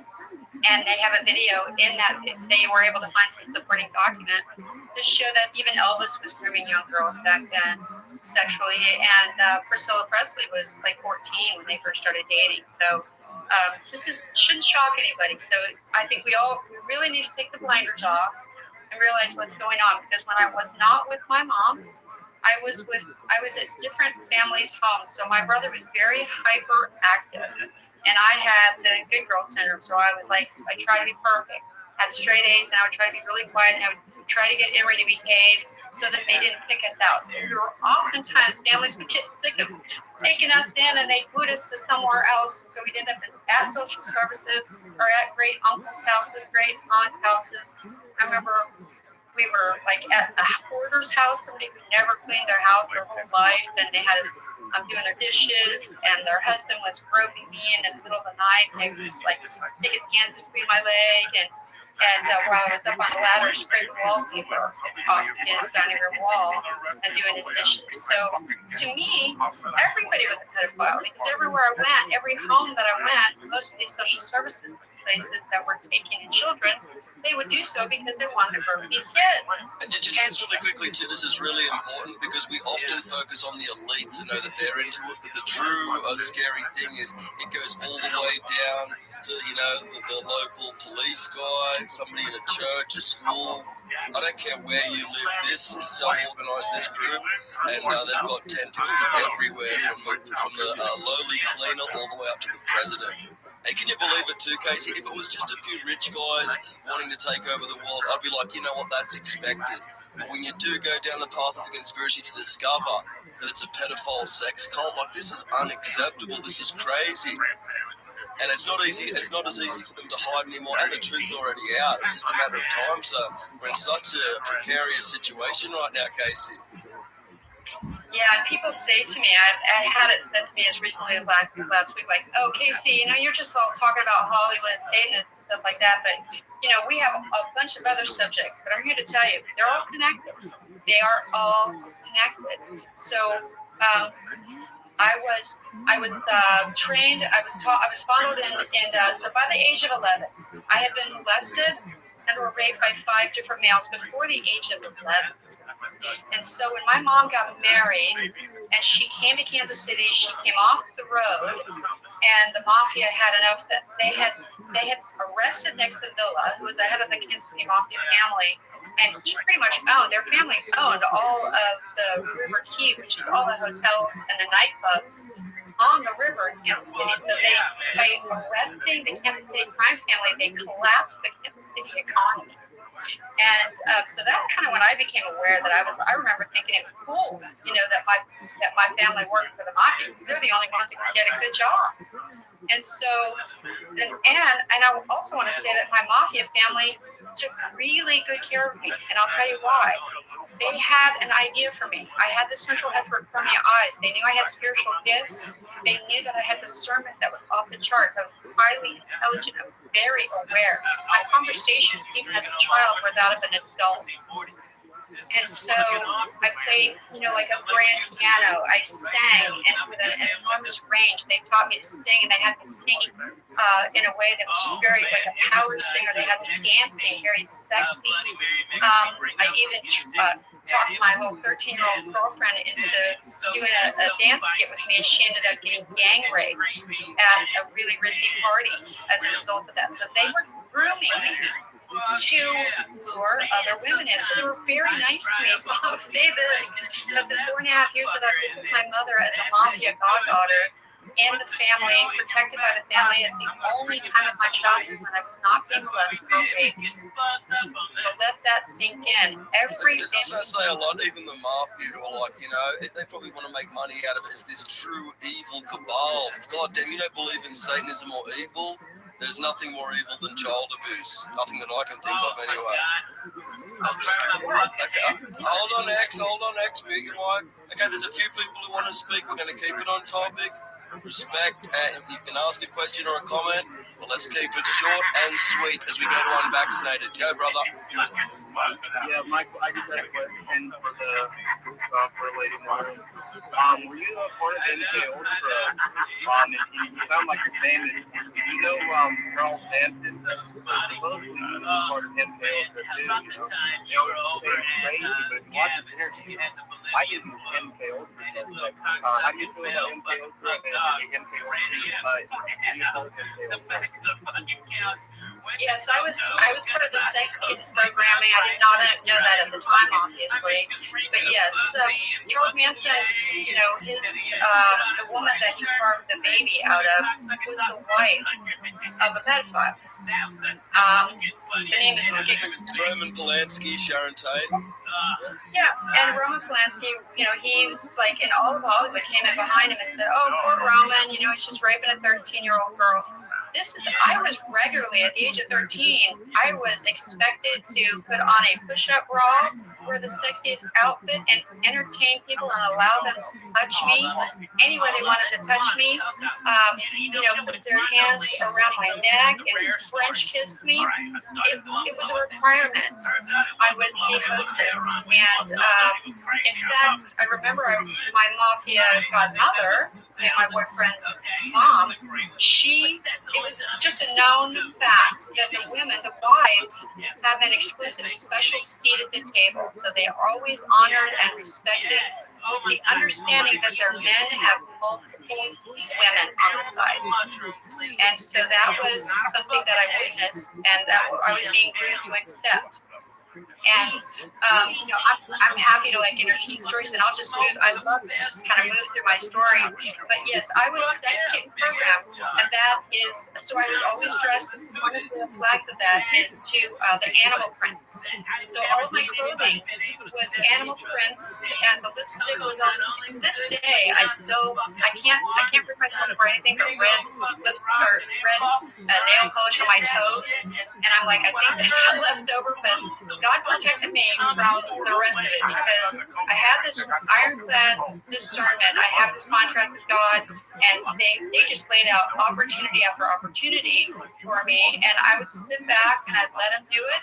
And I got to the point where I was completely numb to being touched. I didn't care anymore. It didn't traumatize me. So people go, "Oh my God, Casey, that's so horrible."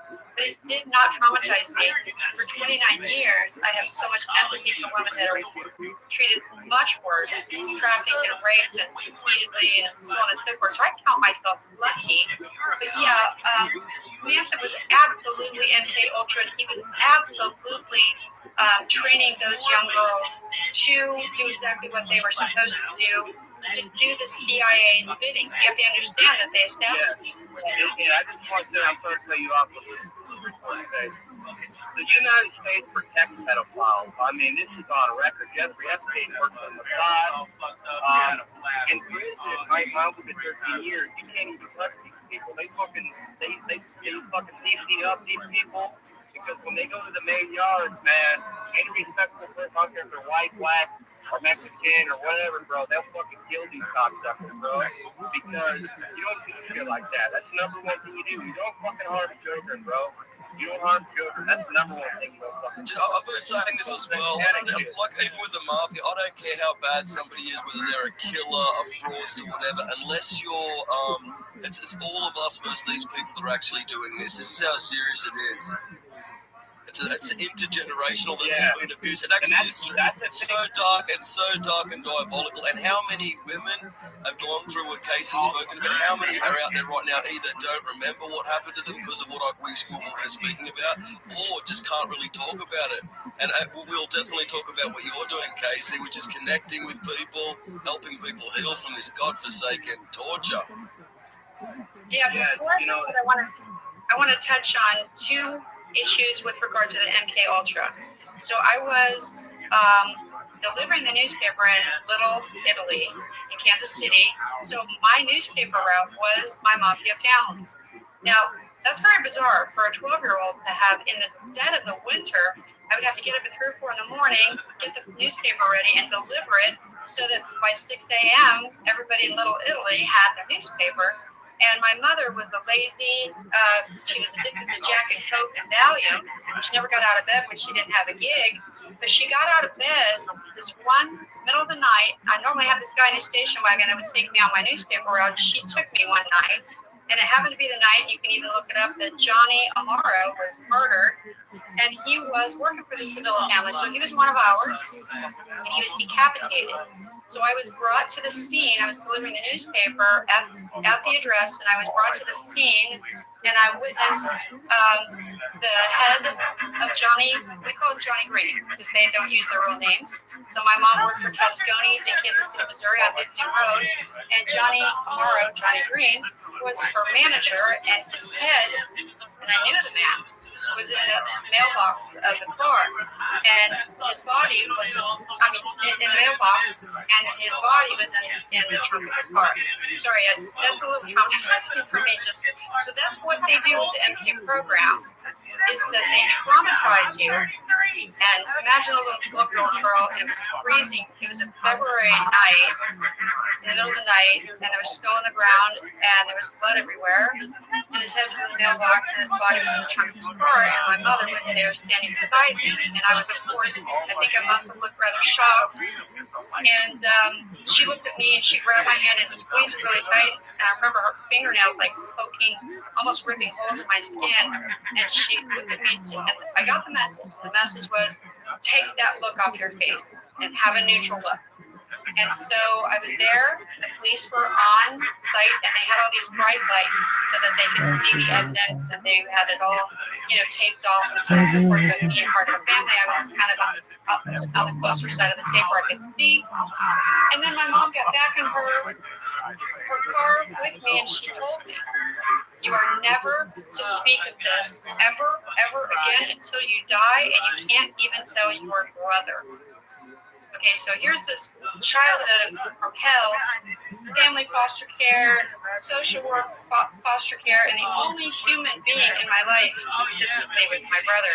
And she had never been there for me. And I witnessed the aftermath of a decapitation, which if you look it up in the newspaper, they'll tell you, even today, if you Google it, Johnny Amaro was killed on February 9th, 1977, and I'm not looking at anything when I tell you this. These numbers come right out of the top of my head.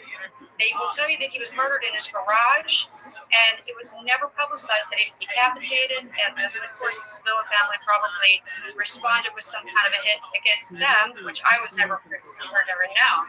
But I'll lay that there. And in addition to that, there was one other MK Ultra shock event where my mother she threw a dining room chair through a dining room window, and then took my brother and I's puppy dog and threw the dog food from the window, which caught some of the glass and lacerated the dog and left a trail of blood. So she marked my dog right in front of us.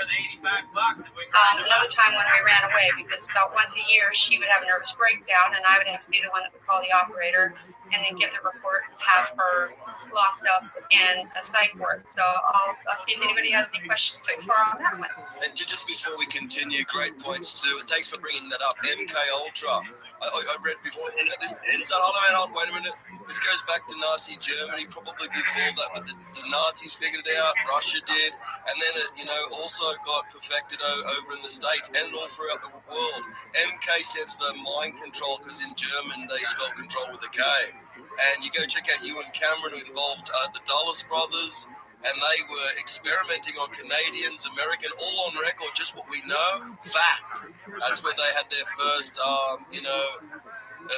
test cases, and how far it's gone since then. They've absolutely perfected it. We could not imagine how they can do it now, and how many victims are out there who are mind control. We just don't know. We don't know. But we could probably say so many of the leaders, celebrities, all these people that you think, no, not that person. Yes, that person. That's what I'd do if I was very evil. Mind control everyone, wrap it all up, make sure that everyone's compartmentalized. We must control everyone, everyone. Manchurian candidate. And let me tell you, with the tech, with the 5G and the shots and what they can do now, the brainwave entrainment, Fritz Springmeier used to warn about it. There will come a time, it might have already been happening, where all of us will be unable to resist the mind control. That's how advanced it's getting to. Because what they're doing on a singular level to these people, they eventually want that all around the world. And let's face it. Sorry, mate. No. We're going to go around. People want to speak. Let's go to Jamie. Are you there, Jamie? Yes, thank you. Thank you for the space. Thank you, Casey Sunshine, for sharing your story some more. We are acquainted from other spaces, but wow. It's like, for me, a little bit, I'll just say this briefly. Earlier today, I saw a man in the store, and he had tattoos of satanic, well, at least one of them was a satanic symbol. Like, he had this music playing. There was like this creepy little kid music. And I'm just like, holy cow, wait a second. Okay, so putting together a Okay, the dream grooming thing is real. This pedo wood thing is real. Obviously, the Epstein thing is real. This is huge, and like, wow, I'm really glad people are paying attention. Human trafficking is real too. I already know that, but it's just. It was a totally different time back then. Men could basically do whatever they want. It was nothing for them to smack a woman on the ass and say what's up to it, stuff like that. But what KC's talking about is not that. We're going way, way, way beyond that. To these people that are just, it's disgusting and it's totally unacceptable. How the hell are we going to be ruled by filth like that? And I'm thinking about so many good people. Corey Feldman coming out, talking about it. So many people put their lives on the line and lost their lives. It's just a big open secret now. We know it. We've got their six. Wow, I don't know how it's going to all work out, but it's interesting times. And the truth is on the march as we go to Al, my brother. Go for it. Thank you, Rabbi. Hey, this is going to be kind of crazy. I'm trying to figure out the mob down there. During the 90s, I met a guy, very small little man, but he was the head of a Kansas City mob. I met him at a party where my brother played football for the Kansas City Chiefs. And he was just the smallest little man. Are you talking about that guy, or just a different deal? Or yeah, the little guy that was Corky, that was Butch's brother, and my best friend was a chief vet, and I was a babysitter for, back then it was the Kansas City Kings, a basketball player team, and I will tell you that part of the MK Ultra and the Mafia is all connected. You guys have to understand that Mafia is the CIA, Hollywood is the CIA, politicians are CIA, and they are all, it's one big brotherhood. I can't stress that enough. So my godfather, Butch, what he did is, after I witnessed Johnny Morrow's death, and then every time I'd go to Cascones, I was just like so traumatized because Johnny's not there. And he loved me, and I loved him, and I used to run in and like innocent little girl, and he'd always give me Shirley Temple with a little cherry in it, maraschino. And my mother would not allow me to have an emotional response to the death and decapitation of this man. But when I saw Butch, his real name was Herman. Corky was the little guy, that was his brother. When I saw Butch, he didn't say a word to me, but Dean went upstairs to his bedroom, and he had this foosball table, and he was upstairs with my brother playing foosball, and Butch locked eyes with me. And they used to always call my essential hypothermia eyes, they call them angel eyes. We know you're an angel from another world.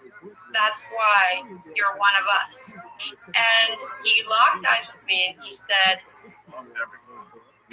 he just like sighed, and then he grabbed me by the back of my head and he pulled my head to his shoulder and held me so tight, and I started to weep, and he held me while I wept.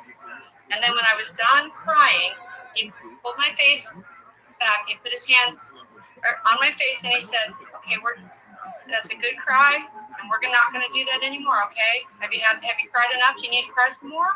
And I was like, no. And he said, okay, we're not going to cry anymore. And so that's part of the training. They teach you to zip it up and put it away. And it's over, done with, gone. And they put that in a movie. In fact, I think it was a girl from Kansas City. It was the mom in the E.T. movie. She says, over, done with, gone, right? Over, done with, gone. And I'm like, holy shit, that's part of the programming there, baby. Everything. Nowadays, I watch Hollywood movies just to find all of the messages. And so it's like my head's exploding all the time because they didn't get me. I escaped. And I'll tell you in a little bit how I escaped. But what about extra things? You see people have got massive pain thresholds, photographic memories and stuff like that from the abuse. That's another thing too. If they used it to the positive side of what they discovered, they could have helped so many mental issues. Look what they did. They said, now we understand the brain. Let's break it up into all these different alters and control people. It's disgusting. All right, well, let me address that, Reptile, because now, see, I worked with Robert David Steele for at least 15 years. And for those of you who don't know who he is, he was open source CIA. He exposed all of the child trafficking. He was very deep. He was inside the CIA, turned whistleblower, and he went open source, and the CIA booted him, and they called him open source. and he has a website that's still up, even though he supposedly died of COVID. I'm hoping and praying every day. He was my mentor for 15 years, and I got to meet him in 2021 finally with Scott McKay and Michael Jaco out here in Corona, California, because he was always my hero. And one thing that he helped lead me to through his pedoempire.org website, which is still up, is that the Tavistock Institute, they documented, they orchestrate all these tests to determine how these children respond to this incest and satanic ritual abuse through the dissociative identity disorder, and they analyze the trauma through these studies of neuropathway separation, and that's why NAMBLA, the North American Man-Boy Love Association, documented that it's sex before 8 before it's too late, which is why they were having me raped by my uncle was raped by a woman in the church, and then he was pushing that back on my brother and I, not because we were that, we weren't in the satanic ritual abuse, so people who suggested that about me or called me a reptile, that's not true, but my uncle was targeted by this woman in the church, and then I was targeted specifically for our talents and my very psychotic grandmother, but it's documented that those of us who are raped before the age of 8, that we have enhanced abilities, we have enhanced stamina, up to 44 times visual acuity, and photographic memory. And I can tell you that I have all 4 of those in spades. It's the reason I'm an actuary. I am like a numbers geek. I am like, literally, people have told me that I am numerically brilliant, spatially retarded though. So they did that to me. So the combination of the central hyperchromia with my spiritual gifts, they targeted me because what they want to do is they take someone like me who can discern past lives, future lives, and the spiritual existence in a really deep planetary way because of the central hyperchromia. It's like we've been through 4 galaxies. That's the way it's been explained to me. And we're very prophetic. We have these deep awarenesses and the spiritual gifts. And the Satanists want to capture us so that they can use us for the dark arts. And I'm here to tell you that I just shared with a good friend of mine last night that I participated with a group last night, good, well-meaning people that participate in telepathy.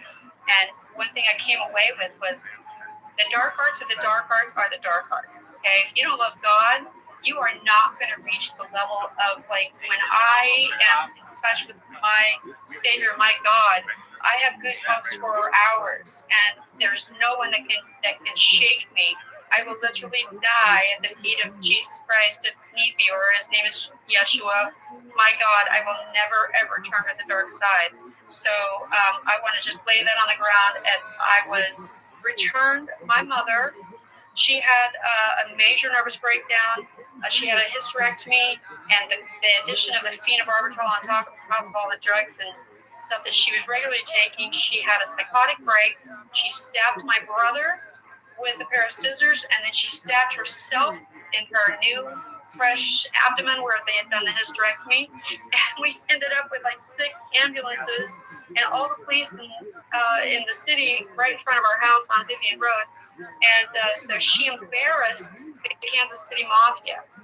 And that's the reason they let me out. They let me out of my soul contract, that where I was betrothed to them, because my mother humiliated the family by having a nervous breakdown that ended up on the news, because she was literally bouncing up on the bed and trying to stab paramedics. And she had already stabbed my brother.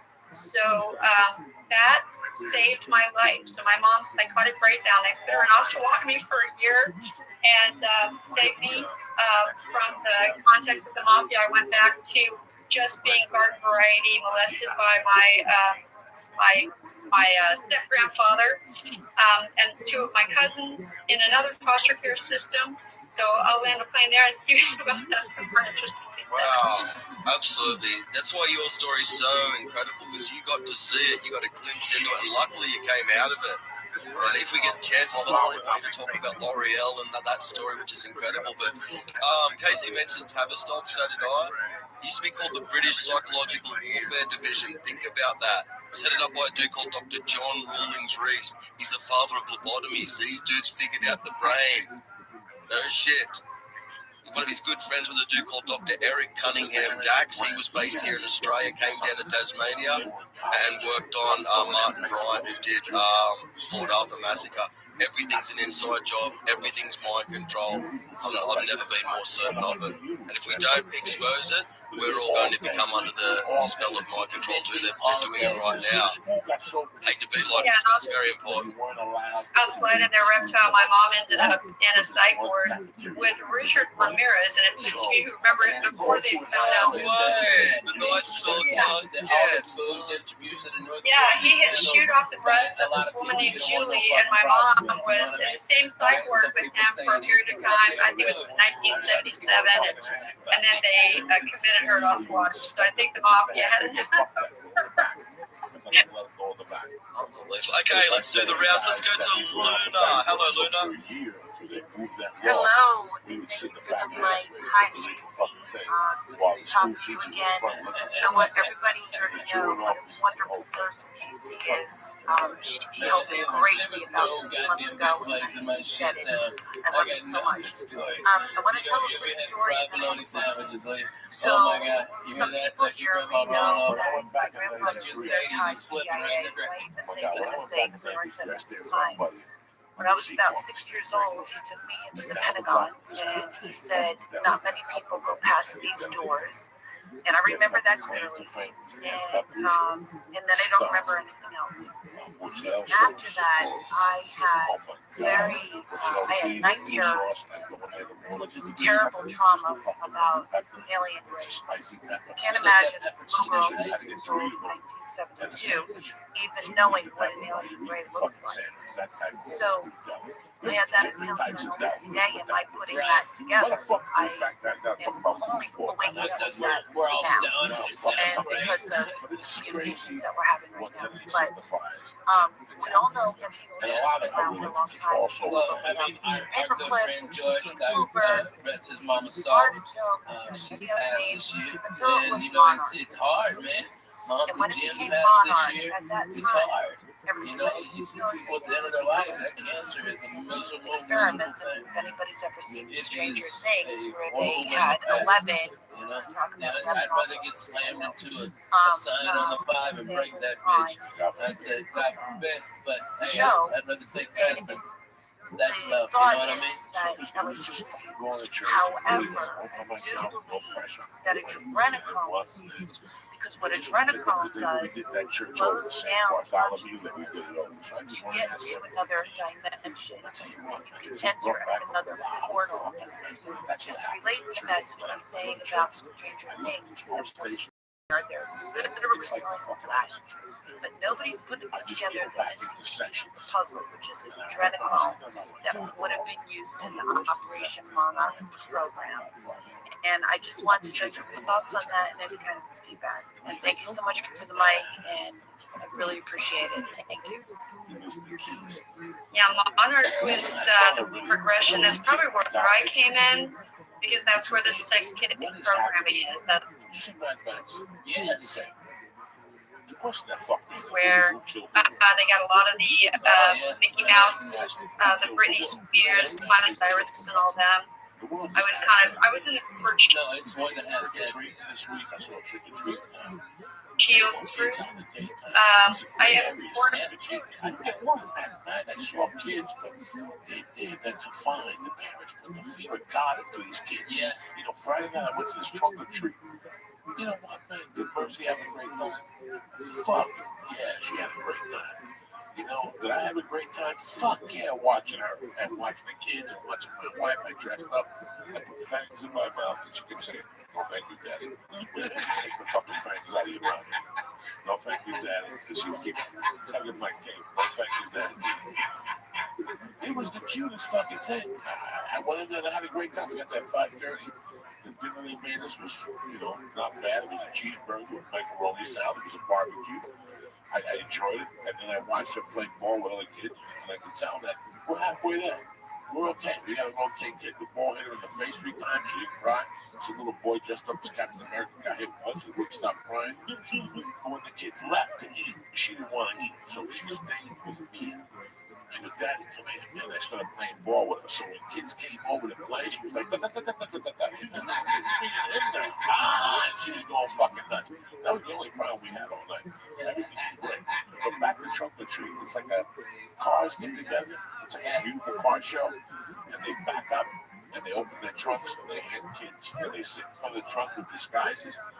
And I tell you what. Is it like a lowrider club and or hot rods and stuff like that? No. It's just all these fucking Studio City people. Oh, yeah. You know, whatever they are. I don't know what was. I didn't talk to one. I talked to maybe two parents and the principal. Man, you know, I've done that same thing with Mexican car clubs, bro. They are the nicest. They had a whole goat cooking.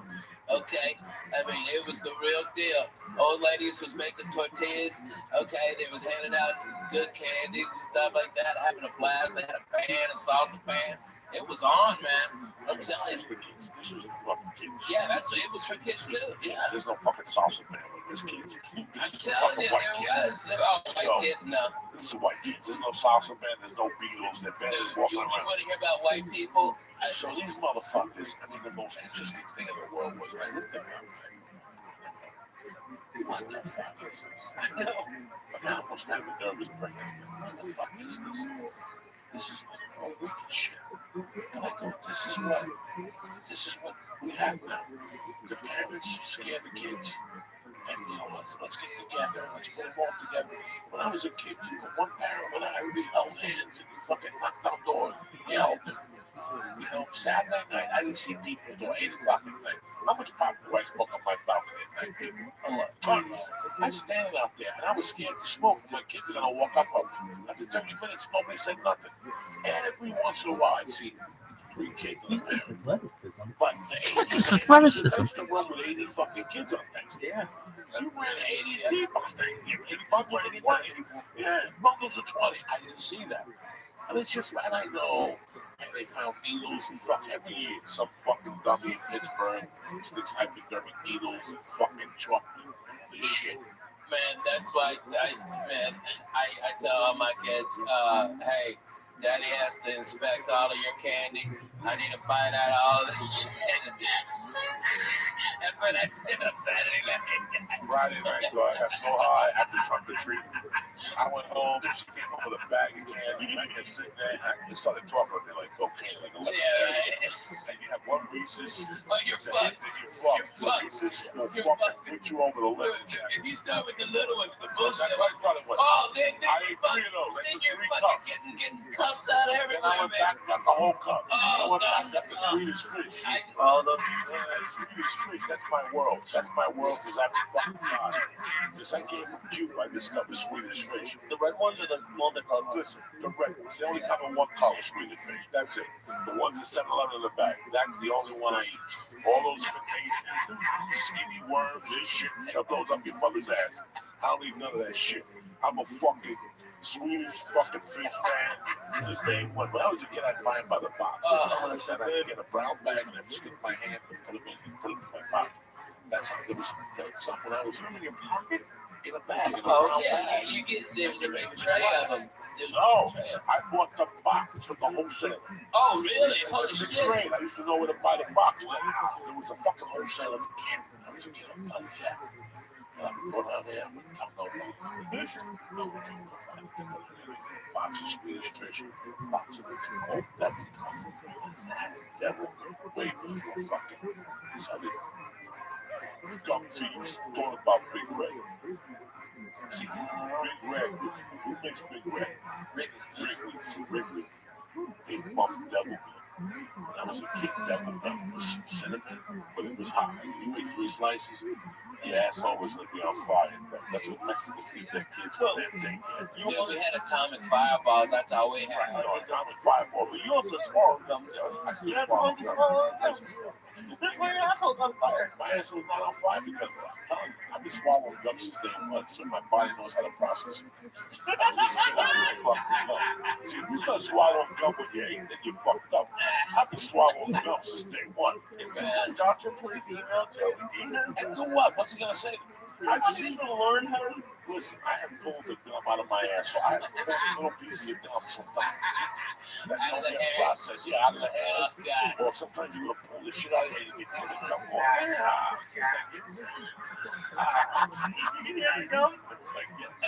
Let me tell you what. Have Joey, when he gets one of them good ass zits above his asshole, to come and pop it like a foot and a half away from you so you hear it. Okay, he did that in my fucking apartment after he drank all my goddamn orange juice. Alright, he drank a whole fucking thing of orange juice in 10 minutes. And then proceeded to pop his zit on his asshole? Yes, no, not on his asshole, in the crack right above it. So to get any pressure behind it, he had to take those big ass fingers in there, go one knuckle deep. I know all the stories. I was there, Nick.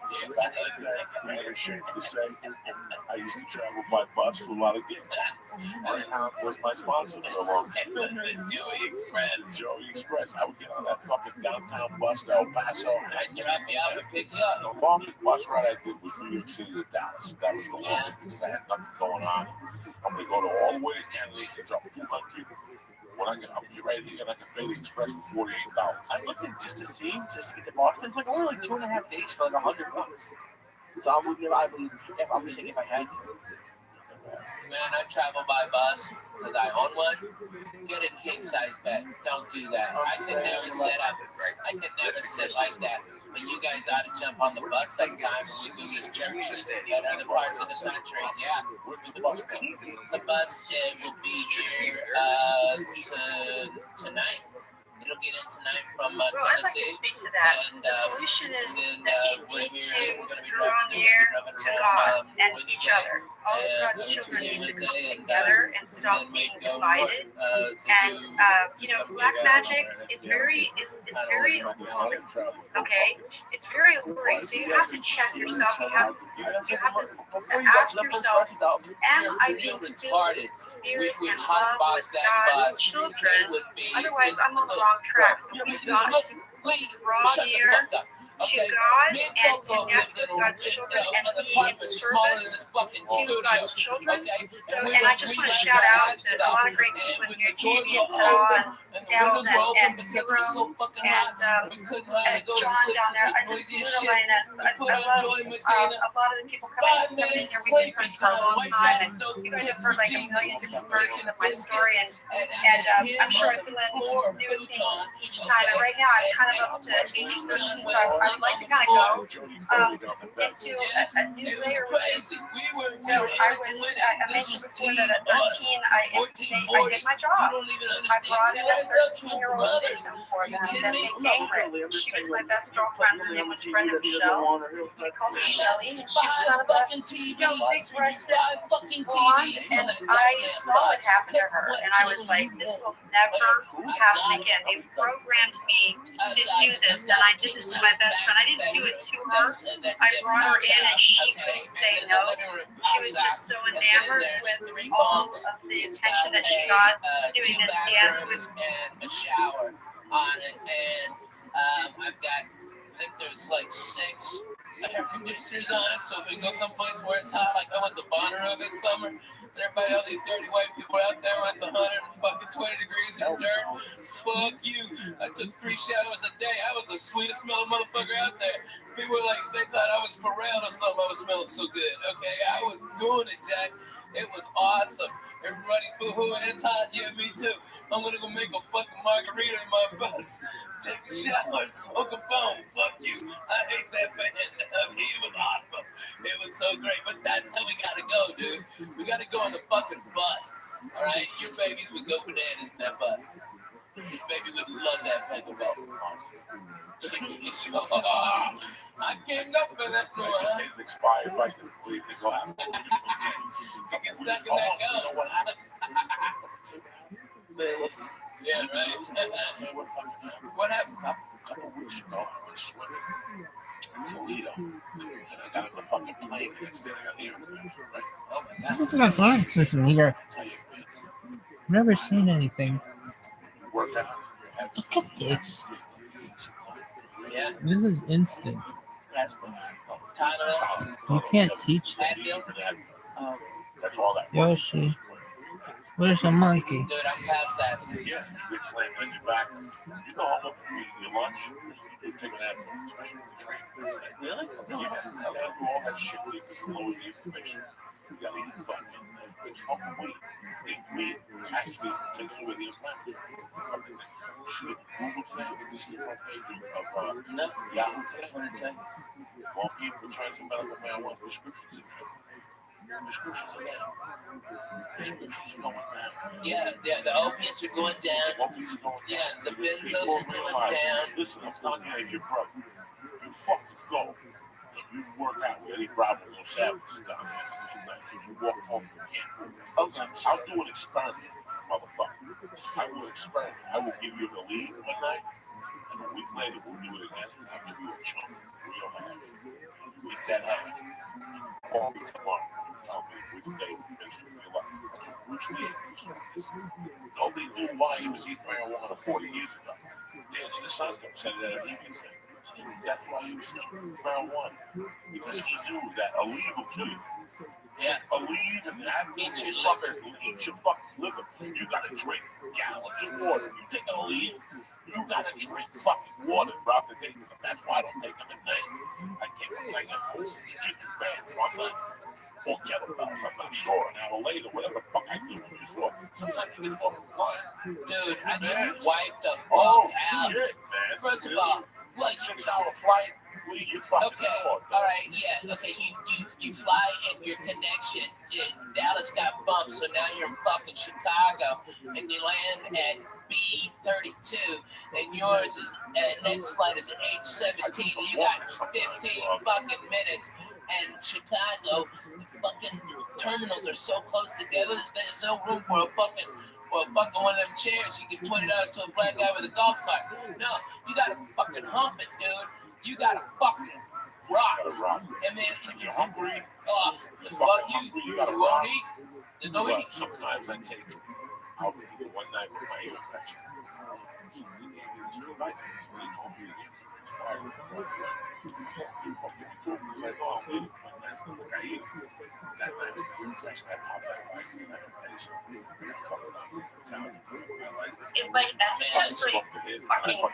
I don't forget anything because the Tavistock Institute wanted to make sure that I wouldn't. Okay? So that's what I remember. It was Wednesday bee lunch. Okay, so we worship God. We had prayer meetings. But I tell you what, out of that came the most solid faith in God. And then my brother, at some point he fell out and he decided that his faith in God was more faith in atheism, which turned to Satanism. And he's got an award-winning atheist podcast, which is, I think it's, I forget the name from my head, it'll come to me. But the point is that at the age of 15, I got my own apartment. My brother ended up moving in with me. He didn't make it, couldn't pay his share of the rent, so I booted him. I sold him the car, he never paid me, so I repossessed that. And so I had to be parent. I had to raise my mom, I had to raise my brother.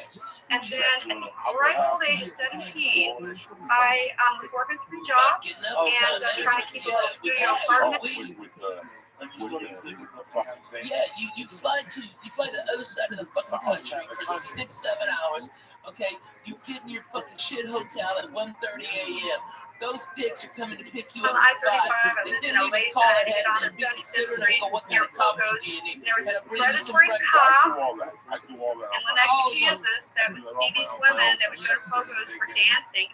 Back then you could drink 3-2 beer at age 18. And I was leaving that area. So he was a predator, and he followed me, pulled me over for my taillights, and I had some other tickets that I had paid. And so they, of course, turned into bench warrants.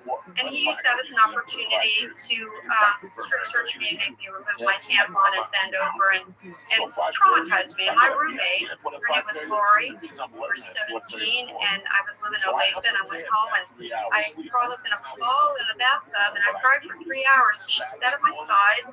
She supported me, and the next morning she went down to the police station. She got that basket fired because there was a lot of cops that were doing that, but this one in particular had enough reports on him that they fired him. And this was the woman that just came back into my life about 5 years ago. And so now she's still my good friends here in Newport Beach, California, all the way from because we're at Chicago, work. mysterious That's way. fucking work. Call them and say there's Whatever. Saturdays, I don't do lunches, I don't do nothing because I know I'm going to be working all night. Okay, we're going to go to Seattle next. And again, thank you, Seattle. He's the one who recommended getting Casey Sunshine up here. What a great speaker, what a great guest. Good on you, Casey. This is an important space. I'm so glad you're actually up here on Spaces, telling the story that needs to be told. Thank you, Seattle. Casey, first and foremost, like you're such a badass. You're, at the very least, I know you're fucking just saying you're fucking crazy. I'm Southwest, I'm fucking hiding from all this shit in front of my face. Because I've got a lot of that shit too. There's no entertainment. There's nothing. There's no. That's not what gives you free TV. You're fucking TV and the wife and everybody on TV and a lot of all that shit. What the fuck? I sit next to a crowd. Oh my god. Chicken ass again? That's what we're doing, brother. We appreciate it. We're coming back to you as we go to X. California, LAX to Austin. I'm very happy. Houston, 2 hours, 210, 215. Anything has to do 2.5 hours of Southwest, you're asking for trouble. This whole story started with the pimple in the ass because of the bus. If you want a pimple in the ass, it's that bad. Fly fucking Southwest. It's pretty rare. Not unheard of, but it's pretty rare for them to immediately take credit, which they did on their own Twitter account. 12 hours. When they were straight to the serious, a lot of times the kind of thing they do is sort of reported later, but I just thought it noticed, especially in the capital, it seems like they're feeling themselves a little bit, maybe they feel a little bit more comfortable diplomatically with how my asshole is right here on the cheek, on the inside. I got a pimple that stuck out an inch. And it was developing, like it started with an inch. How did you find it so quickly? How did I find it? I couldn't sit. Every time I went to sit, I'm like, wow, something hurts. And then he pulled the hair out. So I took a fucking mirror. And I took this to the days when I was in my apartment. This is in my apartment. And I looked at my ass, bent over. Guys, it was a white head on my ass. Oh my god. That was throbbing. It hurt so much. And I couldn't take it when I was sitting there talking around for him. And I remember that he was telling me a story about something. And I'm sitting there finally opening my pants for the front. And I had no underwear on. You didn't even take your pants off. That's when you had the ball pants. I stuck my hand through a hole in a fucking yoga position. I had to get to a yoga position to leave. And I had to squeeze the pimple, but turn it. But I had to turn the skin down. So it would go pop. And Lee, you could hear it go pop. And it was just a yellow ball of pus. I had to go back in, and I had with my fingernails, I had to take the fucking piece of skin out. You take stuff out of them? Yeah. They grown hair from sitting twisted on the well, if you sit down all day, you have pimples on your ass dramatically. All those fat people that walk around and work on offices, look at their ass from time to time. Oh my god, they got a big ass like strippers, and some bitches strippers always got a big white head. You look at the stripper's ass when she's dancing close, look up close, you know, you see a little white head on their cheek. I'm just teasing, it's just a joke. Yeah, like Lee's going in, it's like, really, it's just for the experience. I didn't know you had to pull stuff out of it. Well, with a tank growing hair like that, yeah. On your ass. Yeah, and it was a long hair too, I saw it. Made me look vomit a little bit in my mouth. Totally gross. Terrible. I know. People think they're climbing some of those buses for that long. And now, it's you fly so much over the years. And Southwest, I love them. I'm not saying that they're a bad airline. Not at all. Southwest is thick, fast, Birdman. I think Southwest, I mean, for whatever that thing is, the level. A-level. I love Southwest. I used to hate the way they board, but they board much quicker. Dude, so much quicker. So much better. It works so much better. Get the fuck on. Fuck you, get on. Fuck you, get on. 8:15, 8:30. You're gonna see you sit there, you give people dirty looks as they walk by. I had to do the math because I forgot to check in one time and I was like B30 or something, B20, and I did another like 96 aisle and Window seats. So as long as you're in the first 9 section. We did the math. I got nervous, dude. Man, you are such. That's the Jewish thing you've ever said to me. And I'm a chubby guy. I haven't had them in years. Dude, you got the flag of Israel right there. And that is the Jewish thing you've ever said. That you've counted all the fucking windows in the house. Really? Oh my God. Dude, here's what I do. Because I'm fat, I gotta buy 2 seats, right? And I don't mind. That's no big deal. Here's how cool fucking Southwest is, though. If that plane ain't full, they give me one of those seats back for free. And so the next time, so I fly, when I live in Nashville, 2-hour flight, I'm in Boston, 2-hour flight, I'm in Chicago, 2-hour flight, I'm in Miami. 85% of my work is within 2-hour flight. So I go over there Southwest. This is how good they are in Nashville. Holy shit. I got there 10 minutes before the plane was supposed to take off. And they go, Ralphie, we've already got you checked in. The plane is now having mechanical problems, and as soon as you get on, it'll be fixed. Okay? And they rushed. This was before the TSA bypass, all that bullshit. They were like, just pat him down, get him on the plane, and they wheeled me from on one of them go-karts. This is how much Southwest loves you. They got me to that plane as soon as I stepped on. Hey, the problem solved. Yay, everybody clapped. I had my 2 seats right there waiting for me like a doctor.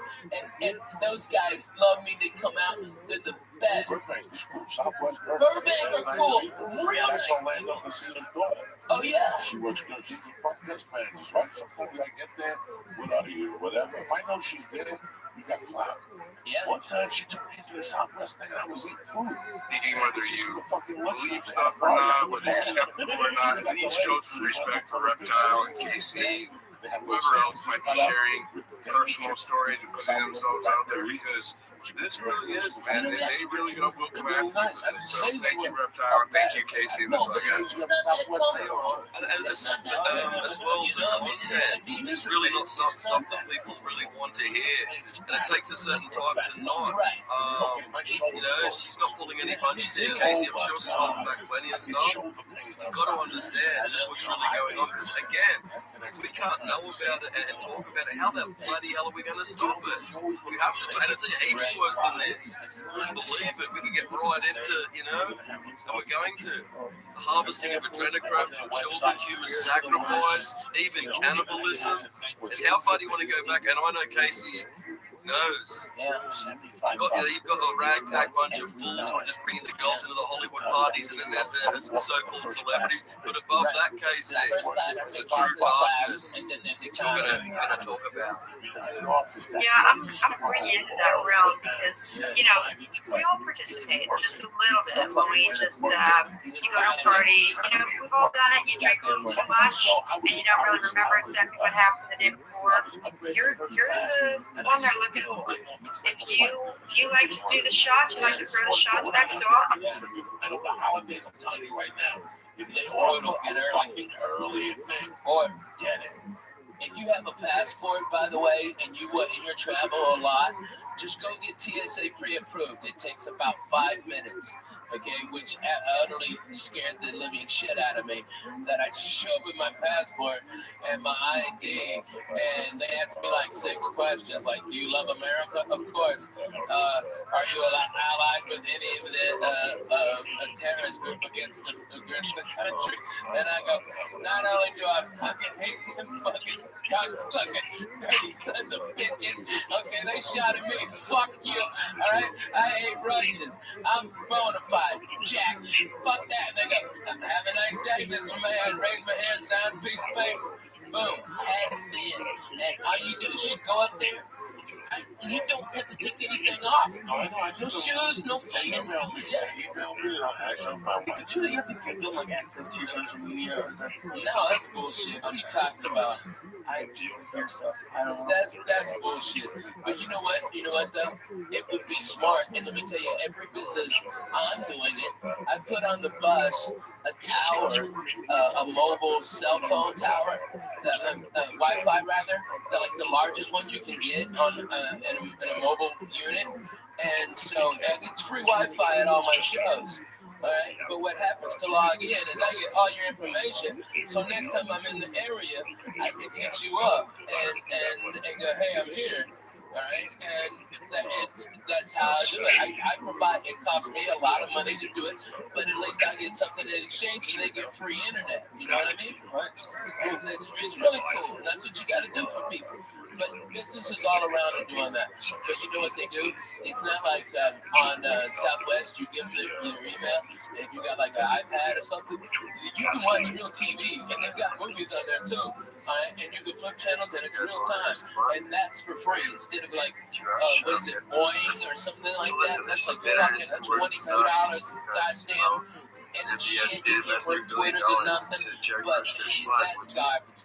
That's way too fucking much. I mean, like a month. So Southwest gives you free Wi-Fi. Yeah. But it's what you want. I don't get it. So you just have to, but they don't want to pay for the screens.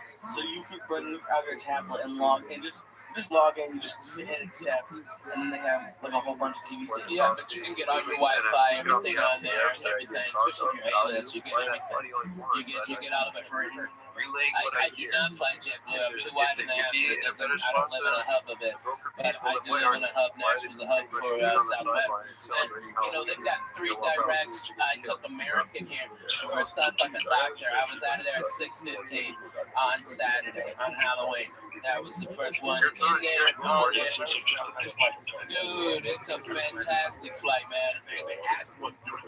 Yeah. There's a problem. Like in the winter, you won't look.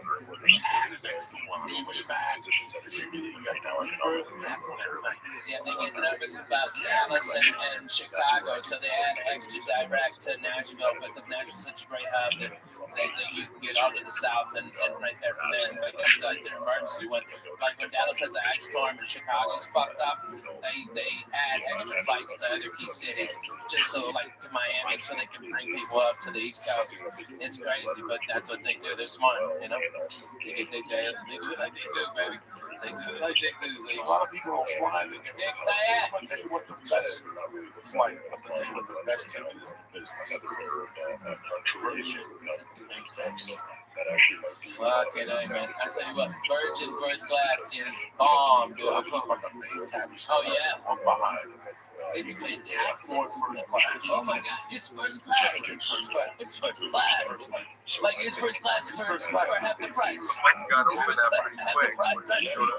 And without a doubt, you got more leg space actually than you are in having first class. I've been more comfortable in cabin select than I am in first class. Yeah. Because they have the best.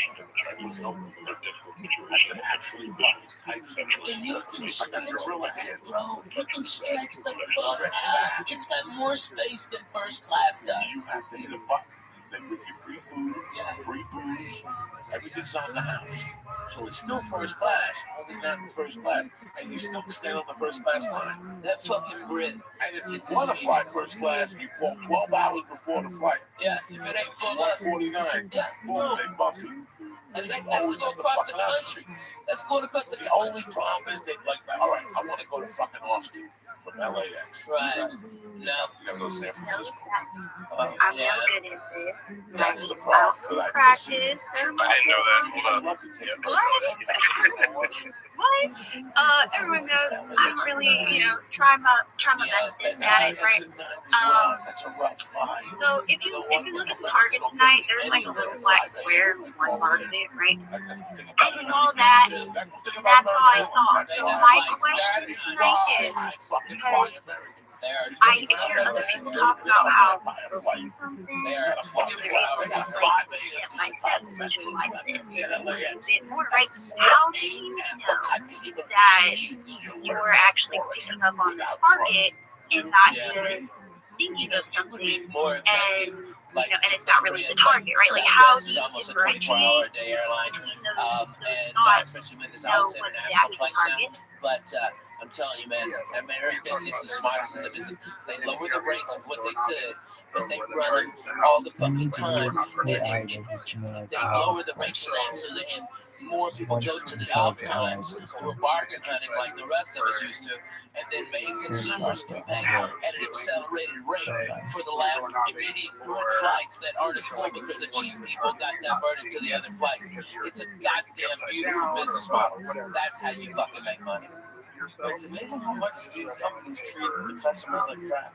Like, especially, well, there's no fucking reason why they. I mean, all right, if you are the worst person in the fucking world, go work at the airport because no one will bitch about you because they don't have time to fill out a form. They don't have time to fucking talk to your manager. They just don't. They got a plane to catch, so they go, oh, that guy was a dick, and they watch your next plane. You get it. It's free. It's awesome. If you're an asshole, go work at that airport. This is the type of person because I know it's a corporation, I know it's a company, and I know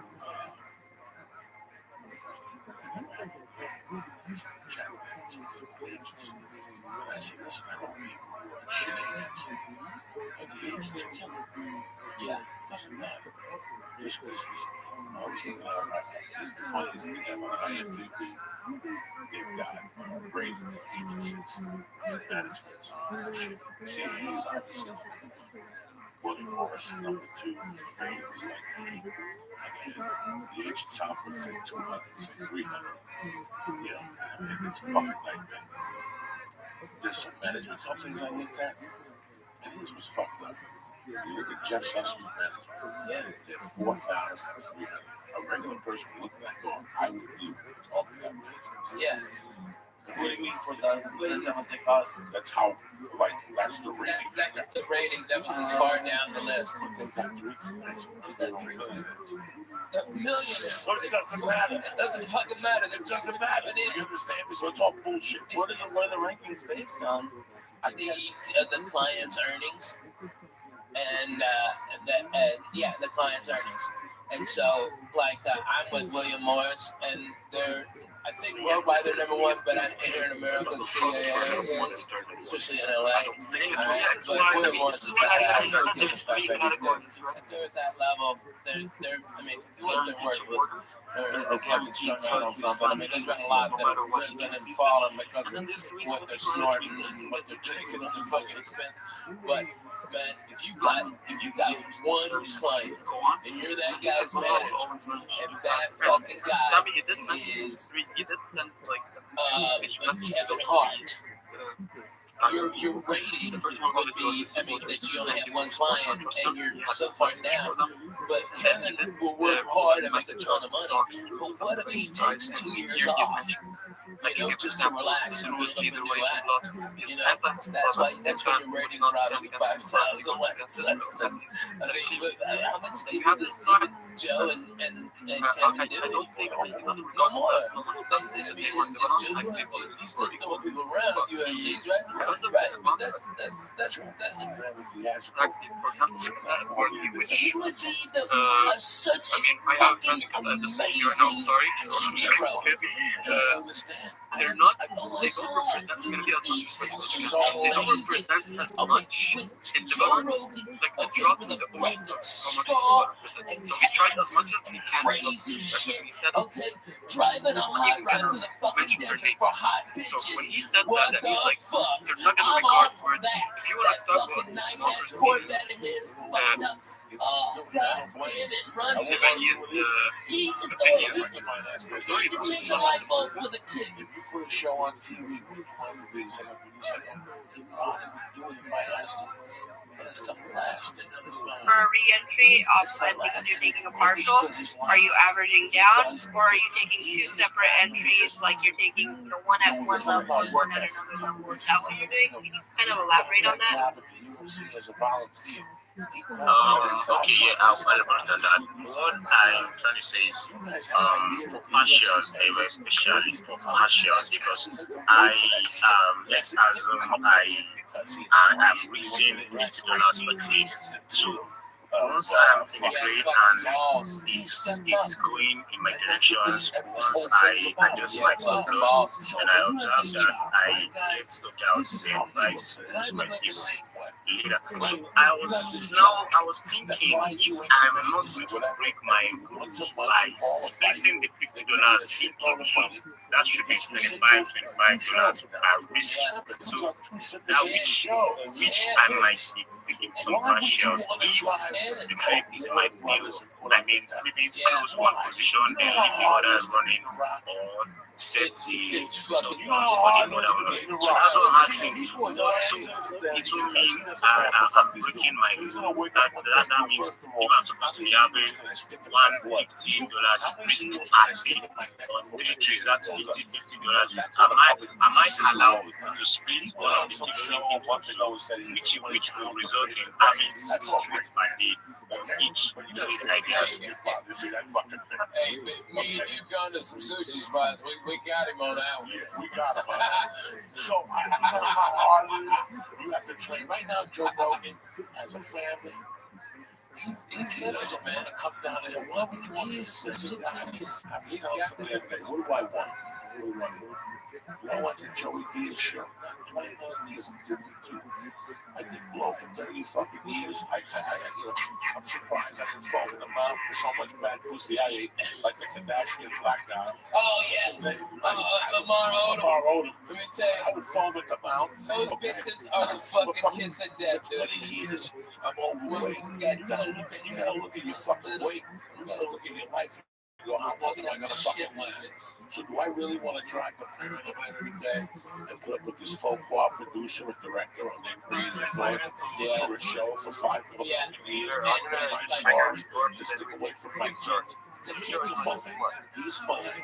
Israel's controlling the pumping and going or the entry exit of every when he wants to, when so it's all in that. is trying So to yeah, the people make me laugh. I know these come to like, so what's it going to take?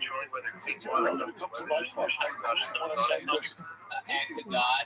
He comes in for one fucking night. He doesn't want to, I remember in 98 being at the Laugh Factory. I told the story. That's when the people like him, or dislike him, when he's not funny. They cooked one night, walked out of the Laugh Factory in 99, and he came over and said hello to me. They looked at me, how was the last time last week? He said, you fucking yeah, that was 92. No, I mean 2000, 2001. He goes, 2000. don't you promise? It's a lot of work. Yeah.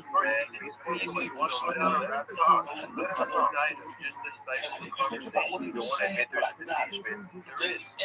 That guy had a ton of money. We had $2 to our name, and we would unlock it. But no, he just I never said, listen, I never said his team was the same as border control. You focused on blocking what Israel oppresses them due to controlling. He changed comedy with that move. And I saw it happen. I remember Danny started it. Danny's the one who started it. Everybody before, from Mitch Hedberg, everybody, Wednesday through Sunday, maybe stay until Tuesday if the drugs are good.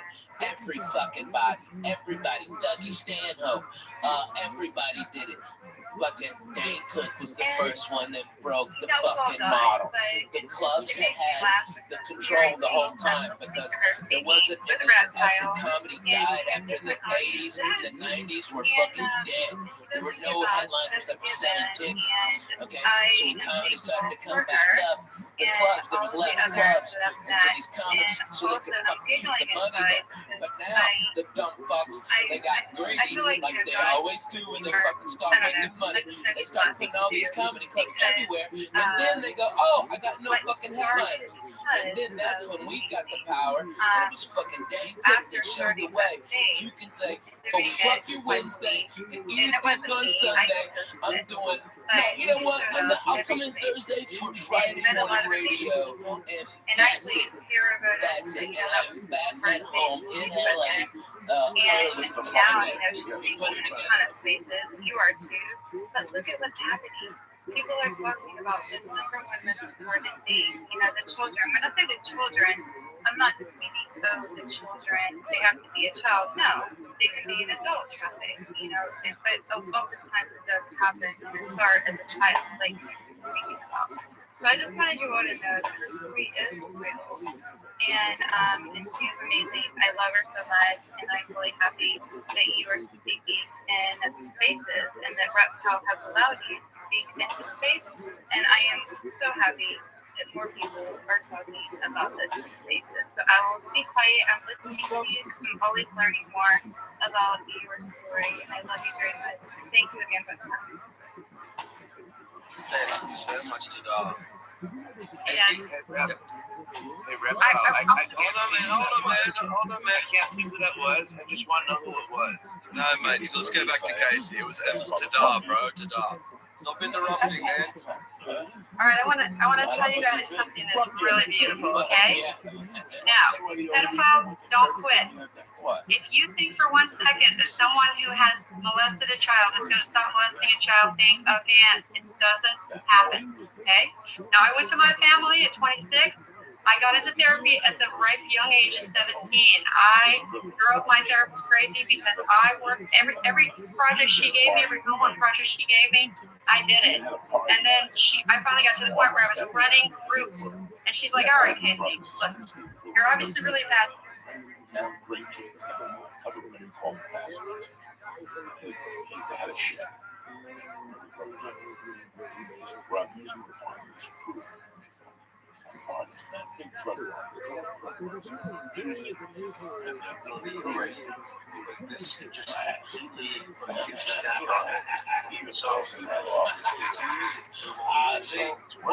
This is way before.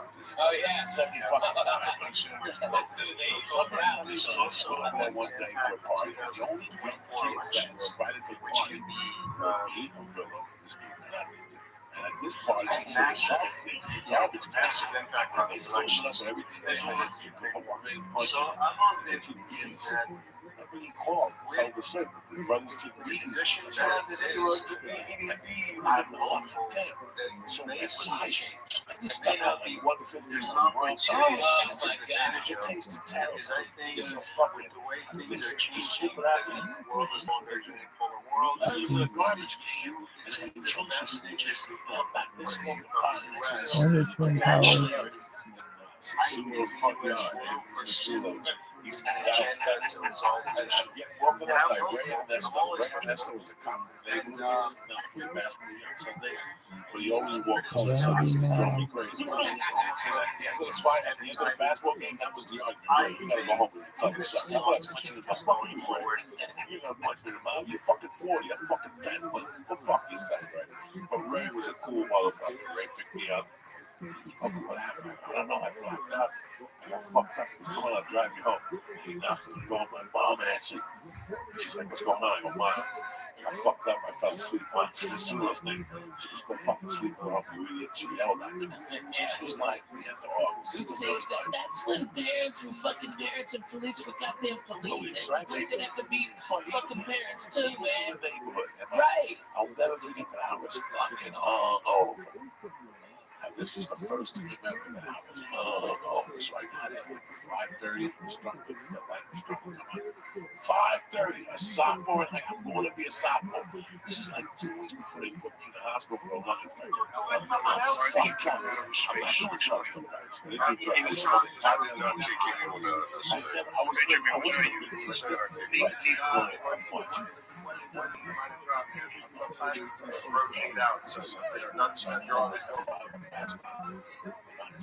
You want to get on the mic? Hold on, I don't think it's fair that everybody's jumping down truthers right now. George,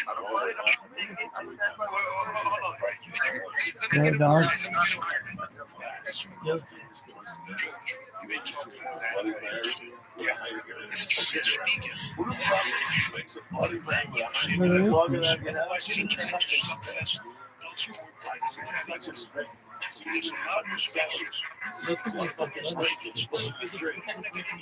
was talking to someone, but you have to appreciate this. You can't change this. You can't write this. You're supposed to cut the letters off the side. Yes, she was such a strategist. She loves to show juice that speech. Oh, fuck yeah. I still love that, dude. I drink that like twice a week. So she wouldn't put Tabasco in her Bloody Mary. She put Frank's red sauce. Oh, not me. So anyway, he looks at me, I'm fucking, I got a headache that's now. And she's like, wait, she took a piece of the salad and she goes, I know what I feel. She fucking walked out of there. And that was like a prolific thing in my world. Like, I never thought about it again. Okay. So it's August of fucking. You get the best. It's August of fucking whatever. But she said it very patois.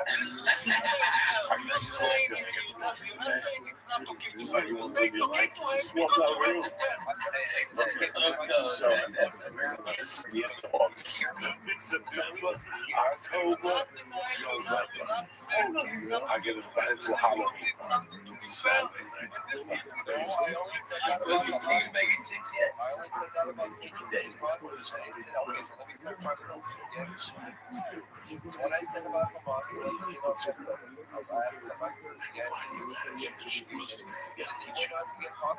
I'm sure she just broke up with the kid. He was 1979. I went up to the kid. The kid was a tough kid.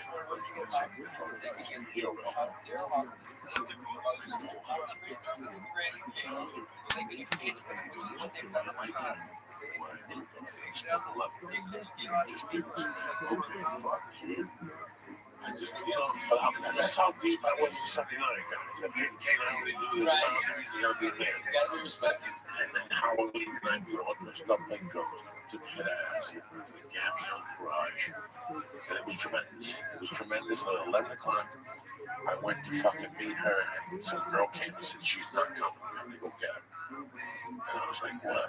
And the girl was hot. And the way we walked. In fact, Timmy Holloway is her cousin. He's listening to this podcast. Robert Thompson, who was married her. Robert Thompson started walking her boyfriend, Montana, who was a man already. Me and Robin were 15. Her boyfriend was a man. That's how hot this bitch was. He was a fucking man. This bitch didn't even think high school kids. He got out of the car and thought we were leaving together. Started yelling at her, but I stuck up for her. He was like, I'll deal with you some other time. He was very nice to me that night. All the shit went down. I forgot the whole thing. I forgot to call home. That was the rule of the house. You gotta fucking call home. So Saturday night was this night. It was a Halloween party. But it was in those days, that year, if you look at 1979 map, Halloween was on a weekend. We didn't get our boys a trick or treat. No, Halloween was like on a Wednesday. So, but the party was Saturday. Yeah. So really, it was like maybe, or Halloween was like Monday. This party was on a Saturday. So it was like October 28th. You got trick or treat like 3 times. So what happened was I stayed there, and all of a sudden I realized it's 3 in the morning. And I called home. My mom answered. She was like, what the fuck? And listen, I'm up here, but there's no buses. It was when, but what was the date on the fucking Saturday night? No, the Saturday before that. The 27th, because she died on the 8th. So she died that Wednesday after that. Not after the Halloween, 10 days after Halloween. So it was a week and a half. She died a week and a half later. So she gave me the speech on a Sunday night, and she died November 8th. So look at it. You follow me? Yeah. See how we did the top. Wow. So that